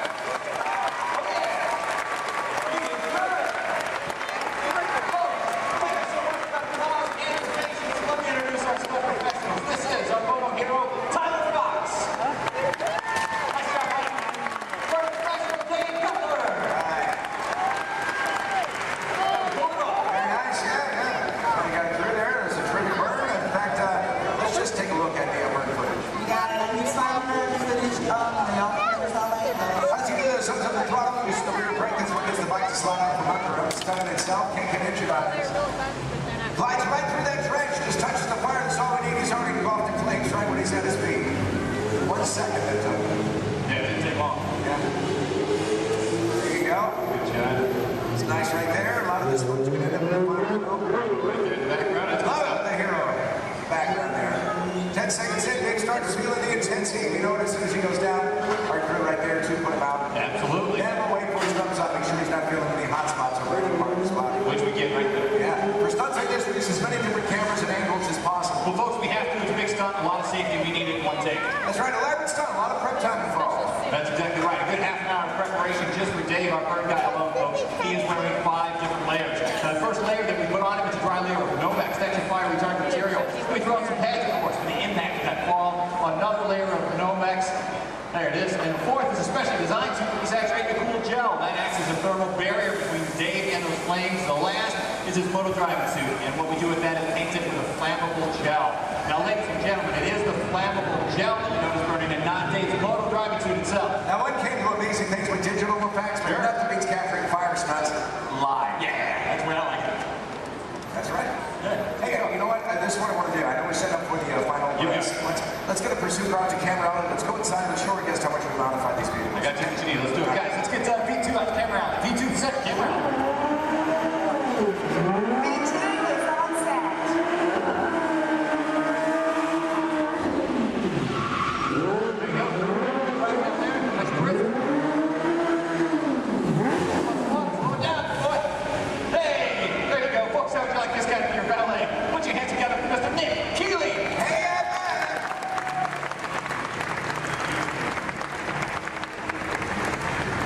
because you said it's village in the south of France, that means we have to make everything match, and that would include the cars. These are local courses. We had them shipped directly to us from Europe, and then we literally gutted them out. We modified them to suit every need that we have. Yeah, absolutely. Which basically included losing a lot of weight on these cars. We wanted to make them lighter. We rebuilt these cars from the ground up. Let me show you how we reinforced that interior. We did it by installing this rally car crash cage that is fused throughout the entire vehicle there. We also took out the motors that these cars came with. We replaced them, of course.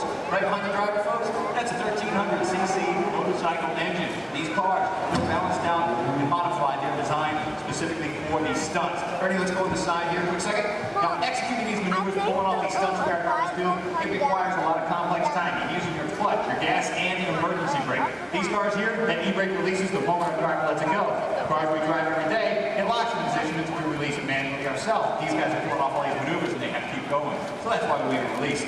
Something else a bit different, the gear shift. Second, third, fourth gear, it just requires a little push forward. It's called the bump shift in our business. If you want reverse, you just turn the handle on top and you've got 4 gears to reverse at your command, just like that. And we are ready for final shot. Thanks a lot, Nick. All right, let's do it.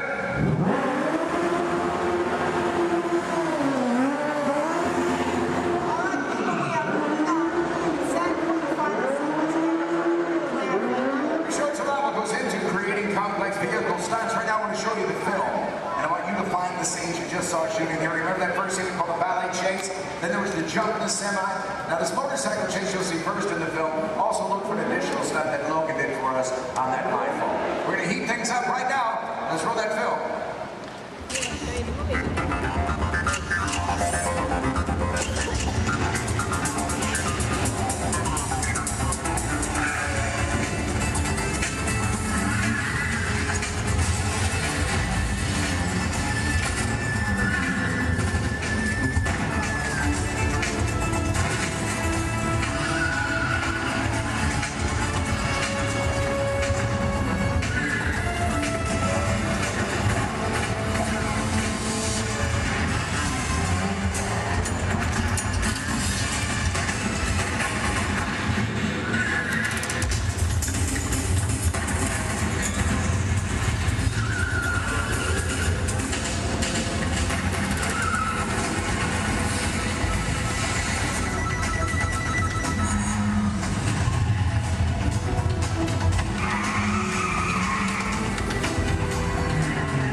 scarecrow smiling, winking his eye. As we were walking by, I caught him. Then he looked my way, said, enjoy your day. It's the magic that can happen when it's autumn. Changing leaves of red and gold, all is in the air. You can see it on every autumn street. And if you find that someone warms your heart every time you meet, you should remind them that you find them positively sweet.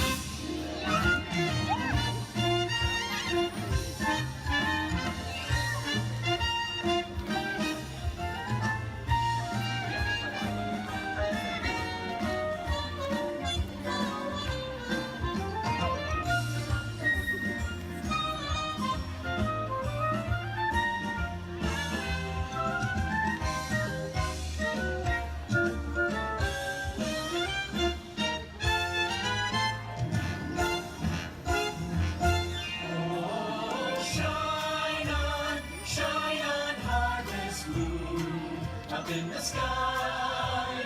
I ain't had no lovin' since January, February, June or July. Snow time ain't no time to stay. Outdoors it's good, so shine on harvest moon for me and my gal.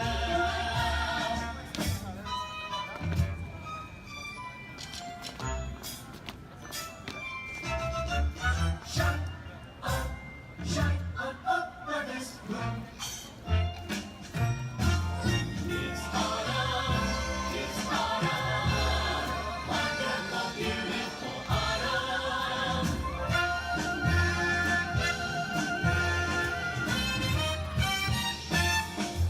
Let's take another hayride under the trees. It makes me smile from top to bottom, because that autumn chill gives me such a thrill. It's the magic that can happen when it's autumn. When it's autumn. When it's autumn. When it's autumn. It's the magic that can happen when it's autumn.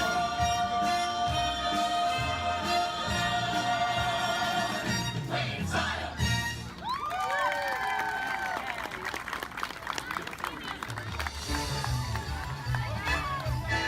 Thank you for joining us on Main Street, USA. And from all of us here in the Magic Kingdom, we hope to see you again real soon. For those of you just joining us, welcome aboard Excursion 3 on the Disneyland Railroad. For your safety, please remain seated at all times, keeping your hands, arms, feet, and legs inside the train. Please supervise all children, making sure they are seated away from the train openings, either fully on a lap or on a bench. Our next stop will be Bikini Town Depot, your gateway to all Fantasyland attractions. We'll meet at the front. We're taking the train to the front. Oh, perfect.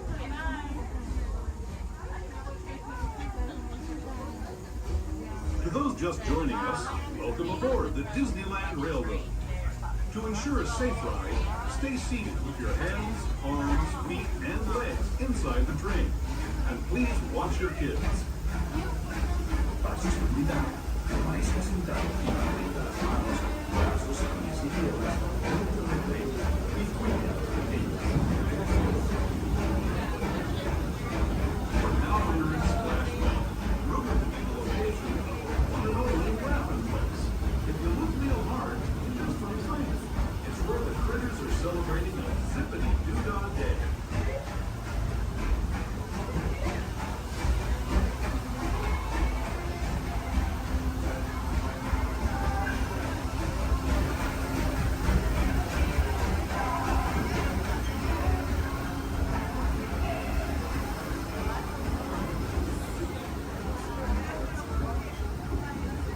Speaking of critters, this place we're passing over is home to a whole bunch of them. Here in Critter Country, you can join me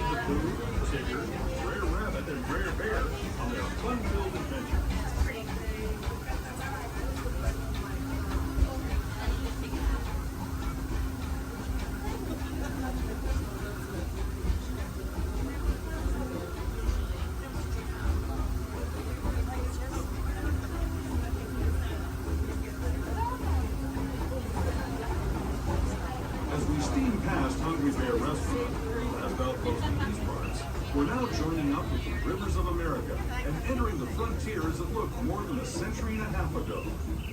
This is my favorite part of the journey. Around every bend, there's natural beauty as far as the eye can see.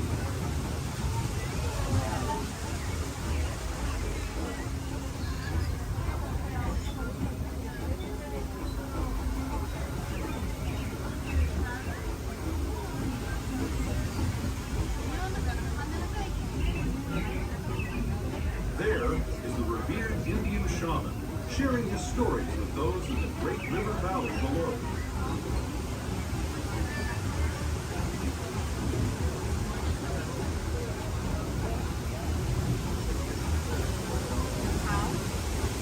People like me have been riding these rails since the 1800s, traveling through nature's wonderland in a matter of days, rather than the months it used to take by mule or stagecoach.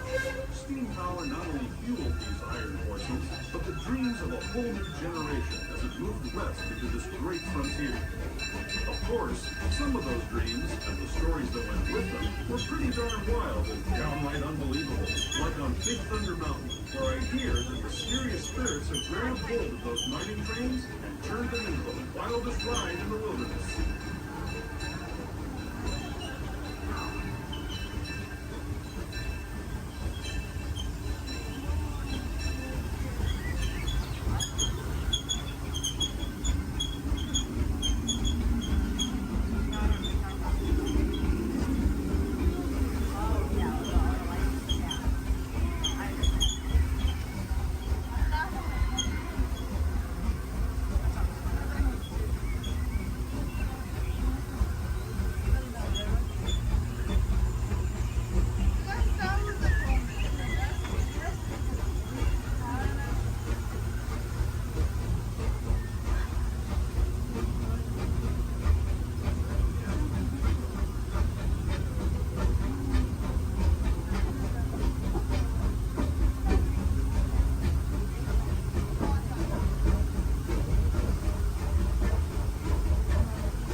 The gateway to Fantasyland, where you'll find many of your favorite Disney animated characters and As we make our way to Mickey's Toontown Depot, we do ask that you please remain fully seated until the train has full vehicle and complete stop. Look at your stop for all Fantasyland attractions, including the Small World, Alice in Wonderland, Peter Pan's Flight, and our other favorite little train, Casey Jr.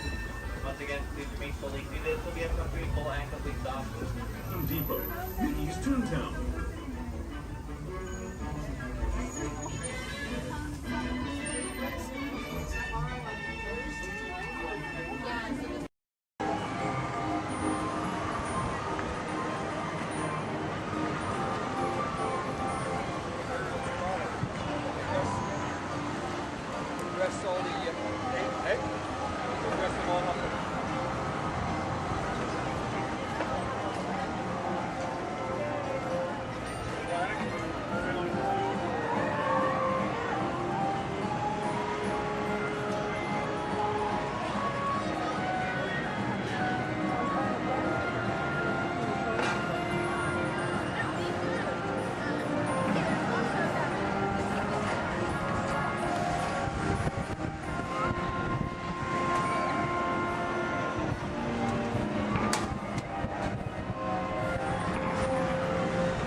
That means thank you.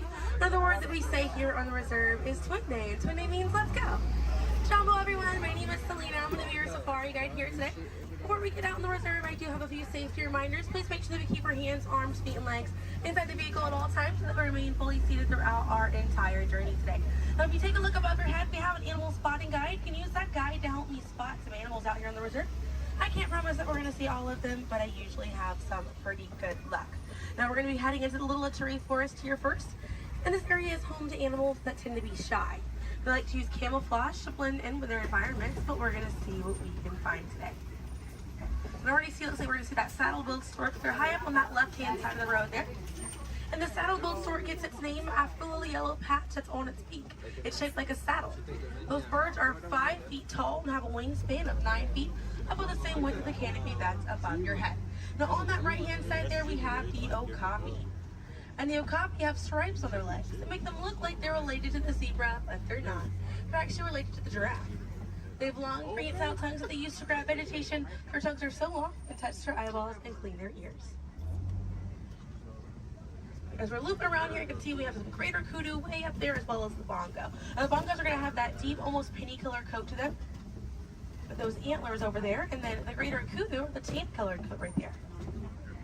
Now the bongos are known as the ghosts of the forest because of how rare they are to spot in the wild.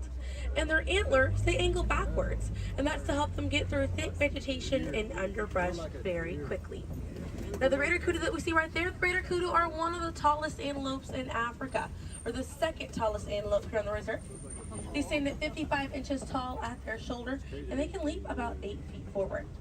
Now coming up here on the left-hand side, we're going to see the black rhino.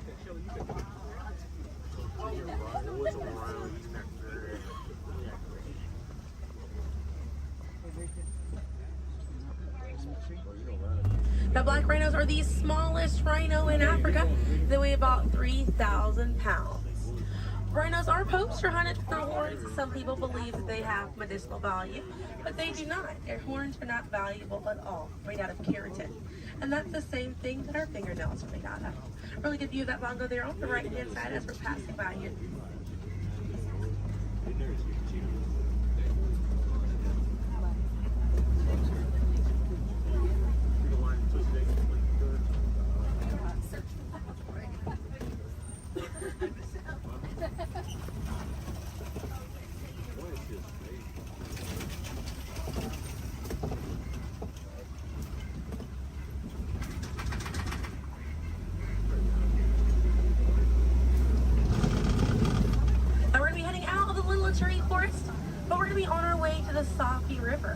And animals in this area like to hang out in and around the water.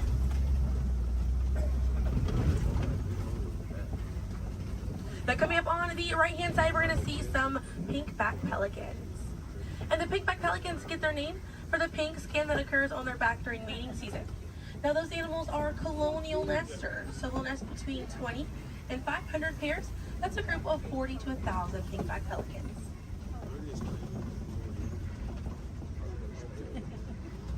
A view of the Savi River coming up on the left, and we have some Nile hippopotamuses. Now a group of hippos is called a bloat, and they spend most of their time submerged in that water to avoid overheating, but they will come out to graze. And they can stay submerged in that water up to 8 minutes at a time. And instead of swimming through the water, hippos will actually walk or run along the bottom of the riverbank, helps them glide through that water right there. One of the ways you can help out your waterways is by checking your sunscreen to see if it's reef safe. Another way is just being aware of how much water that you use and trying to conserve as much as possible.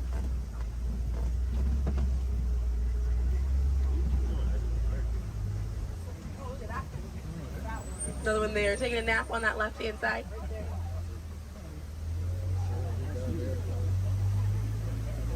Now coming up on the left, we're going to see the Nile crocodiles.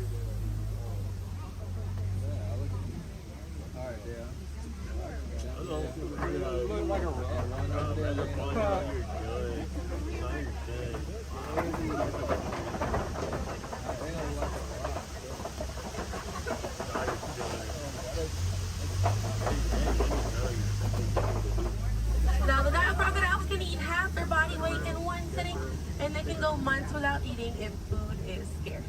Now mother and father crocodiles are great parents, and they'll gently roll their eggs in their mouth. It softens up their shell and it makes it easier for their babies to hatch. But we're going to be heading into the savannah now, and the savannah hosts millions of migrating animals every year. And it's home to Africa's most well-known animals, such as zebras and giraffes. I'm hoping that we'll be able to spot some today, but as we're getting out here, we have a pretty good chance to identify some animals with that animal spotting guide. We have lots of wide open spaces. Already see, looks like I can see the elands are out there. Wondering what other animals. I'm hoping it'll be a pretty busy day out there.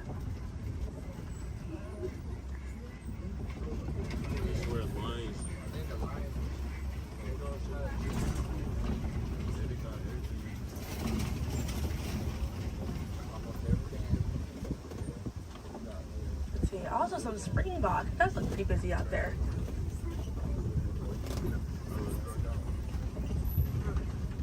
So we're still looking around here. Keep an eye on the right. They're going to be past this kind of rocky area. It's a herd of wildebeest way back there in that pathway. And the name wildebeest means wild beast in Afrikaans. And they'll travel in groups of 1.5 million, and they'll go about 500 to 1,000 miles every year. That's roughly the distance between here and New York. And during a wildebeest's great migration, they can kick up so much dust that their dust cloud can sometimes be seen from space. Now, wildebeest are very impressive animals. They're able to run about 15 minutes after they're born. But this group of trees there on the right-hand side, they're all kind of pruned underneath to the same height, and that's about as far as those giraffes can reach. Lucky the vegetation on these trees all around this area here. Now that's going to be the Maasai giraffe, and the Maasai giraffes have an irregular coat pattern. They don't have those clean lines around their spots like the reticulated giraffe that's on your animal spotting guide does.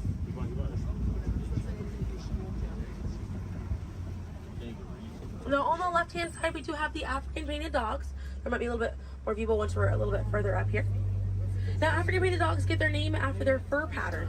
It kind of looks like they have paint on them. It's unique to each animal, and that's how they identify each other. African painted dogs are Africa's most successful hunters. They have a catch rate of 90%. Now, right here on the left-hand side, we're going to have a really good view of the Ankole cattle. We're going to sneak on by here.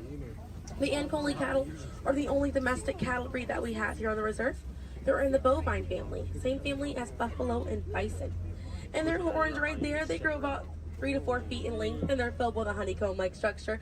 It allows for blood circulation, and it helps keep them cool on hot days. Now, further back, that's a sable antelope in that back left corner. And the sable antelope are very special because of the symbol of the Harambe Wildlife Reserve, because of how courageous they are. So in a choice between fight or flight, the sable antelope will choose to fight, just how we should fight to protect these animals and the environment that they live in. And their antlers are angled backwards to deter animals like lions from jumping on their backs. And we have a really good view there of that Maasai giraffe. We're going to have another pretty good view there on the right up ahead too. Maasai giraffes stand about 18 to 20 feet tall when they're adults. And when they're born around 6 feet tall. They have about a 6-foot drop the moment that they're born. And just like the okapi, they do have those long prehensile tongues that they use to grab vegetation. They kind of use like how we use our fingers to grab food.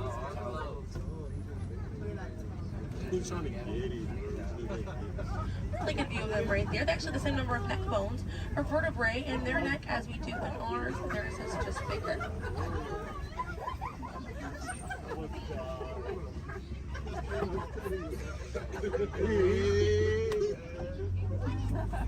Group of giraffes is called a tower.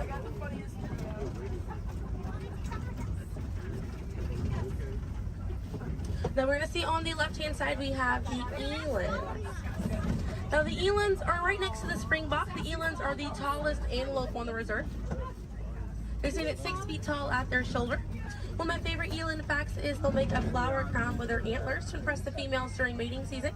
Now it's not a perfect flower crown. They'll kind of root up at plants and bushes, but it's the thought that counts.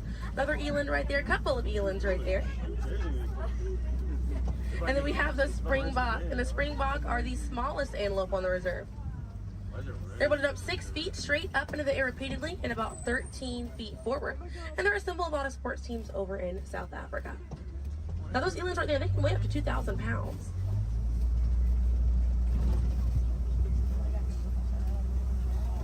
Another view of that Maasai giraffe right there.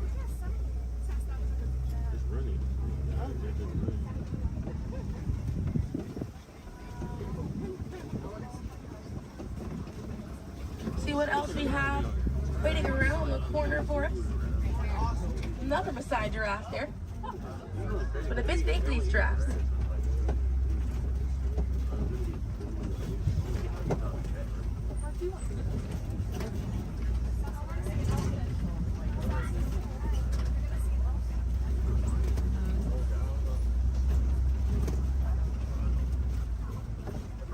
We're going to see the African elephant up here. It's going to be on the right-hand side of the truck.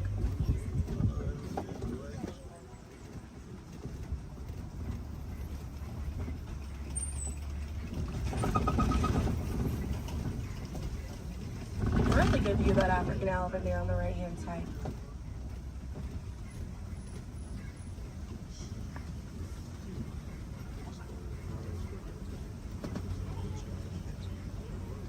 And on the left we have the mandrill. That's the male mandrill on the left. Lots to look at right here. Male mandrills weigh about 100 pounds. Females grow up to 30 pounds. And they can bare their teeth at each other as a sign of aggression, but they usually don't. They usually do it as a friendly gesture. So it's kind of like the mandrills are smiling at each other. Now we got to see that elephant back there. And elephants are social creatures. That's going to be the African elephant. The females and their young will hang out in large groups together, and the males will form a loose bachelor group, or sometimes they will kind of hang out on their own, depending on their mood. And the way that African elephants stay cool is by flapping their ears. It runs air over the blood vessels that are dispersed all throughout their ears, and it helps bring their body temperature down.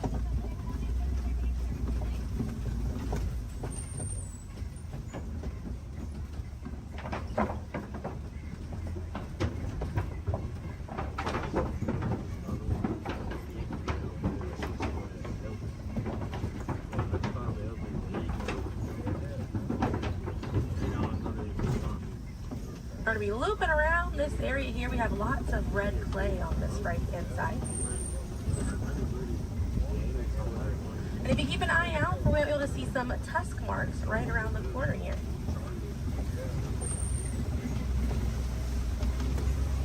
So those tusk marks on the right were caused by African elephants. And they'll scrape up against that clay and they'll eat it. More elephants there on the left-hand side. And they eat it because it contains the minerals that they need, sort of like how we take vitamins.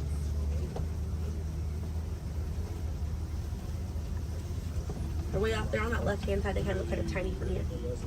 We'll see if we can get another view of them a little bit further out.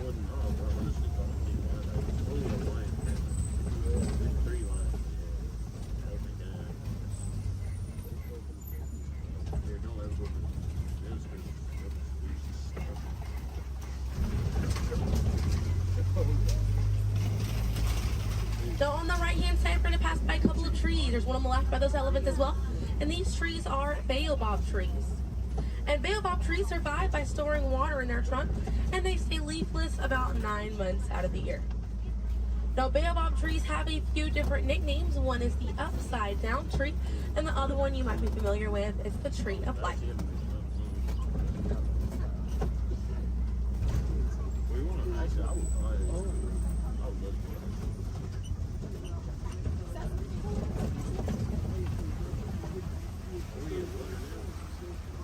And we're coming up here on a group of flamingos.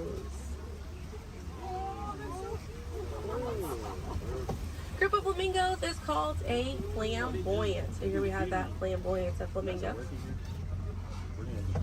Now this particular species is the greater flamingo species, and they're the lightest colored flamingo in their family. They get their color from the brine shrimp that they eat, and over time it turns their feathers pink. It takes about 1 to 2 years to get that full pink coloring right there.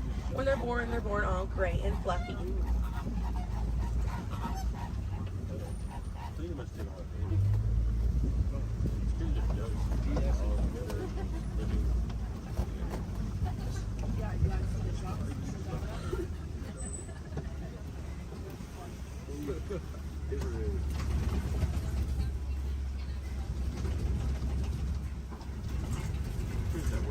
We have some white rhinos right around the corner here.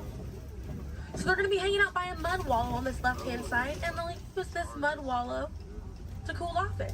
And they'll coat their skin in the mud to act as a natural sun protectant, sort of like how we use sunscreen. Now elephants do something very similar, and they'll fling dirt and mud on their backs as well. Just how important it is to protect ourselves outside in these environments by wearing hats, sunglasses, sunscreen. Very, very important, as well as staying hydrated. Now that white rhino right there, they weigh about 4,000 to 5,000 pounds. Group of rhinos is called a crash, and they can run at 35 miles an hour. Now, on the right-hand side, those are some ostriches way back there. Ostriches are the largest bird. They have wings, but they do not fly. They use those wings for balance and to help them change direction. Comes in handy because ostriches can hit speeds up to 40 miles an hour.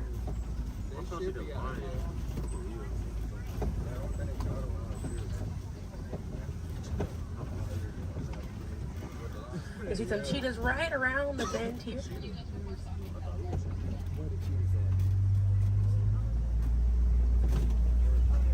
Really good view of that cheetah here on the left.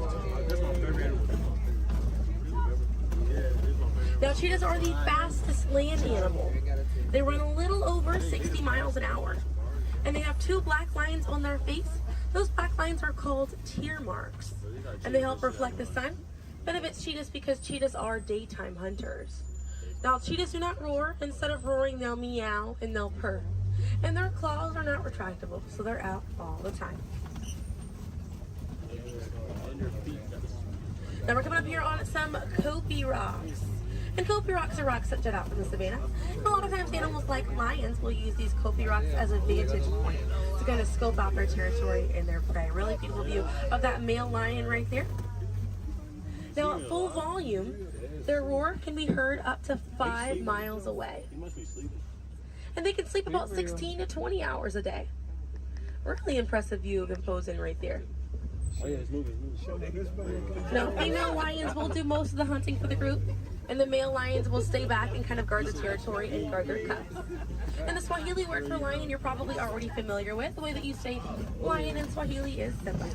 And we're going to see some more ostriches. We have some white rhinos over here too, and the lioness is there on the left. Looks like she's posing for us as well. Really cute view of that white rhino as well on the left here. Or excuse me, yeah, right hand side. That's all they have. I think that's what they have like wild rocks, and they can't even get it. They really try. Not really. I can see some warthogs right around the corner because it wouldn't be a safari without them. Few of them over here. Warthogs are in the same family as domestic pigs. They're really intelligent animals and are the largest burrowing animal as well. And oftentimes they'll reuse burrows made by other animals and they'll back themselves into it with their tusks facing out for protection. They're pretty fast. They can also run at 35 miles an hour. They're kind of rooting up over there. And they also have a mud wall that they use to cool off and to coat their skin in it to get some relief from bugs and insects. We also have a really good view of these white rhinos again on that right hand side. Now, wait till the difference between a white rhino and a black rhino because they're both the same color. So the shape of their mouth. White rhinos have a wide mouth, and black rhinos have a V-shaped or pointed mouth. Original word for white rhino was vite. Vite means wide in Afrikaans, but over time it was misheard and mispronounced, and it turned into the white rhino. I have a few of those warthogs as we're passing by on the left-hand side, but on the right we're going to see some ostrich eggs in that tall grassy area. And each one of those eggs right there weigh 3 pounds, and it's the equivalent of 2 dozen chicken eggs. Now those shells are so strong that the average man can stand on them and they will not break.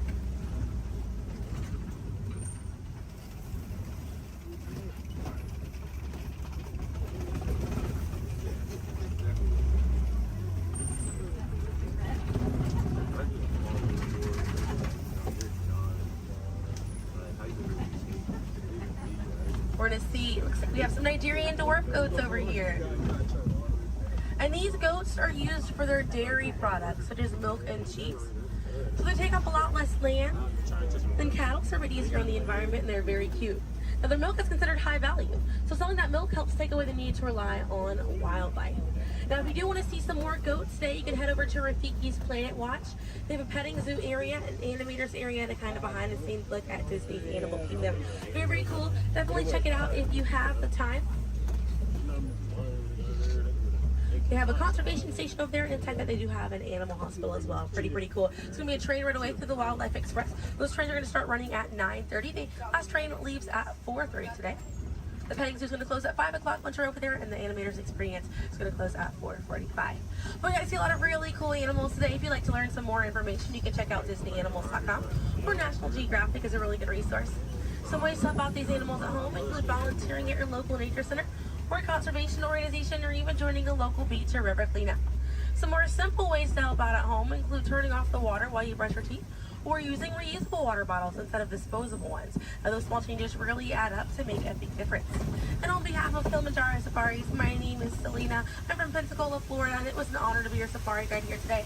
I hope that you were able to see the importance of these animals and the environment that they live in. Now, here in the reserve, we don't like to say goodbye because goodbyes are far too sad and far too final. So I will leave you with the Swahili word, kwaherini. And kwaherini means to go well, with the intentions of seeing each other again one day. So kwaherini, my friends. Another word that we say here on the reserve is asante sana. And again, that means thank you. So thank you for joining me here at Kilimanjaro Safaris. I'll be dropping you off right around the bend here, right where I picked you up, so we still have a bit more of a journey together.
Under the authority of General Hux. You are here under the authority of me. Stand proud.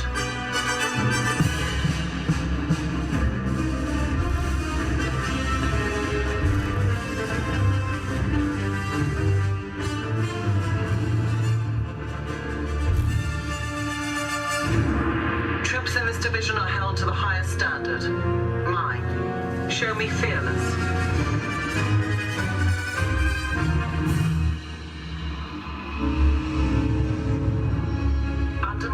You will be proud to wear the armor of a stormtrooper. You will learn discipline, loyalty, and what it means to be a stormtrooper. Battle starts.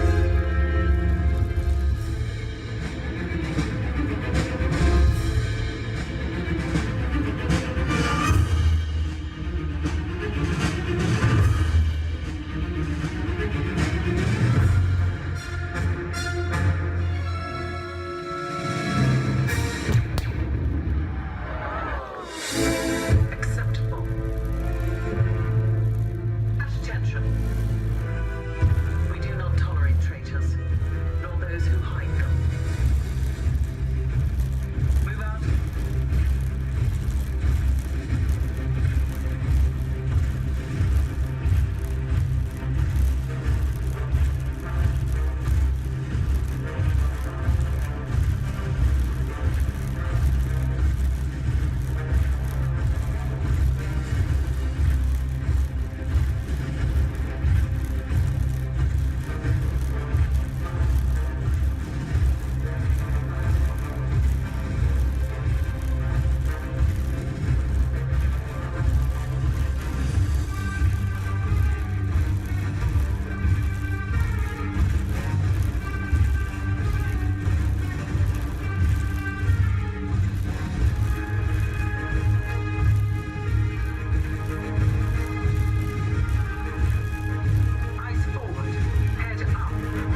This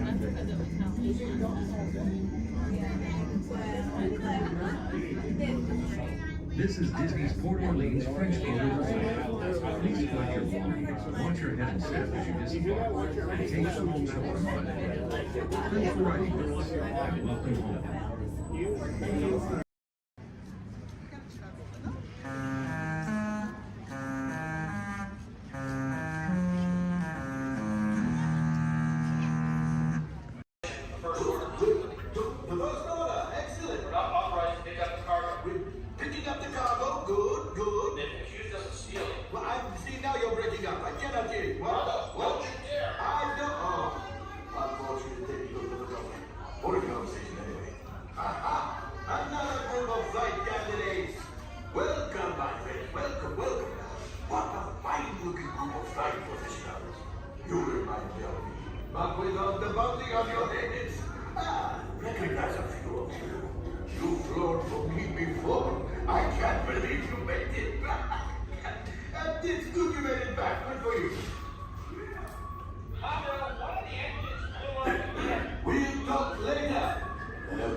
Hello, my friends. I am Hondo Onaka, and this is Onaka Transport Solutions. Today, I am offering the opportunity of a lifetime.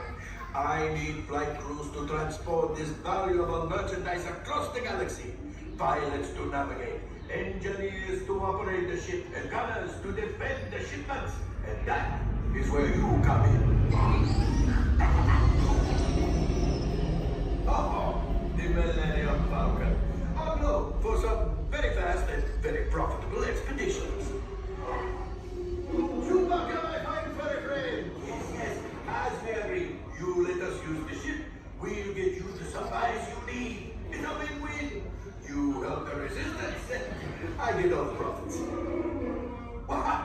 The First Order will never know we were there. Okay, time to go, so, bye-bye. We better go before he changes his mind. Hold on, my friends. Listen carefully and remember, the better we work together.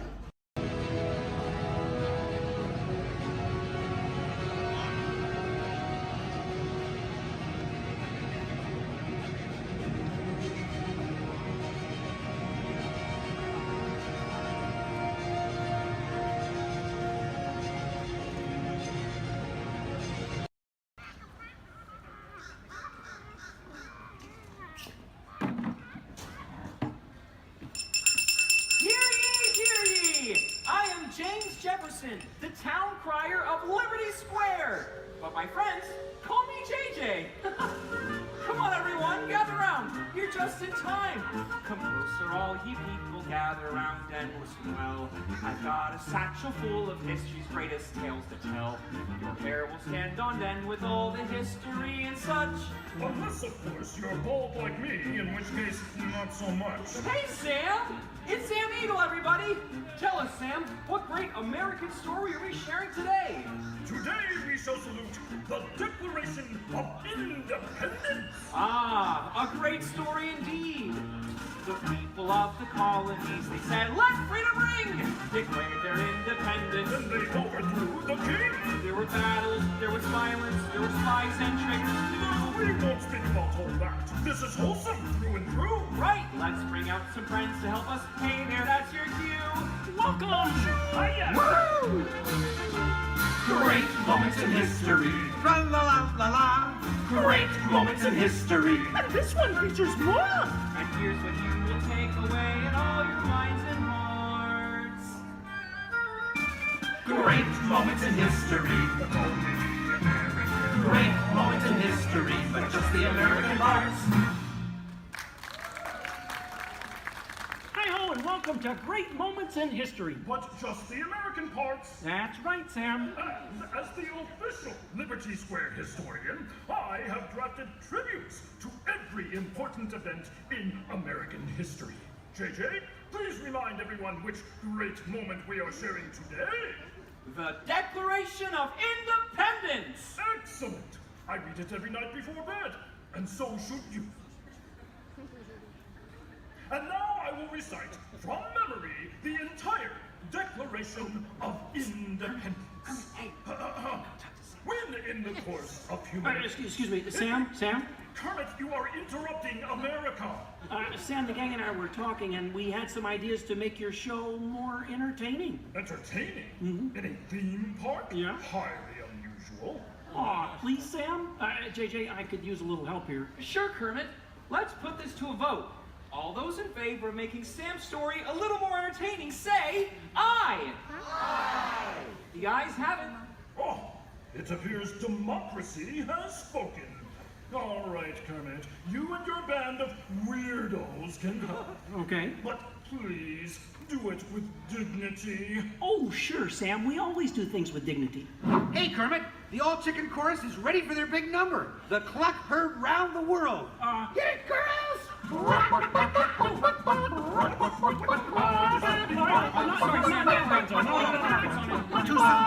Back to the dressing room.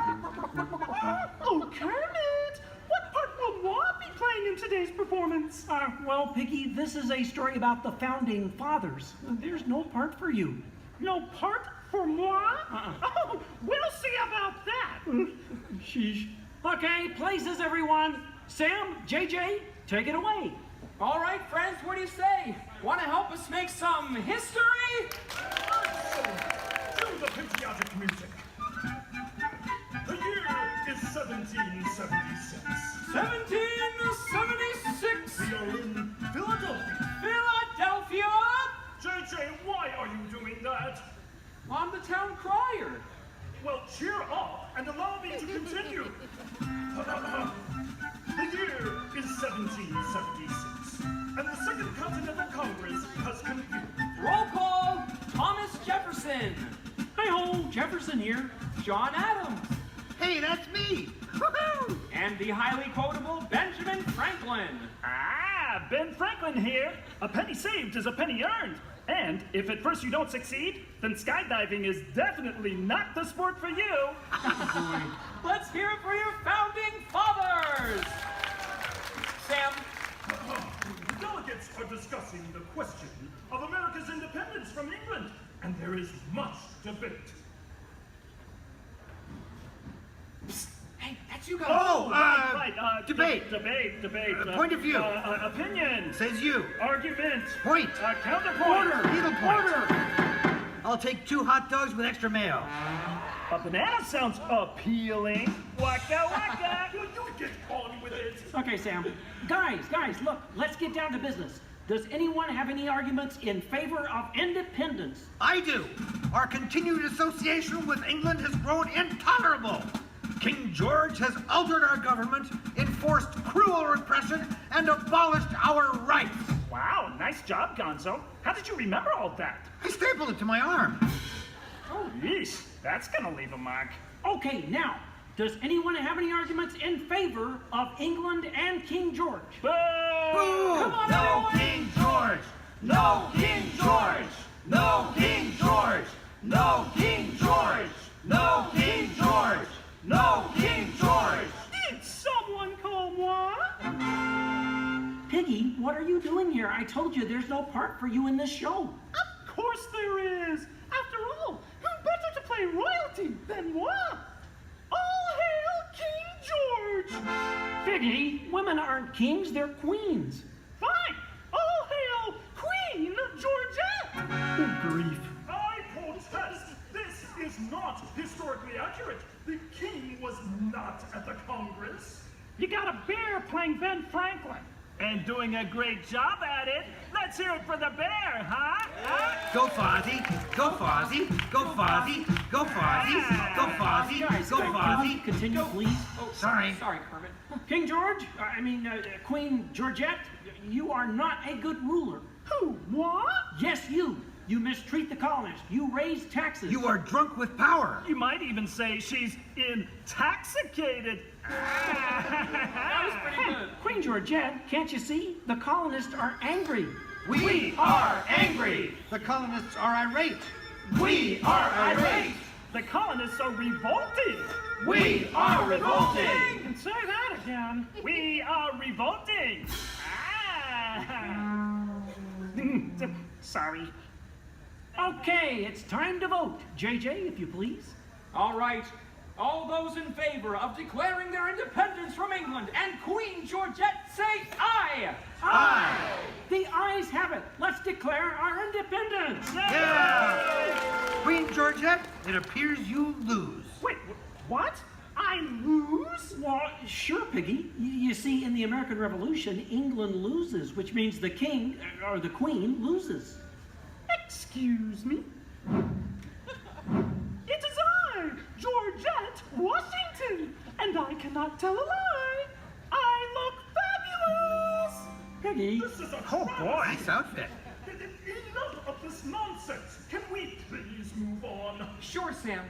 Now, we need someone to write the declaration. We need someone with the brains, someone with the wit. Someone with a pen. Sheesh. Okay, I, Thomas Jefferson, will write the declaration. But I'm going to need everyone's help. Let's start with a list of demands, shall we? I demand a new cell phone, a bigger dressing room. I want a case of rubber chicken. Somebody said chicken. Okay, girls, hit it. A case of banana.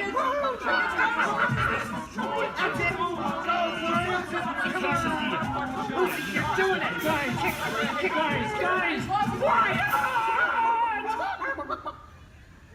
Guys, when Jefferson wrote the Declaration, it was more than a list of demands. What? Oh. What are you talking about? Yeah, it was about things we all believe in. Things worth fighting for. Things that inspired the birth of a new nation. Gee, Kermit, what do you mean?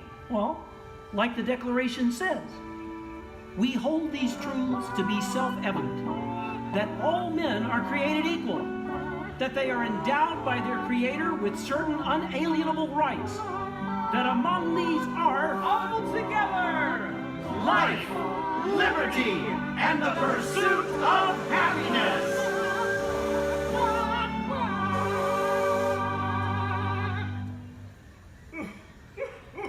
Sam, why are you crying? I thought that was pretty good. It wasn't good. It was glorious. Yes! Way to go, everyone. Hey, Sam, looks like now you're the town crier. Just ring the bell. Let freedom ring! Great moments in history, the 4th day of July. Great moments in history, we said King George goodbye. And here's what we will take away in all your minds and hearts.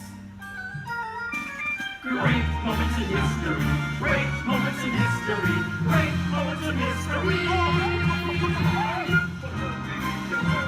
Great moments in history, with just the American hearts. Thanks, everyone. We couldn't have done it without you. And to England, no hard feelings. You're still one of our best friends. Thank you all for joining us for a great moment in American history. We hope you come by again soon and have a magical stay here at the Magic Kingdom. Bye-bye. Bye-bye. Bye-bye. So long, everybody.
fully on a lap or on a bench. Our next stop will be New Orleans Square Station. Do we want to the scarf? Do we want to stop at New Orleans? No, do you want to go all the way around? Or do we want to stop at New Orleans? Welcome aboard the Disneyland Railroad. We're embarking on a grand circle tour of the Magic Kingdom. We'll be stopping at New Orleans Square, Mickey's Toontown, and Tomorrowland. We'll also visit the Grand Canyon and make a trip back in time to the primeval world and the age of the dinosaurs before returning to Main Street Station. As we begin our journey, remember that for a safe trip, you need to stay seated, keeping your hands, arms, feet, and legs inside the train. And please watch your children. Bienvenidos a bordo del Disneyland Railroad. Para su seguridad, permanezca sentado y mantenga las manos, brazos, pies y piernas dentro del tren y cuide a los pequeños. Gracias. Our first stop is New Orleans Square Station. But to get there, we need to pass through the wilds of Adventureland. It may seem peaceful through here, but trust me, it's a real jungle out there. Literally. So be on the lookout. You just never know what might be lurking along the rails.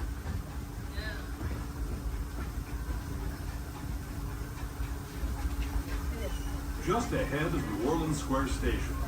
This station also serves Frontierland and Critter Country. If you'll be leaving us here, please remain seated until the train comes to a complete stop. Then watch your step as you're getting on. For those of you continuing on with us, we'll be resuming our trip in just a moment. This is New Orleans Square Station. New Orleans Square.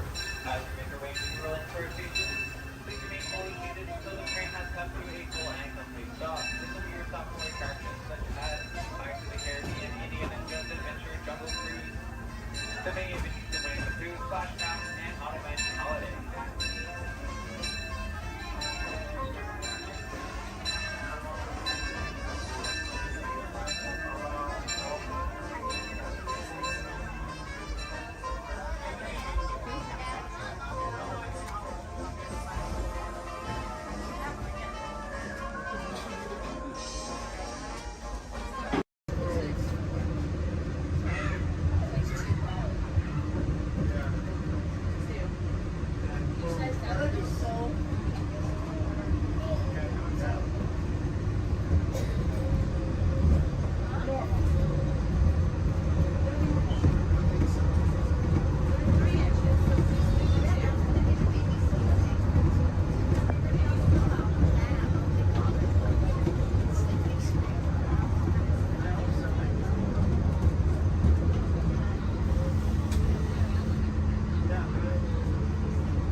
First thing I need to do here is a quick sound check. You can hear me up and down the shuttle, please. Give me a wave if you can hear me. All right. Thank you. It's important that you need to pass along a few safety reminders here. Please be sure hands, arms, and feet remain inside the vehicle at all times this morning. Most importantly, that you remain fully seated throughout the entirety of our tour. And for the courtesy of those around you, we do ask that please be no smoking at any point. Now we also have just a little word of caution as well. For those of you on the right side of the shuttle, and that's the side I'm on this morning, now be aware we could be getting a little bit wet on the tour today, okay? However, for those of you on the left side of the shuttle who are smiling about that situation, now realize on the left side you could get soaked. On the left side is the wet side. In reality, if you do need to do any seat rearranging, please go ahead. Do that right now before we get underway. Once our shuttle goes into motion, I will ask everyone to remain fully seated throughout the tour. Left side is the wet side. The left I won't promise you so necessarily. However, the best chance to get a little bit wet on this tour is on the left side of the shuttle, so please take that into account. For those of you wanting to get wet today, that'll be your best opportunity. And I'd also like to take the opportunity to welcome you here to Disney's Hollywood Studios, with a Florida counterpart of Walt Disney Studios in Burbank, California. My name is Jerry, and I'll be your guide on the tour today. Behind me at the wheel of our vehicles, our driver Ashley, and she'll be steering us behind the scenes of our working production facility. We'll be getting underway here in just a few moments. If you would, please listen to these additional safety announcements. Welcome to the Studio Backlot Tour. For a safe trip, please remain seated with your hands, arms, feet, and legs inside the tram. And be sure to watch your children. Thank you. Bienvenidos. Para que tengan un viaje seguro, permanezcan sentados, con las manos, brazos, pies y piernas dentro del tren. Y vigilen a los niños. Gracias. And with that, we are all clear. Thank you.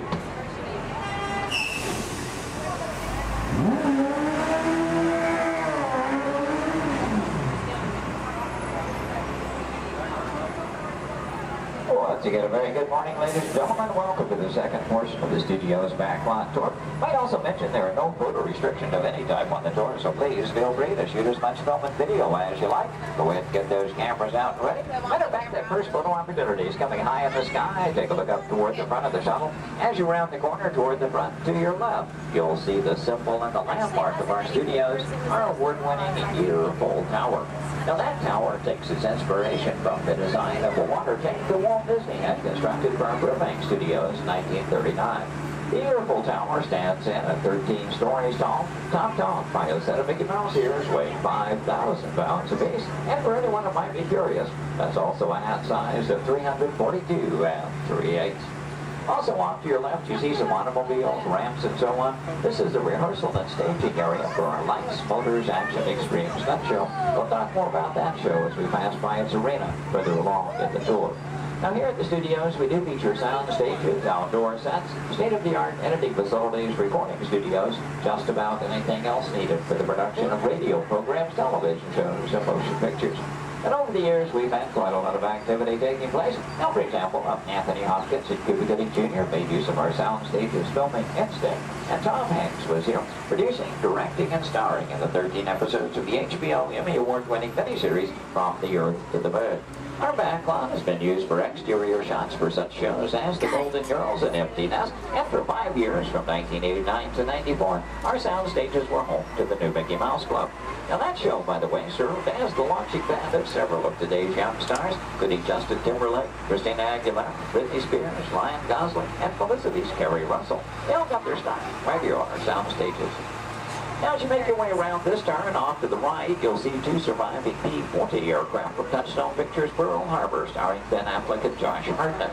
Taken from the mold of a real P-40 Warhawk, these full-scale replicas are produced in fiberglass over a steel frame. You might be interested to know there were actually only 16 of those full-scale replicas produced for the filming of Pearl Harbor. If you've seen that movie, you know there were a lot more P-40s than that on the screen. The remainder were all computer-generated. We're now entering one of our most glamorous departments. This is the world of creative costuming, and notice the window displays on the left. Now here in costuming, the process begins with artist designs. From there, our seamstresses and tailors take over. They may use as much as 1 1/2 million yards of fabric each year to produce more than 25,000 garments. In the display cases, you see original costumes from such films as National Treasure, Book of Secrets, Disney Channel's High School Musical 2, costumes from Step Up Through the Streets, Dan in Real Life, and from Enchanted with Amy Adams and Patrick Dempsey. Also coming up ahead on the left, a special display of both costumes and props from Walt Disney Pictures, Pirates of the Caribbean at World's End. We have more than 250 artists involved in the design and manufacture of costumes for motion pictures, television, and live entertainment needs. And around the sector here in Florida, we have the largest working wardrobe in the world. Now, when an art director needs to create a specific look for production, they may begin with a props department. Here, scenic designers buy and in some cases build everything they need to create the exotic worlds in which their stories take place. On either side of the shuttle, we're passing through a series of prop storage areas, but also to the left, the final large room we pass by is the scenic shop. Now that's where carpenters construct to maintain the sets to be used on the sound stages or other location.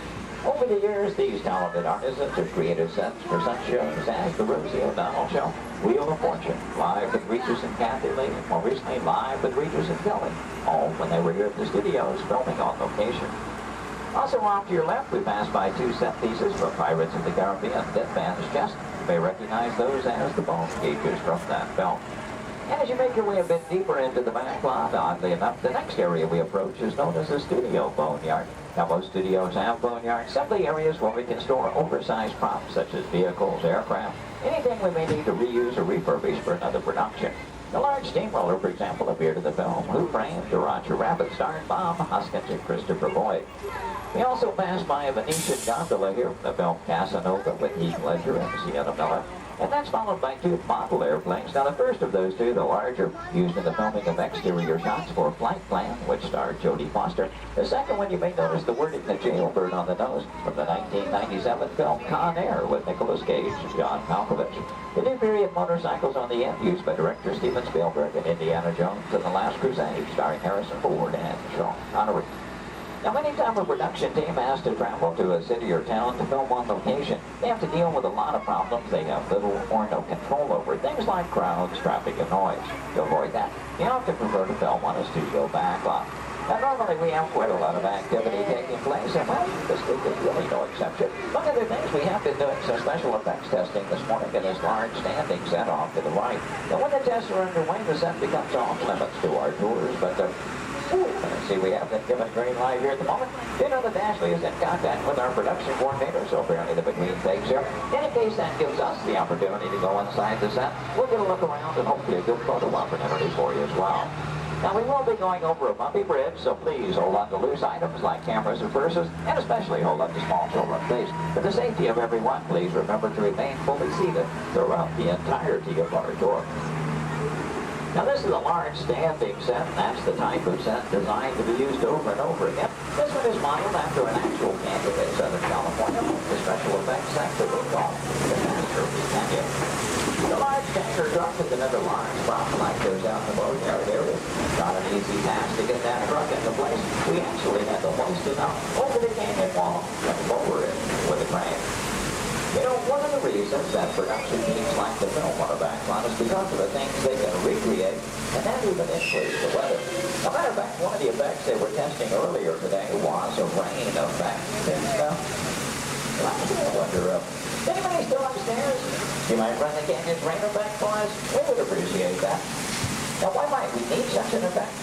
Well, let's say that our script calls for a real downpour and it happens to be a nice, bright, sunshiny day. Time is money in the movie-making industry, and camera crews stand this way